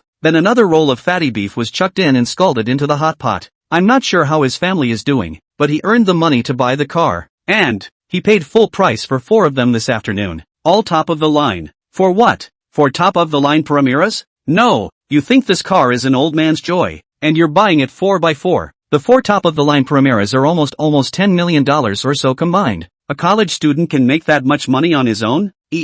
Are you telling the truth? Chen Yakin knew this daughter of hers too well. This cloudy look is not at all like a joke. Then if what Jiang Chui said is true, this boy, he's really something. He hasn't even graduated from college yet, and he's already earned $10 million on his own. This ability, when looking at the entire country of China, could be considered the best. If such a person becomes one's future son-in-law, it doesn't seem to be impossible. Though Lu Yan was indeed excellent as well, but a job that pays $100,000 a month is obviously a bit underwhelming compared to making $10 million without graduating from college. Then how come you never told mom and dad that you have a boyfriend? It's not like falling in love is something to be ashamed of. You can bring him back for a sit-down sometime too. At this moment, Chen Yakin did not care that Lu Yang and Lu Yang's mom were still present. In the end, the two families are just business partners anyway. Now that I think about it, it doesn't have to be in-laws. His own baby girl is so good, she deserves to find someone even better. As for Lu Yang, consider today as a treat for him, to welcome him back to China. It has to be said that often parents are far more realistic than their children. After learning of her future son-in-law's strength, Chen Yakin's stance instantly shifted. Jiang Chuyi picked up the wet towel in her hand and wiped the corners of her mouth. Mom, he and I just talked for less than a week. Jiang Chuyi was also telling the truth. Starting from Yi bullying himself with his own handle, to his complete and utter love for this man, it's only been a few days. Sometimes love is just so magical. It feels right, and everything falls into place. But upon hearing this, the other three people present stared in surprise. Less than a week into the conversation and you're giving away a paramera? What? Is paramila a specialty of his hometown? Chapter 94, Future Son-in-Law. As if Chen Yakin suddenly remembered something, she hurriedly opened her mouth and asked, the day of the concert you said you invited a classmate to join you. Is that him? As a mother, Chen Yakin's reaction was indeed a bit of an afterthought. At the time, I just assumed that my daughter had finally made a friend at school and didn't think about it that way. Even on the way to the concert, Chen Yakin asked a mouthful to pick up that classmate along with her. But what Jiang Chuyi said at the time was that student would go there by himself and didn't need to be picked up. Now that I think about it, I think it was two young couples who had just started talking and were still too embarrassed to meet their parents.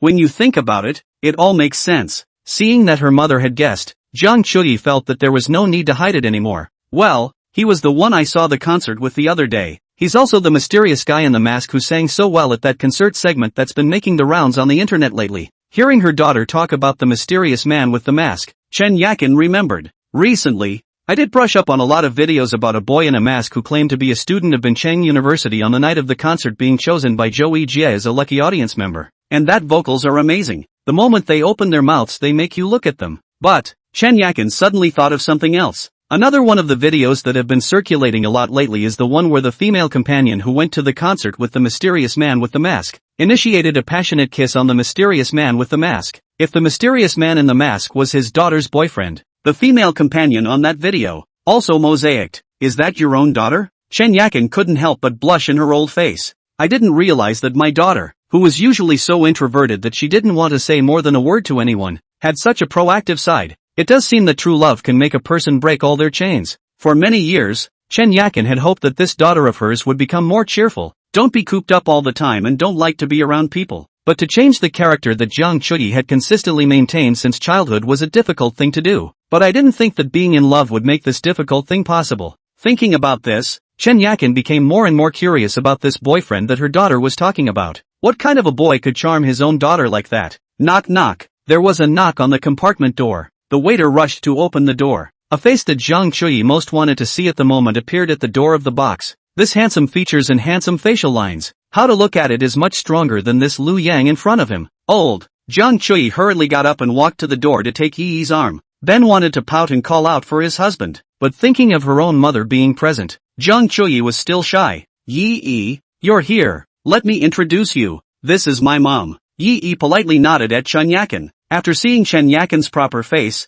Yi superbly put on an expression of 3 parts surprise and 7 parts astonishment. Today I finally realized why Yi is so beautiful. So it's because it looks like Auntie. A skillful horse's ass, neither abrupt nor to the point, made Chen Yakin very popular. Yeah right, you're a good kid. Auntie is a handful of years old, but it's true that many people used to say that my Yi looked exactly like me when I was young. Ha ha, there is no woman who doesn't want to be complimented on her beauty. This trick works for women of any age. Chen Yakin signaled the waiter to add another place. Let Yi sit between her and Jiang Chuyi. She wanted to consider how this future son-in-law was doing. As the saying goes, the more a mother-in-law looks at her son-in-law, the more she likes him. That does make sense. Yi's first impression of Chen Yakin from the moment he entered was good. Drop-dead gorgeous and emotionally intelligent. And the looks are out of this world. The man seemed to be a little more than half a head taller than Lu Yang. Little Yi, let me introduce you first. This aunt and her husband are our family's business partners and friends of Yi's father and I. This is her son,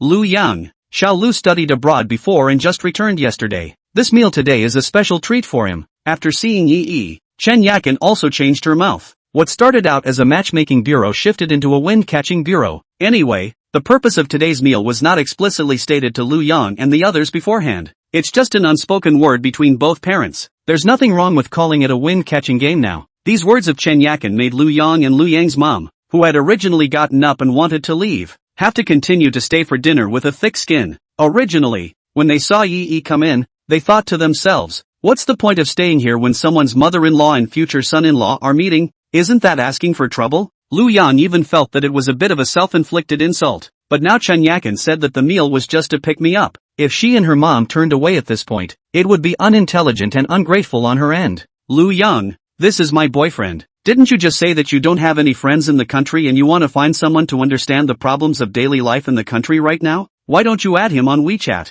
Zhang Chuyi had a harmless face. Yi Yi raised his eyebrows, obviously guessing what kind of conversation had just happened from Zhang Chuyi's words. Lu Yang, who was sitting opposite the two, smiled awkwardly and wiped the sweat from his forehead, thinking to myself, why are you still chasing and killing? No, I was just kidding, probably sensing her son's awkward situation. Lu Yang's mom hurriedly changed the topic. Yi, just now Yi said you bought her a Primera. What does your family do? The conditions should also be good. Obviously, Lu Yang's mom didn't really believe Zhang Chuyi when she said that Yi's money to buy a car was all earned through her own efforts. These days, how many young people are able to completely detach themselves from their families and rely purely on their own struggles to reach such a level that is difficult for ordinary people to attain? Even Lu Yang's job, the boss of the other unit, is more or less in the face of Lu Yang's father to provide this opportunity. Hearing Lu Yang's mother's slightly purposeful question, Chen Yakin's face showed slight displeasure. This was her future son-in-law, and she hadn't even chatted much about it yet, but she was cross-examining her instead. What kind of person asks about someone's family as soon as they meet for the first time? That's too presumptuous. Yi didn't put much thought into this question. The tone of voice replied as usual. I haven't seen my parents since I was born. My sister brought me up. Sister is just a regular white-collar worker. Chapter 95, A Woman's Sixth Sense. Hearing Yi's reply, Chen Yakin's face became even more unpleasant. Even glared at Lu Yang's mom with a grumbling look. Yi has such a family situation.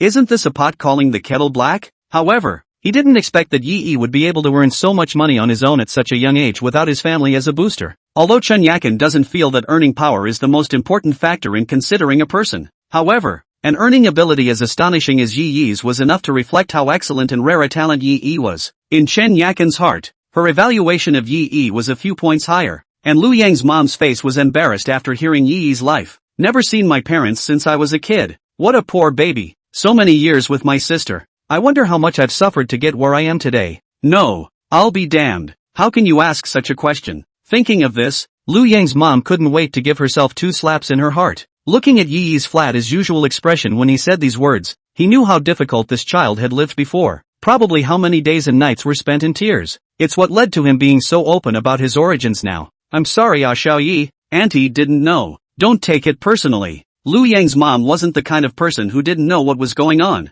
Since he had taken the liberty first, it was only right to apologize. Ahem, Sayaka. Chen Yakin hurriedly took over the topic. If you don't mind, you'll join us for a casual dinner today? I'll just have the waiter add another set of utensils. Yi smiled politely and gently shook his head. No, Auntie, I'm here with a friend today. My friend is still waiting for me down there. I was hearing from Yui that you guys happen to be here as well, so thought I'd come up and say hello. Speech and behavior are not humble and generous. Chen Yakin is more and more satisfied with Yi. Good, then Auntie won't bother you to gather with your friends. You are welcome to visit our home sometime in the future. Our Yi usually lives alone, and I'm also afraid that she'll be too cold to be bored alone at home. Little Yi, take Yi out more often if you're free. Hearing her mother's words, Zhang Chuyi's face turned red with a swish. Mom still doesn't know about the fact that she's already living with Yi. Probably thought they were a young couple who were just starting to get in touch and hadn't made much substantial progress yet. In fact, the two have long since done everything that needs to be done.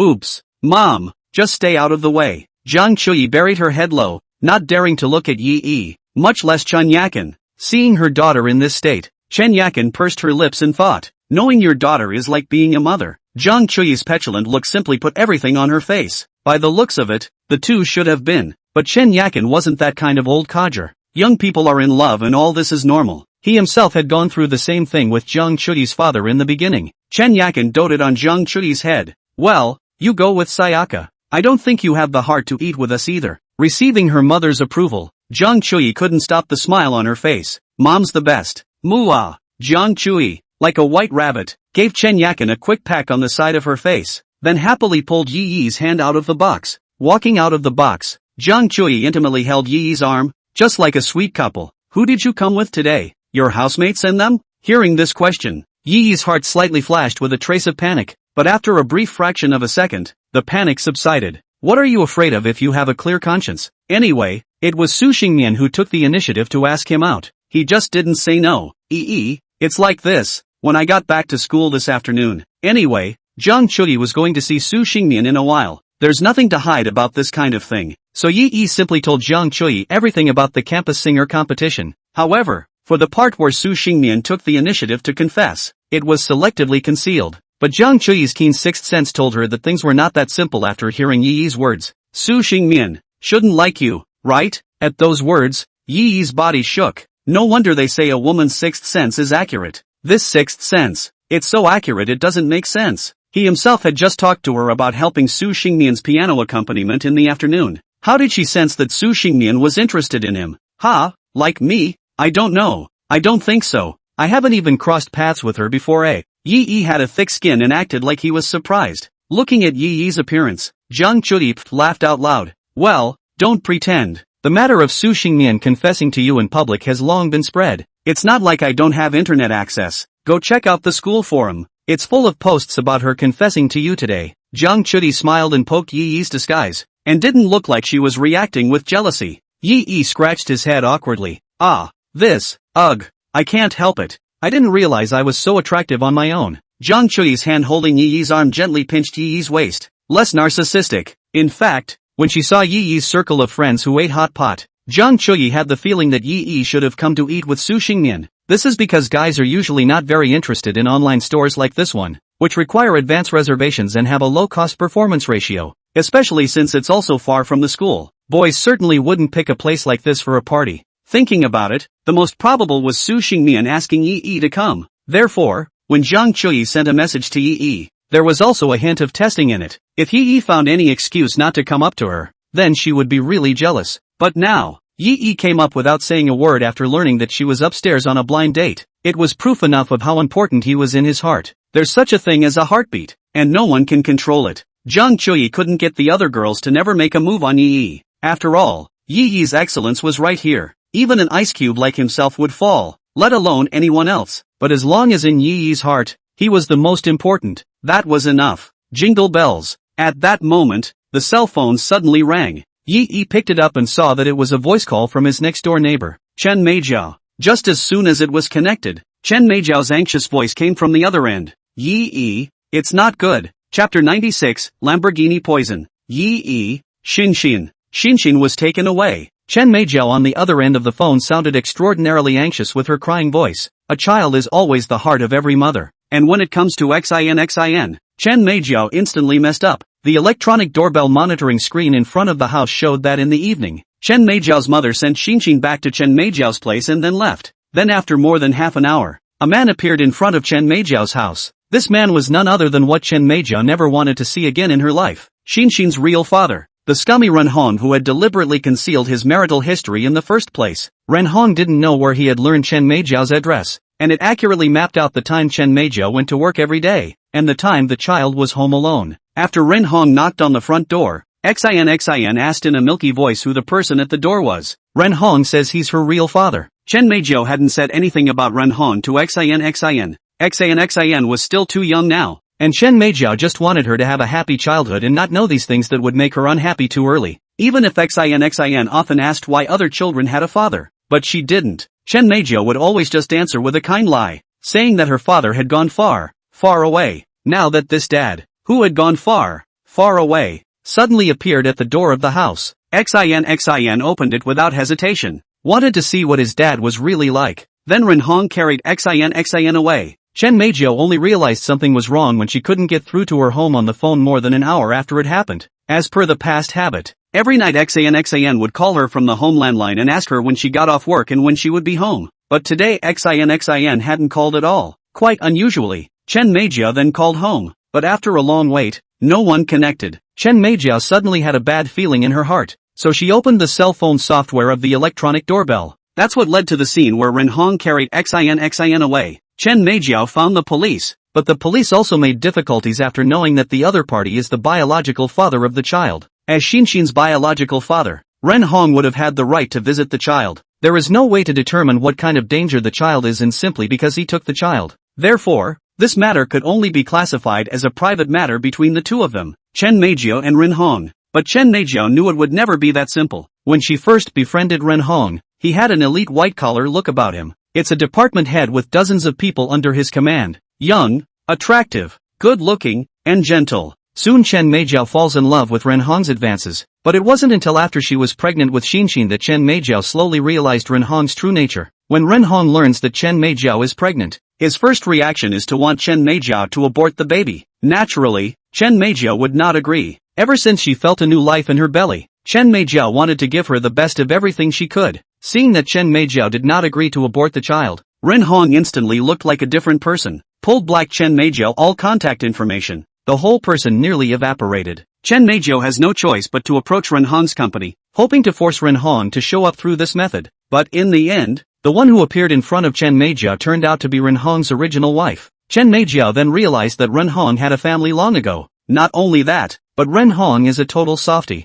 Ren Hong's wife is the daughter of the chairman of his company, and that's what Ren Hong relied on to get promoted so quickly. That day, Chen Meijiao was humiliated badly, slapped in public, called a mistress, a vixen. She had almost forgotten how she had left the scene that day. Later, I heard that Ren Hong's wife had given Ren Hong an ultimatum that if he wanted to keep the marriage without a divorce, the only condition was for him to convince Chen Meijiao to abort the child in her belly. Softies naturally know the difference between one and the other, so he went crazy looking for trouble with Chen Meijiao. In order to protect the child in her belly, Chen Meijiao had to give up her original job and secretly leave that sad city alone. Returning to Binchang. Originally, everything was slowly moving in the right direction, but I didn't expect Ren Hong to find the door, even to the point of just carrying Xin away this evening. Chen Meijiao didn't dare to think about what Ren Hong would do to Xin. In order to seek his wife's forgiveness, in order to be able to continue to hold on to this thigh, this heartless scum may do anything. The priority now was to find out where Ren Hong had taken Xin, and find a way to take Xin back from him. After looking for the police to no avail, Chen Meijiao became more and more uneasy in her heart. Just as she was at a loss for words, Chen Meijiao's mind suddenly recalled the scene of Yi subduing the knife-wielding robber with his bare hands last night. That reliable body made Chen Meijiao feel secure. Then the ghost called Yi. After listening to Chen Meijiao on the other end of the phone make things clear, Yi opened the system panel in his mind. As expected, the system showed that Chen Meijiao had updated a new wish quest. I hope we can find Xin quickly and bring her back. System, get the mission. Ding. Detected that the host is performing a wish quest, granting the host a temporary bonus. Tracer. As long as the host is seriously thinking about a certain person in his mind, he will be able to obtain that person's real-time location. Holy, good stuff. Yi's eyes lit up, but now was not the time to lament. Business was important. Yi closed his eyes and carefully recalled Xin's appearance in his mind. In the next second, a virtual localization appeared in Yi's mind.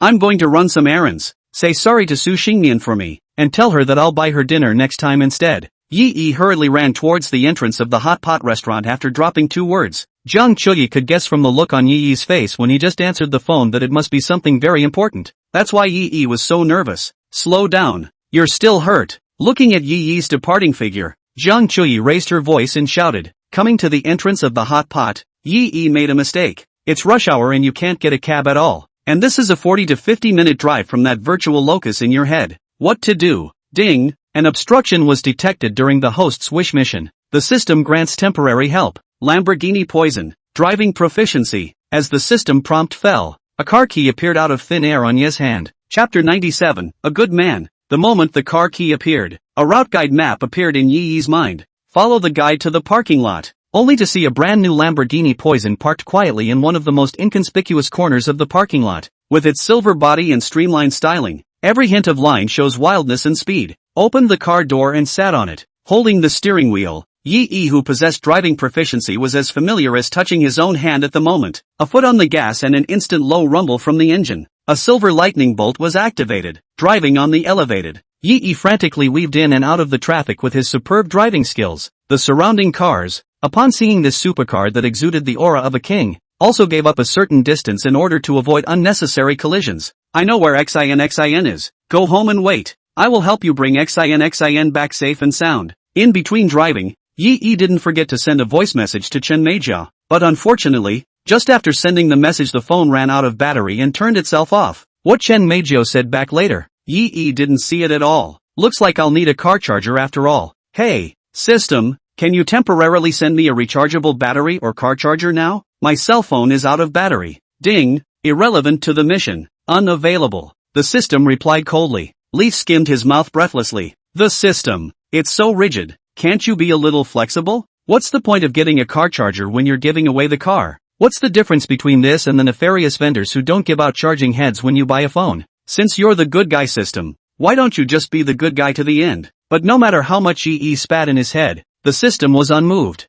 Yi had no choice but to leave it at that. Forget it, let's just get Xin back first. The virtual localization in her head showed that the place where Xin was currently located was an industrial park in the suburbs. That area used to be the center of Hamachi's textile industry, but it's been abandoned for a long time now. The original factory has largely moved away, leaving only a few abandoned warehouses. Taking a kid to a deserted place like this at night is a sure sign of bad things to come. Thinking of this, Yi gradually increased the strength of his foot on the gas pedal. After 20 minutes or so, Yi braked sharply and stopped in front of an old factory building. Originally a 40 to 50 minute drive, Yi arrived in half the time. One has to marvel at the fact that the combination of Lamborghini and driving mastery is simply a blessing in disguise. As soon as Yi got out of the car, he entered the plant quietly with a cat's back. The virtual positioning in his mind showed that Xin was now less than 300 meters away from himself. Suddenly, the door on the other side of the plant was opened and two pickup trucks drove in. As soon as he realized it, Yi Xia ducked behind a pillar, blocking his form. A group of people got out of the pickup truck. With his colorfully dyed hair, he looked like he was coming from a bad place. The man at the head of the group lit up a cigarette, and his hostile features could be vaguely seen under the somber firelight. Within moments, a man holding a child came out of the shadows. Ren Hong looked at the line of people in front of him with fear and trepidation, nodding his head. That's that kid of mine. Now over to you. Before coming to Bin Chang, Ren Hong's wife had arranged all this. Have Ren Hong come to the door and carry Xin out and hand her over to the gang. Then the gang would do as she asked and sell Xin to a place where no one would ever find her in this lifetime. They say jealous women are the worst. Indeed. Originally, at that time, Chen Meijio walked away, and the matter was over. But in all the years since then, Ren Hong's wife has not been able to conceive a child, so she blamed it all on the fact that Chen Meijio had given birth to a daughter. It wasn't that she loved Ren Hong so much that she grew to hate him out of love and subsequently became jealous. Rather, a person of her status and position could not accept someone else getting their hands on someone or something that originally belonged only to her.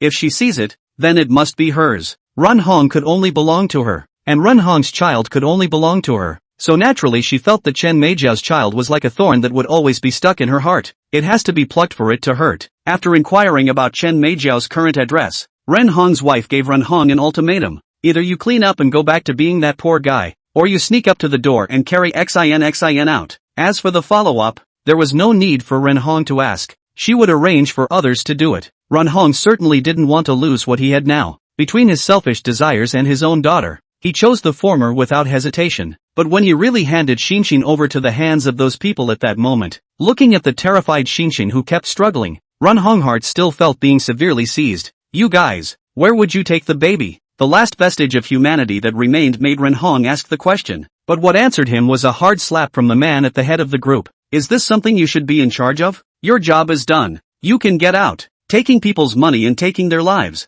The man at the head of the group did this very well. This is a professional gang engaged in cross-border human trafficking. Ren Hong's wife gave them a considerable sum to sell Xin abroad, to any place where no one could find her. Since she didn't have a child, she didn't allow Chen Meijiao to have one either. Why had she not been able to conceive a child for so many years while Chen Meijiao could live sweetly and happily with her own child? At this time, Xin had 2 thick layers of tape wrapped around her mouth, struggling desperately but unable to say a word. How could a young child know about these grudges of the previous generation? Originally opened the door happily wanting to greet his father. But I did not expect the so-called father to be a person in human skin. Tears continued to flow down Xin's tender face, and her large eyes looked at the group of fierce strangers in horror. Cynthia couldn't figure out why her dad had to tape her mouth shut and tie her hands. More than that, he couldn't figure out why dad would give himself to these people who just seemed to be bad people. Mommy, I want mommy. Cynthia's slurred voice couldn't penetrate the thick tape at all. The man at the head of the group was tired of hearing this and raised his palm to slap Xin's cheek. Please,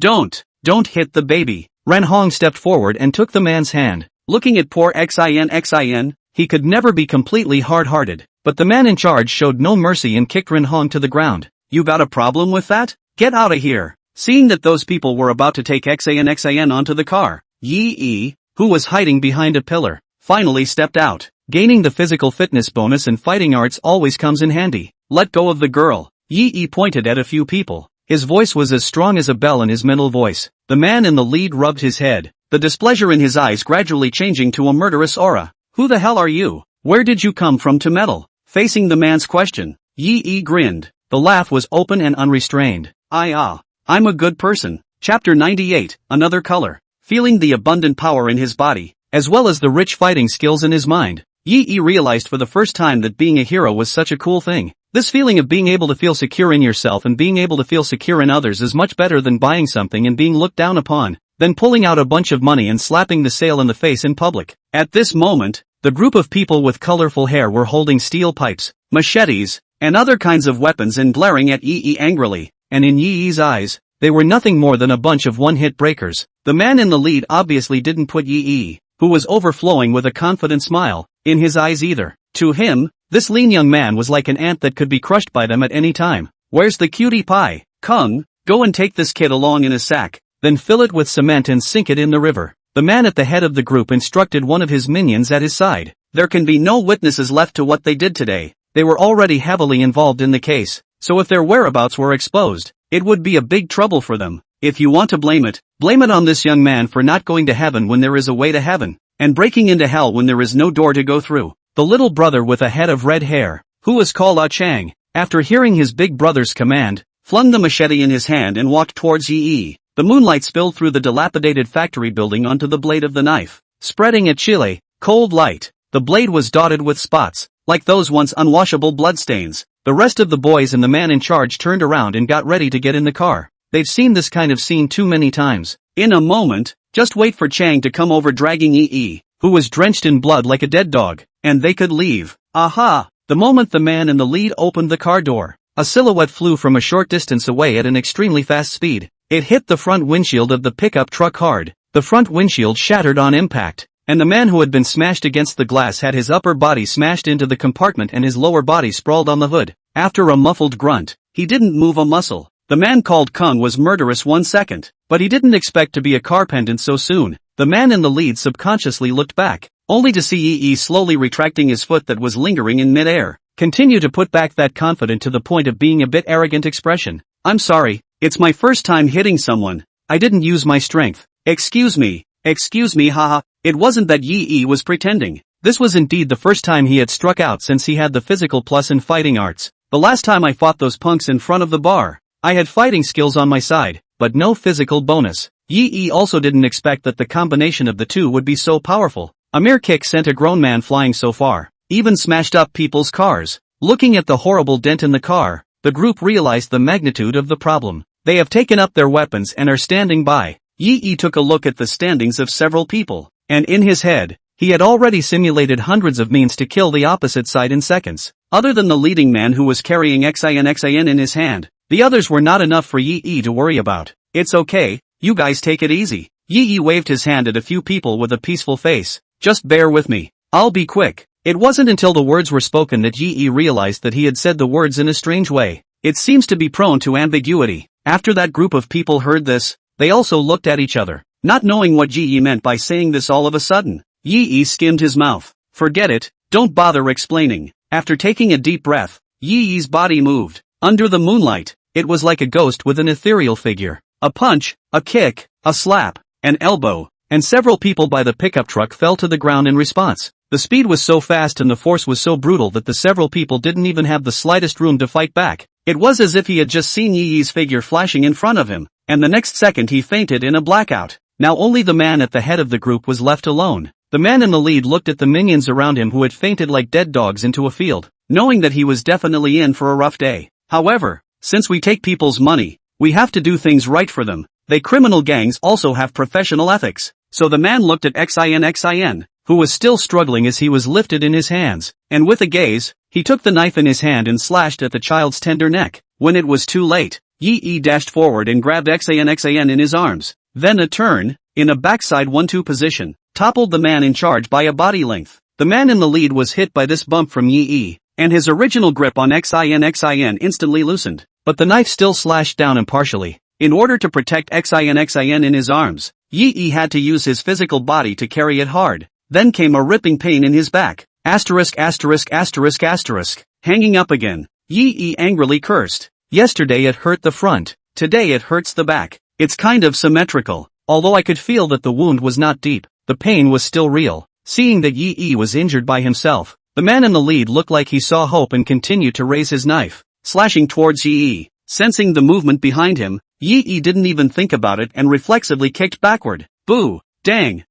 Dang! The speed of the kick was faster than the speed of the man in the lead swinging his sword. The results naturally speak for themselves. The man flew backwards and smashed into a pillar not far away. The machete in his hand fell to the ground with a sound, while the man in charge fainted. Yi put down XAN in his arms and went up to confirm that a few people were no longer able to fight back. Confirmation was as simple as giving everyone a couple kicks in the calves. Click! Crisp sounds rang out, and several people's lower leg bones cracked in response. With these kicks, there will be 6 more people in the world who can't walk upright after this. You guys mustn't blame me. It's always hard for me not to mend my heart. While kicking, Yi murmured under his breath, like a merciful god of war who shoots and kills indiscriminately while chanting Amitba. As for Rin Hong, who had long since pissed himself in fear on the side, Yi dealt with it in a very simple way. With one slap, he knocked the inhuman scum out. After doing all this, Yi fished out his cell phone from Rin Hong's body and called the police. I can't help it. My own cell phone is dead and turned off. I'll just have to borrow Rin Hong's for now.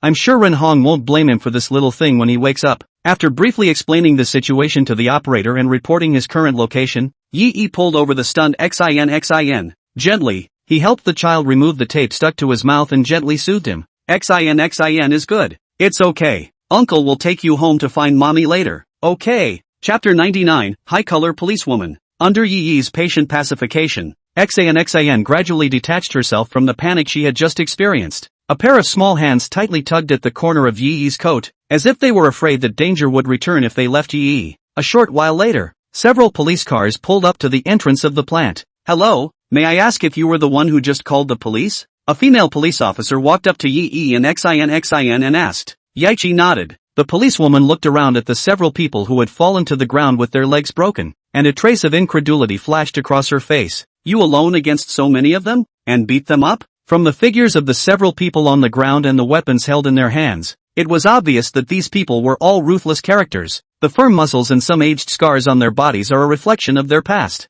But these few people, they were actually put down by this lean young man in front of them alone? Not only did he put it down, but he was so badly injured. This young man's skill. He's too good, isn't he? Is it convenient for the party to ask what you do for a living? The policewoman pressed her curiosity. Yi answered honestly. I'm just a regular college student, from Hamachi University. Upon hearing Hamachi University, the policewoman froze slightly. What's your name? Leaf 1. The policewoman's voice was very nice, and by the light of the moon, Yi saw that this policewoman's looks and figure were also good. It should be considered police grade. In the face of a beautiful woman's question, Yi naturally said whatever he had. After getting Yi's answer, the policewoman immediately opened WeChat and sent a message to a person. There's a Yi at your university. Do you know him? Seeing that the pretty police flower still had the heart to be sending messages, Yi lightly coughed. This officer. I'm still wounded. Why don't you take me to the hospital to get bandaged up first? After saving XIN,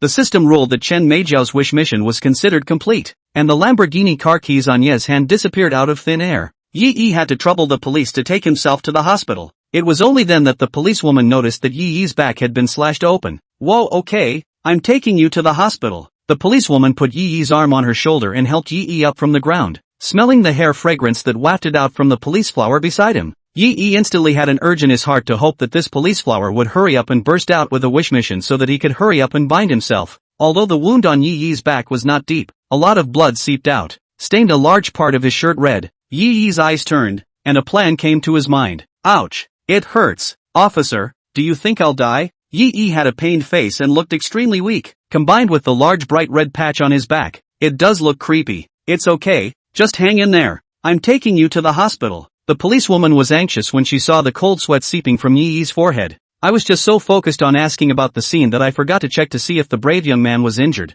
Think about it. One person against so many people. That group of people, hands and machete and steel pipe. How can not be injured? He was so careless. It would be bad if this young man had any serious consequences because he was not taken to the hospital in time. I hope he holds up and is okay. A wish bar appeared on the policewoman's head as Yi had wished. Yi snickered in his heart and tapped to receive the quest. Ding! It is detected that the host is on a wish mission. Since the host was already lightly injured, the wish quest is directly judged as complete. Congratulations to the host for receiving a reward of $100,000. Yi frowned and shouted the system out in his mind. No, Toon-chan, what do you mean by that? People's wishes that I don't have to be okay? Can't you just give me some kind of healing spell or something like that as a temporary bonus? So that my wounds can't heal straight away? Who wants your measly $100,000? After hearing Yi's whining, the system gave a reply at the first opportunity. Ding! The other party's wish is for the host to be okay, not for the host to be healed immediately. Please don't make such unreasonable requests. Host,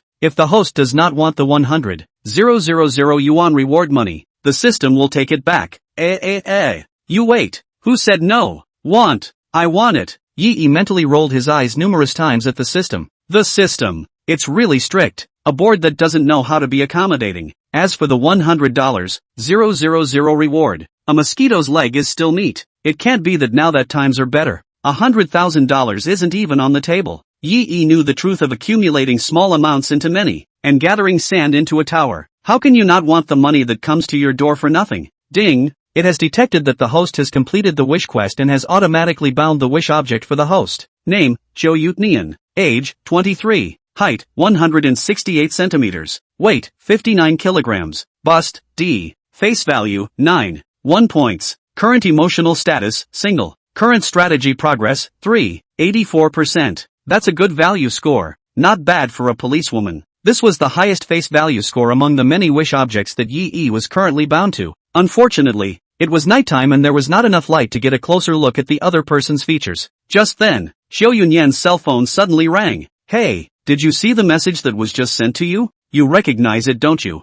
It's okay, I asked. Well, it's in my car now. He's hurt. I'm taking him to the hospital now. It should be pretty serious. Well, I'm driving, so I won't talk to you much for now. After hanging up the phone, Xiao Yunyan stepped on the car's gas pedal and sped off in the direction of the hospital. Arriving at the hospital, the emergency doctor recognized Yi at once. Isn't this the young man who came yesterday to dress his wounds? Why did you get hurt again today? Hey doc, long time no see. I'm here again today. Yi smiled and snorted. The doctor helped Yi cut open his clothes and took a serious look at the wound on his back. The wound is deeper today than it was yesterday. It needs stitches. The doctor's cold tone made Yi's heart tense up. That would anesthetic? The word so sounds like it hurts like hell. Yi's mood at the moment was 10,000 times more tense than just facing those vicious thugs. The doctor shook his head and signaled Yi to lie down on the bed next to him, and he himself would come and stitch him up now. Leafy had to do as he was told and lie down. Help! Can someone make a wish so I don't hurt, please? Yi silently pleaded in his heart, watching the doctor take out the needle and thread. Yi's heart was in his throat.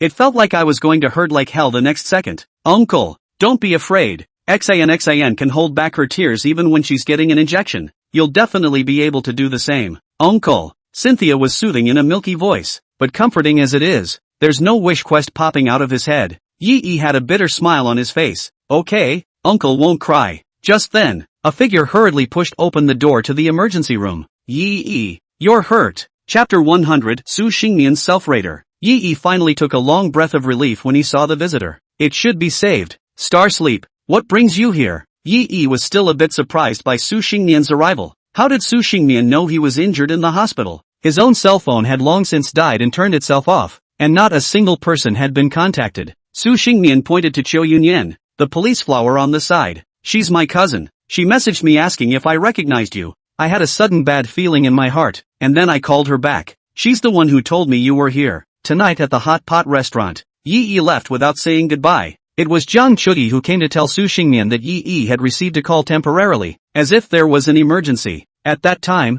Su Xingmian was a little uneasy in his heart. Later on, when she saw the message sent by her cousin Qiu Yunyan, asking her if she knew Yi, Su Xingmian's mind even brainstormed what the police called out to her to identify the victim. It almost scared her. You can't just confess your love and have the person you confessed it to miserably suffer. So Su Xingmian immediately called Qiu Yunyan to ask what was going on. After learning that Yi was injured and was coming to the hospital, Qiu Yunyan also immediately took a taxi and rushed over. Yi looked towards Qiu Yunyan, then at Su Xingmian. Mooney, Star Sleep, so these two are cousins. This is too much of a coincidence. One is a schoolgirl and the other is a policewoman. Looks like the family genes are excellent. Star Sleep, I'm a little hurt and the doctor is going to stitch me up now. I don't want you to see me lose my mind over the pain, so why don't you get out first? Yi pretended to be petulant, retreating in order to advance. Su Xingnian's current rate progress was as high as 53.7%, and there was no way he would sit back and do nothing to himself. As expected,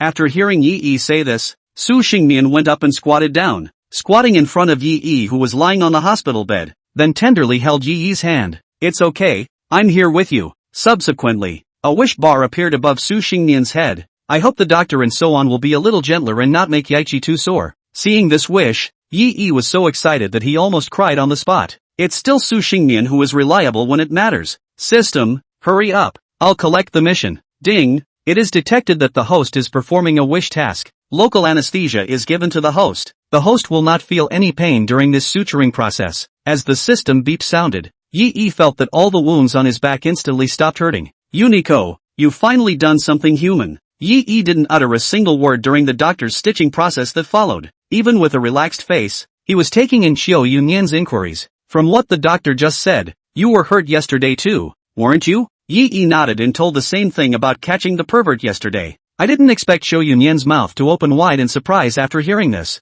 You were the one who caught that guy yesterday, too. Seeing Qiu Yunyan's reaction, Yi froze. Just catching a pervert? Not so emotional. Qiu Yunyan saw that Yi didn't know what was going on and made an appropriate explanation. The guy yesterday, after he was taken back to the station, we found out that he was actually a member of a criminal gang. He had a lot of information on his cell phone about human trafficking. It's still up in the air, but I think the odds are that he's in cahoots with these guys you caught today. Hearing Qiu Yunyan's words, Yi's expression suddenly enriched. I didn't realize I just smashed a criminal gang without even thinking about it. One is worthy of being the host of the good guy system. Ah, punishing evil and promoting good. Isn't this the best good guy? Well, go home and recuperate, and don't touch the wound to water. The doctor put away the stitches and signaled that Yi could get up. Ding, wish quest completion detected. Congratulations to the host for receiving a reward of $100,000. With the mission complete, the local anesthesia the system had just provided wore off. The gusts of pain from the wounds made Yi secretly feel in his heart that this good guy was not really good.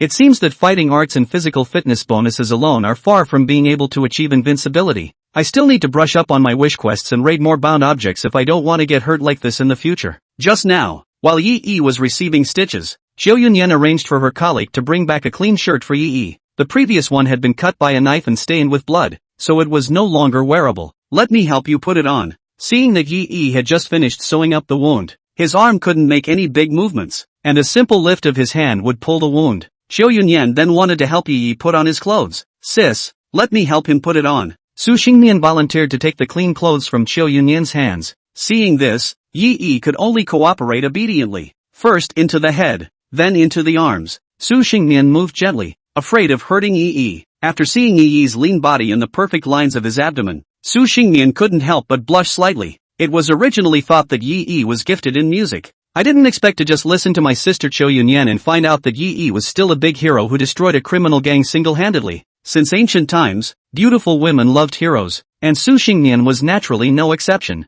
especially when she got close to this extremely testosterone body when dressing Yi. Su Xingnian felt that her heartbeat was out of her control, although she and Yi had only known each other for less than a short day. However, Yi really brought her too many surprises. First, there was the video of Yi at the concert circulating online. Then there was this afternoon's clinical help with my own piano accompaniment, which was amazingly skillful. Then at night a tiger fights a pack of wolves and saves an innocent little girl from the hands of thugs. Such a man was simply the benchmark for the most perfect man in her mind. What's more, Yi's looks and body are still online. It was as if the man was perfect and couldn't be picked out. Su Xingnian blushed more and more, from his neck all the way to the roots of his ears. So many guys have chased her before and she's not impressed, for the day she meets a man that she admires in every way. And now, at last, she had met Yi, perhaps, is her true destiny. Ding, detected that the bound object Su Xingnian's strategy progress has broken through 70%. The system beep sounded. Yi glanced at the information panel of the bound object. Su Xingnian's strategy progress had reached 71.7% at this moment. Another schoolgirl reaches 70%. Now, of the top 5 school flowers on the Binchang University school flower list, Su Xingnian and Jiang Chui had both reached the mark. Not bad, one step closer to completing the hidden quest. Yi, let me send you back. Are you going back to school or? Qiu Yunyan helped Yi, who had gotten dressed, up from the bed. Just now the transcript she has already done for Yi. Next, Yi just need to rest and recuperate well. Yi, however, shook his head. No, my wound is nothing serious. I'll just take a cab myself. I promised Xin's mom I'd bring it back to her. Chapter 101, Stay at our house tonight. Seeing that Yi insisted on asking for his own taxi to go back, Xiao Yunyan couldn't force herself any further. Originally, she wanted to find a chance to get more in touch with lifting Yi, and probe into the secret of his being so good with his hands. Like tonight, a man with his bare hands, beating 6 vicious and armed thugs to death. This is by no means something an ordinary person can do. Even those who have received special training in the army are not guaranteed to be able to do this level of work for everyone. And the dent in the front hood of the pickup truck at the scene from the horrific impact was even more striking. As a police officer, Xiao Yunyan's first reaction was to be suspicious of Yi's identity. It was too unbelievable for such a good body to appear in such an ordinary college student. Is it hard to be a trained spy? But then she dismissed the idea herself. Spies have to hide their identities and never act in such a high-profile manner. For this reason, she even purposely asked her colleagues to look up Yi's information. Judging from his past life, this is just a teenager with a miserable life. There's nothing special about it. Xiao Yunyan could only stop there. Is it possible that someone is really gifted and born with such a good body? Thinking about it, there is only one explanation. Thinking about this, Xiao Yunyan couldn't help but be interested in Yi as a person. He was even thinking of finding an opportunity to let Yi teach himself a move in the future. But it's clear that you can't make such unreasonable demands now. People have just been injured and still need to recuperate. But fortunately, his cousin Su Xingmian was familiar with Yi. Moreover, looking at Su Xingmian's blushing and shy appearance just now, it was obvious that she was secretly in love with other people's Yi. If Yi could become his future brother-in-law, then it would be much easier to find him to spar and discuss at that time. Alright, Starsleep, then let's not delay Yaichi from going back to rest early. It's so late, you shouldn't be able to go back to your dormitory. I just happen to be going back to the police station, so I'll give you a ride home to stay on the way. Now the night is already late. The dormitory has a gate. Su Xingmian really can't go back, so he has to go home to stay for the night. Although she couldn't bear to part with Yi, she also knew that she had to let Yi go back to rest earlier. After saying goodbye to Yi, Su Xingmian reluctantly got into Xiao Yunyan's car. Yi, on the other hand, took Xin's small hand and walked to the hospital entrance to call a car. Come on Xin. Uncle will take you home to your mom. Peach Court neighborhood. 3 buildings, 9th floor. Both homes had their lights on. It's so late, yet both families are still awake. One family was Zhang Chui, and the other was Chen Meijiao across the street. Yi knocked on the door of Chen Meijiao's house. In less than 3 seconds, both doors opened at the same time. Zhang Chui in her pajamas and Chen Meijiao, who still had tear stains on her face, appeared at their respective doorways. Xin, Mom, honey. Now that Mom and Dad were not around, Zhang Chui called out the word husband to Yi without any concealment, worrying for Yi for the whole night. Seeing that this man who made himself attached to his heart finally came back, Zhang Chui immediately pounced on him and hugged Yi tightly. Hiss, ouch, tearing the wound on his back. Yi grimaced for a while. Honey, are you hurt again? Seeing Yi's reaction, Zhang Chui immediately pulled away Yi's clothes. Seeing the bandages wrapped around her back, Zhang Chui's eyes instantly turned red. Why are you so careless? Doesn't it hurt? Seeing Zhang Chui's reaction, Chen Meijiao hurriedly put down Xinxin in her arms and walked forward with a concerned face. Injured? Well, is it badly hurt? Did Ran Hong hurt you? Yi could be considered to have done Chen Meijiao a great favor today. As a single mom, her daughter is everything to her. After seeing that Yi had brought Xin back safely, Chen Meijiao couldn't tell how grateful she was to Yi in her heart. Even the progress of the raid has sprung up to 90% at once. After realizing that Yi was injured, his heart became even more guilty. Today Yi could have been injured to save Xin. In this way, Yi was simply the savior of their mothers and fathers. This injury was a heavenly favor to Chen Meijiao. It can never be repaid with a flippant thank you. Thinking about it, the progress of the raid has increased by another 5%. I'm fine, the doctor already stitched me up. Just nurse it for a few days. Don't you guys worry. Facing the concern of the beauties, Yi had to put on a cloudy face even if it hurt. What the hell happened tonight? Ran Hong, what did he want to do to Xin? Chen Meijiao's eyes were filled with tears. She also didn't expect things to be this serious. It was obvious from the fact that Yi was injured. There must have been a fierce struggle between the two sides. Yi's hands. Chen Meijiao had also seen it before. Subdued the creepy guy at the show yesterday with just an over-the-shoulder drop. With her understanding of Ran Hong was definitely not capable of injuring Yi, unless Ran Hong called someone else. Originally, He thought that Renhan was just trying to snatch Xin away from himself, but now it seemed that Renhan should be trying to do something bad to Xin.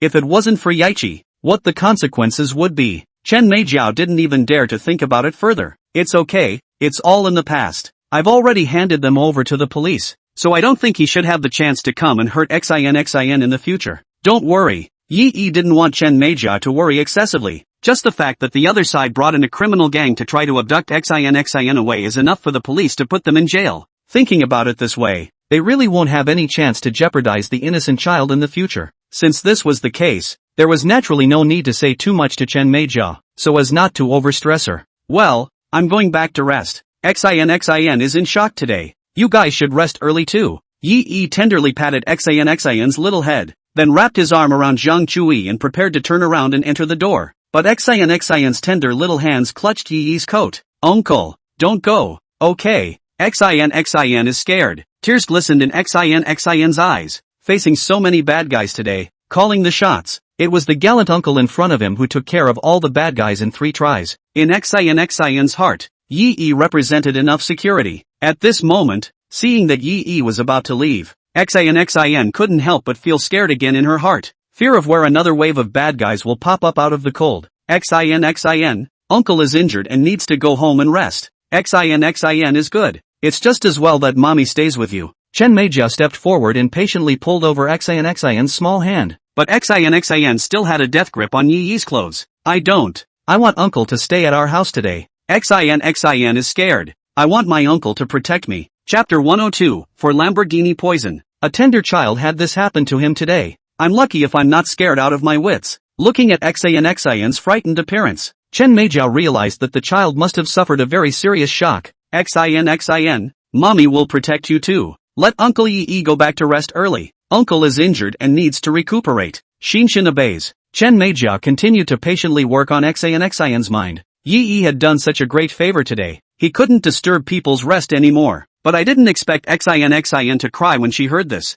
Ooh, don't. I want Uncle. Uncle will drive away the bad people. If Uncle isn't here, Xin is going to be kidnapped by the bad guys. Xin is scared. Cynthia huffed and sobbed louder and louder. At this moment it was already late at night, and for fear of alarming the surrounding neighbors, Yi had to bend down and coax. Xin, be good. Uncle is right across the street. If there is danger, Uncle will come over to protect you. Xinshin is not afraid, but Xin was still stubbornly holding onto Yi's coat corner and refusing to let go. The tears at the corners of her eyes were like broken pearls sliding down her cheeks one by one. Honey, why don't you stay with Xin tonight? Although Zhang Chui didn't know what exactly happened tonight, but look at Xin's reaction, and Yi's injury. Zhang Chui guessed that the situation they encountered tonight must have been even more sinister than that day in the alleyway in front of the bar. That day in the bar alley, facing those punks with steel pipes, Yi was able to swim without any harm. But today, Yi was actually cut open. Putting herself in her place,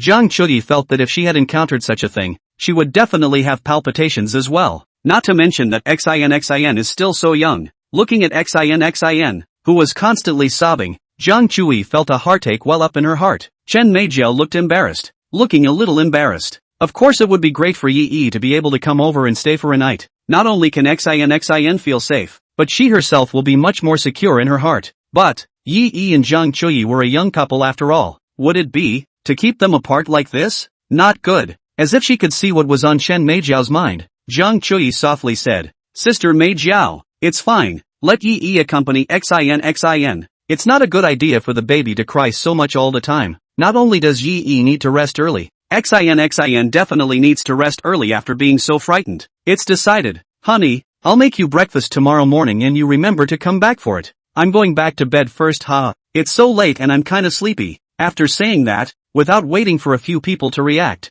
Zhang Chui turned around and went home, smoothly bringing the door with her, leaving Yi and Chen Meijiao in the corridor looking at each other. Sister Meijiao, then I'll disturb you tonight. Yi scratched his head awkwardly. Chen Meijiao smiled gently and pushed her hair behind her ear, revealing her white neck, then took Xin's little hand. Alright, little devil, Uncle Yi promised to accompany you today. Don't thank Uncle yet. Seeing that Yi was willing to stay, Xin then stopped sobbing. The big eyes that still held tears curved up in a smile. Crisp cried out, Thank you, Uncle. After changing her shoes, Chen Meijiao made a cup of tea for Yi. then coaxed Xin to take a bath first. Yi held a warm cup of tea and briefly scanned the layout of Chen Meijiao's home. There are 2 bedrooms in the house, both open at the moment. One was where Xin lived, and it held a princess-style pink crib. The bed was also surrounded by a circle of lace curtains, just enough for the kid to sleep alone, and the other bedroom belonged to Chen Meijia. The comforter set with cartoon prints shows that this single mom has a girly heart as well.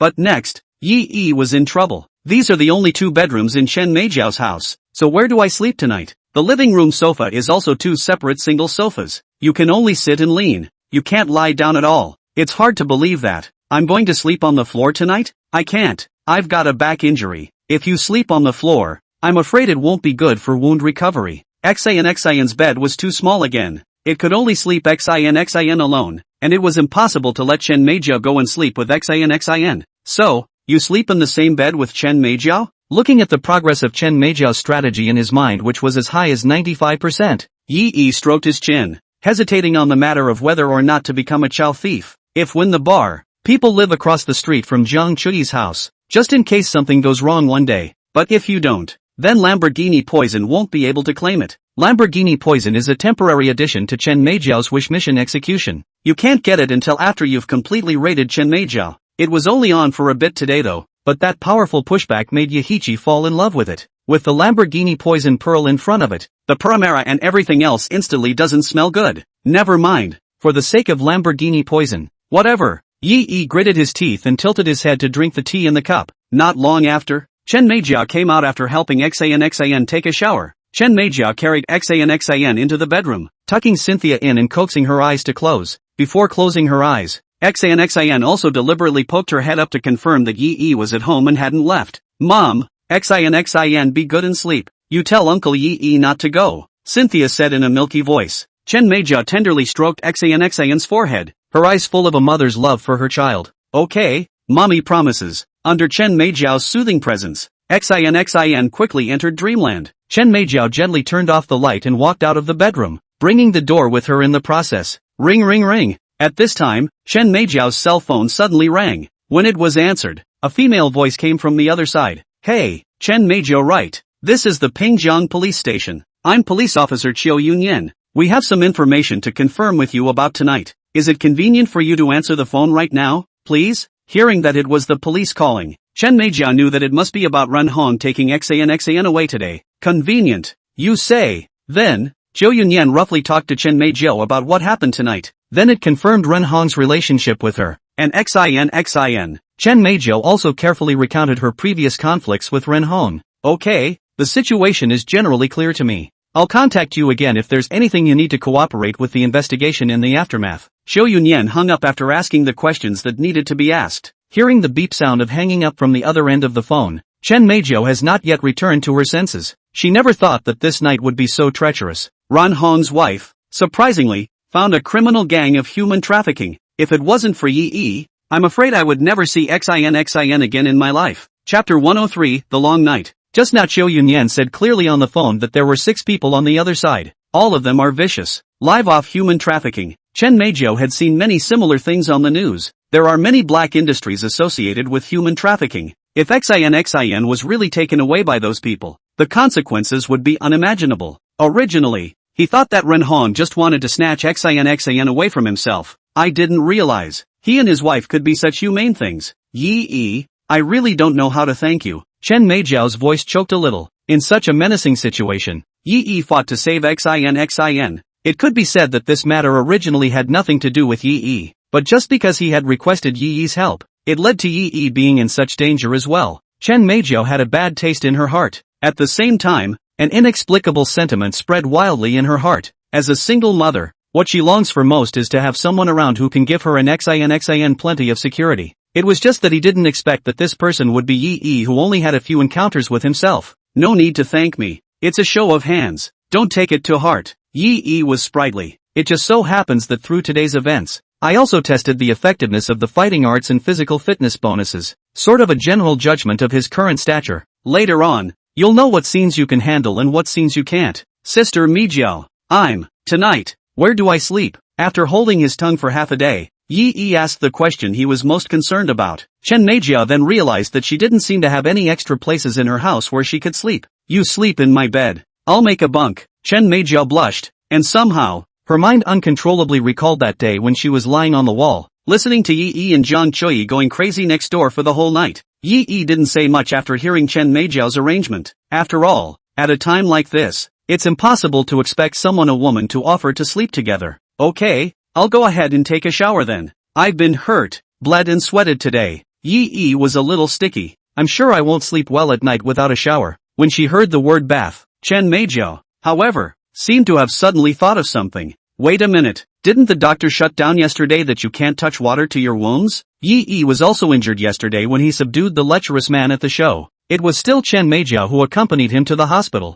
Chen Meijiao remembers that the doctor specifically mentioned that the wound should not touch water or it would easily become inflamed. What's more, Yi Yi had suffered a much heavier injury today, definitely even less water to touch. Oh yeah, it seems like that's what's going on. It was only at this moment that Yi Yi remembered that the doctor did seem to have taken such care. But now I stink of sweat, and it's always a little hard not to take a shower. Seeing Yi Yi's difficulty, Chen Meijiao blushed and asked tentatively, how about, I'll get some hot water and use a towel to wipe your body down. This will prevent the wound from touching the water. It also makes you feel a little more refreshed. Yi Yi couldn't do anything too big at the moment. Lift your arm a little higher and you'll pull on the wound in your back. If he really had to fetch hot water to wipe his body, he could indeed only let Chen Meijiao do it for him. Alright, Sister Meijiao, then I'll trouble you. Seeing Yi Yi's promise, Chen Meijiao immediately got up to get a basin to receive hot water. Gee, no trouble. You are now our family's savior. What's the point of doing this little thing for you? While the faucet was running, Chen Meijiao helped Yi Yi carefully remove his clothes. After seeing the wound with stitches on her back, Chen Meijiao's heart seemed to be gripped hard.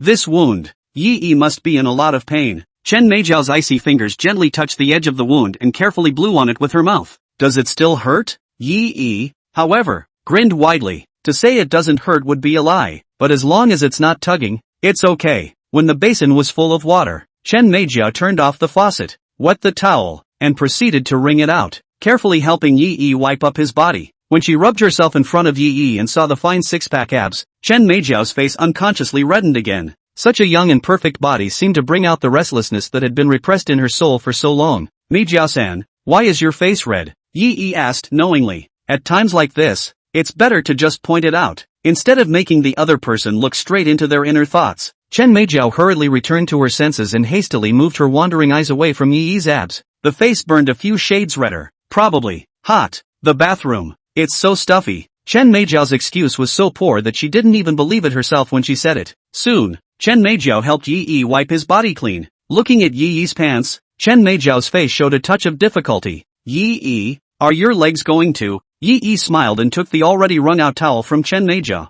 I can just wipe my own legs. With that, he made a move to undo his pants. Chen Meijiao got up in a hurry and turned around with a red face and ran out of the bathroom. I'll go ahead and make the bed. In a short while, Yi Yi cleaned up and came out. Chen Meijiao also spread a quilt on the floor as her bed for the night. Sister Meijiao, this pillow is for you. There was only one pillow in Chen Meijiao's bedroom. It's what she usually sleeps with. There was an extra person in the house today and no extra pillows. Yi Yi looked at Chen Meijiao's hard floor. Maybe a pillow would be more comfortable. So he took the pillow on the bed and wanted to hand it to Chen Meijiao. But after picking up the pillow, what was underneath it sent both men in the room into a state of embarrassment. That night, Yi Yi and Zhang Chuyi were going crazy next door. A wall of ears. Chen Meijiao listened to the movements of the two. Her heart was like a cat's claw scratching. So out came the little motorized toy she had bought and never really used. Sort of fill her empty, lonely heart. But after using it that day, for the sake of convenience, I just tucked it under my pillow. It wasn't until Yi Yi had just lifted the pillow that Chen Meijiao reacted. Yikes! Chen Meijiao let out a cry of alarm and pounced up with a flash, putting away the little electric toy with great speed. But even if she was fast, Yi Yi had already seen it clearly. That shape, that silhouette, it's a match for your own. I didn't realize that's how all the long nights of single motherhood went. It's really not easy. Chapter 104, The Taste of Passivity. Looking at Yi Yi's playful eyes, Chen Meijiao was ashamed and annoyed in her heart at the moment. The shame is that I was trying to be convenient, and I just shoved this thing under my pillow after I washed and dried it. The original thought was that it would be easier to get it out from under the pillow temporarily if I had to use it next night, but never thought that Yi Yi would come to the house today, and Yi Yi is going to sleep in this bed of his. What was even more unexpected was that Yi Yi crookedly lifted the pillow. How could Chen Meijiao not be ashamed when her boudoir secrets were discovered by Yi Yi just like this? What annoyed her, on the other hand, was Yi Yi's direct gaze. Knowing full well what it was, he had fought so hard to grab it and try to hide it, but Yi Yi was still staring with unblinking eyes. The look in his eyes seemed to have brainstormed the charming images of that night in this bedroom. Don't you look, you close your eyes. This rebuke from Chen Meizhou instead seemed a bit here and there. Yi Yi shrugged his shoulders and spread his hands with an innocent face. Meizhou-san, I didn't know that you would have it under your pillow. I really didn't mean to. But seeing it all, closing my eyes now doesn't seem. It's not much use anymore. Chen Meizhou hid the little electric toy behind her back, a heart pounding. It was as if it was going to jump out of his throat the next second. This little secret of her own was so brightly displayed in front of Yi Yi. Chen Meizhou had an indescribable feeling in her heart. There was no denying that this man, with whom she had only met a few times, had birthed an unspeakable feeling in her heart. But Chen Meizhou knew her situation. Single mom, on her own with her daughter. There was also a very hasty marriage license with a man once before. All of these might seem like places that would make Yi Yi look at her lightly in Chen Meizhou's opinion. Plus just now, this little motorized toy that was discovered by Yi Yi. Perhaps in Yi Yi's heart, he would think that she was a very casual, very shameless woman. Thinking about this, Chen Meizhou felt bad in her heart. Even if it was not possible for her and Yi Yi, she did not want to be such an image in Yi Yi's heart. What's wrong? Seeing that Chen Meizhou was unhappy, Yi Yi asked tentatively. A normal person's first reaction to something like this should be shyness or embarrassment. But Chen Meizhou was clearly not either of those emotions. Yi glanced at the system panel. Chen Meizhou's raid progress that was still slowly rising at the moment. It's now up to 98.31%. So that's it. With the addition of the 100 secrets to holding a goddess, Yi Yi guessed the reason why Chen Meizhou was unhappy after a careful thought. Yi Yi, would you think I'm a very frivolous person? Hesitating again and again, Chen Meizhou still asked the question she was most concerned about. Yi Yi's opinion of her is very important to her. After a few seconds of silence, Yi Yi gently shook his head. I don't know why you're asking. I think those are pretty normal things. You're usually alone and busy with work and xin. Again, you have to deal with the stress of work and some other gossip. You've lived such a tiring life. It's only natural to relax once in a while. I don't find you frivolous at all. Yi Yi said sincerely, his eyes gently and frankly looking straight at Chen Meizhou who was sitting on the ground in front of him,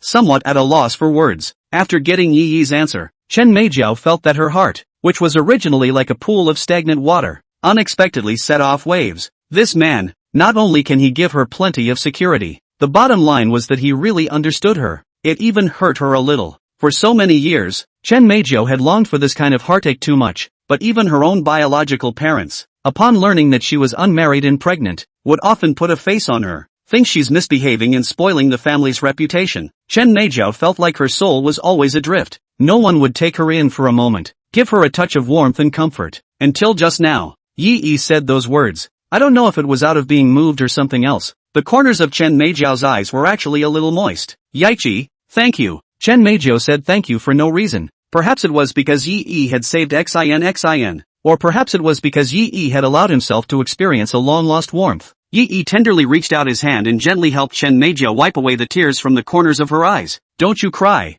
I'm the worst at coaxing girls. Yi Yi's low and magnetic voice completely penetrated the last line of defense within Chen Meizhou. An inexplicable urge surged through Chen Meizhou's brain. She raised her hand and slowly took hold of Yi Yi's hand that was helping her wipe her tears. Yi Yi could feel that Chen Meizhou's hands were covered with a thin layer of hand sweat. Yi Yi, I'm sorry. I had just finished saying thank you and now I was apologizing for no reason. Yi Yi also couldn't figure out what Chen Meizhou meant, but just before Yi Yi could react, Chen Meizhou suddenly probed up and kissed Yi Yi's lips straight on. Now, Yi Yi realized why Chen Meizhou had apologized. In Chen Meizhou's opinion, he and Jiang Chuyi were boyfriend and girlfriend, and now she had done this to herself. It's not sensible, and it's not moral, but Chen Meizhou did it anyway, because she couldn't control the feelings in her heart for Yi Yi. She was even prepared for Yi to push her away angrily in a moment and then reprimand her. But until Chen Meizhou kissed for half a minute, Yi Yi still didn't make any clear indication. There was no pandering, yet no resistance either, just peacefully accepting this kiss from Chen Meizhou. Yi Yi, do you think I'm old? Age is something that every woman cares about, especially if Yi Yi was more petite than Chen Mei. But let's be honest, 32 is a woman's most beautiful age. The youthfulness of a young girl has faded, but it has not yet been fully colored with the flavor of a mature woman. In Chen Meizhou's case, both qualities are present. There is both the tenderness and initiative that a mature woman should have, as well as the shyness and helplessness. Yi Yi shook his head decisively. So, do you think I look good? Chen Meizhou then pursued. By the warm yellow light of the bedroom, Chen Meijiao's facial contours looked especially soft. Under the outline of the pajamas, the luscious figure seemed to be calling out at all times. Yi nodded honestly. The fact that the system was able to give Chen Meijiao a face value score of 8 is proof of Chen Meijiao's beauty. After receiving Yi's answers to these 2 questions, Chen Meijiao finally revealed a smile. Reaching out, he turned off the bedroom light, and the entire room was instantly plunged into darkness.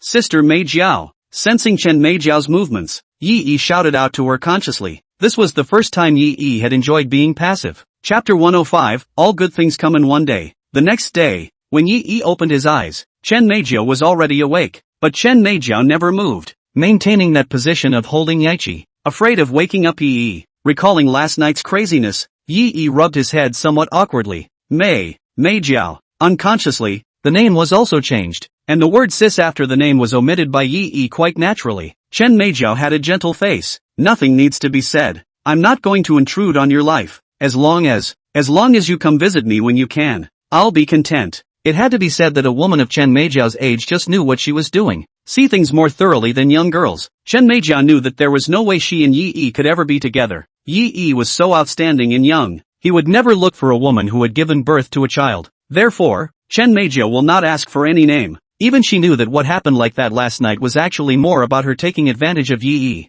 She didn't want to possess Yi, and she knew she didn't deserve to possess Yi. As long as Yi had a place for her in his heart, she would be completely satisfied. Yi didn't say anything, just nodded gently. It's all in the words. Ding! Detected that the progress of the bound object Chen Meijiao Raider has reached 100%. Congratulations to the host for obtaining the appropriate rewards. Fighting Arts, Level 2. Tracking, limited to 1 use per day. 1 Lamborghini Poison. Driving Proficiency. With the 2 of them being open and honest, the progress of Chen Meijiao's raid reached 100% as a matter of course. Looking at the system's reward this time, Yi raised his eyebrows. The bonus item, Fighting Arts, was a bonus from the wish quest that Chen Meijiao had swiped out when she ran into that lewd man that night. After raiding Jiang Chui, the system had already rewarded Yi with the fighting technique. And now, with the duplication of this reward for Fighting Arts, the original Fighting Arts become Level 2 Fighting Arts. Yi seems to have grasped the pattern. The bonuses given by the system turned out to have a hierarchy. If a reward is duplicated from a previous reward, then the level of that reward is raised. A second level fighting technique is definitely different from the one you possessed before. In Yi's mind, it was as if those fighting experiences had refined a bit more. And in addition to the fighting skills, the tracking skills used last night while searching for Xin were a very nice bonus.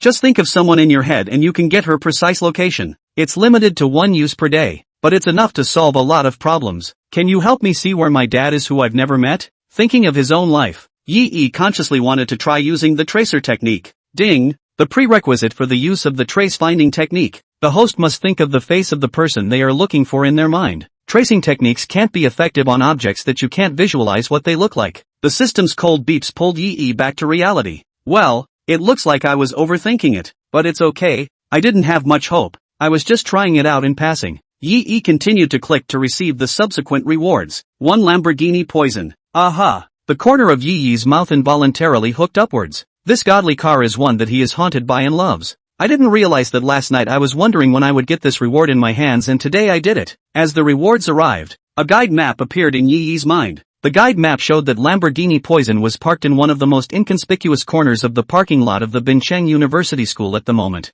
There are 4 gates to Hamachi University. The one near the parking lot, the school gate, is in a more remote location. There are no dormitories or academic buildings around either. Other than the students and staff who drive, very few students usually go, so the Lamborghini Poison is parked there, and it's not like any of the students will necessarily notice it anytime soon. What's more, the goddamned car was now parked in a 1-car parking space blocked by a strip of flower beds. You can't even notice until you get closer. Yichi thought, I'll get this car back when I'm done with my classes today. As for the black Panamera that he originally wanted to buy for himself, then he would give it to Su Xingmian. Ding! Detected that the host has rated another bound object, rewarding the host with doubled assets. As the system tone fell, the money in Yi's card doubled again. If it doubles once more, then one's assets will cross the $10 million mark. Well, I won't keep you. Jiang Chui is still waiting for you to go back for breakfast. Chen Meijiao urged Yi to get up. When she let Yi stay over last night, Jiang Chui had made a point of emphasizing that she wanted Yi to go home in the morning to have breakfast. Thinking of this, Yi glanced at the time and scrambled to put on his clothes. Before leaving, He didn't forget to drop a kiss on Chen Meijiao's forehead. Geez, get going, don't keep people waiting. Chen Meijiao blushed scarlet and pushed Yi Yi out of the room. After breakfast, Yi Yi and Jiang Chuyi went to school together. Jiang Chuyi didn't want to see Qin Zhu at the subway station again, so today the two of them took a taxi from the Peach Garden neighborhood to the school. On the way, Yi Yi received a call from the Porsche 4S store sales. It said that the 4 cars that Yi Yi had ordered yesterday had been shipped overnight in the direction of Binchang. It'll probably be there by noon. Considering that Yi Yi was a big customer, the efficiency of sales was also mentioned as high as possible. In order to leave a good impression on Yi Yi, in the future, maybe Yi Yi will be in a good mood and buy a few more cars. Yi Yi sent sales the location of Binchang University and asked sales to send the car directly to the school later. Today Xia Xiaoyu and Zhang Yilin also have classes to go to school, so it's a good time to pick up the new car together. Good things really do come in one day. 4 Primeras plus a Lamborghini Poison. The parking lot at Hampton University is going to be a hive of activity today. Arriving at the classroom, Jiang Chuyi followed behind Yi Yi and entered the door. The shock seemed to have faded a bit, although the students' eyes were already full of wanting to gossip. It was as if everyone had already unanimously acquiesced to the fact that this iceberg beauty had been taken down by Yi Yi. The class bell rang, and Qin Grant arrived late. It looks like he drove to the subway station to wait for Jiang Chuyi again. Only today, after waiting for more than half an hour, Qin Zhu's eyes were almost pierced through, but did not wait for Jiang Chuyi's figure to appear at the exit of the subway station. It was near the beginning of the class that Qin Zhu hurried back from the subway station. The teacher glared at Qin Zhuan and said that next time, if you enter the classroom with such extreme pressure on the bell, you will be treated as late. Qin Zhui nodded coyly and sat down in his seat with his head hanging down. Jiang Chuyi poked her head up and scanned around the classroom. Then he gently poked Yi Yi with his arm. Why didn't your ex-girlfriend come to class today? Chapter 106 The strongest lineup in the cafeteria. Upon hearing this, Yi Yi also subconsciously raised his head and scanned the circle. There was indeed no Lin Coco in the classroom. It does seem a bit counterintuitive. Basically, no one purposely skips class in order to mix it up in terms of their usual grades. You can sneak down there and sleep on your cell phone during class anyway, as long as people come. Moreover, as far as Yi Yi's understanding of Lin Coco was concerned, she wasn't the type of person who would skip class. What? Concerned about her? Should I call her and ask? Jiang Chuyi had a light smile on her face, but her tone sounded somewhat like she was digging a hole for Yi Yi. Yi Yi naturally wouldn't fall for the trap. Calmly, he shook his head. It's none of my business if she doesn't show up for class. It's not like I have anything to do with her. After uttering these words, Yi Yi himself couldn't help but feel some emotion in his heart. A few days ago, he or she was a pure lickspill who didn't know anything about the world, didn't know how to be romantic, and didn't have much money. Nothing but relatively good academic performance and handsome appearance. So much so that he was disliked by Lin Coco and then cheated on. Of course, many students will feel that what Lin Coco did was seamless at best and not considered splitting. But, in all fairness, is that really the case? In the next second after proposing a breakup, Yi Yi saw a photo of Lin Coco and Zhou Boheo posting hand in hand in his circle of friends, and regardless of when this photo was taken, as far as this progress of the two of them is concerned, how does it not look like the ambiguity started only after they broke up with Yi Yi? Maybe Lin Coco was already having an affair with Zhou Boheo during her relationship with Yi Yi. However, as things stood, Yi Yi did not want to pursue this any further. Now one has the system in place. If used wisely, one can have unpredictable wealth in this lifetime, and he himself is now surrounded by beautiful women. In addition to the 4 schoolgirls already bound, there was also the pure and proud Xia Xiaoyu, the considerate wife Chen Meijiao and the policewoman Qiu Yunyan. Your own handful of the 100 secrets to holding a goddess, plus the ability to open up and see their desires. It's only a matter of time before they are raided. Compared to these few beauties, Lin Coco was somewhat worthless. Only at this moment did Yi Yi deeply understand that sentence. As long as the new love is found well, there is no old love that can't be forgotten. Originally, Yi Yi also thought that he might be stuck in the shadow of lost love for a long time,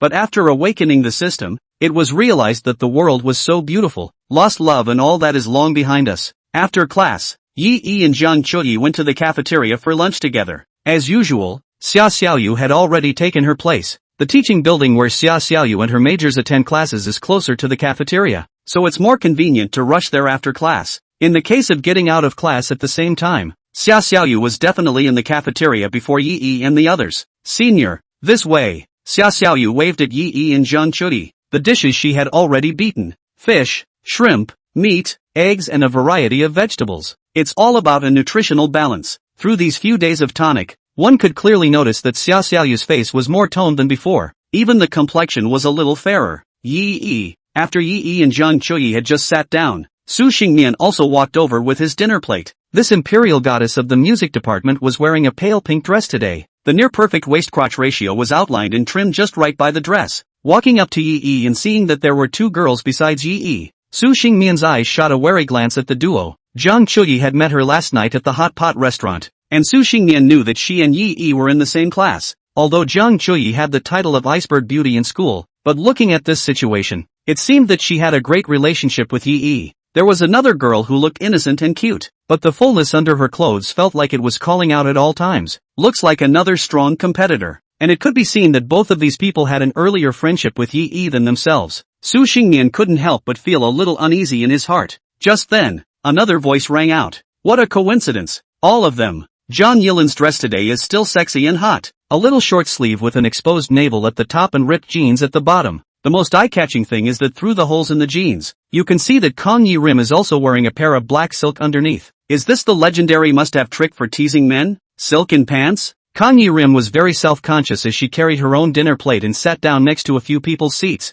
Naturally, he used his chopsticks to pick up a shrimp and put it in Yi's bowl. Eat? Why are you looking at me, silly? Do you think I'm especially pretty today? After saying that, he flashed a mesmerizing smile at Yi. This titillating segment is really a notch above several others. Yi gulped and didn't say anything, silently picking up the rice in the bowl. Originally, he was just thinking of having a lunch date with Xia Xiaoyu in the cafeteria every day at noon. Give this girl some extra good food to replenish her nutrients. I didn't realize. This dinner party is getting bigger and bigger. Zhang Chuyi, Zhang Yilan, Su Xingmian, 3 out of the top 5 on the school flower list are here. This lineup would be a great turnout in the cafeteria. Yi, Xiao Yao, you're all here. Just as Yi was burying his head in his food, another figure walked over. Sweet looks and that signature pink double ponytail. Before Yi could see the face, he knew who the visitor was. How come you didn't go to your part-time job today? Leafy asked as soon as he realized it. Wei Shurian, the heavenly chosen part-time worker's sacred body.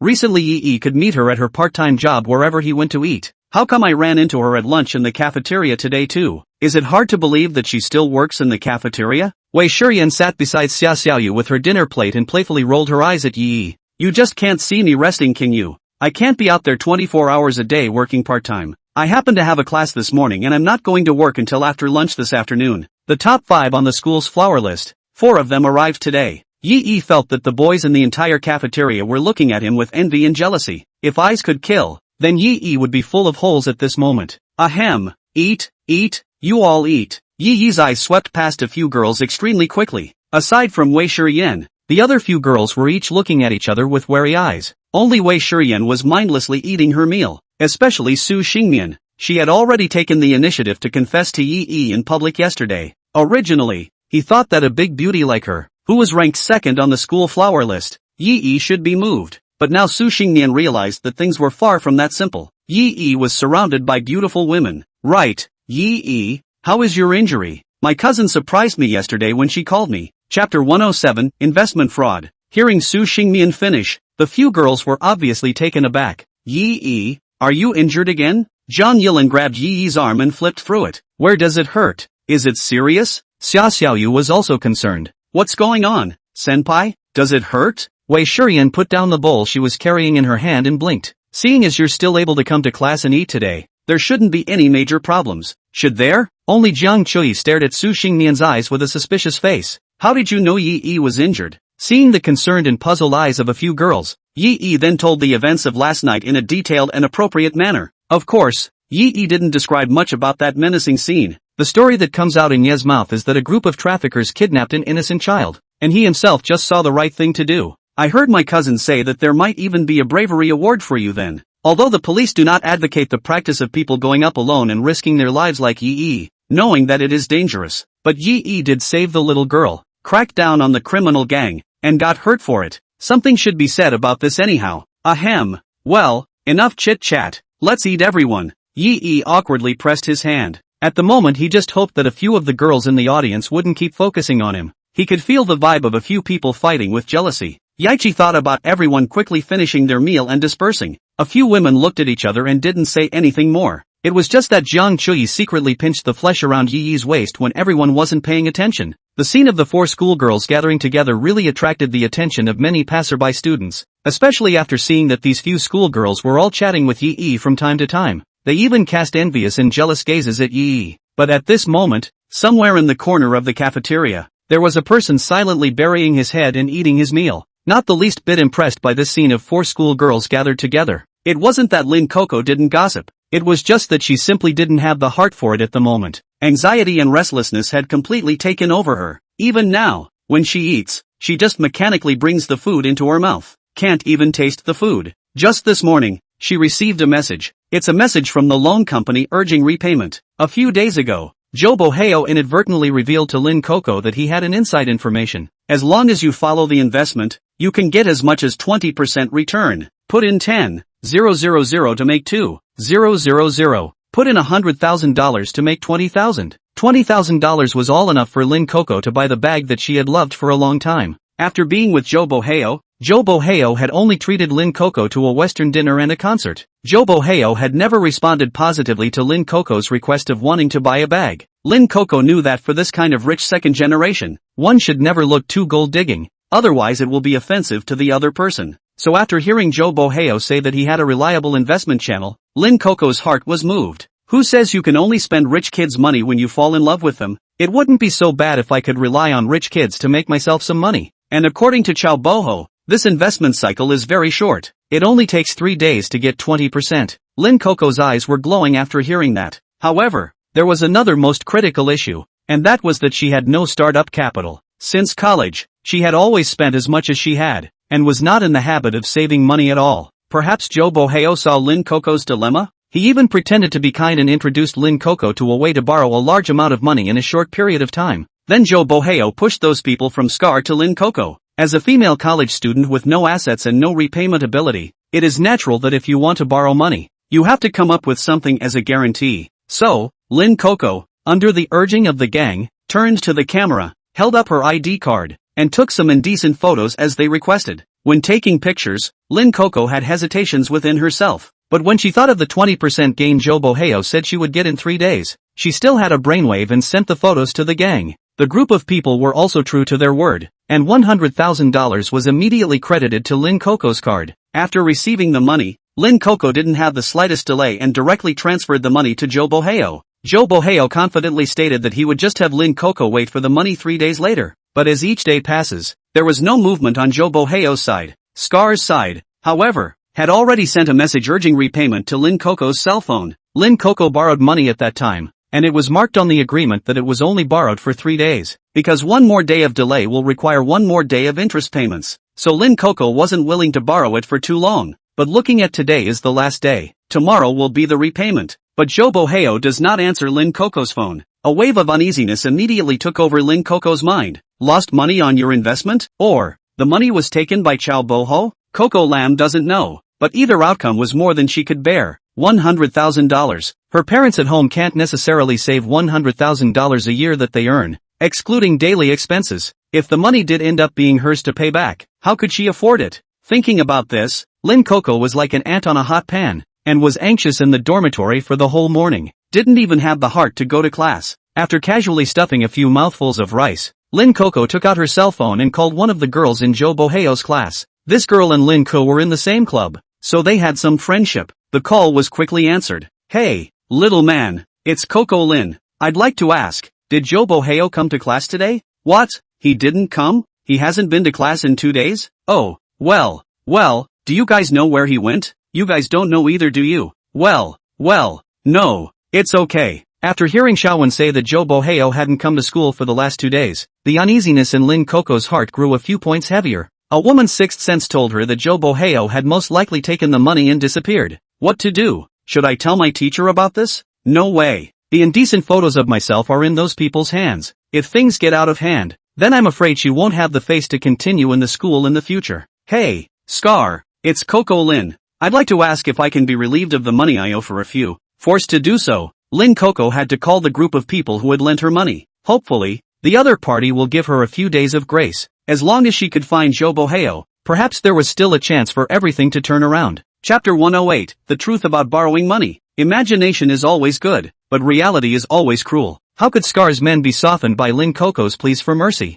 They would have been earning a living from this gray industry. What's more, They knew the truth behind Lin Coco's loan this time better than anyone else. It was Joe Boheo who first approached them on his own initiative. That time, Joe Boheo borrowed 10,000 in order to get a new cell phone. This $10,000, Joe Boheo with interest to pay back nearly a year to finish. After that, Joe Boheo was out of control with this kind of overspending and face-filling behavior. After waiting for a little more than half a year, Joe Boheo asked them to borrow another $80,000. $80,000 is a lot of money for a college student. Travel around the city, eat at fancy restaurants, and then take pictures and post them on your friends to pretend to be something you're not. Joe Boheo thus packaged himself as a rich kid. Unknown classmates naturally and really thought that Joe Boheo's family was superior. But borrowed money has to be paid back eventually. In addition to the principal, Joe Boheo will have to pay back $20,000 in interest. That's $100,000 with interest. How much fun it is to spend money, and how much of a pain in the ass it is to pay it back.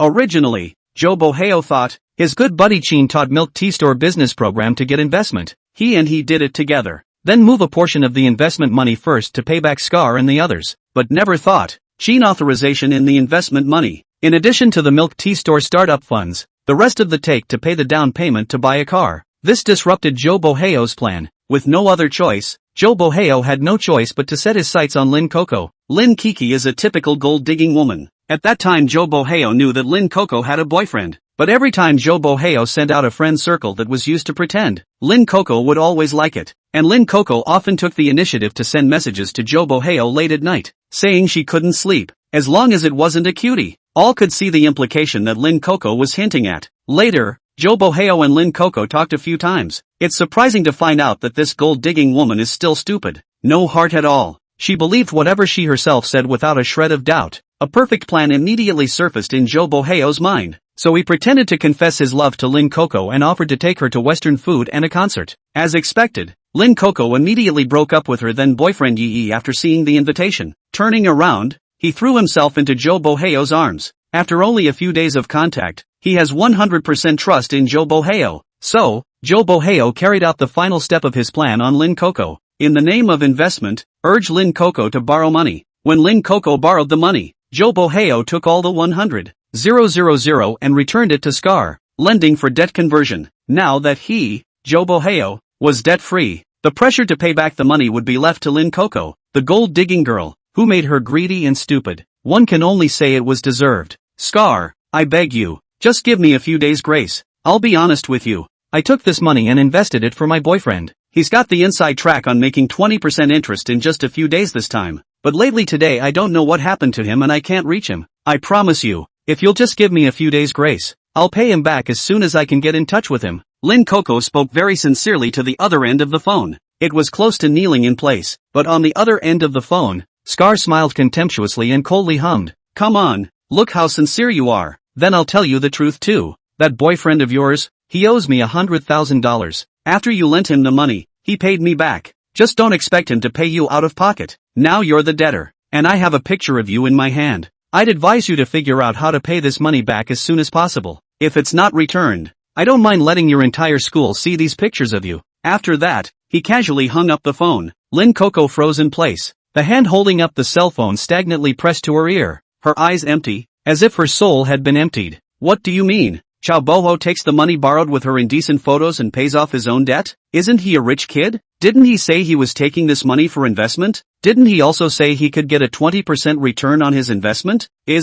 Are they all lies? Lin Coco felt her heart steeply gripped. Breathing seemed to stop for a moment. Fake. Turns out it was all fake. The investment is fake. And so is the identity of the rich kid. From beginning to end, Joe Boheo was for this matter. Sorting out the causes and consequences, Lin Coco crumpled into a chair in the cafeteria. People were coming and going around, and students were laughing and chatting about school gossip. Lin Coco was the only one, shrinking in this unknown corner as if she was abandoned by the world. Lin Coco felt her ears buzzing, and the noisy sounds all seemed to be automatically blocked out of her ears. There was only one thought in her mind. She's going down. $100,000 was astronomical for her. A college girl with no savings. How could she possibly pay it back on her own? But if she can't pay back the money, her picture is going to be exposed. The whole school will probably see it then. Then what face would she have to continue to stay in the school from now on? It was worse than killing her. Get mom and dad to help you pay for it? Lin Coco hesitated. Her family was already in average condition. Although she wasn't sure how much savings her parents had, What she could ascertain was that $100,000 would be a lot of money for their family.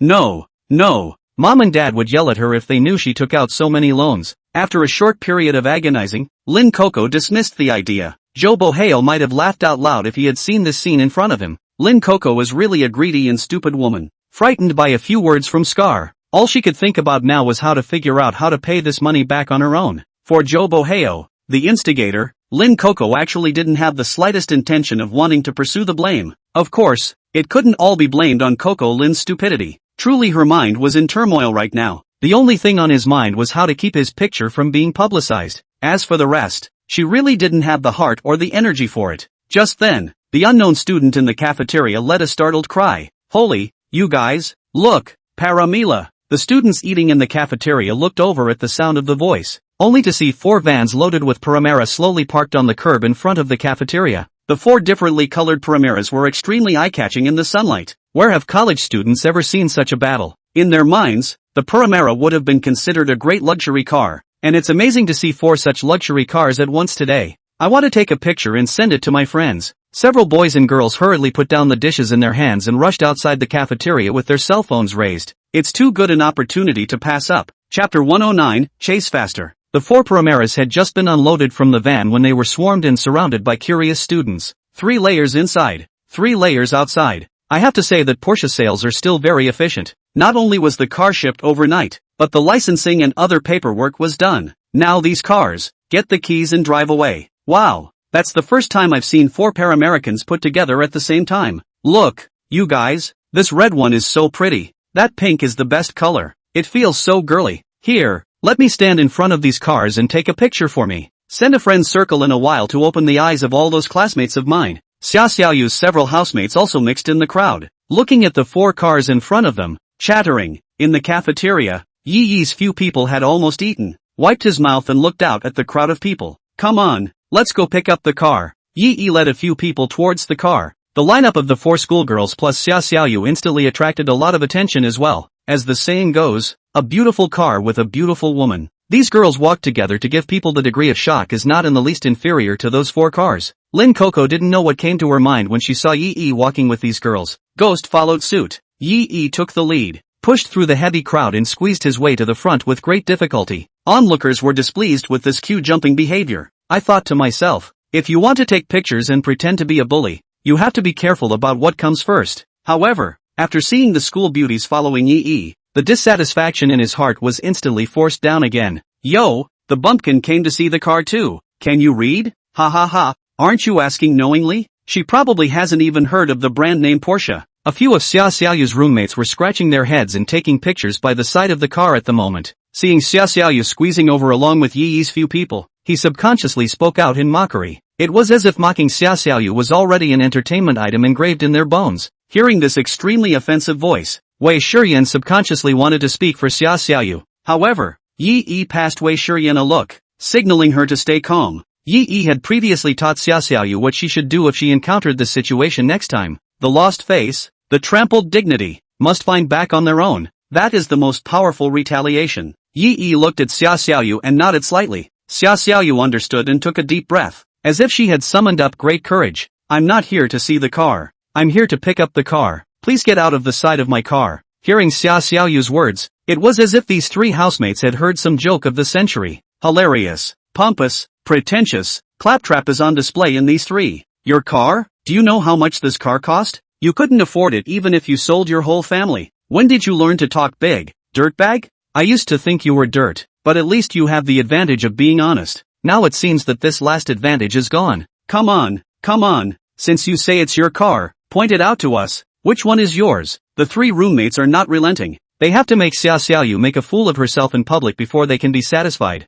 Seeing the commotion over here, the Porsche staff came over with the pickup paperwork. Before Xia Xiaoyu could answer the 3 housemates, the staff handed the car pickup procedure sheet to Xia Xiaoyu. You must be Ms. Xia Xiaoyu. These 4 cars of yours have been shipped to you. Take a look at it, and if there's nothing wrong with it, sign this pickup paperwork form and you can take the car. At that time when he bought the car, Yi Yi wrote all 4 cars under Xia Xiaoyu's name, so nominally, Xia Xiaoyu is the owner of these 4 cars. Seeing the Porsche staff's respectful attitude, Xia Xiaoyu's 3 housemates were instantly dumbfounded. What's the situation? is this car really Xiaoyu's? And, all 4 of these are hers? You guys, is it a mistake? Xiaoyu, how could? One of the housemates, undeterred, still wanted to check with the Porsche staff. The staff took out the license plates of the 4 cars and compared them. The owner's name is Xiaoyu is correct. Please don't doubt our professionalism. The 3 housemates turned green in the face when they saw the names of the owners on the 4 licenses, eyes full of disbelief, incredulity.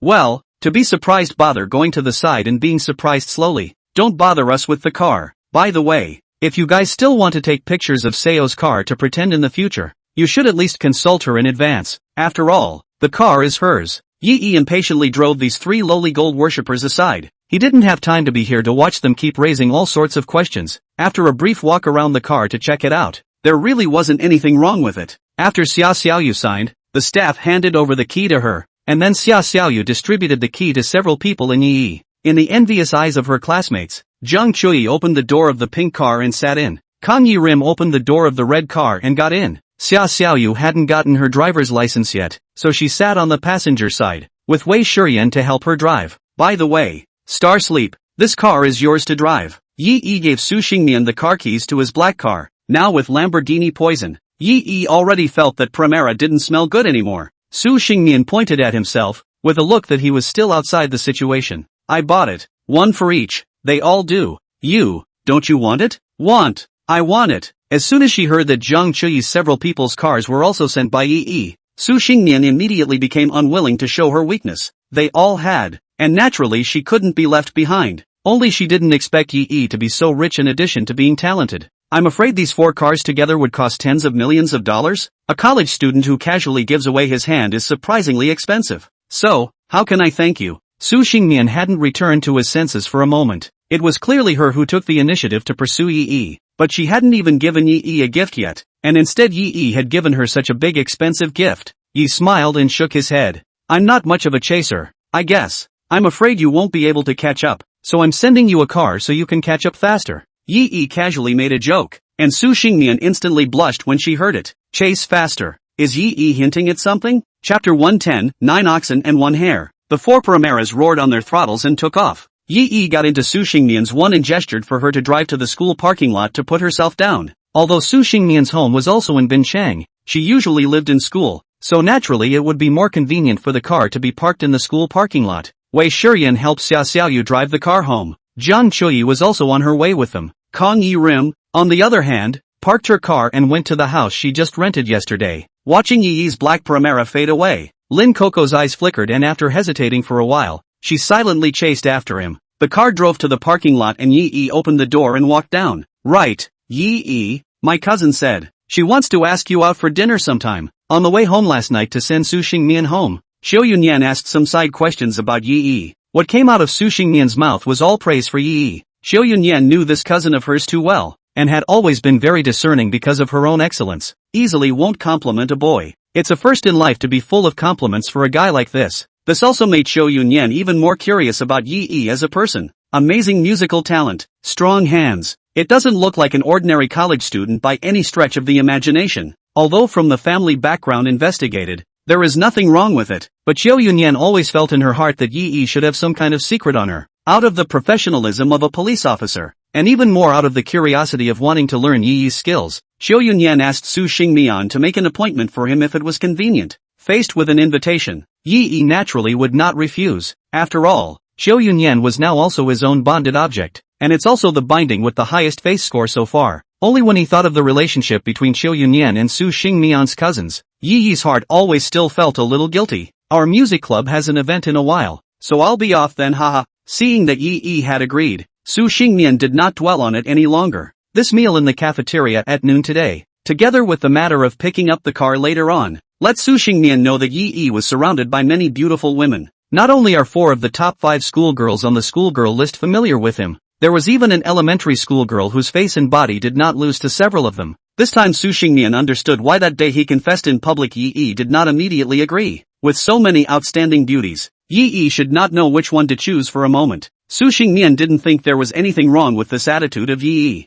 Many a times, good-looking girls also face this situation. There are all sorts of suitors around who show their affection, and all sorts of boos and hollers every day. Often girls don't immediately decide who to choose as their boyfriend in this either. You usually have to examine them for a while and pick the one among them that is most to your liking before you can do so. Now that the genders have changed, the reasoning is still the same. In Su Xingnian's concept, the better the suitor was, that meant that Yi was also better. Now all one has to do is stand out among these few suitors, although that had not been in love. But to how to chase boys, Su Xingnian still understands some. They say men are like cats, they can't control too much. The more you control, the more distant you will become. So Su Xingnian wouldn't stick to Yi all the time. After all, distance creates beauty. After Su Xingnian walked away, Yi then walked towards an inconspicuous corner of the parking lot. The school parking lot spaces are separated by trees and greenbelts. In one of the innermost spots of the parking lot, the weeds were overgrown and looked like they hadn't been tended to in years. But in this very spot,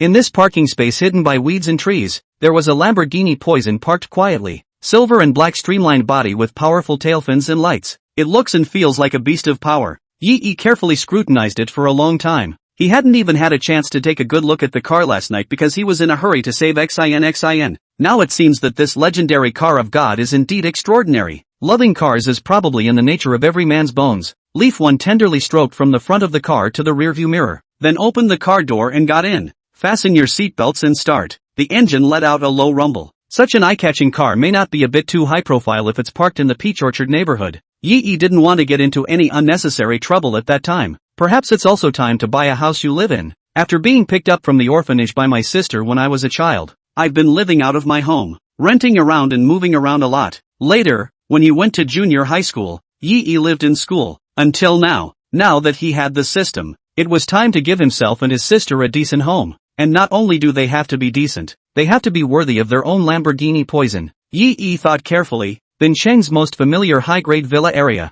when the south of the city's Yunxi famous villa. I've seen it before when I was brushing the teaser. A lot of rich people in Hamachi have bought houses here, except that he only has $6 million in his hand right now. If you buy a villa, by the way, there's still Xiaoyu. Any money spent on Xiaoyu is now fully reimbursed until the raid is successful. Not only that, but you'll get double cash back when the time comes. Yi felt more and more that he had made a wise decision not to completely rip off Xiaoyu that day. Hey, yo, wait for me at the entrance of the neighborhood later. I'll take you somewhere. Oh yeah, bring ID. After hanging up the phone, Yi hummed a little song, stepped on the gas, and drove toward the outside of the school. Outside the parking lot, Coco Lin ran all the way to follow here. Just as he arrived, he saw Yi get into a high-class sports car and drive away from the school. Lin Coco couldn't read the model, but that Lamborghini badge on the front of the car she knew. Just now at the entrance of the cafeteria, Yi said when he handed over the car keys to Su Xingnian that the 4 Primera were all bought by him. Lin Coco heard every word of this, and now,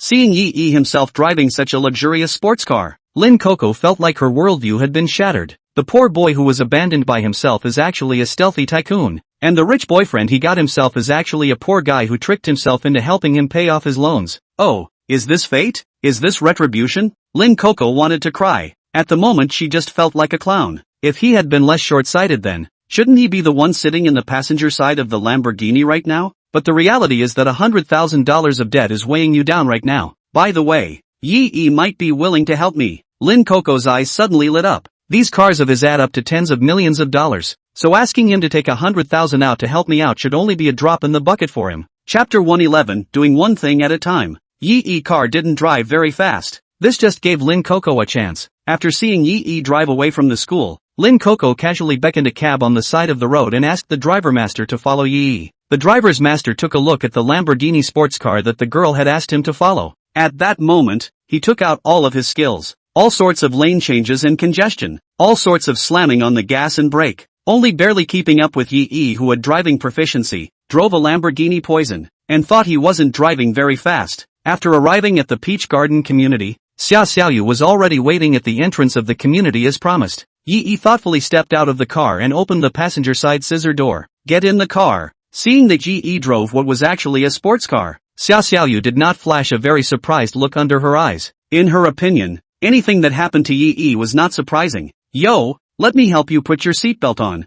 Yi probed over and reached out to help Xiaoyu fasten her seatbelt. The black seatbelt strung in front of Xiaoyu's body, outlining a deep gully. Leafy gulped in realization. No wonder they say seatbelts and shoulder bags are the greatest inventions of our time. It was only now that Yi deeply understood the words. With the tonic in the past few days, Yi felt that Xia Xiaoyu's size had a hidden tendency to expand even more. So this is what's called a talent monster. Senior, are you taking me to a room? Xia Xiaoyu blinked a pair of big eyes and asked these words frankly and naturally. Wei Shiyan was by her side just now when Yi called her. Wei Shiyan hears Yi deliberately care for Xia Xiaoyu to bring her ID card, so she tells Xia Xiaoyu about her speculation. Adults, who are usually only faced with getting a room, make a point of emphasizing the need to bring ID. Wei Shiyan originally wanted to remind Xia Xiaoyu to pay attention, but Xia Xiaoyu felt that since she had been adopted by Yi, she should do her part. Yi is so nice to her, he bought a house and a car. Moreover, from the very beginning of their acquaintance, Yi had not looked down on her for a single moment, even looking out for her in every way. That time the two drunkenly stayed in the hotel, a whole night. Yi surprisingly autumn no offense. This further convinced Xia Xiaoyu that Yi was different. All this money, all these favors, she couldn't pay them back in several lifetimes. The only thing she could do was to obediently listen to Yi. She did whatever Yi told her to do. She knew that no matter what, Yi would not harm her. But while Xia Xiaoyu was frank and natural, Yi almost sprayed his saliva out when he heard this. Why would you ask that? Yi couldn't help but wonder what kind of image he had in Xia Xiaoyu's heart. The last time she offered to throw herself at the house, and this time she suspects she's going to take her to a room? Is it hard to believe that she really thinks she's underwriting her? Yi skimmed his mouth. In fact, according to the actual situation, it should be Xia Xiaoyu who had adopted him. His own first bucket of money was swiped by Xia Xiaoyu's wish quest. Now it's also about relying on the reimbursable quality of any spending on Xia Xiaoyu to buy a big villa. Without Xia Xiaoyu, he didn't know how long he would have to save up enough money to buy a villa. Senpai, you don't really need to go outside on purpose. I cleaned and tidied up the house every day. We'll be at home.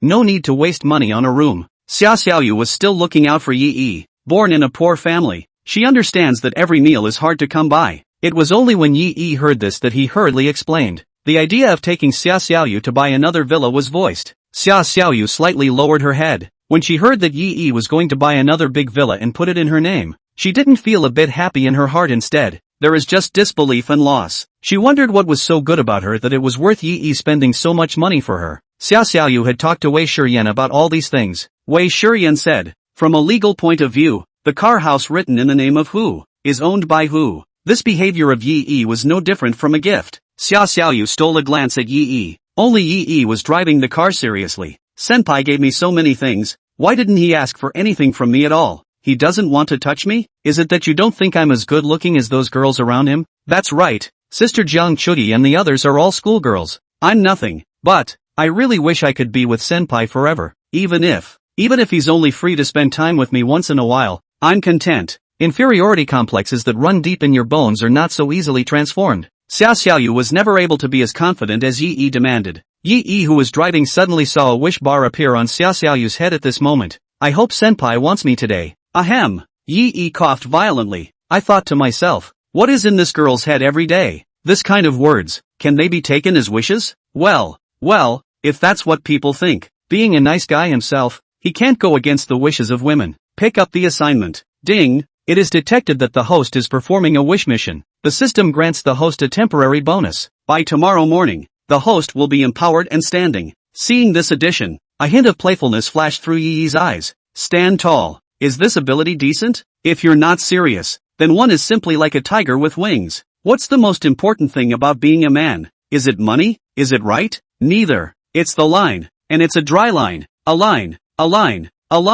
Looking at Xia Xiaoyu's current rate progress of up to 99%, Yi decided that even if it was just for the sake of being able to permanently obtain this bonus, he himself would fulfill Xia Xiaoyu's wish today. The car drove to the sales office of Yunqi Famous Villas. The imposing classical decoration style makes the sales office all look as luxurious as a royal palace. And from the same time Yi's Lamborghini Poison drove in, the security guard at the entrance used the intercom to notify the sales inside that a big customer had come. Those who work as security guards here have been practicing for a long time. A car like Lamborghini Poison is something the security guard has seen on the internet. Not to mention Binchang, I'm afraid it's hard to find another one in the whole of China. A client like that has to be taken care of. Right after Yi parked his car, the security guard came over with a fawning face to help him and Xia Xiaoyu open the car door. Then a team of sales in work uniforms with black silk greeted them not far away. Good noon to you both, sir and ma'am. Welcome to our Cloud Creek Villa. Inside please. A VIP reception room has been prepared for the two of you. Let's go inside and talk. As Yi and Xiaoyu were welcomed into the sales office, a cab stopped at the entrance. Lin Coco got out of the car and was unsurprisingly stopped by the sales office security. "Hello, we can't just come in here. It's necessary to make an appointment and get a capital inspection in advance to see the property." Chapter 112, The King of Buildings. I don't know what a capital check is. I'm with the two that just went in. Lin Coco was in a hurry and pointed to the direction where Yi and Xiaoyu left and said to the security guard. The security guard gave Lin Coco a suspicious look. Then his face showed contempt. "You act like it too. You're together, then why did the two of them come in a sports car and you took a cab by yourself? Don't tell me it's because there are only 2 seats in the sports car that don't fit. You said you were together, so why did they not have to wait for you at all? Alright, don't be sophomoric. I've seen a lot of gold-digging women like you. When you see someone driving a Lamborghini Poison wants to stick it to them, you don't even look at your own posture. I can't tell you how much better looking that girl who just got out of the car was. Don't you get ahead of yourself." The security guard chattered and forcefully stopped Lin Coco at the door. As the most upscale villa area in Binchang, Yunxi Famous Villas naturally enjoys unique dignity. Not just anyone can get in. You usually have to make an appointment in advance and pass a capital inspection before you can see the property. And as for why Yahichi was able to go straight in, that's crap. People drive Lamborghini Poison. It is limited to 14 units worldwide, and 2 of them are also test cars and museum collection cars. That means there are only 12 of them available on the market. The security guards certainly won't stop a luxury car of this caliber. Not only would he not stop it, but he was the first to communicate the news over the intercom with the staff at the sales office. "Please, just let me in. I really do know him. He's my ex-boyfriend. I have urgent business with him." Seeing the security guard's tough attitude, Lin Coco had no choice but to tell the truth about her relationship with Yi. But the security guard was still impatient. "Ex-boyfriend? So why don't you just call him if you have an emergency? Since he's your ex-boyfriend, you can't even remember his cell phone number." These words poked hard at Lin Coco's heart. Since Yi mentioned the breakup, in order to avoid Yi to continue to entangle her, she directly pulled Yi microblogging black. The contacts section of my cell phone's address book was also deleted. After talking to Yi for so long, Lin Coco realized for the first time that she really couldn't memorize Yi's phone number. Just remember, it seems to start with 135. The back. What's the number on the back? Damn. I didn't think I was the one who dropped the ball when it mattered. Lin Coco could not cry, so she could only find a shady place in the doorway to stand and wait, pinning his hopes on the fact that when Yi comes out in a while, he stops his car and tells him about his current situation. Lin Coco thought, once Yi was so sincere to himself, he must not see death to save it. Not to mention that the district of 100,000 should be casually available for the current Yi. Maybe, Yi on the basis of the two of them knowing each other for a while. This money in the end does not even need her to pay back. If so, that would be great. Thinking about it, the light of hope gradually resurfaced in Lin Coco's eyes. At this moment, inside the sales office, VIP reception room, it's a room like a movie theater. 12 sofa chairs with a large screen in front. Yi and Xiaoyu sat in the very center of the first row. A slew of sales sat next to the two. Fruit drinks and various snacks and desserts were pushed in by the staff on trolleys. "Sir, we have a total of 28 villas in Yunxi Famous Villas. In addition to the 20 sets that have already been sold, there are currently 8 sets available for sale. See, here's the internal diagram." Sales pressed a remote button and the large screen at the front of the room lit up. Pictures of a set of villas as well as videos were projected on it. The 28 villas of Yunxi Famous Villas are all built around Yunxi Lake in the center. That's how the neighborhood got its name. Each set is designed by a different famous architect. Styles and layouts vary. Rather than a villa, this is more appropriately a work of art. Each villa comes with its own small dock in the backyard. There was a yacht anchored at the dock. You can also spend your free time on a yacht to see the scenery of Lake Yunxi. As the sales showed all the pictures and videos of the remaining 8 villas for sale, Yi had a rough idea in his heart. Let's take the one with the largest square footage. Don't buy the right one, only the expensive one. This was the purpose of what Yi was doing now. After all, with Xiaoyu in the picture, this spending will still get a cashback when the time comes. The more you spend, the more you earn. Are you just here to buy a house yourself? Of course not. One is here to earn money. Moreover,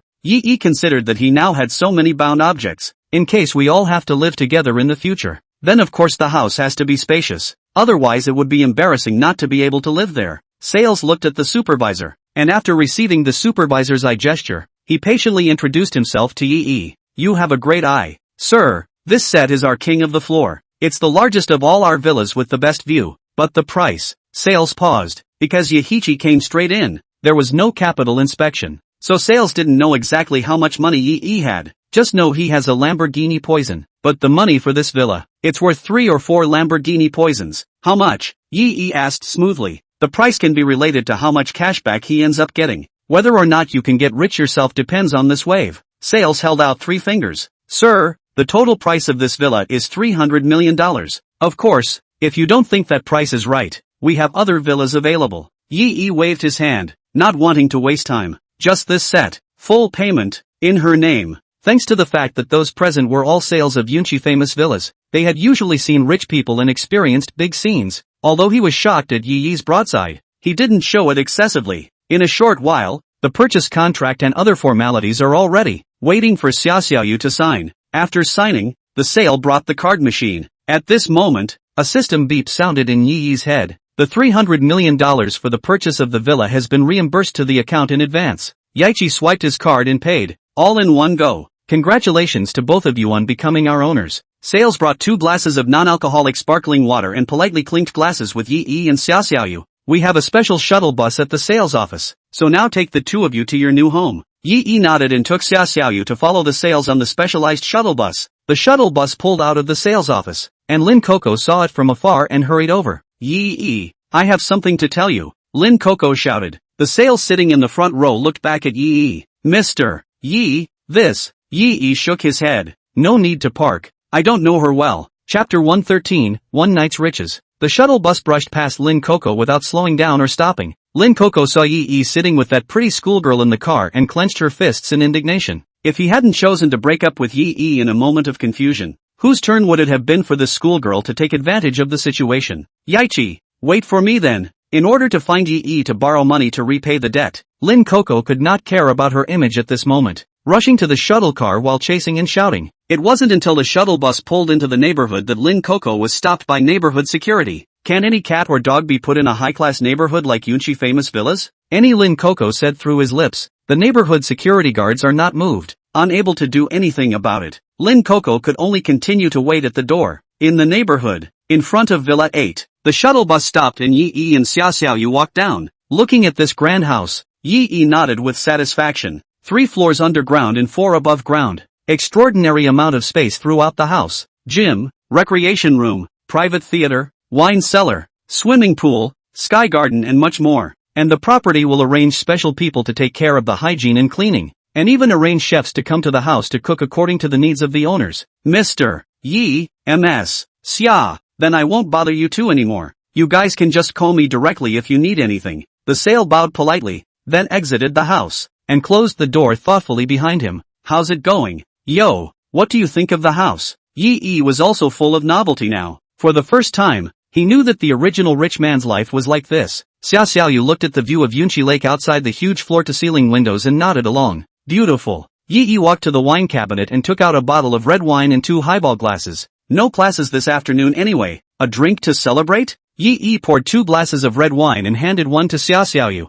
Xiaoxiaoyu took the glass of wine, but her mind recalled the day when she and Yi had just met and had Western food. The two also drank a bottle of red wine that day. Then he himself was not able to win the wine and was taken to the hotel by Yi. He woke up in the morning, still dizzy from his hangover, and collapsed on top of Yaichi. Come to think of it, that seemed to be the closest contact one had with Yi. When she thought of this, a layer of redness floated up on Xiaoxiaoyu's cheeks. It was as if the wine was already slightly drunk before it was even drunk. Come on, let's take a tour together. Grabbing red wine glasses, the two of them took small sips of wine while strolling around the villa. The guest rooms are mainly located on the 2nd and 3rd floors. On the 4th floor is a master bedroom and sky garden. The master bedroom is a huge ensuite with floor-to-ceiling windows on 3 sides. Lighting and views are top-notch. On top of that, the bed in this master bedroom is, surprisingly, a king-size bed. Yi secretly sighed in his heart. I'm afraid the size of this bed is more than enough for 5 or 6 people to lie down. Xiaoxiaoyu saw Yi's eyes as he tended to the bed and bit her lip,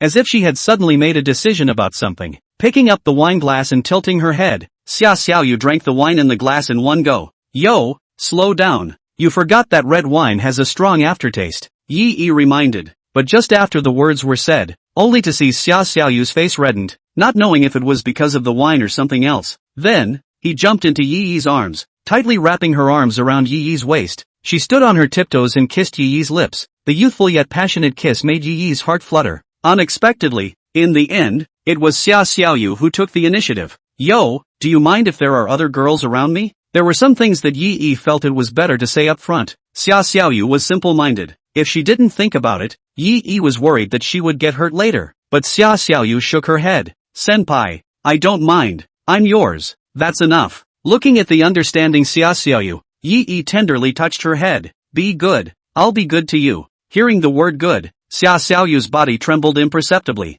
It was as if an ineffable sentiment within had been activated. Xia Xiaoyu slowly raised her head, her eyes gradually getting lost. Lord, I want to. Before the words were finished, Yi picked up Xia Xiaoyu in a hug. Motorized curtains in front of the 3 floor-to-ceiling windows close automatically. The shading is very good. The sunlight outside couldn't shine in, and the charm inside couldn't flow out. In the garden of the air, a freshly bloomed flower trembles gently against the breeze. On the petals, a single dewdrop followed, landing in the dirt at her feet. I don't know how much time had passed, but when I pulled back the curtains again, it was almost dark and there was a light drizzle in the sky. Xia Xiaoyu fell limp in Yi's arms, gasping for air. The bangs on his forehead had also become wet with sweat. Master, will you let me stay by your side forever? Yi tenderly dropped a kiss on Xia Xiaoyu's forehead. Good. Ding. It has been detected that the wish quest has been completed. Congratulations to the host for receiving a reward of $100,000. Ding. Detected that the progress of the bound object Xia Xiaoyu Raider has reached 100%. Congratulations to the host for obtaining a physical ability bonus.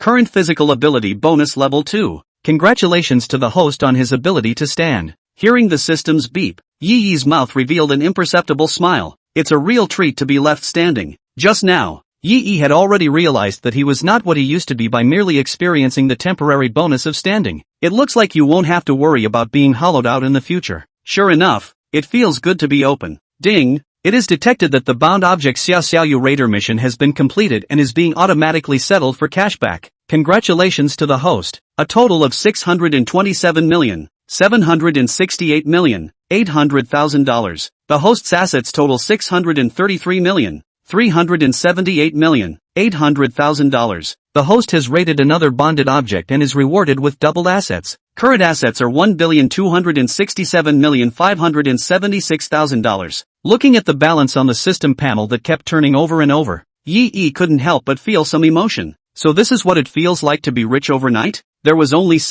1 million on the original card. Now it's gone straight to 2 billion. Not only that, but he used to have a big villa and a top-of-the-line sports car himself. Thinking of this, Yi smoothly took his cell phone, wanting to check the balance on his bank card and double-check that he wasn't dreaming. I opened the screen, only to see hundreds of missed calls. Coco Lamb? What's she calling me for? And hit a couple hundred more. Xia Xiaoyu came over to look at it and said knowingly, Master, why don't you ask her back? Maybe it's something urgent. While this was happening, another call came in from Coco Lin. Yi thought about it and pressed connect. Coco Lin, you have something to say. Don't bother me with nothing. Yi's tone was extremely impatient. Chapter 114, Helpfulness. It's pattering outside now. Lin Coco didn't bring an umbrella. It's not like there's anything in front of the neighborhood to keep the rain out. Lin Coco's body was still drenched even though she was hiding under a tree. In order to avoid that she wouldn't miss it when Yi went out in a while, so Lin Coco didn't dare to take a step. From the time Yi and Xia Xiaoyu both went in they waited until now.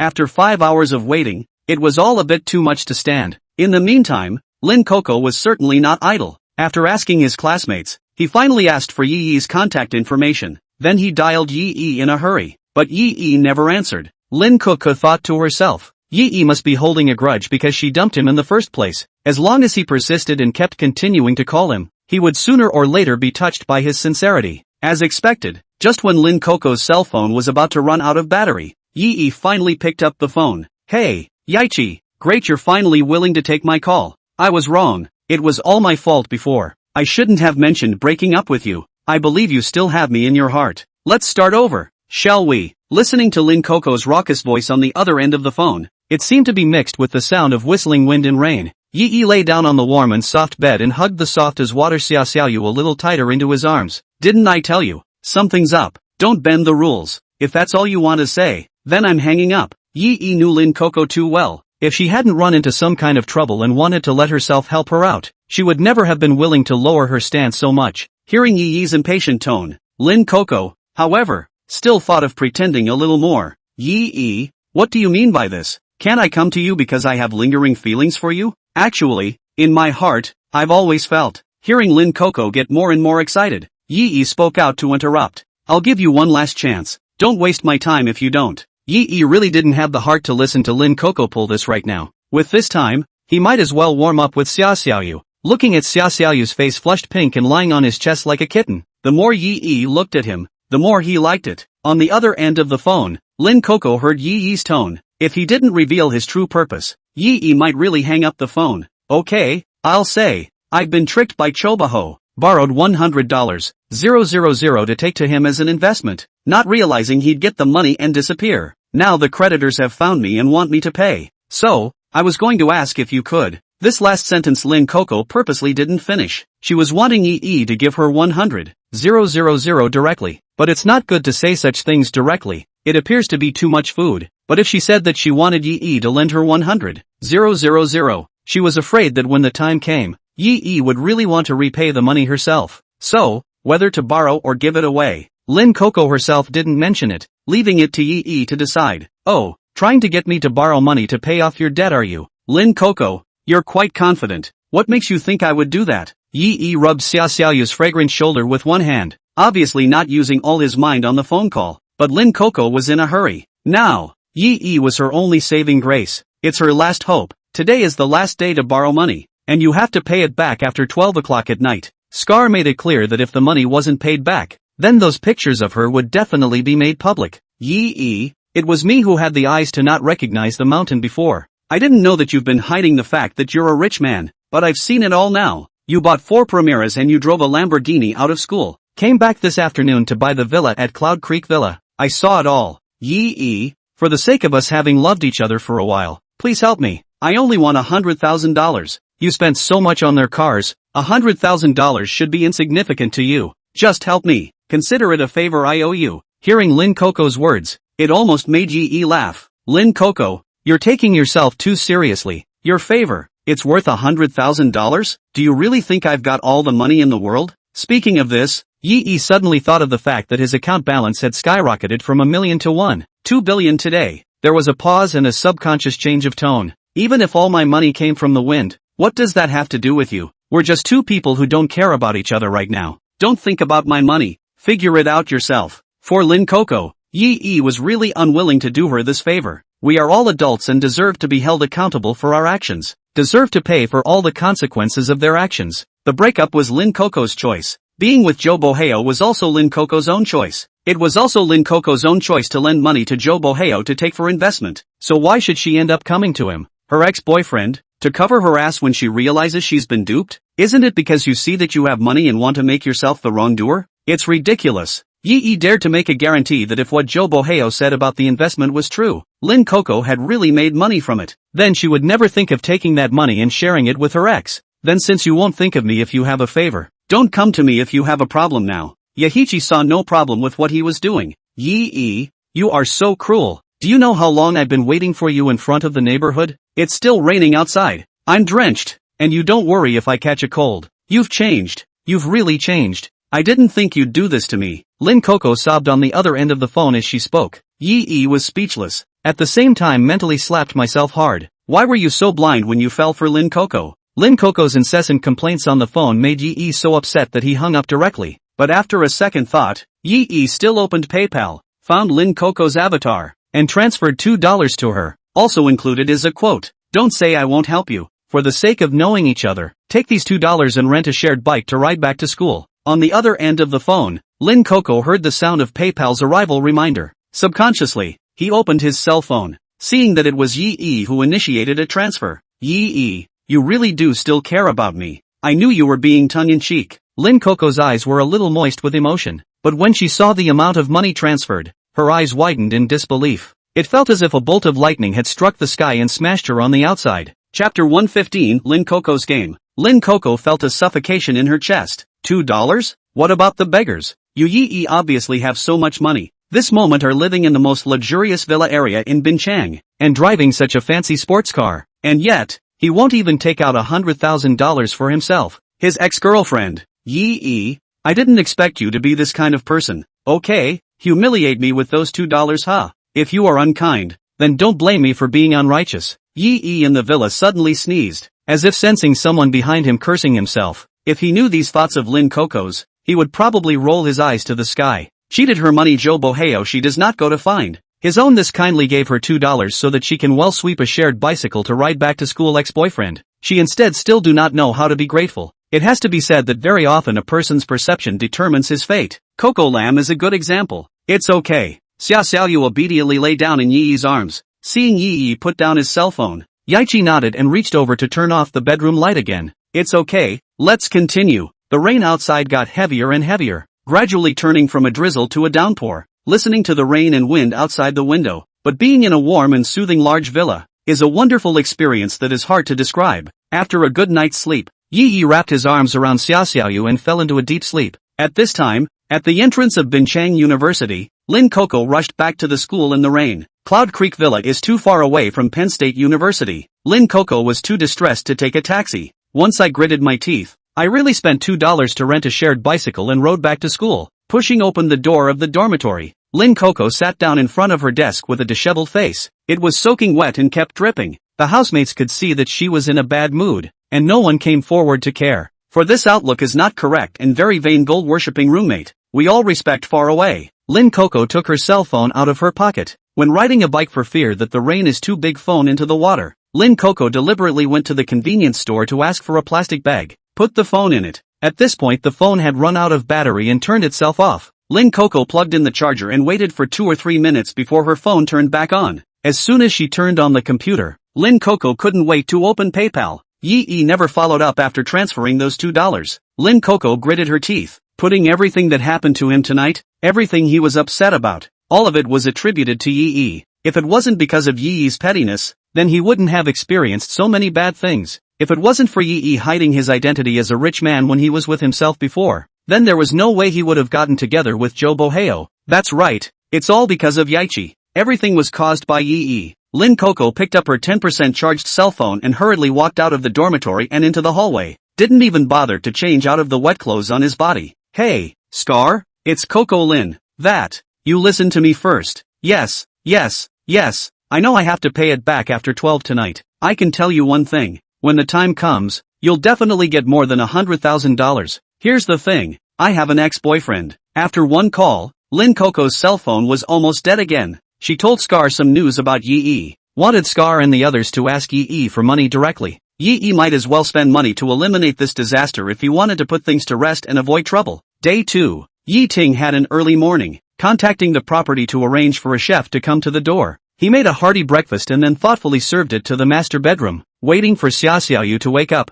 After laboring for so long yesterday, Yi Yi had a level 2 stamina bonus and recovered quickly, but Xia Xiaoyu was really tired. It was a deep, solid sleep for her. Finally handing herself over to Yi Yi intact as she wished, Xia Xiaoyu's heart was full of sweetness, and Yi Yi promised her that he would keep her by his side forever. This allowed Xia Xiaoyu to no longer have any worries. Yi Yi waited until 9 o'clock. Xia Xiaoyu still did not wake up. Xia Xiaoyu didn't have any classes all day today, so she could rest at home, but Yahichi has a class at 10 o'clock in the morning. Although now he has become a billionaire and can say that he will eat and drink for the rest of his life. However, Yi Yi felt that schooling still needed to be completed. It's already my senior year, so after this half of the semester, I just have to prepare for my senior thesis in the second half of the semester. You can't let laziness and skipping classes affect your graduation when the time comes. Yi Yi tenderly kissed Xia Xiaoyu, who was still asleep, and left her a message before he changed his clothes and went out. It rained last night and stopped this morning. The air is exceptionally fresh today. Yi Yi glanced at his Lamborghini Poison and thought about it, but decided to take a taxi to school. After all, schools are crowded and it's better to keep a low profile. Just after arriving at the school gate, Yi Yi received a text message from Lin Coco. Come to the back alley. Jiang Chuyi is here, Lin Coco said without a clue. Yi Yi was also unsure. What's going on with Coco Lin? Couldn't it be that he had told Jiang Chuyi about his purchase of the villa with Xia Xiaoyu yesterday? According to Jiang Chuyi's easily jealous character, I'm afraid I'll have to coax her for a while. When he thought about it, Yi Yi had a headache. Out of weakness, it was not good for him to contact Jiang Chuyi directly. He had to rush over to the address Lin Coco had given him. Back alley is an alleyway at the south entrance of the school. Next to the south gate is an abandoned construction site. Few students usually walk there. When Yi Yi arrived, he found that Lin Coco was the only one there. Where's Yui? Yi Yi frowned, feeling as if he had been set up by Lin Coco. Lin Coco sneered. Zhang Chuyi should be in the classroom at this moment. I knew you'd come if I just mentioned her. There was no place for me in your heart a long time ago. Yi Yi's face was filled with black lines and he was speechless for a while. If you know, why did you call me here? Classes are about to start, so I'll go first. Seeing Yi Yi turn around and about to leave, Lin Coco shouted, do you think you'll be able to leave today? I'm in debt, and you'll help if you want to, and you'll help if you don't. I told them, you have money, lots and lots of money. $100,000 is insignificant to you. Do you think that you can get out of here today without leaving something behind? As if to confirm that what Lin Coco said was true, as soon as the words fell, a dozen or so burly punks drilled out from a corner. The leading Scar flossed his teeth while looking in Yi Yi's direction. The expression was extremely arrogant, but after seeing Yi Yi's face, the expression on Scar's face froze. Chapter 116, this is the beginning of a feud. It's you? Yi Yi also recognized the person in front of him. Wasn't this the same gang of punks that he had beaten up like a dead dog in the alley in front of the bar that night after he had gained a temporary bonus to his fighting skills? Quite a coincidence. Ha, you guys, are you here to help her with her debt? Hearing this, Lin Coco on the side was a bit confused. The plot. It's not right. Why don't you follow the script? Shouldn't Yi be trembling in fear at the sight of so many vicious gangsters? How is it that you can't see a single bit of tension from Yi Yi's face right now? And speaking as if he still knew Scar. The gang leader? An acquaintance? A friend? If it's a friend, seems good too. Maybe they were willing to forgive themselves the $100,000 of debt for Yi Yi's sake. Scar, he's my ex-boyfriend. I didn't realize you guys knew each other. This is really a case of a family not recognizing a family. Even though I broke up with him, we still have feelings for each other. It's still friends now, too. Brother Scar, why don't you look at him for his sake? And the money I owe you will be. Lin Coco immediately fawned. But before she could finish her sentence, Scar's slap landed on her face. Pop. The crisp sound made Yi want to shout a good fight. Friends, right? Okay, then let me ask you. This friend of yours injured a few of my men last time. How does that count? Can you pay this medical bill for him? Scar's eyes widened in anger. However, the words deliberately hid the fact that he was also beaten by Yi without any power last time. Scar was also a practiced fighter before. Plus he had thick skin. I recovered after 2 days of recuperation at home after the last incident. But his unlucky little brothers weren't so lucky. 2 of them can't get out of bed right now. I didn't expect to see Yi, the culprit, again today. Enemies are not as good as each other. If he just ate this loss silently, where would he put Scar's face? What qualifications do you have to be a part of Hamachi in the future? Scar looked Yi up and down. From what Lin Coco said, this kid is still a rich man. Drive a sports car, live in a villa, with money in good hands. I'm sure the background is not simple, but he basically knew all those rich young masters in Binchang. There was absolutely no such character as Yi. Is it hard to believe that it's a big family from out of town? Humph. So what if you have a background? A strong dragon can't suppress a snake. Scar wasn't very worried about Yi's background. After all, he himself had the Binchang Han family behind him.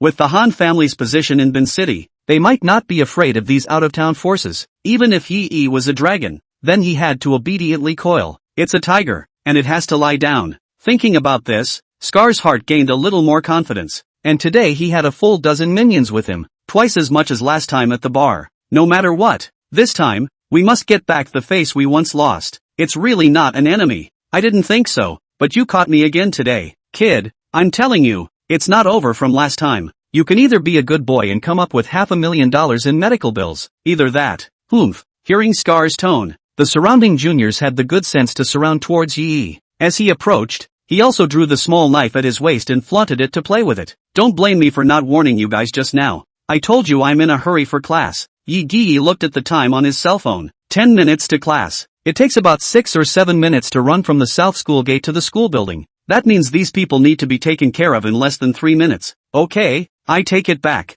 I'm not rushing. There's plenty of time. With level 2 fighting arts and level 2 physical edition in hand, where does it take 3 minutes? As soon as the words fell, Yi's figure moved. Before those punks could react, Yi had already rushed in front of them. After following Scar for so long, where had they ever seen such a stance? Usually they take out their pocket knives to intimidate people, who are forced to kneel and apologize or compromise. What kind of man has the guts to come up here alone? You want to die? Just as this group of punks froze, Yi attacked with a lightning-like side kick. A small punk flew out backwards in place like a falling leaf in autumn, and then boom! It hit the ground with a heavy thud. Before the remaining few people had time to be surprised, they received heavy punches from Yi on their stomachs as well. As these punches went down, the few punks only felt their abdomens flip. then he fell to his knees with a pained expression. Seeing this, the few remaining punks swarmed up, trying to subdue Yi by virtue of being outnumbered. However, they had clearly underestimated the strength of Yi, who had a hangover on him. 3 punches and 2 kicks, and the remaining punks, including Scar, fell to the ground like dead dogs. Looking at the time, Yi nodded with satisfaction. It's only been half a minute. Okay, no more playing with you guys, I'm going to class. By the way, there's a right to be wronged, and whoever owes you money you go to whoever wants it. If it bothers me again in the future, I won't go so easy on you. After leaving these few words, Yi hurriedly ran towards the teaching building. While Lin Coco was surprised, she subconsciously wanted to take this opportunity to hurry and slip away. But just as he takes a step out, he suddenly remembers that Scar still has indecent photos of himself on his cell phone. It's the only thing that threatens her anymore. Just delete those photos, then she'll be dead set on owing the money. The big deal is that when the time comes, he will play disappear like Joe Boheo. But just as Lin Coco reached for Scar's cell phone, Scar forced himself to endure the pain and grabbed Lin Coco's wrist tightly. All because of you. You're not going anywhere. Took a second loss today on Yes firsthand. Scar just couldn't swallow it. He wanted Lin Coco to tell everything she knew about Yi. Then, Scar is going to tell the Han family behind him about it. As a powerful henchman of the Han family himself, Yi's repeated behavior had already been considered a slap in the face of the Han family. As the Han family, which is involved in both the black and white worlds of Bin Chang, naturally won't sit idly by and do nothing. Yi, we'll see. This beam is completely knotted today. Scar looked at the direction Yi left with hatred and spat unwillingly, and the school entrance, not far from a few people. Behind a large tree, a figure was silently watching all this. Hurrying slowly, Yi sat in the classroom when there were still 2 minutes to go before the class started. Zhang Chui has now gotten used to helping Yi take a seat in the back row of the classroom every time class starts. Seeing Yi sitting down beside her, Zhang Chui's eyes narrowed. There was a hint of the old coolness in his tone. Last night, where did you stay? Chapter 117, The Young Master of the Han Family. Yi looked as usual. His face did not change and his heart did not skip a beat. I spent last night, went home to stay. Although the villa was written in Xia Xiaoyu's name,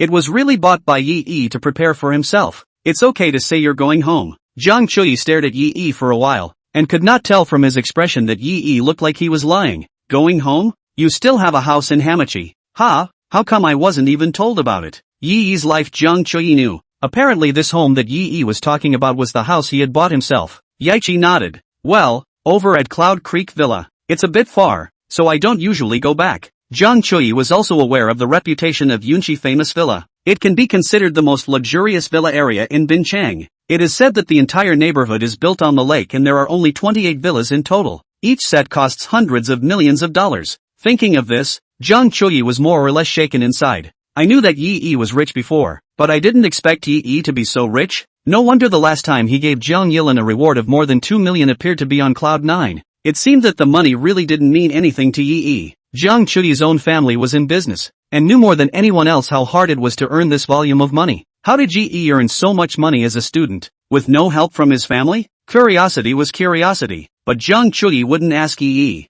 This kind of thing was also considered private. If Yi was willing to talk about it, he would have already talked to her. Since Yi didn't take the initiative to say it, it was meaningless even if he asked. Okay, so are you going to live at home from now on, or come to live with me? After breaking through that relationship with Yi, Zhang Chui became more and more clingy. A day without seeing him, he missed Yi extraordinarily. If she could, she wanted to stay with Yi every day. But she was also clear that since Yi could earn so much money, he must usually have a lot of his own things to do. Zhang Chui didn't want to hold Yi back, nor do they want to delay Yi from earning money because of their clinginess. Yi did not immediately make a reply. What Zhang Chui had in mind, he could also guess one or two. True as Zhang Chui thought, he usually did have to earn money. Only this method of earning. Do not speak to outsiders. Depends, I'll come and stay with you when I can. After saying this, Yi even felt like a scumbag. He doesn't get overly caught up in introspection. Though, after all, completing the system's hidden quests was the current top priority. Thinking of this, Yi opened the system panel in his mind. The progress of Su Xingnian's strategy has broken through 70%, so he can put it aside for now. Wei Shurian radar progress is pitifully low, only 19.43%, and there is no hurry for a while. But Kong Yiren's raid progress had been stuck at 69.99% for days. It's just short of the proverbial kick in the pants. Why don't you ask her to hang out after class today? Thinking of this, Yi took out his cell phone and sent a message to Jiang Yilin. Faced with Yi Yi's invitation, Zhang Yilin was also happy to agree, saying that he happened to have some things he wanted to talk to Yi Yi about. The boring morning class finally got through in Yi Yi's seemingly endless snoring. After lunch, there was one more class in the afternoon. Today Xia Xiaoyu was resting at home and no one came to the cafeteria to take a seat. Yi Yi was too lazy to line up, and invited a few roommates and Zhang Chudi to eat at a small restaurant in front of the school. The matter of for Primera has long been spread in the school, and a few housemates know that Yi Yi is not what he used to be. But although Yi Yi is suddenly rich, the brotherly bond with his housemates hasn't changed at all. A few housemates were still laughing and joking in front of Yi Yi, as usual.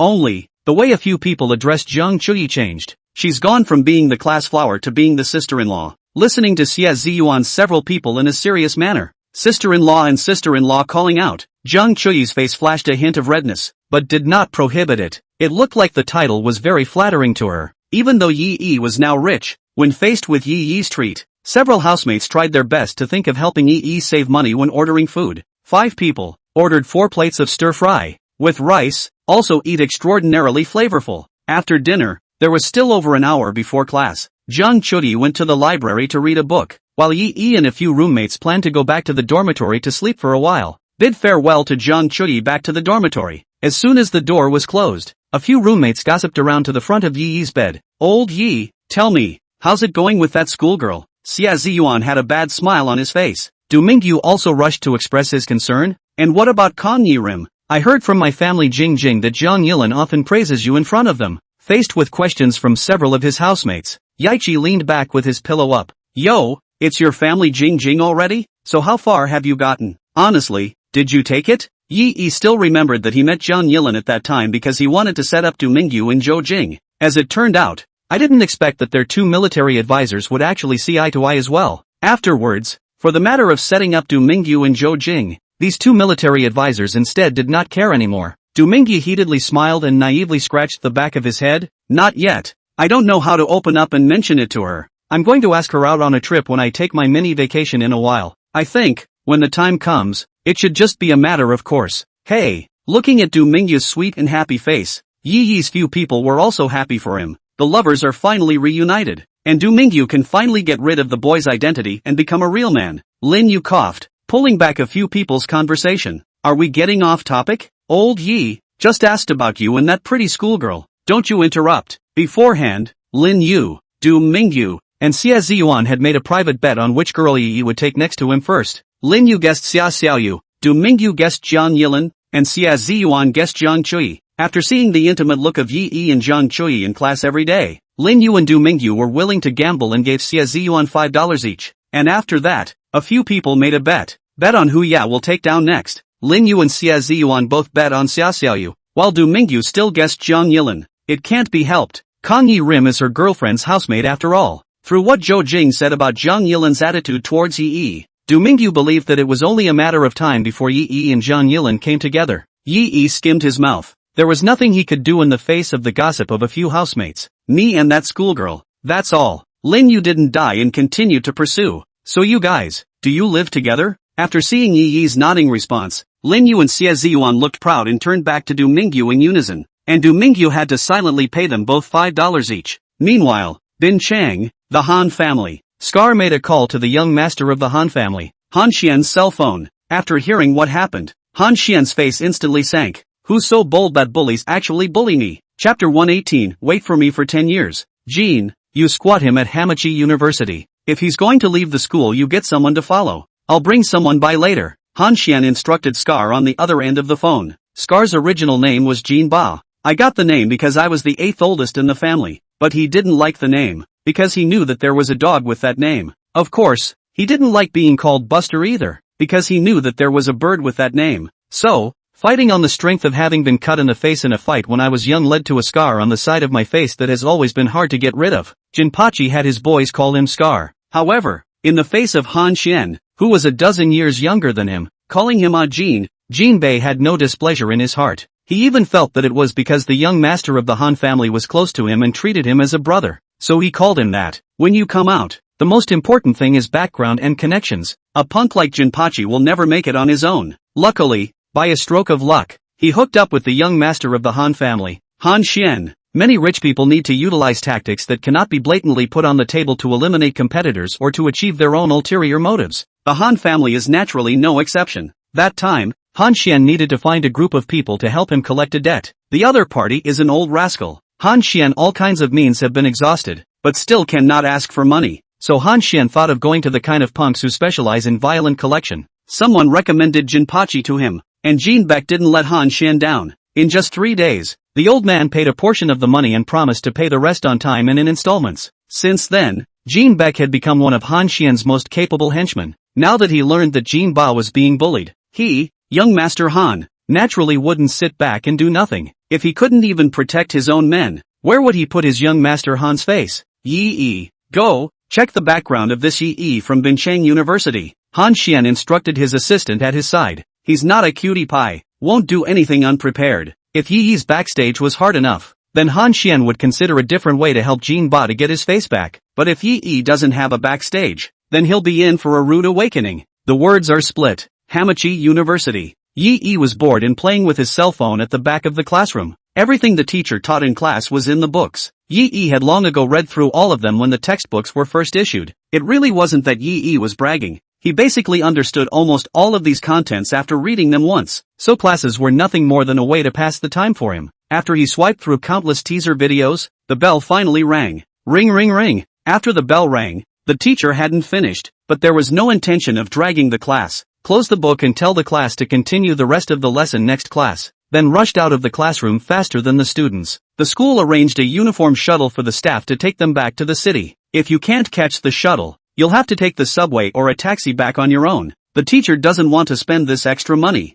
so as soon as the bell rang, I rushed to catch the shuttle. After the teacher left, the students took their books and went back to their dormitories. Honey, my mom called me home for dinner tonight. I can't keep you company. Zhang Chuyi didn't avoid the fact that Yi's several roommates were still beside her, and still addressed Yi with her husband. Hearing this, Du Mingyu's 3 people were very sensible and left first, unwilling to stay as a light bulb. Yi pinched Zhang Chuyi's high little nose and asked with a bad smile on his face, "Your mom's not going to set you up on a blind date again, is she?" Thinking back to the last time he was inexplicably set up on a blind date and then called out to Yi to save the day. As a result, it was so confusing that Yi met with his own mother. Zhang Chuyi couldn't help but blush. How come? My mom knows I have a boyfriend. It's just that she and my dad are curious about you. Wanted to meet you officially sometime. When it came to officially meeting her parents, Zhang Chuyi looked as if she was even more nervous than Yi. Hands were unconsciously squeezing the corners of his coat. Yi thought about it. He and Zhang Chuyi had already progressed to this point.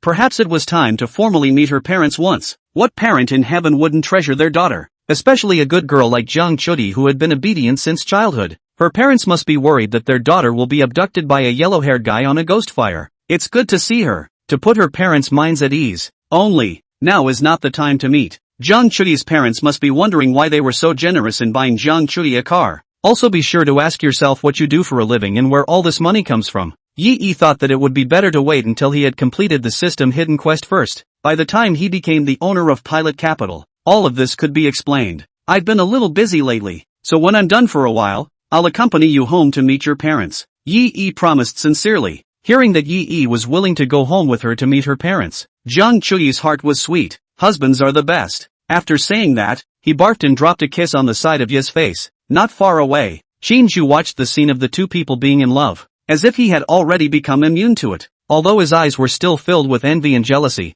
there was not much change in his expression. Now Yi bought Zhang Chuyi a car. Qinju never had the chance to pick up his goddess at the subway station again. This only bit of way to intersect with Zhang Chuyi was just snuffed out. Moreover, after learning that Yi had bought a Paramera for Zhang Chuyi, Qinjuan was even more in a state of powerless despair. Originally, he thought that he relied on the milk tea store entrepreneurial program, got the investment money of the Pilot Capital, and also took out a loan to buy a car of more than 100,000 yuan, has been the best among his classmates. But his $100,000 plus car was ridiculously like a toy in front of the pink Paramera that Zhang Chuyi was now driving. He didn't even dare to park his car too close to Zhang Chuyi's car, fearful of showing their incompetence in this comparison. Chuyi, you waited for me for 5 years. No, 10 years. 10 years from now, I'll make the milk tea store a sizable one, and I'll be able to afford a Paramera for you by then. Qinjue swore in his heart. When Yi walked to the school entrance, Zhang Yilin had already parked her car at the curb and was waiting.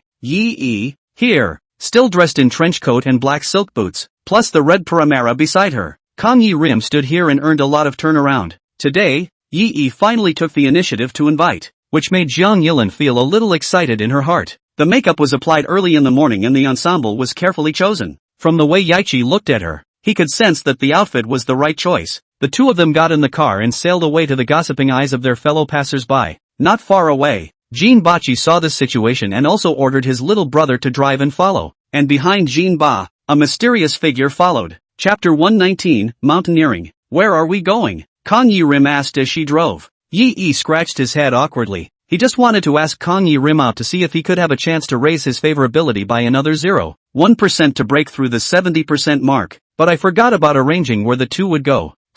Is there anywhere you'd like to go? Yi-e threw the question back to Kang Yi-rim. Hearing these words, Jiang Yilin also understood that Yi-e hadn't thought about where he wanted to go. Okay, then I'll take you to a nice place. Kang Yi-rin sold the idea and drove towards the outskirts of the city with a kick of the gas. The car drove for about 50 minutes or so to the foot of Falling Maple Mountain. Falling Maple Mountain is a small mountain on the outskirts of Hamachi, because it is far away from the downtown area. The air is relatively fresh, and many people choose to come here on weekends to climb the mountain, inhale the oxygen, and change the mood. After parking the car, Jiang Yilin bought some snacks and drinks at the convenience store at the foot of the mountain. Come on, let's climb. If you ask what sports are better at bringing men and women closer together, then mountain climbing is definitely on the list. Climbing upwards side by side. When a girl can't go any further, a boy can give a gentlemanly hand. And once this hand is pulled on, if the girl doesn't object, she doesn't have to let go. Jiang Yilin was previously suggesting that her roommate, Zhou Jing, find an opportunity to ask Du Mingyu to come and climb the mountain. But I didn't expect to use this trick on myself and Yi-e first. It's 4 o'clock in the afternoon at this point. It takes about an hour or so to climb to the top, just in time to wait for the sunset. Sunsets on Falling Maple Mountain are a thing of beauty. There's a viewing platform at the top of the hill from which you can see most of Hamachi. Yi-e had always wanted to come and take a look before, but he had never had the chance, and today was kind of a good day for it. Okay, let's go. Yi-e naturally took the bag carried in Jiang Yilin's hand. As a boy, it's natural to help a girl share some of the weight. Not to mention that Yi-e had a second-level physical ability bonus at this time. Lifting this bit of stuff was no effort at all for him. The duo followed the stone steps step by step towards the mountain. Because it was a weekday, not many people came to Falling Maple Mountain. Yi-e and Jiang Yilin walked for 10 minutes without encountering a single person. Let me tell you a story. Yi-e suddenly got excited and told Jiang Yilin a story while climbing the mountain. In the old days, there was a hiking team of 9 men and women who went hiking together.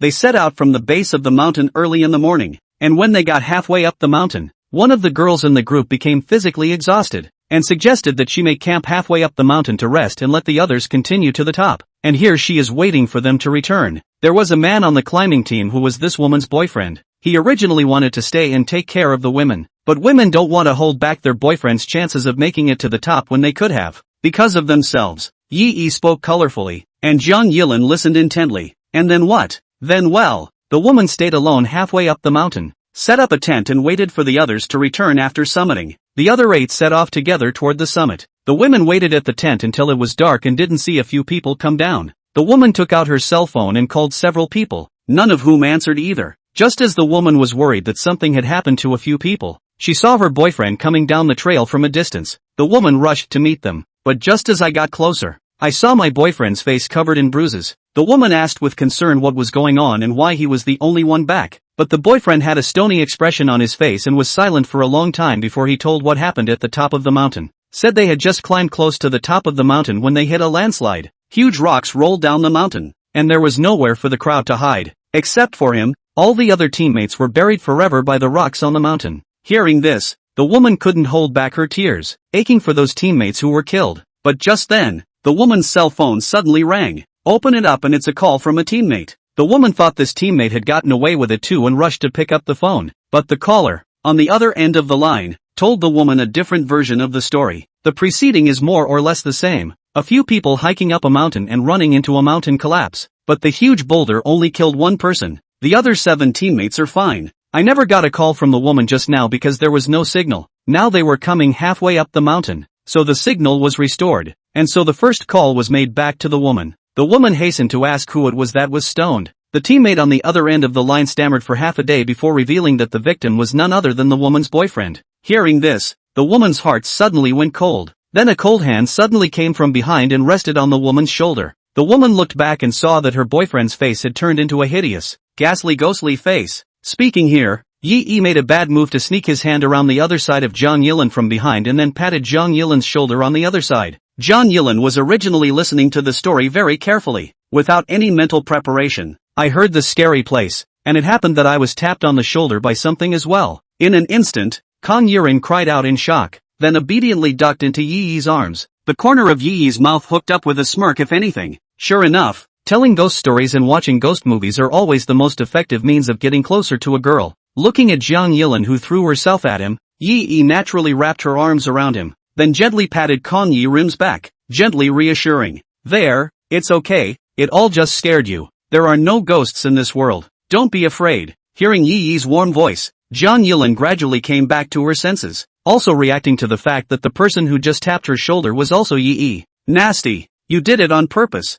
Zhang Yilin pouted and punched Yi's chest with her pink fist, then made a gesture that she was going to leave Yi behind to continue climbing the mountain by herself, but he just took 2 steps out, looked at the empty mountain path around him, and then associated it with the ghost story Yi had just told. Ultimately the heart is still afraid. So, he honestly retreated back and held Yi's arm tightly. No more scaring me, let's hurry up or we won't make it in time to see the sunset. Yi nodded, feeling the soft touch coming from his arm, and led Zhang Yilin to continue toward the top of the mountain. And at this moment, at the foot of the mountain, Jin Ba sent the location to Han Xian. Han Xian immediately called on a few bodyguards with extraordinary skills and set off. Chapter 120. By the time Yi and Zhang Yilin climbed to the top of the mountain, it was just as the sun was setting. The orange sunset colored the clouds in the sky. Wow! I didn't think I'd ever see a fire cloud. Kang Yirin clapped her hands excitedly, as if the fatigue from just hiking had been swept away. Here, stand still and I'll take your picture. Yi knowingly raised his cell phone and aimed it at Zhang Yilin to adjust the angle. As the saying goes, Chinese women, all their lives, are either out of the movie or on their way to it. There's no girl who doesn't want to take more pictures of her beauty and then post them to her friends for compliments. And it just so happened that the 100 secrets to holding a goddess that the system gifted to Yi contain techniques for taking pictures of girls. Click a few times later, without even looking at it, Yi Gue held out the taken picture to Kang Yirim, obviously quite confident in their photographic skills. When Kang Yirim saw it, she also looked surprised. These photos, both in composition and angle, are taken just right. Not only does it capture her delicate facial contours perfectly, but it also incorporates the setting sun and flaming clouds behind her. It appears to have a unique sense of atmosphere. Yi, you're so great at taking pictures. There have been a number of suitors who have taken pictures of Kang Yirim in the past. A few of them were even from the school's photography club. But all those photos were not as good as these ones that Yi had casually taken today. Zhang Yilin suddenly thought of a quote she had read on the internet. A guy takes a picture of a girl, and the better that girl looks to the guy, then the better the guy's picture will look accordingly. Looking at Yi's photos of herself that were full of ambience and comparable to art photos, Zhang Yilin was in a state of mind. So, was she so good looking in Yi's heart? Yi looked at the system panel where Zhang Yilin had now reached 29% of the strategy progress, and the corner of his mouth curved upwards. Another schoolgirl taken care of. One step closer to the completion of the hidden quest. Now all that was missing was Wei Shiyan, and the number 1 ranked school flower on the school flower list who hadn't yet reached the mark. Thinking about the number 1 school flower on the school flower list, Sure Bebe, Yi stroked his chin. It seemed that he would have to find a chance to have a chance encounter with Sure Bebe next. I just heard that Sure Bebe is quite mysterious, and a bit of an eccentric personality. However, with the 100 secrets to holding a goddess in his hand, plus the system's ability to see heart's desires, Yi was still confident. What's so funny? Zhang Yilin looked at Yi, whose eyes were glowing and whose expression was smiling, and asked curiously. Yi returned to his senses and hastily snorted. Nothing, a bit of a surprise to see such a beautiful view. Oh yeah, didn't you say you had exactly what you wanted to talk to me about? Tell me about it. Yi recalled that when he had asked Zhang Yilin out, she had said that she happened to want to talk to him. Zhang Yilin paused, then sighed. Ugh, I don't know what to say. I feel a little lost as I approach graduation. Kang Yirim is recently anxious because she doesn't know which path to choose for her future. And that's when she remembered Yi. Yi had said that he had made a lot of money on his own by investing. So Zhang Yilin subconsciously felt that Yi was a person with vision and ability. Perhaps Yi could give himself some constructive advice on what to do. As you know, with our major, when I graduate in the future, I'll either be a dance teacher, Either that or join a professional dance company and become a professional dancer. Or go out to one of those organizations that teach dance and become a personal dance instructor. Either of these options will not be very well paid. You can only simply make ends meet, unless one is exceptionally good and can become a top presence in the industry. But Kang Yi-rim understood her own strength. Despite her outstanding looks and body, her professional ability, in fact, was not much better than her classmates in the same major, not to mention comparing it to other, better dancers in the community. Don't laugh at me. I'm a vulgar person. I think work is all about earning money, make lots and lots of money. But if you look at the average income level in our industry, I don't think it's going to meet my mental expectations for a while. Kang Yi-rim laughed helplessly and smoothed her flying hair behind her ear against the wind. Or, I have another way to go. It's just continuing to be an anchor on tees. Usually dance and earn bounty money. But this is an option that Kang Yi-rim honestly doesn't like very much either. The live streaming industry is in the wind right now. Many people have made fortunes that many people would never reach in a lifetime by being internet celebrities, by having great looks or a funny style. But that's just an example. More anchors, guarding a live room with only a few people in it every day, repeated those words of welcome and thanks, repeatedly answering those questions on the pop-up. Like what? How old is the anchor? Where is the anchor from? Does the anchor have a boyfriend or something like that? As soon as the show starts every day, it's going to be an unlimited repetition of answers to these topics that have been talked about for a long time. In the long run, it can be said that it does not help with personal growth. Once the day comes when you don't want to be an anchor anymore and you want to get a serious class, this experience as an anchor won't help you get a job in the future. In other words, if you can't make money as an anchor, then it's a waste of time. Kang Yi-rim is well aware of this herself. She's been televising live at T's Voice since she entered college. But after so many years, excluding the huge gift that Yi had rewarded her with, she hadn't been able to earn much money in total. The income may not be ideal if you do plan to be a full-time anchor after graduation. This is exactly the kind of thing that Kang Yi-rim has been feeling anxious about lately. As we approach graduation, students are thinking about what kind of job they will be looking for in the future. But Kang Yi-rim felt an inexplicable loss in her heart when she thought that she didn't even have the ability to keep herself clothed and fed after graduation. Both her parents are ordinary workers and her family is average. When she went to school, John Yilin didn't get very good grades. However, because of her outstanding figure and looks, her teacher suggested that she could take up dancing. My parents were supportive when they found out. Took out a lot of savings to pay for Kang Yi-rim's dance lessons. John Yilin felt that if she couldn't earn a lot of money on her own after graduation, it would be a waste of so much of what her parents had given to her. Of course, John Yilin was also clear that with Yi's financial power, if she herself fell for him and became his woman, she would not have to worry about the pressure of life at all. But she didn't want to do that. She liked Yi because Yi was excellent and interesting. Because Yi was different from those other men that she could see through at a glance. It was because Yi made her feel mysterious and challenging. She didn't want her feelings for Yi to be mixed with something else that wasn't pure. After saying this, John Yilin looked at Yi with a calm gaze. Hopefully the man in front of him would answer the confusion in his mind. For the future, where does she really go from here? Chapter 121, The First School Flower Sure Bebe. Looking at John Yilin's expression of help, Yi also probably understood her confusion. But Yi didn't know how to enlighten her, much less how to show her a clear path. If he didn't have the system,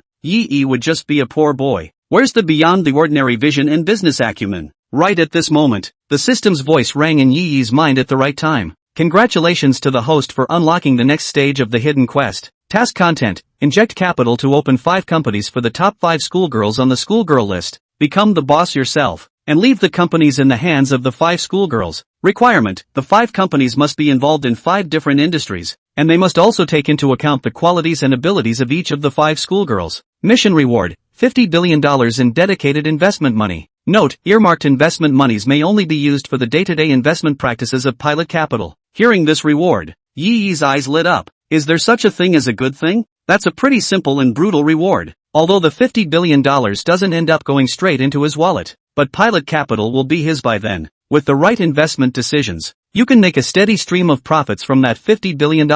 A book. Ahem. Yi had an idea in his heart and looked at John Yilin with confidence. Lin, have you ever thought about starting your own business? Hearing Yi say this, John Yilin froze. In her mindset, there was only the idea of getting a job and making money, never thinking of starting her own business. Could it be that this was the difference in thinking between her and Yi? How can I afford to start a business? I'm not going to lie to you. I haven't had any ideas about saving money before, and now my savings are all thanks to the reward you gave me last time. I've heard that you have to invest a lot up front to start a business. I don't feel like I can do it right. if on how to engage in ambiguity and pull feelings, Kong Yi-rin, a high-level military division, is confident. But when it comes to entrepreneurship, she can say she knows nothing. She didn't even know what she was going to do, let alone start a business. Yi, however, was full of concern and waved his hand to comfort. No one is born knowing anything. Everyone is slowly figuring it out, slowly learning, slowly growing through constant trial and error. Tell you what,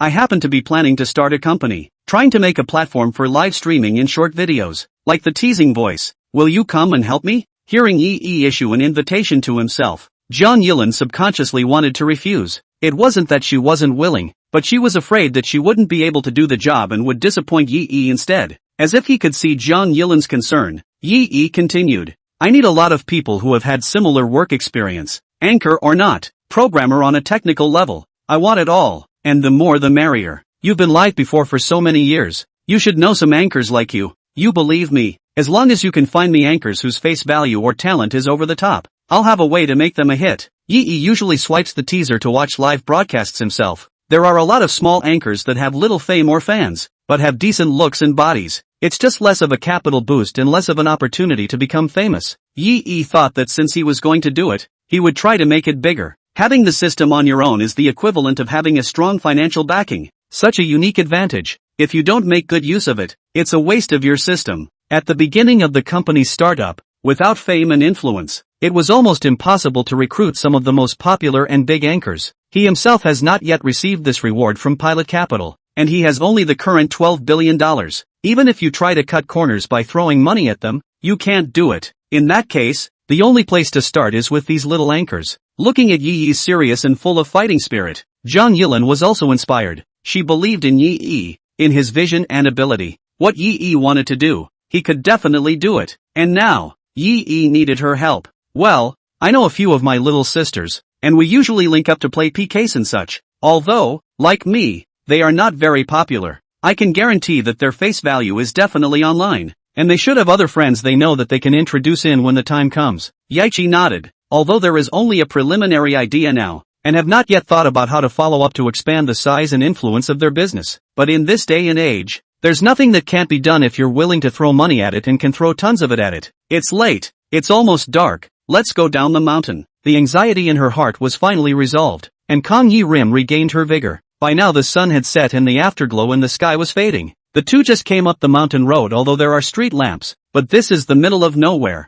sparsely populated. Too late to go down the mountain if John Yilin Hart is also afraid. Yi unscrewed the drink in his hand and finished the last sip, throwing the bottles and cans and other trash into the trash can. He took Kong Yi-rim's hand and walked down the hill. They say it's easy to go up the mountain and hard to come down. After walking for half an hour, John Yilin deeply understood the words. Sore knees made it difficult for Kong Yi-rim to take every step. There was a vague feeling that he was going to fall down when his feet gave out. Yi sensed that John Yilin's pace had slowed down and knew that John Yilin was losing her stamina. Simply squatting down in front of John Yilin, he signaled for John Yilin to come up and carry her down the mountain himself. It's not good. John Yilin was a little hesitant. On one hand, she was shy. On the other hand, she was worried that carrying herself would be too much of a burden for Yi. Yi smiled. Don't mention it. It's not like I haven't carried you before. That time in the bar drink too much. John Yilin cannot stand. It is Yi. John Yilin back away. Thinking back to this incident, Kong Yi-rim blushed even more. However, his hands honestly wrapped around Yi's neck, and then his whole body fell onto Yi's back. Go, down the hill. Yi got up,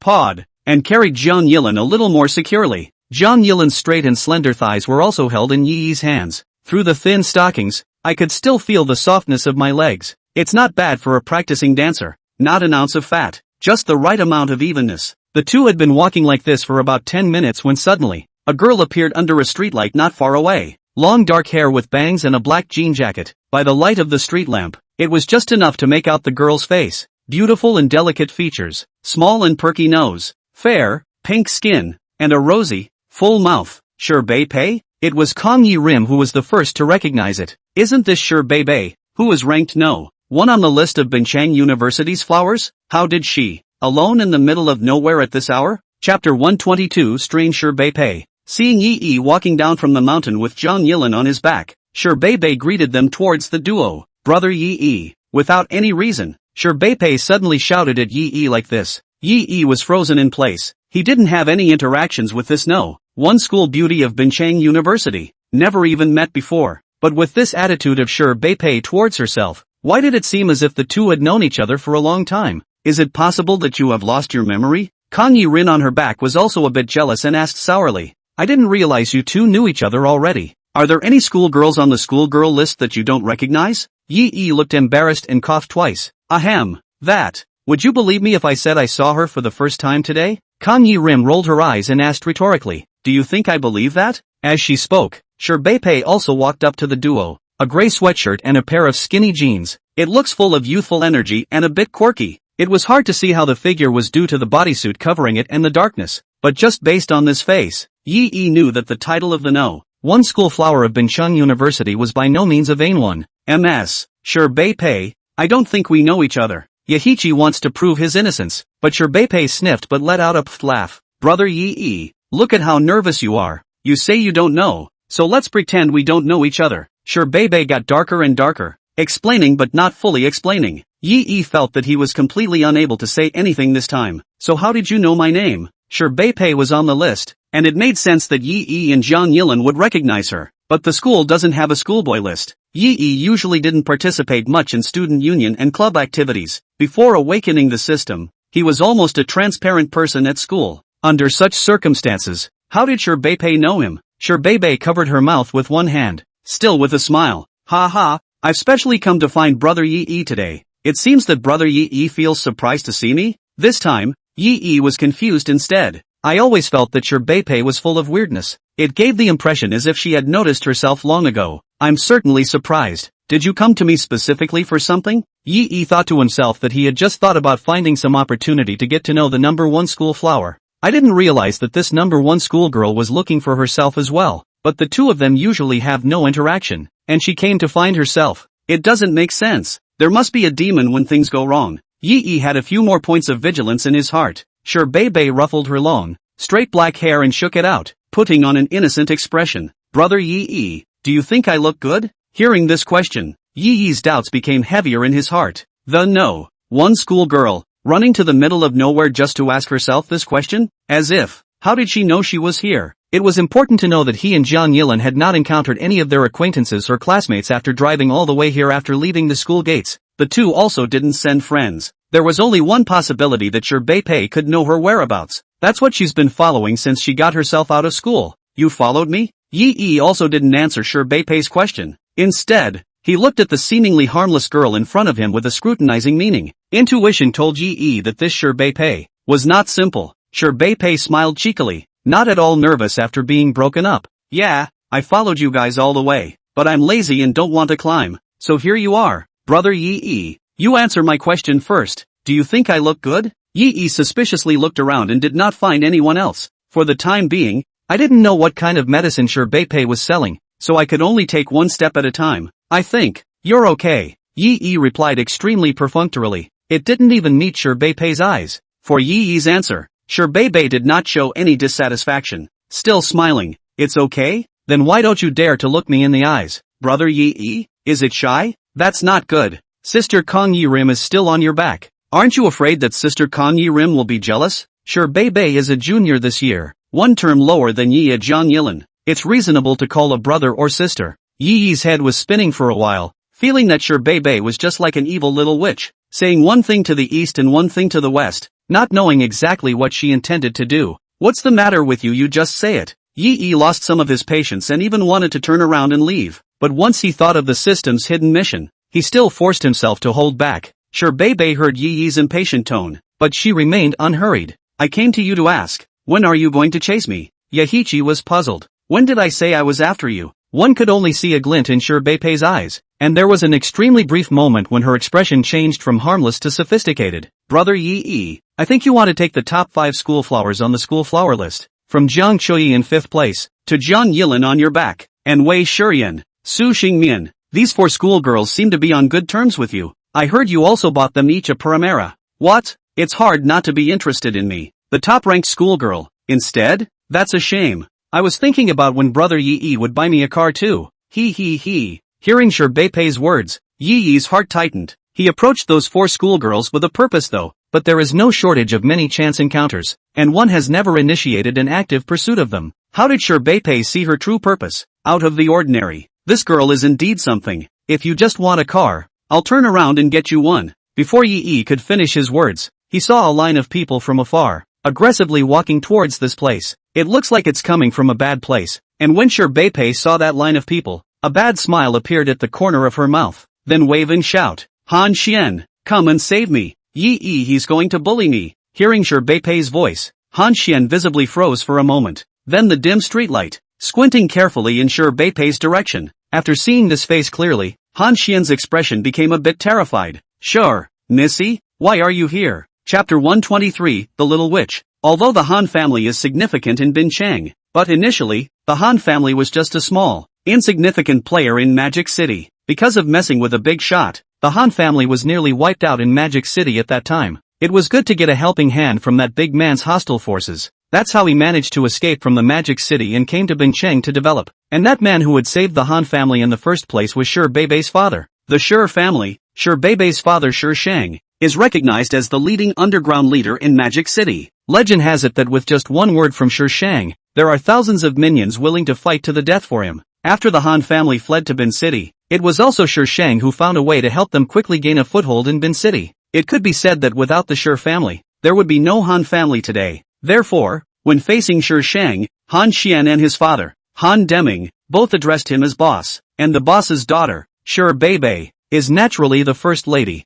Han Xian was surprised to meet Sherbei in this deserted place. He knew that Sherbei was attending university in Binchang, because Shi Shang had specially taken care of it, asking them to usually take more care of this baby daughter who didn't know how to do things. But Han Xian didn't understand why Sherbei was here at night. Can it be that? Is it possible that Yi tricked her into coming here? Must be. It must be that Yi fell for Sherbei's beauty and wanted to bring it to the middle of nowhere to do something untoward. Thinking of this, Han Xian fiercely slapped Jean Beck, who was beside him, in the face. How do you do things? Why didn't anyone tell me about something as big as Missy being brought here? What did I raise you for? Jinpachi covered the side of his face that was gradually swelling up, innocence written in his eyes. Missy? But I've never heard you, young Master Han, say that you have a great lady. What's more, Yi saw clearly for himself when he left the school gate. There was only Yi and another girl in the car, and that girl, at that moment, was on Yi's back. Who knows where this Missy came from? But in this case, Jean Ba understood that this black pot had to be taken by himself. It can't be helped. Who made himself Han Xian's henchman? Watching Jean Beck lower his head and acquiesce to his dereliction of duty, Han Xian was slightly more at ease. Turning his head to look at Yi, he saw that Yi hadn't done anything to Sherbei for the time being. You guys, go get Missy. Han Xian hurriedly instructed the three bodyguards around him. These three were Han Xian's inner circle, all practiced. Once when Han Xian's father, Han Deming, was in danger, these three men faced a pack of more than 50 people and killed their way out. After Han Xian grew up, these three men were put in charge of protecting Han Xian's personal safety. Originally, Han Xian hadn't wanted to let his three bodyguards go out today, and he had brought other minions with him. He came to Yi also just to take it out on Jean Ba. I hope Yi won't be too arrogant in Binchang. You have to look at the master to beat the dog. But things are different now. Sherbei, the eldest miss of the Shi family, was on one hand of Yi. If Sherbei lost a hair, then he and his father, Han Deming, would have to go on their knees to make amends to Shi Shang. Therefore, Han Xian directly let these three bodyguards of his with explosive combat power make their move. Make sure to save Sherbei safely in the shortest possible time. Young master, what about that man? The bodyguard asked with a cold face and without the slightest emotion. Han Xian didn't even think about it and answered a few people directly. Just don't kill it. Hearing Han Xian's order, several bodyguards immediately rushed towards Yi. Yi hurriedly put down Zhang Yilin on his back and prepared to meet the battle. But right at this moment, the afterglow suddenly glimpsed a wish bar appearing above Sherbei's head. I hope brother Yi can cleanly solve these people. Yi became more and more puzzled. Obviously, it was Sherbei who started the trouble, making the other party mistakenly think that she wanted to hurt her. And by the tone of voice, the other party called Sherbei Big Miss, obviously someone under her. Again, you want to draw out the battle and hope you can beat her men to the punch? What does that mean? Just during Yi's hesitation, the three bodyguards had already rushed to Yi's front. A sandbag-sized fist rushed straight at Yi's face. The speed was so fast that Yi was astonished. Even with the level 2 fighting art in his body, Yi was only able to dodge the blow, pick up the task. Seeing this situation, Yi didn't dare to be arrogant. Hang on, No more pretending with you guys. The old man is straight on. Ding. Detecting that the host is performing a wish mission,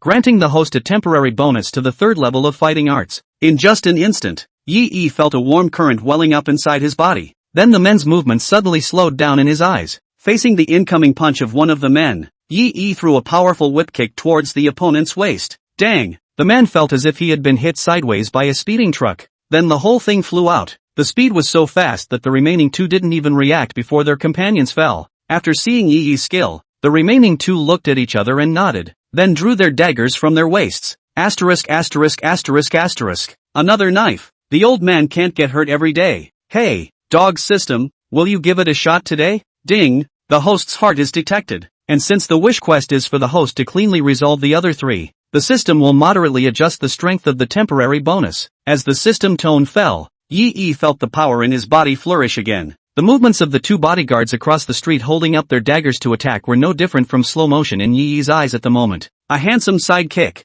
plus a dashing over-the-shoulder drop. In just 2 moves, these 2 remaining bodyguards also fell. Looking at the 3 people who had fallen to the ground and moaned in agony, Han Xian's head was covered in cold sweat. He couldn't be more clear about how the battle prowess of these 3 bodyguards was. He was able to have a fight against a siege of more than 50 people. But now, it was instantly killed by Yi? What kind of demon is this? Quick, call my dad and tell him to get his men here. You guys, get up there and stall. No matter what it takes to keep Oni-chan safe. Han Xian panicked, fearing that Shi Beipei might have made a mistake. However, looking at the 3 bodyguards who had fallen to the ground, Shi Beipei smiled and shook her hand at Han Xian. Okay, I'm fine. I was just teasing you. Yi is my boyfriend. Don't make things difficult for him. I'll hit you with $3 million later, and $1 million for each of these 3 bodyguards. Give it to them for medical expenses. Looking at Shi Beipei's harmless expression, Yi's heart was filled with a vicious chill. What kind of bad taste is this? Is it hard to just enjoy watching yourself fight?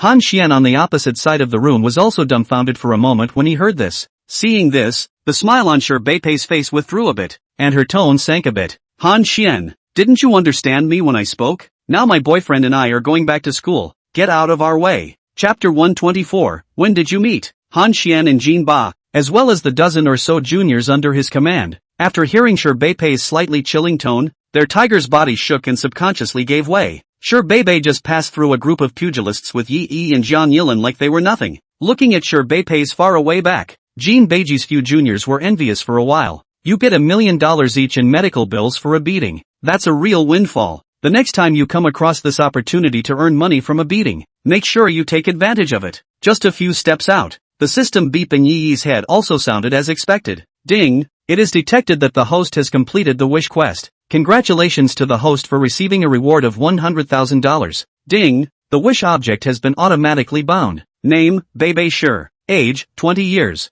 Height, 168 centimeters. Weight, 56 kilograms. Bust, C. Face value, 9. 3 points. Current emotional status, single. Current strategy progress, 43. 11%. Worthy of being the number 1 ranked school flower of Bincheng University. That face value rating is a cliff lead. It was even higher than policewoman Xiu Yunyan's face value score. And the system's raid progress doesn't lie. This raider progress of Shi Beipei at least shows that there is indeed a good feeling towards herself. However, Yi was still a bit puzzled. Why did Shi Beipei tell Han Xian that she was his boyfriend? Also, why did Shi Beipei force herself to injure her own men? Brother Yi, are you unable to figure it out? Seeing that Yi was dumbfounded, Shi Beipei still had the same smiling and harmless expression and came over to Yi. Then you let Sister Kong Yi Rim go back by herself and you take my car. I'll explain it to you on the way.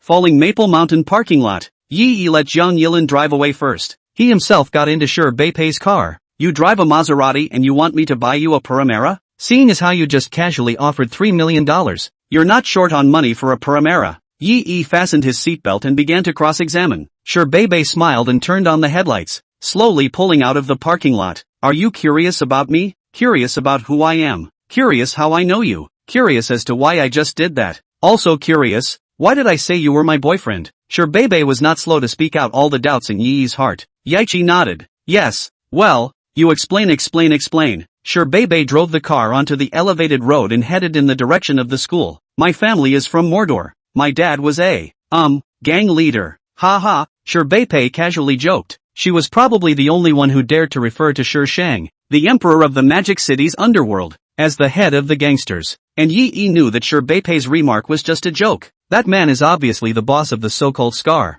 and Sherbei's dad is the boss of that man. What is Sherbei's real identity and status is obvious at a glance. Brother Yi, knowing that my house is in such a situation and still staying alone with me, are you afraid? Yi skimmed his mouth with a disinterested expression. You saw me strike just now. You're the one who should be more afraid of being alone with you, aren't you? Hearing this, Sherbei giggled again. Brother Yi, you're so cute. You know, if it had just been me who had taken the shot, taking care of those three won't be any slower than you. Born in the Sher family, Sherbei grew up with those things. Shang also found Sherbei a very good teacher to teach her fighting arts. On the one hand, it is considered that Sherbei likes it. On the other hand, she felt that she had the ability to be able to defend herself after learning this. With the Sher family's style of behavior, they had made countless enemies in the Magic City. Inevitably, there will be times when there is danger. Although there was still a gap between Sherbei's stance and what Yi had just shown, but Sherbei still has a weapon with her, so she wasn't exaggerating when she said that. If she had been the one to make the move just now, those few bodyguards might have fallen faster. As for when I met you, Brother Yi, why don't you take a guess? Listening to Sherbei's question, Yi narrowed his eyes and recalled. Since that Scar is also considered Sherbei's henchman, perhaps, it was when he first got into an argument with Scar's group that Sherbei knew about it.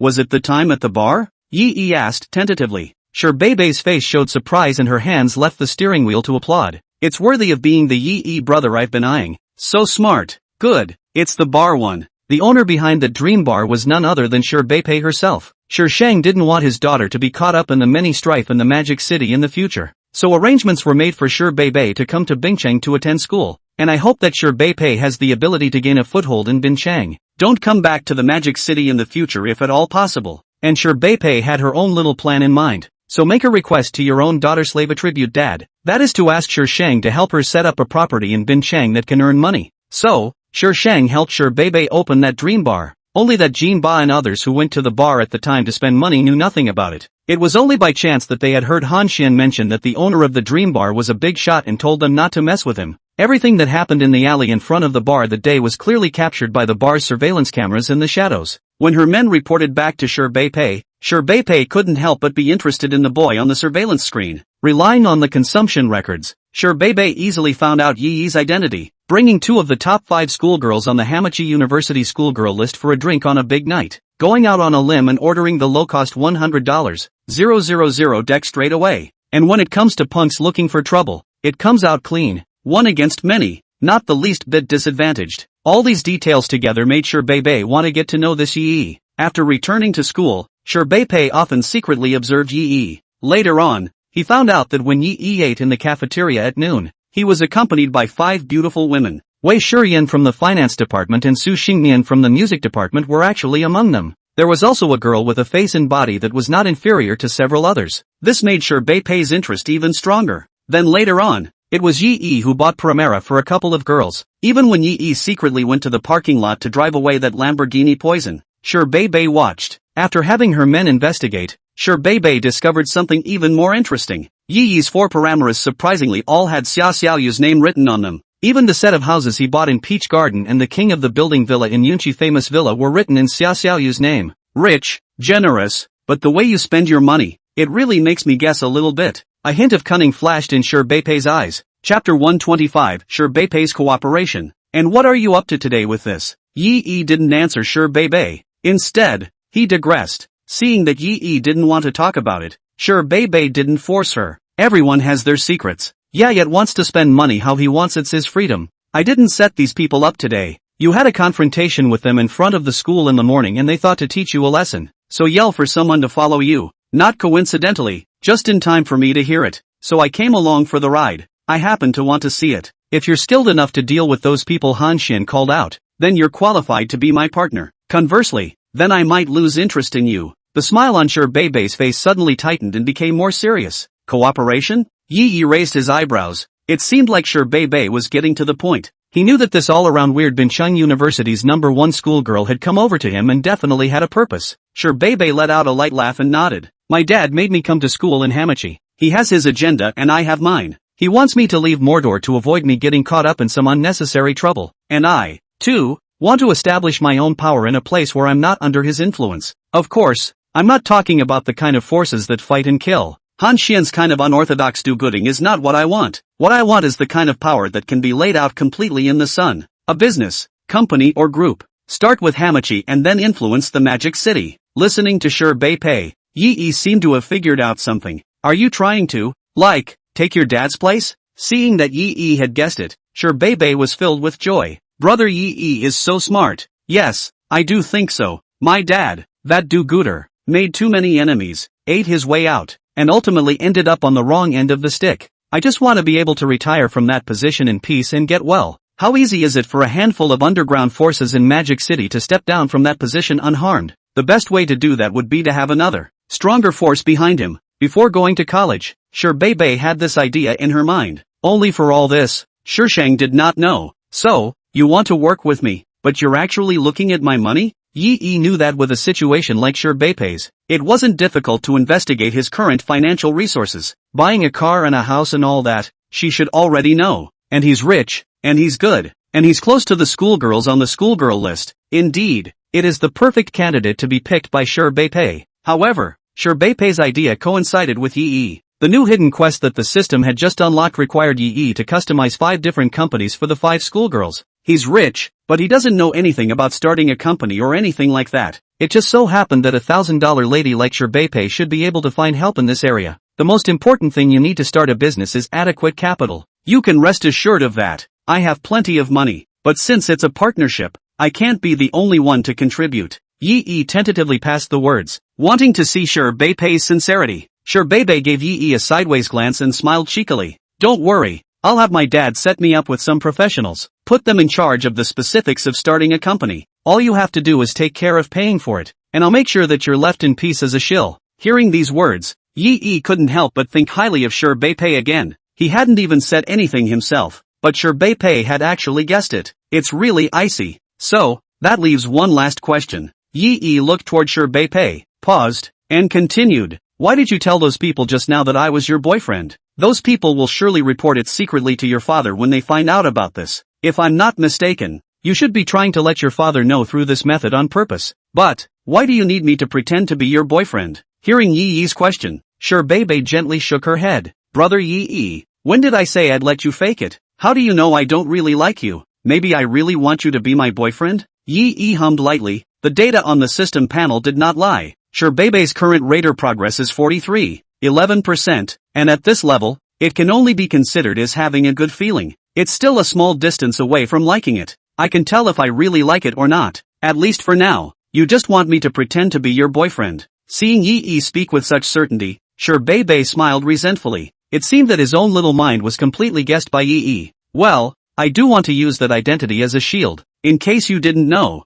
my dad is a daughter slave, worrying every day that I'll be lied to and bullied by someone else. If he knew I was partnering with a boy to start a company, then he would do everything he could to get you out of my world. Because as far as he was concerned, any boy who approached me was scheming. But if he knows you're the boyfriend I've decided you are, then he must have considered that it would upset me if he touched you. He's always been afraid I'd be upset. So, I'm asking you to pretend to be my boyfriend for your personal safety as well. This will ensure that the cooperation between us can go on smoothly. After Shi Beipei finished speaking, Yi felt that things were not so simple. If that's really her dad's personality, then, the explicit dilemma might be avoided, but a secret tryst might still be in order. Maybe that was why Shi Beipei wanted to see if she was good enough. A handful of underground forces in the Magic City. If they were to send someone to test the waters, they wouldn't be generalized. I'm sure. I know. Don't worry. I think I'm still capable of defending myself. Yi leaned back in his seat, his gaze drifting out of the car window. What was going through his mind at the moment was something else. According to the system's settings, as long as there was a suitable wish quest, such as today's wish quest where Shi Beipei wanted to make herself quickly hit those 3 bodyguards, that would ensure that you are invincible to a certain extent. So, as long as you always have a girl with you who doesn't want you to get hurt, no matter what kind of unforeseen circumstances you encounter, you will really never be hurt in any way. Is this an intentional bug jam? No, that would be considered a rational use of the mechanism. So here's the question again. If a bound object like Zhang Chui, whose raid progress had already reached 100%, generated another wish quest, would he still be able to receive it? Is there still a temporary bonus after I collect it? And does this temporary bonus translate into a permanent bonus? Yi intended to find an opportunity to test it out. Chapter 126 Assistant to Yi. Sure, Bebe sent Yi to the entrance of Yunchi famous villa neighborhood and left. Yi also did not be polite to invite the other party to go home and sit down. The two hadn't gotten that far.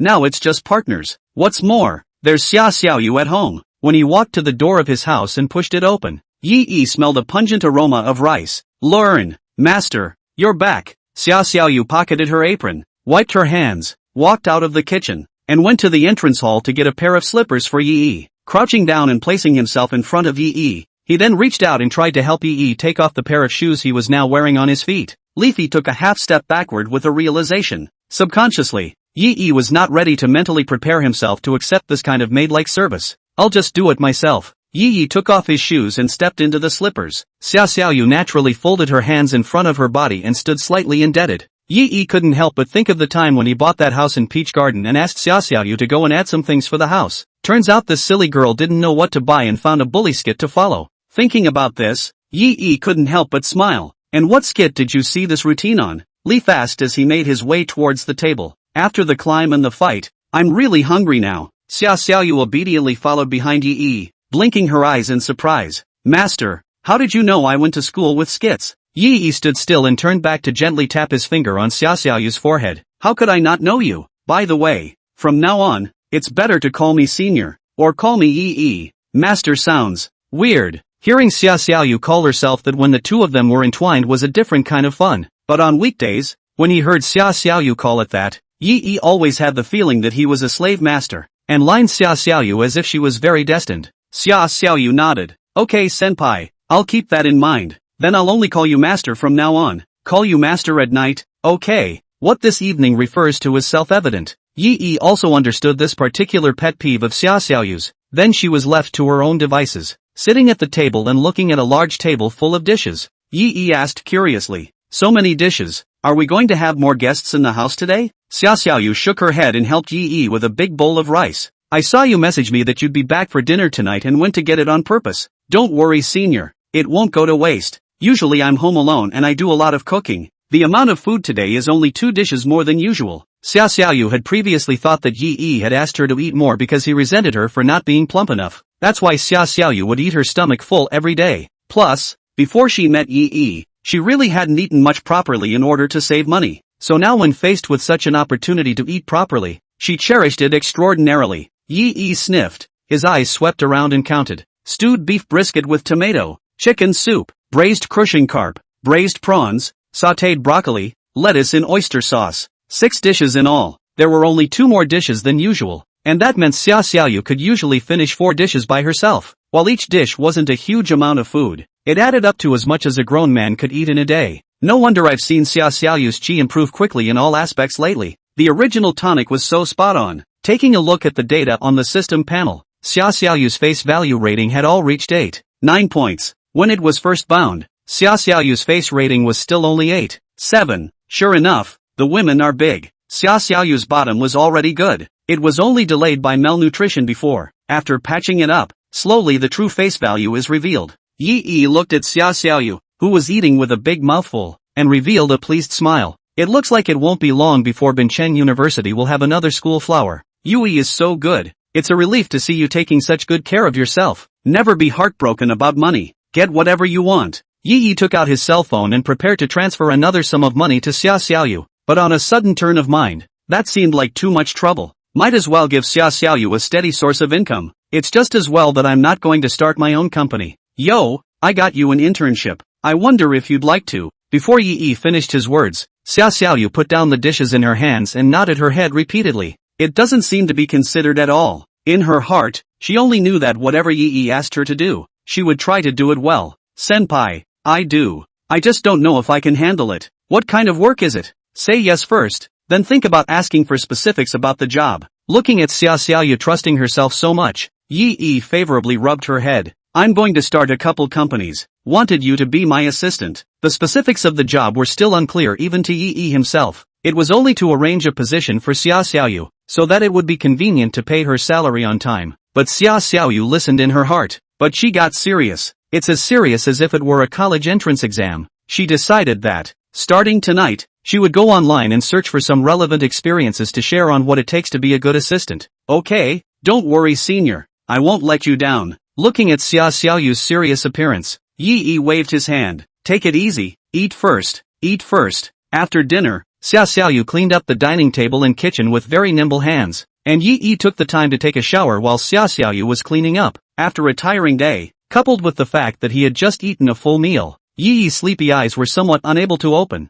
Blow-drying his hair and lying down on the bed, listening to the sound of the lake outside the window lapping against the shore under the breeze, Yi Yi gradually fell asleep. In a daze, Yi Yi felt a person slowly drilling in from the end of the bed by lifting the comforter. Master, hiss, Sayu, you, where did you learn all this? Do you like it, master? Like, master likes it, so good. Under Xia Xiaoyu's offense, Yi Yi was sleepy. As soon as he lifted the covers, he blazed in response. The two tossed and turned until late at night before falling into a deep sleep holding each other. Slept until dawn. At night, Yi Yi also had a dream that he became the richest man in the world and has been on the peak of his life ever since. Early the next morning, a sharp ringing of the phone yanked Yi Yi from dreamland back to reality. Pressing the call button, the voice of that little witch Shi Beipei came from the other end of the phone. Brother Yi Yi, was he woken up by me? Chapter 127 Wei Shiyan's character. Seeing Xia Xiaoyu beside him still sleeping soundly, she didn't seem to be disturbed by the ringing of the phone.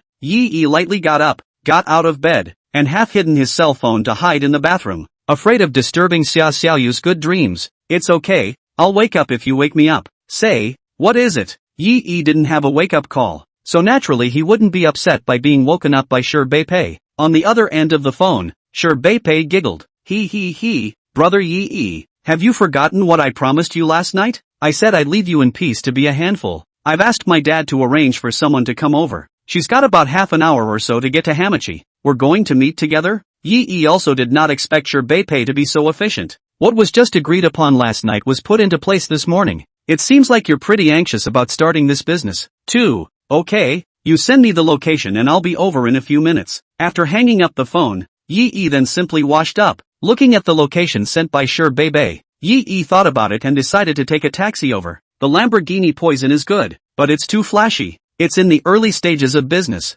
and being overly high profile may raise eyebrows. Yi Yi thought that perhaps it was better to buy himself a slightly lower profile car as a substitute. More than half an hour later, Yi Yi arrived at the place where Shi Beipei had located, a cafe located on Manhwa Street. As soon as he came to this place on Jinhua Street, Yi Yi had an inexplicable feeling. That time I ran into Wei Shiyan at the seafood buffet here. Later, when he and Su Xingnian ate hot pot here, they also ran into Wei Shiyan. Today, I'm having coffee with Bei Shi.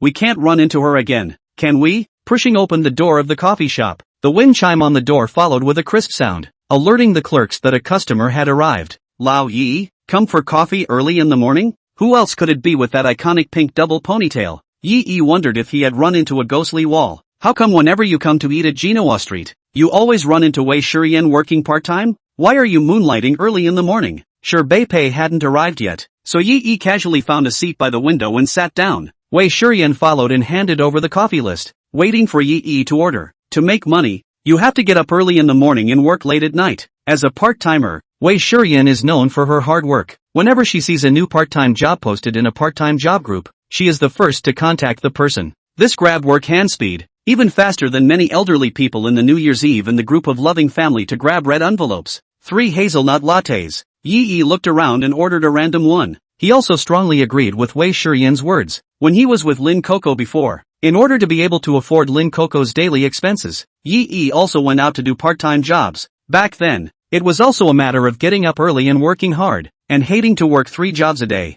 And today, he came so early, not also to discuss the matter of opening a company to earn money. Wei Shiyan shook the cute pair of ponytails and took the coffee order from Yi's hand. Okay, hold on, are you meeting a friend here? It can't be any schoolgirl again. Girls were born to gossip, and Wei Shiyan was no exception. Don't say anything yet, let me guess. Jiang Chuyi is so familiar with you. You shouldn't have asked her to come so far away from the school so early. Kang Yi Rim is so forward with you. Surely you won't be the one to come here and wait for her. Could it be Su Xingnian again? That again is very precise. The last time Yi Yi and Su Xingnian ate hot pot, they also happened to be bumped into by Wei Shiyan. Yi Yi, however, shook his head pretentiously. A schoolgirl indeed. I don't think you'll be able to guess who it is. Though, Yi Yi said this, which in turn aroused Wei Shiyan's curiosity. Only the top 5 on the school flower list are called school flowers by everyone. The range was so small that Yi actually decided he couldn't guess. It can't be. It's me, isn't it? Wei Shurian pointed at herself, her expression a bit natural. It was hard to believe that Yi had specially come to find himself today.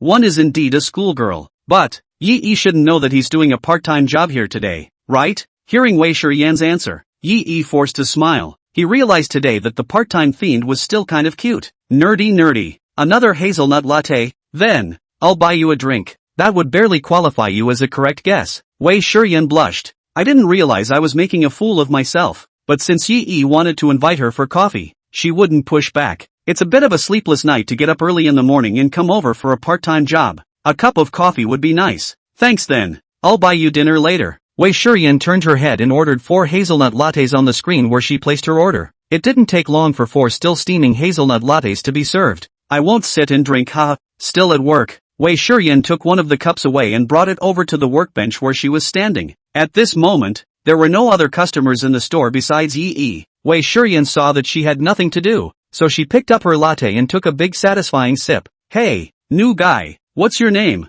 Who gave you permission to drink coffee during work hours? Wei Shurian's hand holding the cup didn't even have time to put it down before a piercing voice rang out. Then, a man who looked around 30 stood in front of Wei Shurian. A part-timer actually has such unclean hands, stealing coffee from the store when there's not much business. Do you have any idea how much that drink you drank off cost? The man's tone was very unpleasant. He's the owner of the cafe. This store specializes in vintage style with ambience. All the cup trays were hand-picked by him at a high price. And naturally, the unit price of each cup of coffee is jacked up in order to make a profit. For example, a hazelnut latte, this one costs $108. And Wei Shurian's part-time job here pays only $100 a day. The man thought that even if he deducted her paycheck, she would still be $8 short of her own. This coffee shop has just opened. Originally the man thought he would attract a lot of customers with this style of decoration. However, since opening, the high prices have caused many people to come in and look around and leave. This also leads to increasing irritation in men. Store rent,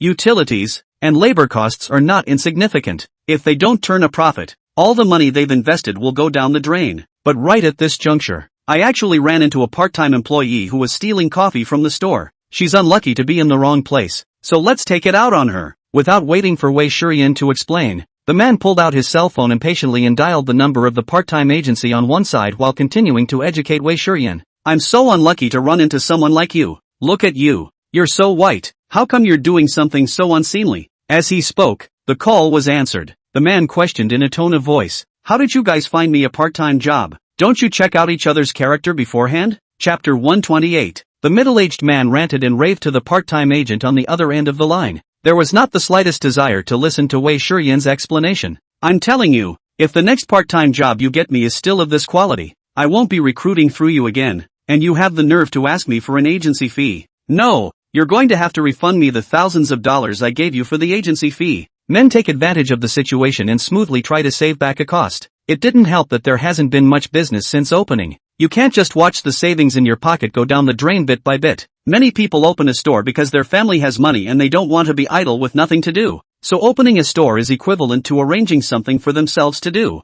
As for being profitable or not, it doesn't matter. But not this middle-aged man. He just lost his job a while ago. I wanted to capitalize on this wave of new openings on Manhwa Street and open a coffee shop here myself. Maybe it can be hyped as a Netflix store too. When the time comes, there will be a steady stream of customers every day, and all he has to do is sit back and collect the money. 108 for a latte. That's pretty profitable. I'm sure it won't take long to get your money back, but the ideal is rich. The reality is very bony. The man's position on this coffee shop may have been wrong to begin with. A modest store with only a few tables. Even if there were customers, there wouldn't be many people sitting in that store. And drinking coffee isn't like eating fast food for dinner where you can just flip the table afterward. A lot of coffee drinkers just want to pass the time. Drinking coffee while swiping your phone and reading a novel. You may sit for half a day at a time. What's the point of figuring out how to bring in traffic when you can't even increase your turnover rate? And to pack up and take away or take out, the restaurant is overpriced. Customers are not cuties. And naturally, they will also consider value for money.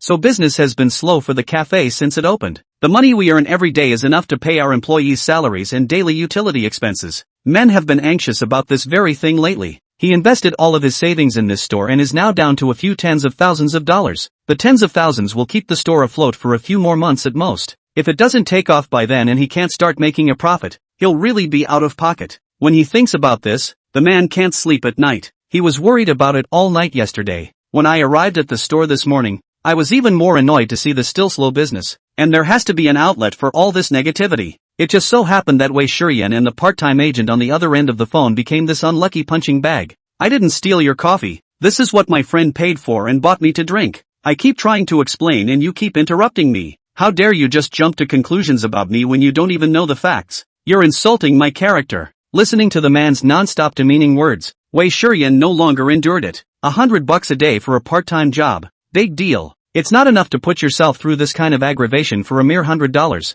Yi, who was sitting not far away, heard the commotion on Wei Shurian's side and hurriedly came forward as well. What's wrong? Yi was just looking at his cell phone and didn't pay attention to the conversation between the two. However, he could see the middle-aged man's unfriendly eyes towards Wei Shurian, so he subconsciously blocked in front of Wei Shurian. With emotions, Wei Shurian heavily placed her coffee cup back on the table, then talked to Yi about what just happened. Here's my payment history. See, didn't drink your coffee for nothing. I paid for it. Yi opened the payment record interface of his cell phone and reached out to the middle-aged man. When the middle-aged man saw this scene, his expression became awkward for a moment. Originally, I wanted to go along with the situation to get out the anger that had been bottled up in my heart for the past few days. I didn't realize there was a misunderstanding. This is awkward. But as the boss, he really felt in his heart that he couldn't pull the face to admit his mistake in front of a part-time employee. Had to keep talking tough, even if it's paid for? It's the middle of the workday and how can she drink coffee? Wei Shurian pointed to the half-uneaten sandwich that the boss was grabbing in his hand. So what you're saying is that you can have the sandwich and I can't have the coffee, is that it? If you think you can't eat or drink during work hours, then why don't you set an example yourself? And the agent told me about your requirements before I came to work part-time.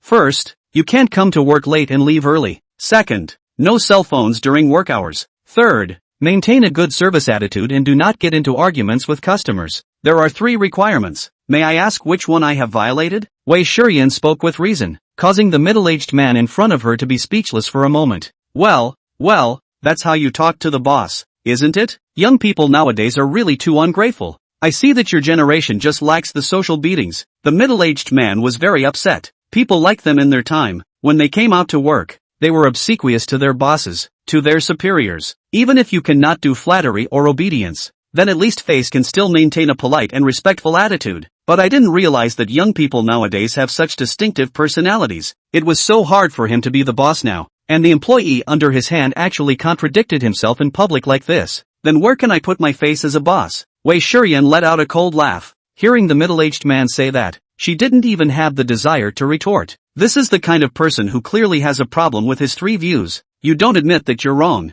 and you're just trying to save face and keep your mouth shut. There's no point in arguing with him anymore. At this moment, Yi saw a wish bar appear on Wei Shurian's head. I really don't know how this kind of person is good enough to open a store and be the boss. A coffee shop business is so bad. Don't think of reflecting on their own problems, and take all the anger on my head. One day, I'm going to open a store like this, so that he'll have a good idea of what a suitable marketing strategy and product positioning for this kind of store should be. When it comes to entrepreneurship, Wei Shurian does have her own unique insights. She just came in for her first day of part-time work today and found out which areas of the store are hardwired for poor business. Originally, she was thinking of giving this boss some pertinent advice out of the goodness of her heart when her part-time job was done. Now looking at his face, Wei Shurian was too lazy to say anything. Deserves poor business. Deserves to make no money. Yi's eyes rolled when he saw the wish bar on Wei Shurian's head. It just so happens that he or she is going to start a company for these schoolgirls, since Wei Shurian also had the exact same intention. So, system, I want to receive a quest. Chapter 129 Transfer. Ding, it is detected that the host is on a wish mission. Ding, the system will reimburse the host in full for the money he spent to buy this coffee shop. Full reimbursement. It's like picking up a coffee shop for nothing. The corner of Yi's mouth revealed a smirk. It then interrupted the middle-aged man's chattering complaints. Well, you don't have to worry about how our young people's personalities are. And don't think that just because you're the boss that you should let other people treat you like an emperor. The job is a two-way street and pays both ways. You pay for it, the employee pays for it, and you have an equal relationship. This job is not a gift or a handout that you give to your employees. After fighting for Wei Shurian for a few moments, Yi turned his words around. However, I see that business is so bad in your store. I guess it's not much fun for you to be the boss. Why don't you tell me? I happen to be a little interested in the store, and if the price is right, I can take over and buy it from you. Hearing Yi's words, A light flashed in the middle-aged man's eyes. It seemed like a life full of darkness and anxiety was finally seeing a little hope. He didn't doubt Yi Yi's strength just because he looked like a student. Nowadays, in this society, rich kids who can casually come up with hundreds of thousands or even millions of dollars abound. Are you serious? The middle-aged man asked tentatively. Yichi nodded and looked around the room. Manhwa Street has just opened and it's the time when the most people are there. Business is so bad in your store under these circumstances. I think it's going to be hard for you to hold on to it. 2. The middle-aged man looked skeptical. So you were willing to buy it knowing that business was bad? Yi Yi shrugged his shoulders with a cloudy face. That's naturally because I'm confident I can run this place better. How's that for decisive? Are you willing to sell? Seeing that Yi Yi really wanted to take over, the man hurriedly nodded his head. The consequences of a failed business are not something he can afford. He had sold his old house and came to buy this store. If it all goes down the drain, how will he live in the future? Do you start from scratch? From the beginning? Now that someone is willing to take over his store, it couldn't be better. It's equivalent to helping him stop the damage. The store plus renovations cost a total of $2 million. If you're willing, then I won't raise the price. I'll sell it to you for $2 million. Hearing the man's words, Yi Yi smiled. No price increase? It's not a question of whether he'll raise the price or not. The bargaining power is in Yi Yi's hands. Although the system can reimburse the full amount, and this reimbursement can be returned in full in the future after the raider Wei Shiyan. But Yi Yi didn't want to cheapen this man for nothing, especially since he had just indiscriminately scolded Wei Shiyan. One should help Wei Shiyan out anyways. Anyway, with over $1 billion on his card, it's not much of a problem to make $100,000 or a few $100,000 less. 1,800,000. If you don't want to, then forget it. Yi Yi returned the price down by 200,000 in one go. He didn't cut the price too hard either. If the price he offered was too low, the man might think about selling the store to someone else. This $200,000 was enough as a punishment for the way the man had just treated Wei Shiyan so well. The man pursed his lips and pondered for a long time when he heard Yi Yi's offer. Manhwa Street has just opened and there are a lot of people who want to come here to buy stores. This coffee shop of his, though, is in an unassuming corner location on the block, and the store is small. Very few people will look at him here. If you really want to sell it, it's not going to be available for a while. By the time you can't afford the daily costs with the money you have on hand, and the store isn't making a profit, you're really at the end of your rope. The man gritted his teeth at the thought. Okay, 1,800,000 is 1,800,000. A little loss is a little loss. There's no such thing as a business that doesn't lose money. Consider it a lesson learned. At least he got 90% of his principal back. It's still acceptable. At that moment, the door to the coffee shop was pushed open. Bebe walked into the store with a big weighty beauty in a black trench coat. Long time waiting, brother Yi Yi. Bebe was wearing a cartoon patterned short-sleeved outfit today and had a cute pill head tied up. Just by looking at the exterior, it's hard to think that this is a little devil with a belly. As soon as she saw Yi Yi, Bebe naturally took Yi Yi's arm. It seemed to be done on purpose for the black trench coat big weighty beauty that accompanied it. Sister Fifi, this is my boyfriend Yi Yi. Brother Yi Yi, this is Sister Yufei, a very powerful lawyer in Magic City. While introducing, Bebe held Yi Yi a little tighter, afraid that Yufei could not see that they were boyfriend and girlfriend. Yi Yi's heart was clear, since this Yufei was sent by Bebe's father, Shang. He must have probed the relationship between the two. Find out if you're really Bebe's boyfriend, and by doing so, Bebe was equivalent to wanting to sit in front of Yufei. Old Yi, when are you going to? Wei Shiyan's eyes widened incredulously. In the past, she also thought Yi Yi was too philandering and wanted Xiaoyu to stay away from him. But slowly, Wei Shiyan realized that it seemed like many pretty girls were willing to move towards Yi Yi. That day at the cafeteria for lunch, even including himself,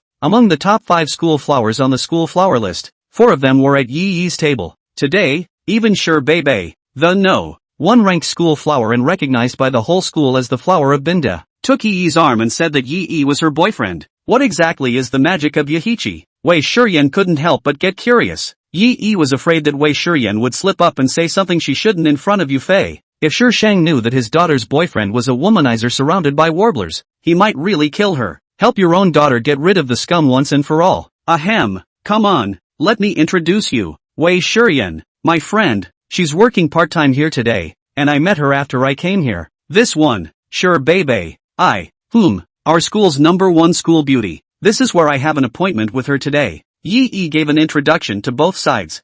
Bebe naturally knew the relationship between Wei Shiyan and Yi Yi. She had investigated the relationship between those girls around Yi Yi and him long before. You sure know how to pick a place. This cafe is going out of business and we may be the only customers today. Anyway, he had already discussed with the owner to buy this store, so Yi didn't care so much when he spoke. Sure, Bei smiled cheekily, because I think the name of this coffee shop is good. One Roast Coffee, which harmonizes with both of our names. It was then that Yi noticed the name of the coffee shop. It turned out that it was because of this reason that Sure Bei chose this place. Sometimes it was hard to keep up with this little witch's brain. Well, let's get down to business. Just now, I made a deal with the owner of this coffee shop to buy the store for $1,800,000. Lawyer Yu, please help us draw up a transfer contract. Chapter 130, Chinese Coffee. Sure, Bei didn't say much about Yi's decision. Anyway, she knew Yi had money. The money spent on this one coffee shop was less than 1% of what he paid for the villa. Sister Fifi, then I'll trouble you. Just arrived and there's work to be done.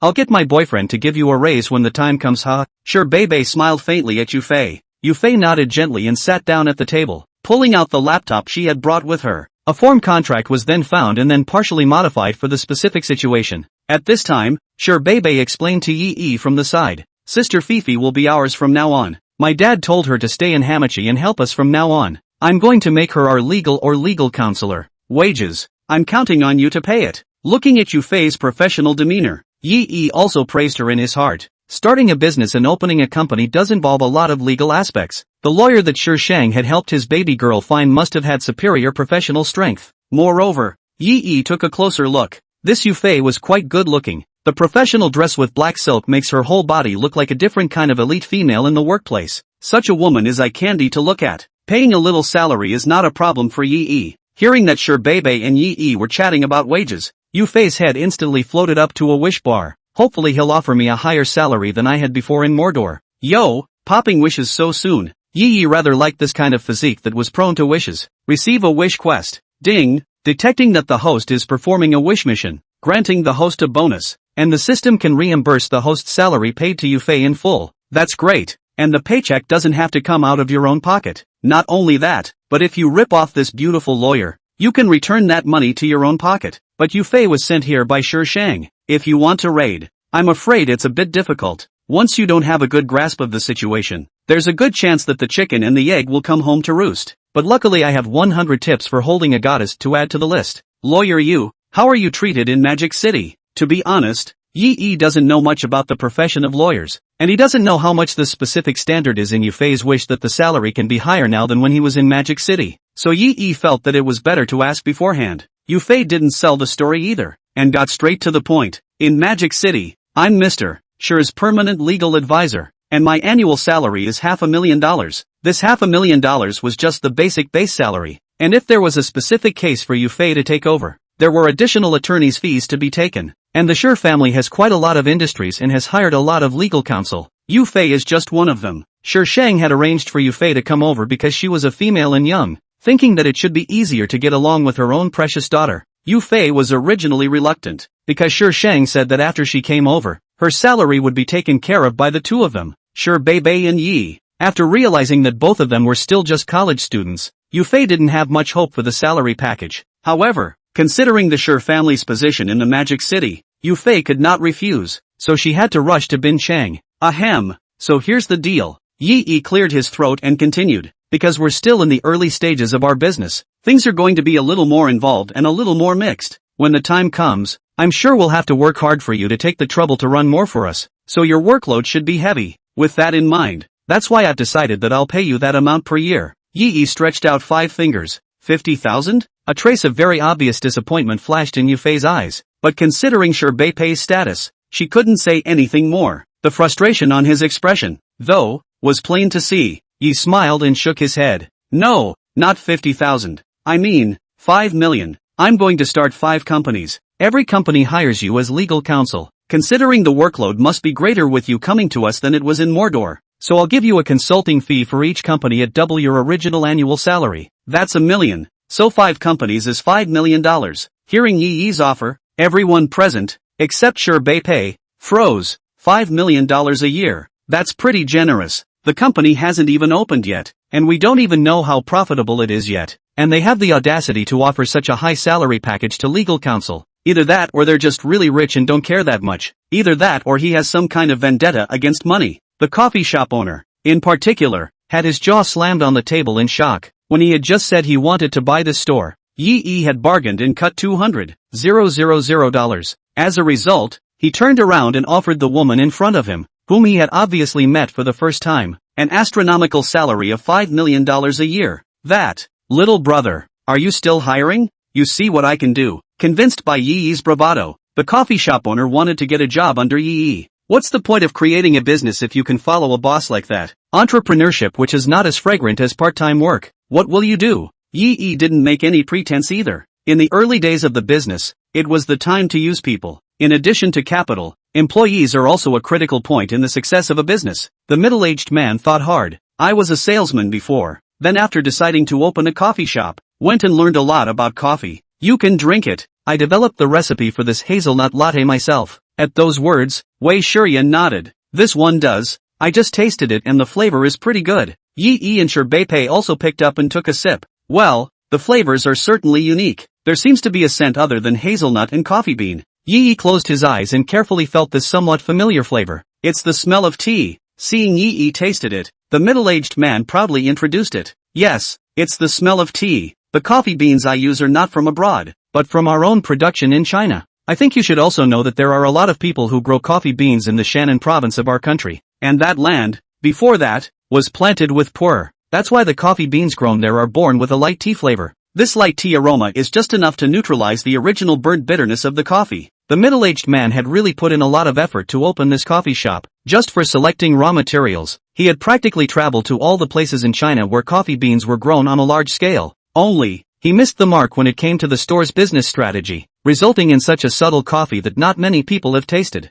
Chapter 131, Wei Shiyan's Raider Progress Soars. Talking about this topic, the middle-aged man's eyes all of a sudden put on light, spouting off about his original ideals. There are so many coffee shops on the market now, but they're basically all foreign brands. But coffee is not unique to foreign countries. We have our own coffee growing industry in China. Then why can't we in China have our own brand of coffee? What I had in mind was to attract as many customers as possible by relying on the store's vintage-inspired decor, and then let people spread the word by word of mouth and take their time to get good word of mouth. Then broaden the market and promote our own coffee in China. But I didn't realize. Ideals are plump. Reality is bone dry. It's been open for so many days and there's no business at all. If you hadn't offered to take over the store today, I might not really have lasted long enough to close up store. Hearing the middle-aged man say that, Wei Shiyan couldn't help but open her mouth. Because you have a problem with the positioning of this store. If you want to open up the market by people's word of mouth, then you need to figure out how to make your coffee a FMCG product, like a milkshake store. After the order is taken,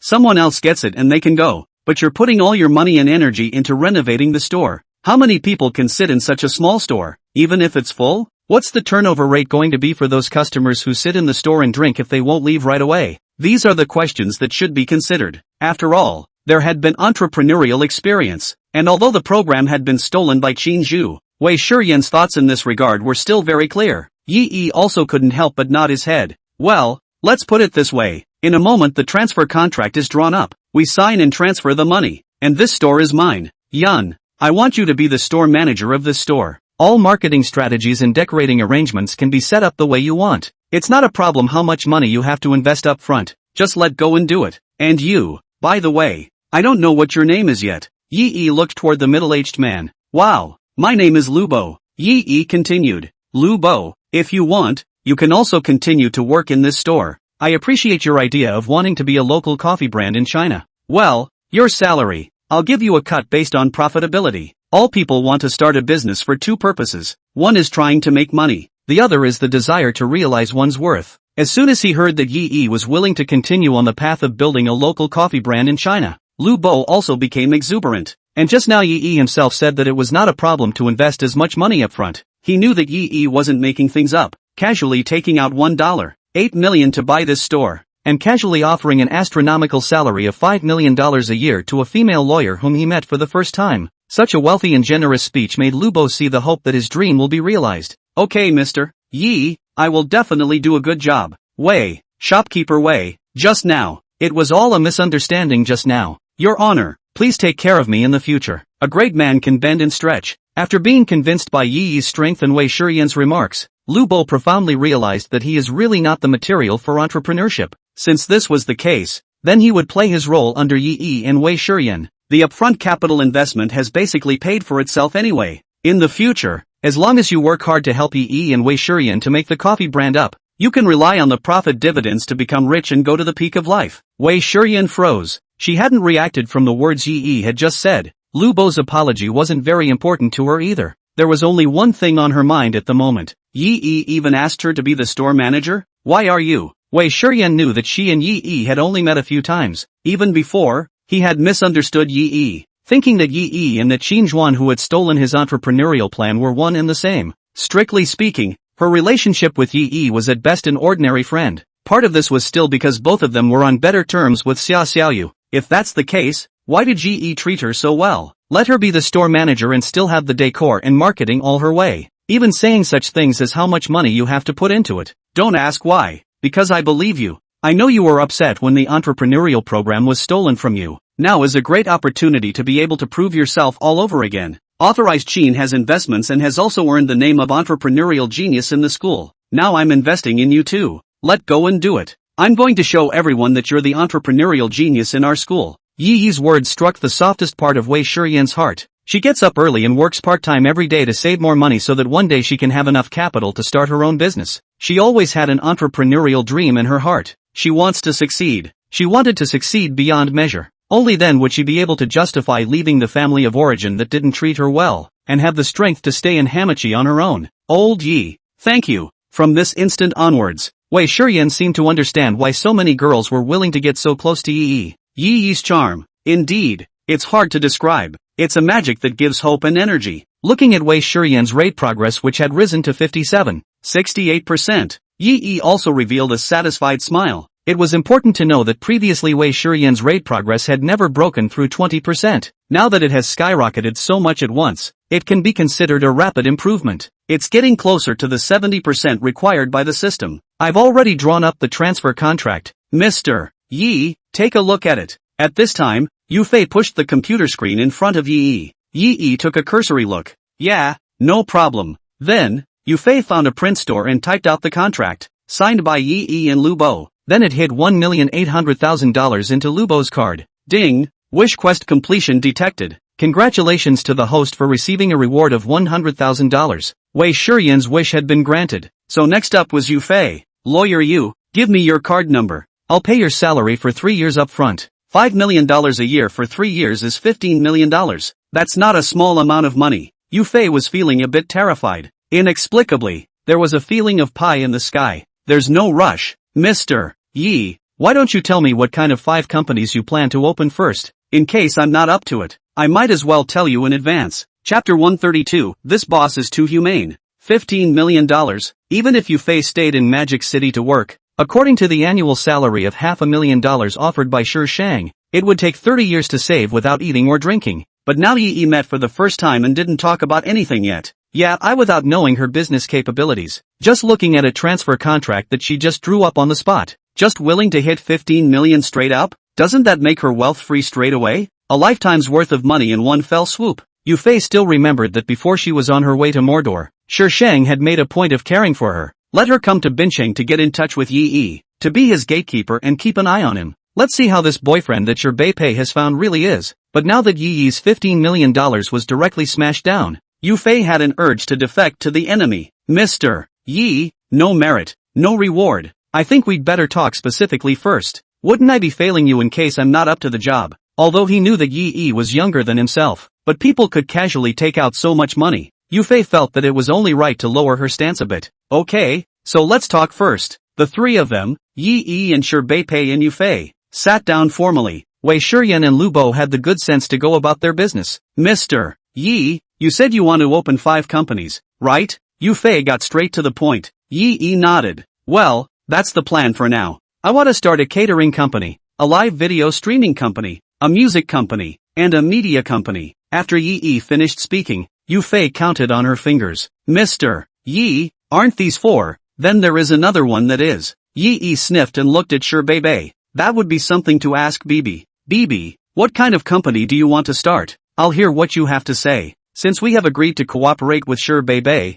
then of course we should also refer to Shi Beipei's ideas. In the early stages of the establishment of these companies, apart from Yufei, the lawyer, there must be a need for a lot of other talents in other areas. All of this will definitely still require the help of the Shi family. Recruiting talent can be more than just having money. There are some high-end talents, and he also depends on the company's growth prospects. When faced with a fledgling company, the average person doesn't put much faith in it. So, it's definitely necessary to use the influence of the Sure family to help. Yi asking Sure Beipei what kind of company she wanted to open now was equivalent to sending her a huge favor. It's the same as plainly telling you, what do you want to do? Just say, I give you money, give you the bottom. With this favor, it would be more reasonable to take advantage of the Sure family's facilities in the future. Sure Beipei listened to Yi's words and thought about the 4 companies that Yi had just mentioned. The key point was instantly recognized. Catering company, as Wei Shiyan usually worked part-time at various catering outlets and was now the store manager of the coffee shop. The short video live streaming company is because Zhang Yilin usually live streams at T's Voice. Music company, because Su Xingnian was hellbent on becoming a great singer. Media company, that's because of Zhang Chuyi's status as a liberal arts student. It seemed that Yi was trying to create a customized company for each schoolgirl. What is the purpose of doing so?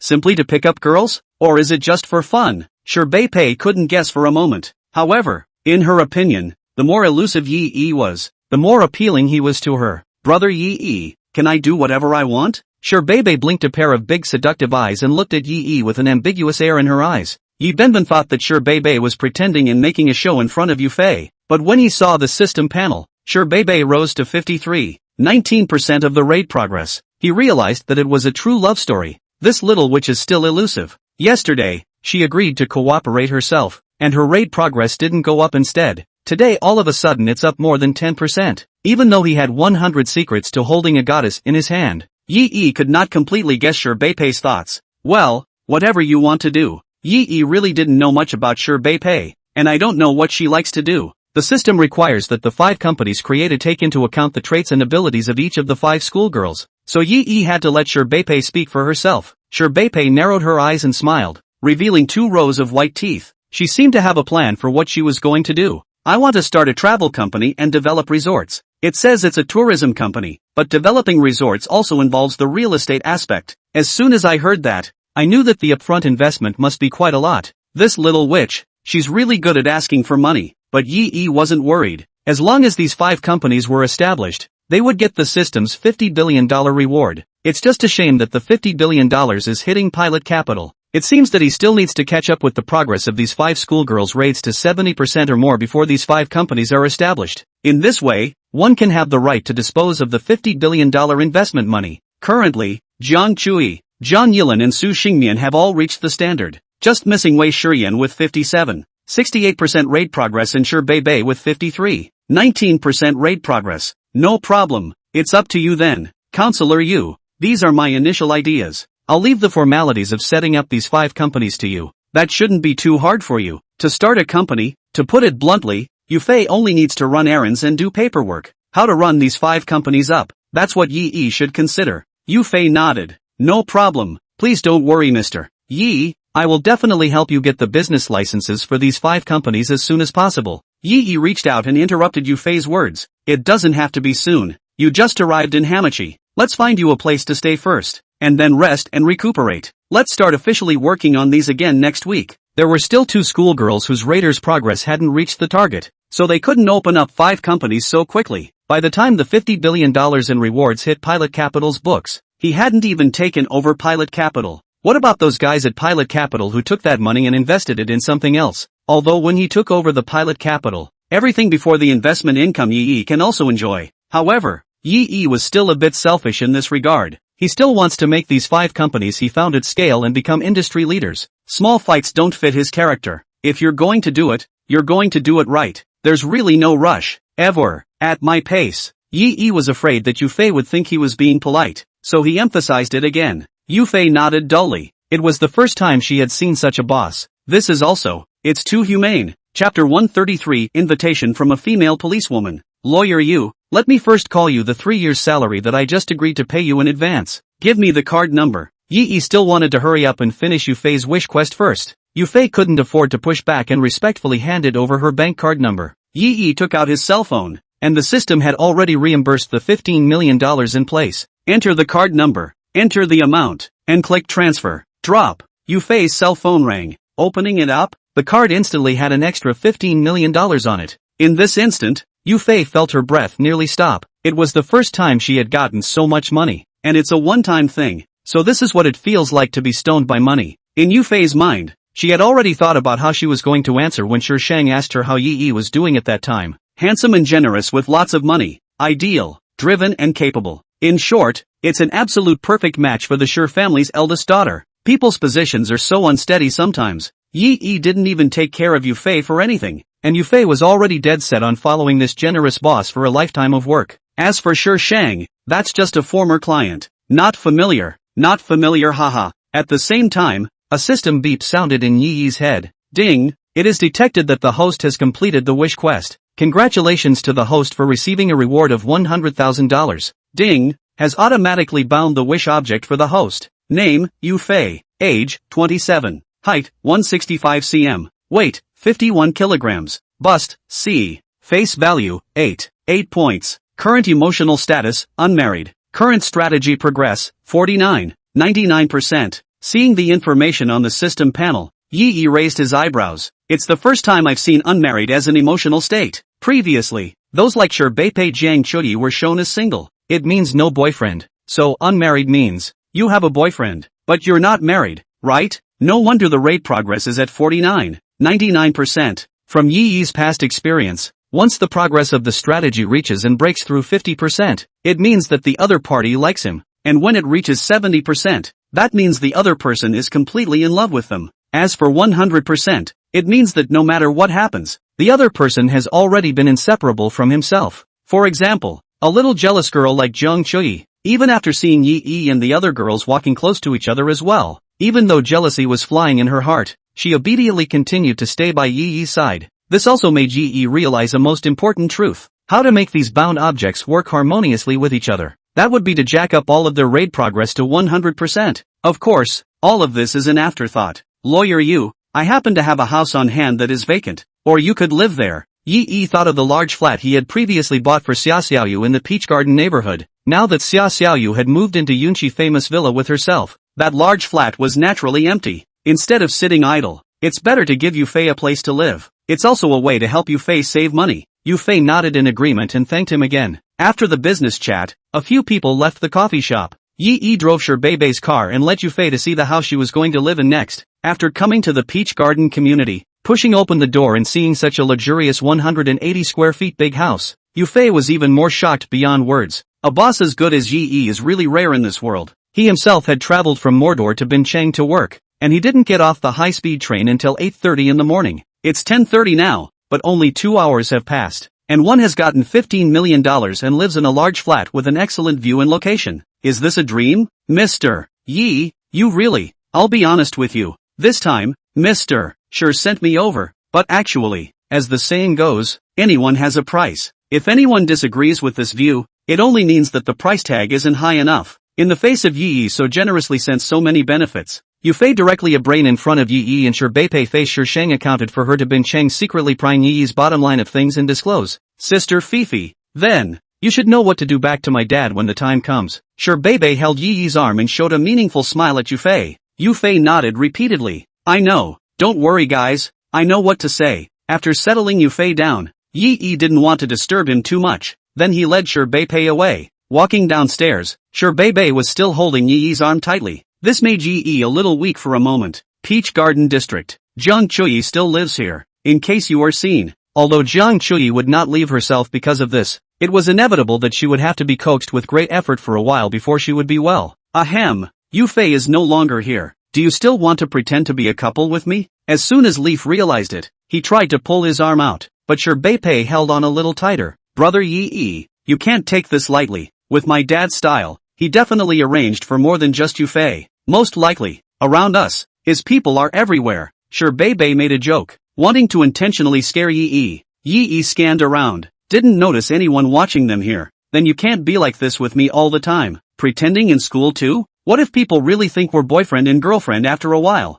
You, the #1 schoolgirl, will be in for a scandal by then. Shi Beipei smiled cheekily, her face full of sweetness. Who said it was gossip? People might just want to fall in love with brother Yi. Looking at the 19% raid progress on Shi Beibei's information panel, Yi knew that Shi Beibei did have a good feeling about herself now. However, Regarding Sherbei's words, Yi consciously kept a few doubts. Who knows what kind of drugs this little witch is selling in her gourd? After all, she was an existence that couldn't even hold the 100 secrets to holding a goddess. Brother Yi, why do you look so resistant? Don't you like me? Sherbei came up to Yi like a little fox and carefully stared at Yi's eyes. It was as if he was going to see through Yi in the next second. Like, how could I not like it when I'm such a womanizer? Yi also joked along. At least you're the #1 school flower on our university's flower list. How dignified for me to bring it with me. Even though our school doesn't have a schoolboy list, just for the fact that you want to be my girlfriend, I think I'm qualified to be a schoolboy anyways. Just as the two of them were laughing and joking, Yi's cell phone suddenly rang. When he opened it, it was Su Xingmian calling.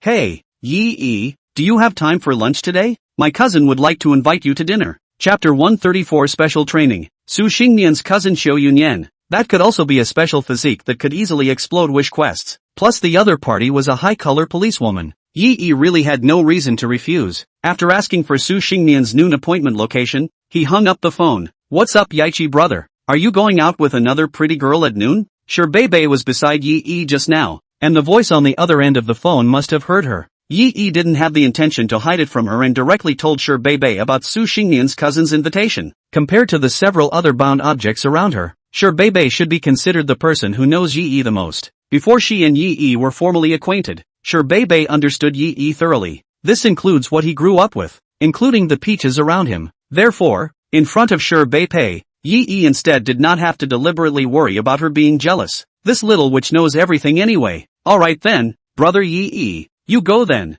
I won't be accompanying you. Her sister is a policewoman. I don't want to be on her radar. As the little princess of the Sher family, Sherbei was not willing to get into this kind of trouble. Yi took a taxi to the agreed place, a private house. The location is rather secluded, but the decor is classy. Pushing open the door of the box, Xiao Yunyan was already waiting here. Seeing Yi enter, Xiao Yunyan rose to greet him. Yi, you're here. Sit down. Sit down. The table was small, a small round table that could seat 4. Yi sat down directly opposite Xiao Yunyan. After seeing Yi sit down, Xiao Yunyan gave the waiter a look, signaling that he could start the dishes. Why isn't Starsleep here? Yi couldn't see Su Xingmian's figure on the left and right and casually asked. After all, the call to ask him to dinner was from Su Xingmian. Yi Zika consciously thought that Su Xingmian would also come at noon today. However, seeing that there were only 2 chairs in this box, Yi understood that he and Xiao Yunyan should be the only 2 people at this lunch today. Xiao Yunyan took the initiative to go forward and pour Yi a drink. I was the one who asked Starsleep to ask you out to lunch for me today. Actually,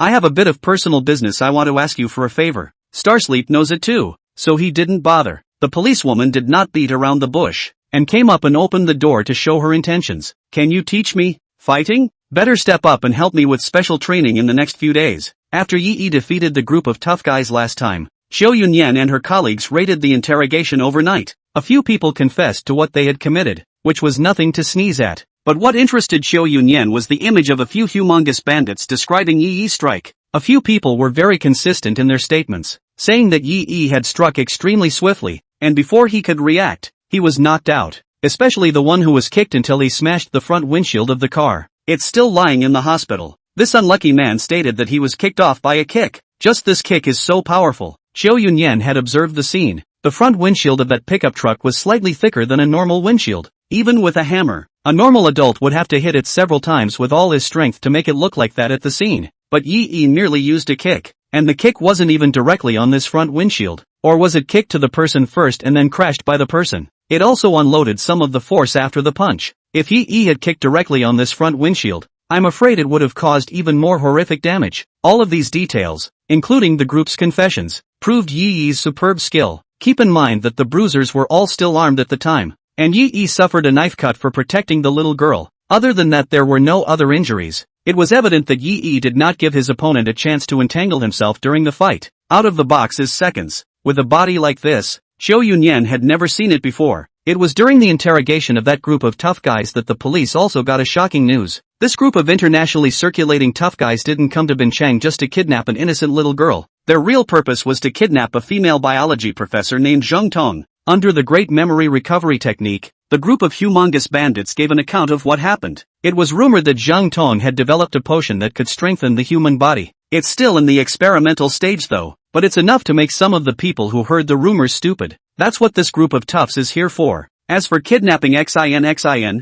that was just to make another extra buck on the side. What I didn't realize was that it was because of this greedy decision that led to the total destruction of their group. They had failed in this operation, but the people behind them would surely send someone again. However, that employer behind it was extremely mysterious, and the gang of tough guys didn't know the other party's true identity. In order to bring out the person behind it completely, the police decided that when the time came, Xiao Yunyan would pretend to be Zheng Tong and take the initiative to expose the target, pretend to be kidnapped and follow the kidnappers to find the man behind it. This operation, if successful, will wipe out the other side, but at the same time, there are huge risks. Once she fell into the hands of those kidnappers, Xiao Yunyan didn't know what she would face. In order to have the ability to save her own life when the time came to deal with an unexpected situation, Xiao Yunyan suddenly thought of Yi Yi. If one's hands could be as good as Yi Yi's, then one could definitely complete the mission successfully. So, she asked her cousin Su Xingmian to help her ask Yi Yi out today. The purpose was to get Yi Yi to agree to give her a surprise special training in the next few days, teach her some awesome fighting skills. However, after hearing Xiao Yunyan's request, Yi Yi was in trouble. Let yourself give her special training? He can only hit but not teach. The bonus given by the system for the second-level fighting technique was completely imprinted in Yi Yi's head. When faced with a fight, that's a complete reflex based on physical instinct. At this moment, Xiao Yunyan asked herself to give her special training, in case she couldn't teach her well. Wouldn't that be a mistake? At that time, if Xiao Yunyan got into trouble, then Yi Yi would be guilty. Officer Qiu, I won't lie to you. It's a gift. I'm unschooled and haven't studied and trained in a systematic way. I don't really know what to teach you. Yi Yi said the most pretentious words in the most understated tone. Although it was the big truth, to Qiu Yunyan it sounded like Yi Yi was not willing to teach him everything. But that's normal. After all, people don't have that obligation. It's okay, and I'm not forcing it. Xiao Yunyan waved her hand. Just at that moment the waiter also served the first course. Come on, let's eat first and talk while we eat. As he spoke, a wish bar gradually appeared on Xiao Yu's thoughts. Chapter 135 Unrelated Sisters. Yi Yi's remaining light looked at a wish quest displayed on Xiao Yunyan's head. Ugh,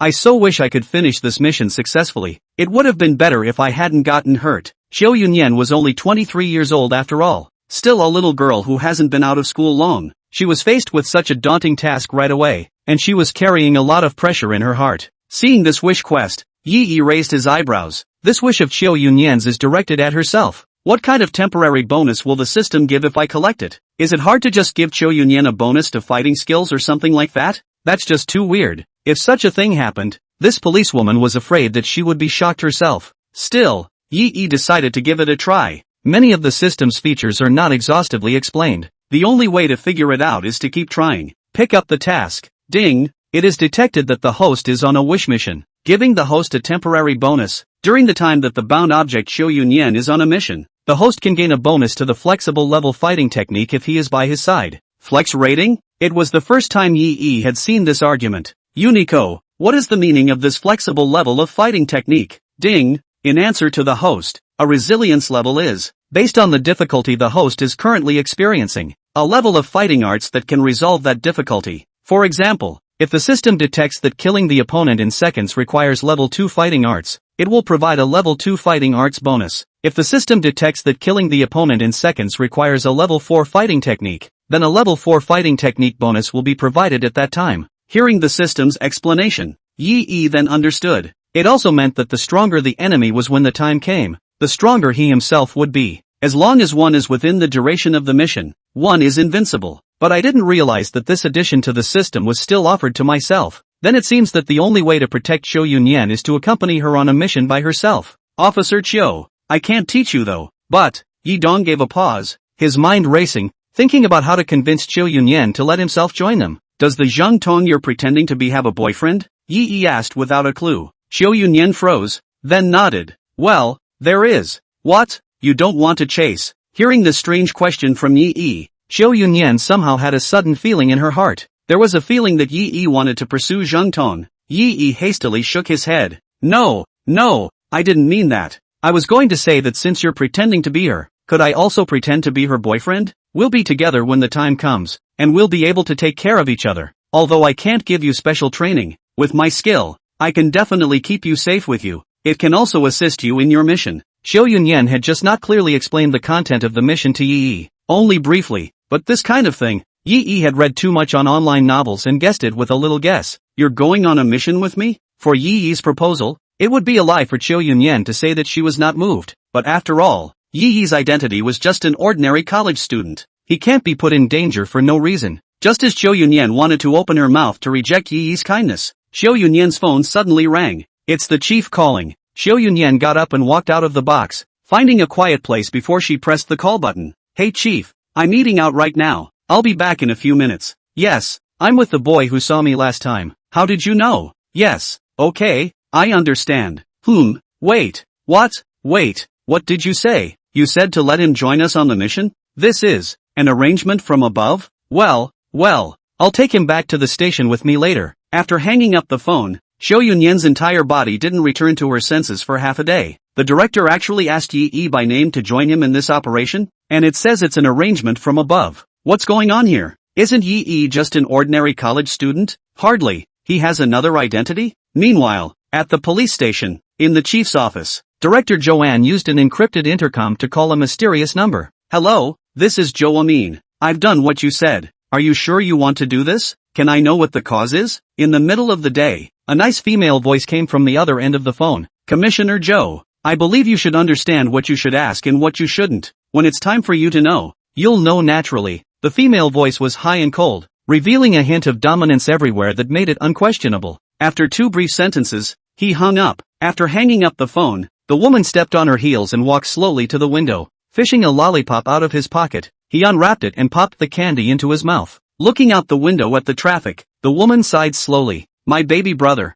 I hope all goes well for you on this mission. After learning that he was allowed to participate in the mission, Yi also looked a bit surprised. I didn't expect everything to go so well. Could it be because the police chief saw that he was a good guy? Alas, let's not worry about that for now. Yi didn't have the time to think that much either. He is mainly there to protect the safety of the bound object, Chiu Yunyan. After all, she was a policewoman, and she hadn't even raided yet, so she couldn't afford any accidents. After eating, Yi got into Chiu Yunyan's car and drove towards the police station. There was a mission coming up in a few days, and there were some things that had to be explained to Yi. Yi also understands and knows that he must cooperate well with the police. After all, Chiu Yunyan's wish was to be able to complete this mission successfully. On the way to the police station, Yi's cell phone suddenly rang. Yanan? Seeing the name on the caller ID, the corner of Yi's mouth hooked into a smile. The sister who adopted him from the orphanage, only 3 years older than him and with no blood relation, could be said to be the only family he has at the moment. A while ago Yinan said he was going on a business trip abroad and was too busy to return Yi's messages. After awakening the system,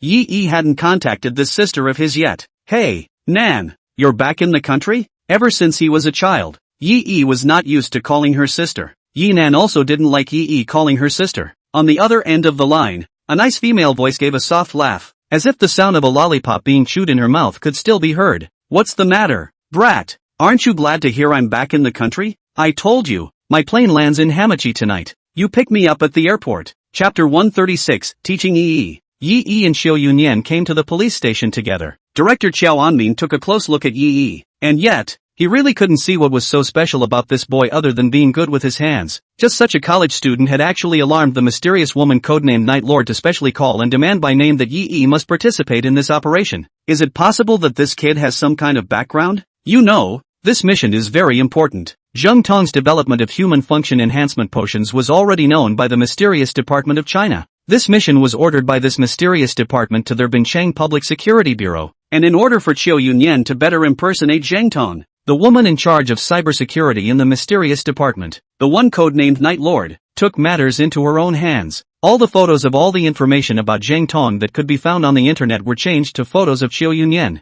At the same time, the Night Lord also gave a directive to Qiao Anmin, the director of the Binchang Public Security Bureau. For this mission, it was important to have Yi, the male college student who had seen the last time, along with him, and let Yi and Chiu Yunyan pretend to be boyfriend and girlfriend. The Night Lord's rank is above Qiao Anmin's, and in the face of the Night Lord's orders, Qiao Anmin can only follow them despite his incomprehension. Come on, let's go over the specifics of this mission from the beginning. Qiao Anmin called Yi and Chiu Yunyan into his office and pulled the blinds shut. Exhaustively, the task was cared for again to the duo. The day after tomorrow, the government will organize a dinner. Zheng Tong will also be invited to attend. Of course, this was a setup against the people who secretly wanted to kidnap Zheng Tong. At the dinner party, Zhou Yunyan appears in the guise of Zheng Tong, and Yip Yi pretended to be her boyfriend. On weekdays Zheng Tong was basically at the institute and rarely went out, and the institute was guarded by armed police, so if anyone wanted to make a move on Zheng Tong, they could only look for an opportunity for Zheng Tong to go out. So Chao Anmin concluded that the gang would never let go of such a good opportunity this time. Considering that Yi Yi was not a police officer, Chao Anmin purposely cared that Yi Yi must withdraw in time if he encountered any danger that he could not handle. Yi Yi nodded in agreement. The heart is confident. He himself had received Zhou Yunyan's wish quest. A wishful task is one that you want to complete successfully. That being the case, it is unlikely that he will encounter dangers that he cannot handle during his mission. That's how powerful the system is. Simply a conceptual god. For the duration of the mission, one is invincible. From the police station, it was close to the point of time for dinner. Yi Yi looked at the time on his cell phone and estimated that Yi Nan's plane should have landed. So he hurriedly called a cab and headed for the airport. Arriving at the airport and waiting at the international arrivals exit, Yi Yi stretched his neck to look in, carefully searching for Yi Nan's figure. The two hadn't seen each other in a long time. Since Yi Yi was in high school, Yi Nan had gone to the capital to work. The two places are so far apart that Yinan said she wouldn't come back in order to save on traveling expenses. Even on New Year's holidays, just give Yi Yi a call to care about the recent situation.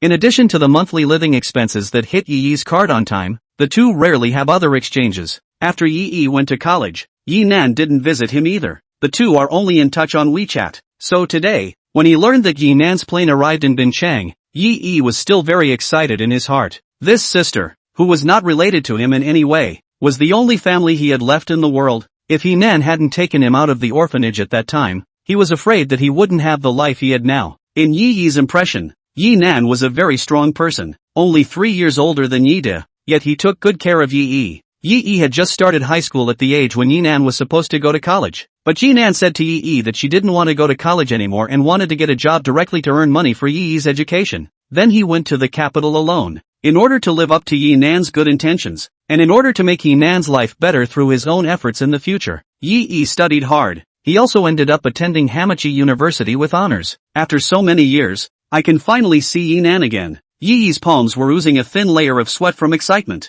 Now with the system in place, it was already enough for Yi Yi to raise Yi Nan for the rest of his life. Only, Yi Yi had to think of a better excuse on how to explain to Yi Nan the source of so much of his funds. While Yi Yi was lost in thought, a white lotus root arm suddenly appeared in front of Yi Yi and shook it vigorously. Brat, what are you gawking at? Aren't you here to pick me up? How come you didn't react at all when you saw me? What? Thinking of some girl? As good as I look? A nice female voice rang in Yi Yi's ears. Yi Nan ruffled the big light brown waves, her face full of smiles like a blooming rose. Nan, I was just geeking out and didn't see you. How did you turned out like this? In Yi Yi's impression, Yi Nan's looks were still stuck in his teens. The leafy Nan hadn't grown yet at that time. And now, alive and well, a bright, shining, big, beautiful woman. No wonder they say a woman is a woman. That's a lot of change. Brat, so tell me, have I gotten better looking? The corner of Yi Nan's mouth couldn't help but curl up into a smile. Yichi nodded. Well, it's gotten better looking. As soon as the words fell, Yi Nan's hand cupped Yi Yi's ear. It was followed by a slight forceful upward lift.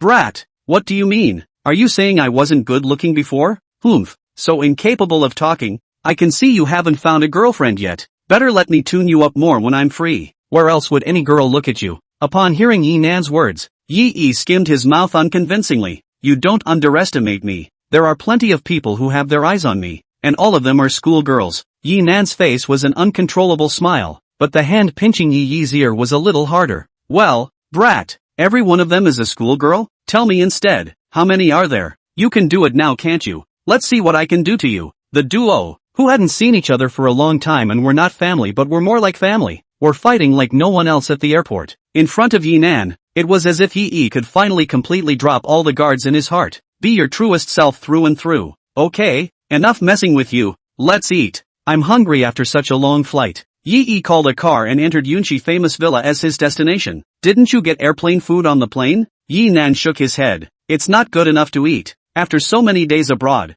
I still miss domestic food. Chapter 137, Xia Xiaoyu meets her parents. Nan, I have something to tell you. After getting into the car, Yi Yi planned to confess to Yi Nan about the fact that he already had assets of over $100 million. By investing, made some money. Oh no, not a little, a lot, lots and lots. You won't have to work so hard later. I have enough money to support you for the rest of your life. Hearing Yi take the initiative to explain, Yi Nan's expression became a little subtle. As the top hacker in China, Yi Nan had long ago found out about the large amount of money that had been deposited into Yi's account. Only to her surprise, she was unable to trace the source of those funds. All that could be traced was that it was wired from an offshore mystery account. But about that mystery account, it's like the moon reflected in the water. It's never touched. There is no way to ascertain the true identity of the other party. This interested Yi Nan. Mind you, she showed an amazing talent for hacking at the age of 17. At that time, she had breached the security systems of several overseas countries with only her own efforts, and extremely arrogantly left a sign that the Night Lords had come here. For a while, in the hacker circle, this mysterious man, codenamed Night Lord, became famous. It could be said that if she said she was the second best hacker in the world,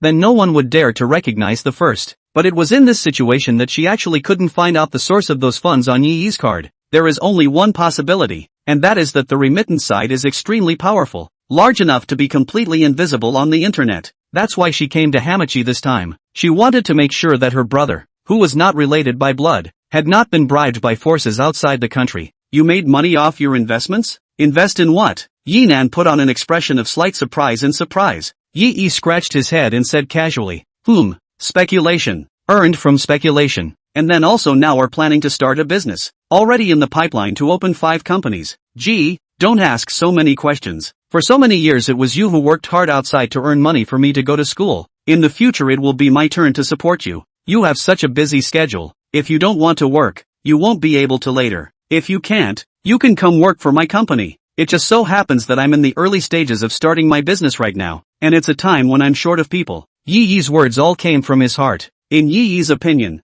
Yi Nan was so busy with her work in the past few years that the two of them didn't even get to see each other. She was the only family she had now. Of course I want to see it every day. Okay, I'll think about it then. It's not impossible to work at your company. Yi Nan agreed so decisively, which made Yi somewhat surprised. I didn't expect this sister of mine to believe it after hearing these 3 words of hers. As he spoke, the car stopped at the entrance of the Yunchi famous villa neighborhood. Opening the car door, Yi led Yi Nan inside. What did you lead me here for? It seems to be all villas here. Although Yi Nan had long known about Yi's purchase of the house through her own means, but now in front of Yi, it was still necessary to put on an act. Only Yi's expression was a little proud, smug with a hint of bragging rights, like a child who wants to ask his sister for praise. Nan, this will be our home from now on. I bought a villa here. You'll stay here. You shouldn't go back to the capital side. I can really afford you. No kidding you. Seeing Yi's sincere and cute appearance, Yi Nan's heart warmed. In fact, it wasn't just Yi who could be completely true to himself in front of Yi Nan. Yi Nan could also let go of those defenses she usually had against others outside in front of Yi. Pushing open the front door of the villa, the smell of the meal hit his nose.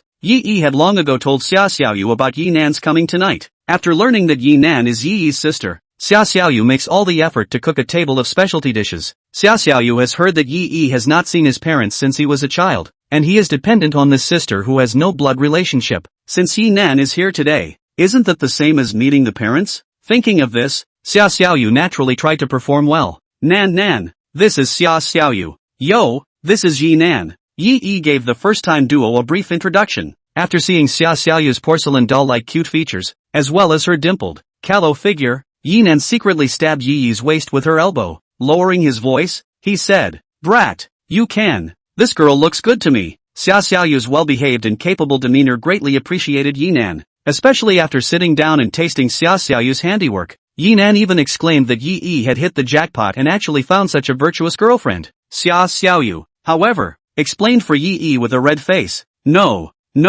it was my luck that I met the senior. Senior has given so much to me. I'm just doing what I can. Yi Nan raised his eyebrows and asked smoothly, "What did he give to you? Tell me about it." Looking at Yi Nan's gossipy expression, Xiaoyu then very exhaustively told all the good things Yi had done for her since she and Yi had met. "Yo, I didn't realize that you, this brat, are quite nice to girls." The corner of Yi's mouth curved. "That's natural. I'm a good guy, a great guy." Seeing that Yi was about to start bragging about himself again, Yi Nan hurriedly interrupted. Well, I'll hear you boast some other time. I'm exhausted from the long flight today. Which bedroom do I have? I'm going to take a shower and go to bed first. Xiaoyu had long ago helped Yi Nan pack out a bedroom, and when she heard Yi Nan say so, she led her upstairs. "Sis, There's a bathroom in the bedroom and hot water when the faucet is turned on. I left your pajamas by the bed for you. Yinan touched Xia Xiaoyu's head and was full of smiles. Thank you ha, but no need to prepare this for me in the future. I'll just do it myself. Well, you guys get an early night too. Knowing that Yinan was going to take a bath and go to bed, Xia Xiaoyu wisely exited the room and helped Yinan close the door. After Xia Xiaoyu left, Yinan walked into the bathroom and turned the water on the faucet to the maximum. Borrowing the sound of rushing water, Yinan carefully checked the bathroom and bedroom to make sure that there were no surveillance or eavesdropping devices. It can't be helped. It's normal to have occupational diseases after being in this business for a long time. Then, Yinan opened his carry-on bag and took out a satellite phone. Then a number was dialed. It rang a few times before the caller picked up. Godfather, Godmother, I arrived in Binchang today. I saw Koichi too. He's grown up and is much more handsome than he used to be. Well, a little more like a godmother. Everything else is fine. Don't you worry. Our earlier fears should have been redundant. Chapter 138. I'm blind to the fact that I don't recognize MT. Tai. For some special reason, even though it's an encrypted satellite phone, you can't talk for too long. Just as Yinan's side was about to hang up the phone, a low male voice came from the opposite side of the phone. Let that brat Yi have a good experience. It's for his own good. We and he, after all, are connected by blood, and there are things that he will always have to face in the future. If there's any trouble that can't be solved, you go to the capital to find Old Li. Yinan knew who this Old Li was that the man was talking about. Li Bershan, Minister of Defense of the State of China. That really belonged to the kind of existence where the entire country of China would tremble 3 times if they said a word. With this bottom card, Yinan was a little more assured about Yi's participation in the operation this time. Okay, godparents, don't worry. I'll take care of little one and won't let anything happen to him. At that moment, another clear female voice came from the other end of the line. Nan, you know, your Uncle Yi and I have never treated you as our own daughter. That brat is old enough to not need you to take care of him. He has his own path to follow. It's not easy for you either. And the most important thing you should take care of is yourself. Your mom and dad in heaven. Ugh, no more. Knowing that saying more was going to stir up Yinan's sadness again, the woman hurriedly stopped. Godmother, I know it all. I'll take care of myself too. You guys take care of everything over there. It's about time. Any more of this call and we're at risk of being traced. Yinan hung up the phone at the same time as the other end of the phone with a very tacit understanding after he finished speaking. The bathroom faucet was still rushing. The hot vapor was so dense and foggy that the mirror was covered in white. Yinan rubbed a clean area on the mirror with his hand. Looking at my own face in the mirror, it was as if I saw my own parents who had long since passed away. If Yi's parents hadn't come to her rescue at that time, even she might not have survived. With this favor in mind, she would not let anything happen to Yi no matter what. For the sake of Yi and her godparents, Yinan was even willing to give her life. Early the next morning, when Yi woke up, Xia Xiaoyu was still sleeping beside him in a daze. The two tossed and turned again last night until the latter part of the night. Yi painfully touched the forehead of the sleeping Xia Xiaoyu. Then he got up gently and wanted to go downstairs to make breakfast for Xia Xiaoyu and Yinan. But when Yi put on his pajamas and walked downstairs, he found that Yinan had already prepared breakfast. A pot of skinny congee with eggs and a bag of fries that were steaming hot. I just went out for my morning run and saw that the breakfast place in front of my neighborhood sells donuts, so I stopped by and bought some. Yinan chewed on a donut and served a bowl of congee to herself and Yi alone. Where's Yo? Not up yet? Seeing that Yi was going downstairs alone, Yinan asked in passing. Yi shrugged. She's still asleep. Leave a bowl of porridge for her too later. Yinan looked at Yi's expression as if he had guessed something, and then had a bad smile on his face. Bastard. Doesn't know the slightest thing about compassion? Hearing Yinan poking fun at himself, Yi rarely blushed. Hands were busy grabbing the fries and shoving them into his mouth. Oops, not talking to you. I have to go to school after eating. Xiao Yunyan's assignment was tomorrow night, and Yi still had to go to school for the next 2 days. Earnings are earnings, tasks are tasks, and schoolwork still needs to be done. It can't be rumored later that the world's richest man, Yi's education is a college dropout. That doesn't sound too good either. Today Xia Xiaoyu also had a class. Yi saw that it was almost time, so he went upstairs and woke up Xia Xiaoyu. After changing her clothes, Xia Xiaoyu finished her breakfast as fast as she could and then went out the door with Yi, driving toward the school in the white Primera. Right after Yi and Xia Xiaoyu left, Yinan took out the accompanying backpack and case, took out a lot of miniature surveillance cameras. Looking at the layout of the villa, Yinan installed surveillance in several important locations. These cameras are the most cutting-edge technology in China, and are extremely secretive when installed, so ordinary people can't see them at all. Through these surveillance cameras, Yinan helped Yi create a tight security system for this villa. As long as someone was detected approaching or invading, Yi Nan would receive the first alert on his cell phone. After doing so, Yi Nan nodded with satisfaction. With this security system in place, Yi's personal safety would be a little more secure in the future. Came to the school and just parked the car. Yi then saw a familiar figure standing at the entrance of the parking lot. Wasn't that Scar, who had been beaten up twice by himself? What's going on again? Can it be that you're here for a fight again? He doesn't have a special fetish, does he? Is it possible to beat him up? With a puzzled look on his face, Yi told Xiao Xiaoyu to go to class and greeted Jinba by himself. Seeing Yi, Jinba immediately greeted him with quick steps, his face full of smiles, looking extremely flattering. Mr. Yi, I finally waited for you. I waited here all day yesterday and you didn't show up. Jinba nodded his head and made Yi uncomfortable. He still preferred the untamed look that Jinpachi had before. Have a fart. I have class later. Yi had no time for him. He thought with his heels and knew why Jinpachi was here today. Must have come to beg for forgiveness after learning he was the boyfriend of his boss's daughter. Although he hadn't done anything to Yi before. But when it was all said and done, the two had always had their differences. A great man can bend and bend. Now that he knew that Yi was in existence that he could not afford to mess with, of course he had to come over and admit his mistake and beg for peace. Mr. Yi, it was my eyes that failed to recognize and tie before. You're a generous man. Don't be so familiar with a dog like me, ha. After saying that, Jinba also slapped himself hard twice. The crisp voice made Yi's eyebrows twitch as he listened to it. Mr. Yi, I really didn't know you were Missy's boyfriend before. It's really a case of a family not recognizing a family. Facing Jinba's initiative to get close, Yi waved his hand. Alright, I won't go and say anything more on Beibei's side, and I don't think she'll take the initiative to make things difficult for you guys either. In fact, from a certain perspective, Yi also had to thank Jinba, that time in front of the bar. If it wasn't for him, then he wouldn't have been able to claim that wish quest that rewarded fighting skills. Hearing that Yi was willing to raise his hand, Jinba was grateful. Thanks. Thank you, Mr. Yi. Don't worry. If there's anything you want to do in the future, just tell me. On the Mountain of Swords and in the Sea of Fire, I, Jinba, will never frown. Oh yeah, and the money your ex-girlfriend owes us is also written off. We won't look for her again, Jinba said sincerely, but Yi was not happy.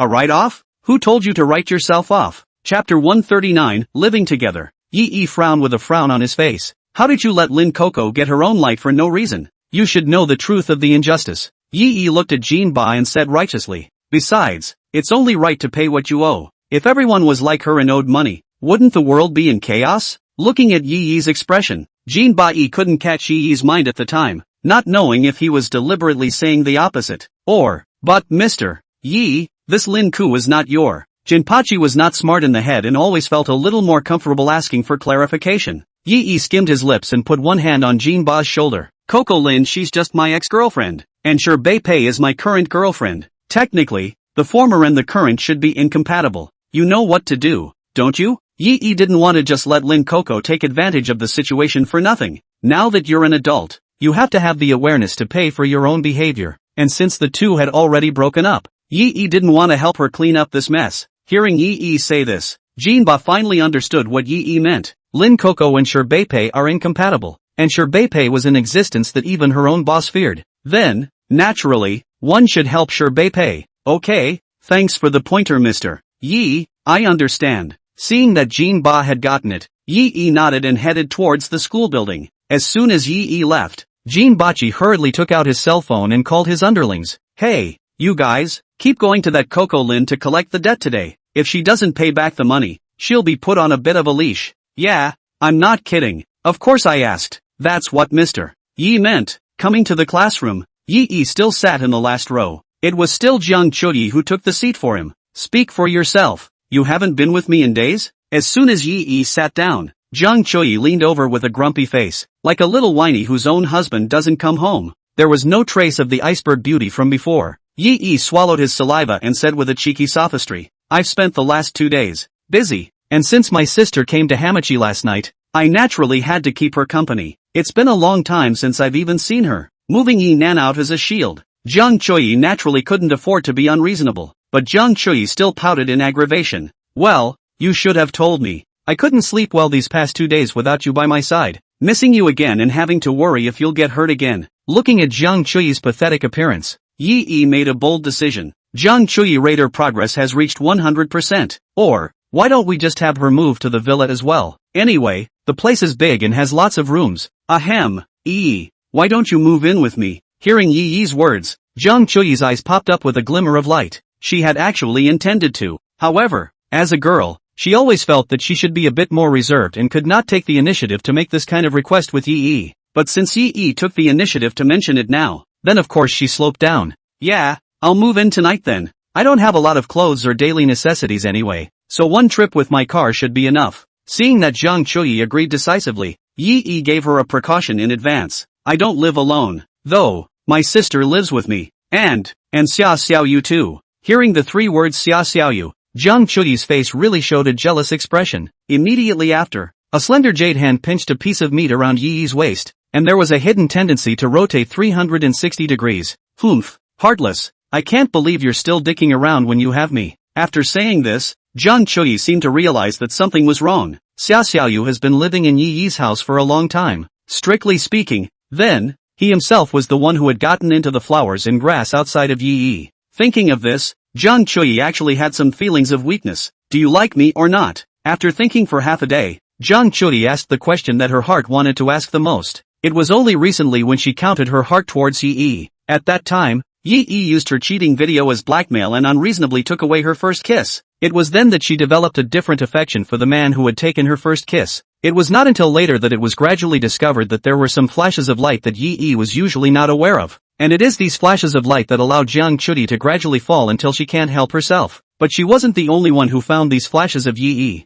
As far as she knew, 4 of the top 5 schoolgirls on the school flower list were close to Yi Yi. Although Jiang Chuyi had completely handed herself over to Yi Yi, the thought that she still had so many competitors inevitably caused a sense of crisis in her heart. She was afraid that Yi Yi would, one day, fall deeply in love with someone else, completely not wanting her and ignoring her. Jiang Chuyi couldn't accept such a thing happening. She couldn't accept the absence of Yi Yi in her world. Therefore, she desperately needed to ask Yi Yi for an answer. As long as Yi Yi said it himself, no matter what was said, no matter if it was sincere or not, Jiang Chuyi would believe it. Yi Yi looked at Jiang Chuyi's eyes that were gradually flooded with a layer of water mist with a serious face. I like you, very much so. I want you to be around me forever, but I don't want to keep it from you either. Beside me, there may still be. Speaking here, Jiang Chuyi reached out her hand to block Yi Yi's lips. Well, no need to say it. I know. As long as you like me, that's enough. I want to be with you all the time too. Never separate. Will this request be granted to me? Yi Yi nodded solemnly. Okay, I promise. Never separate. After getting Yi Yi's answer,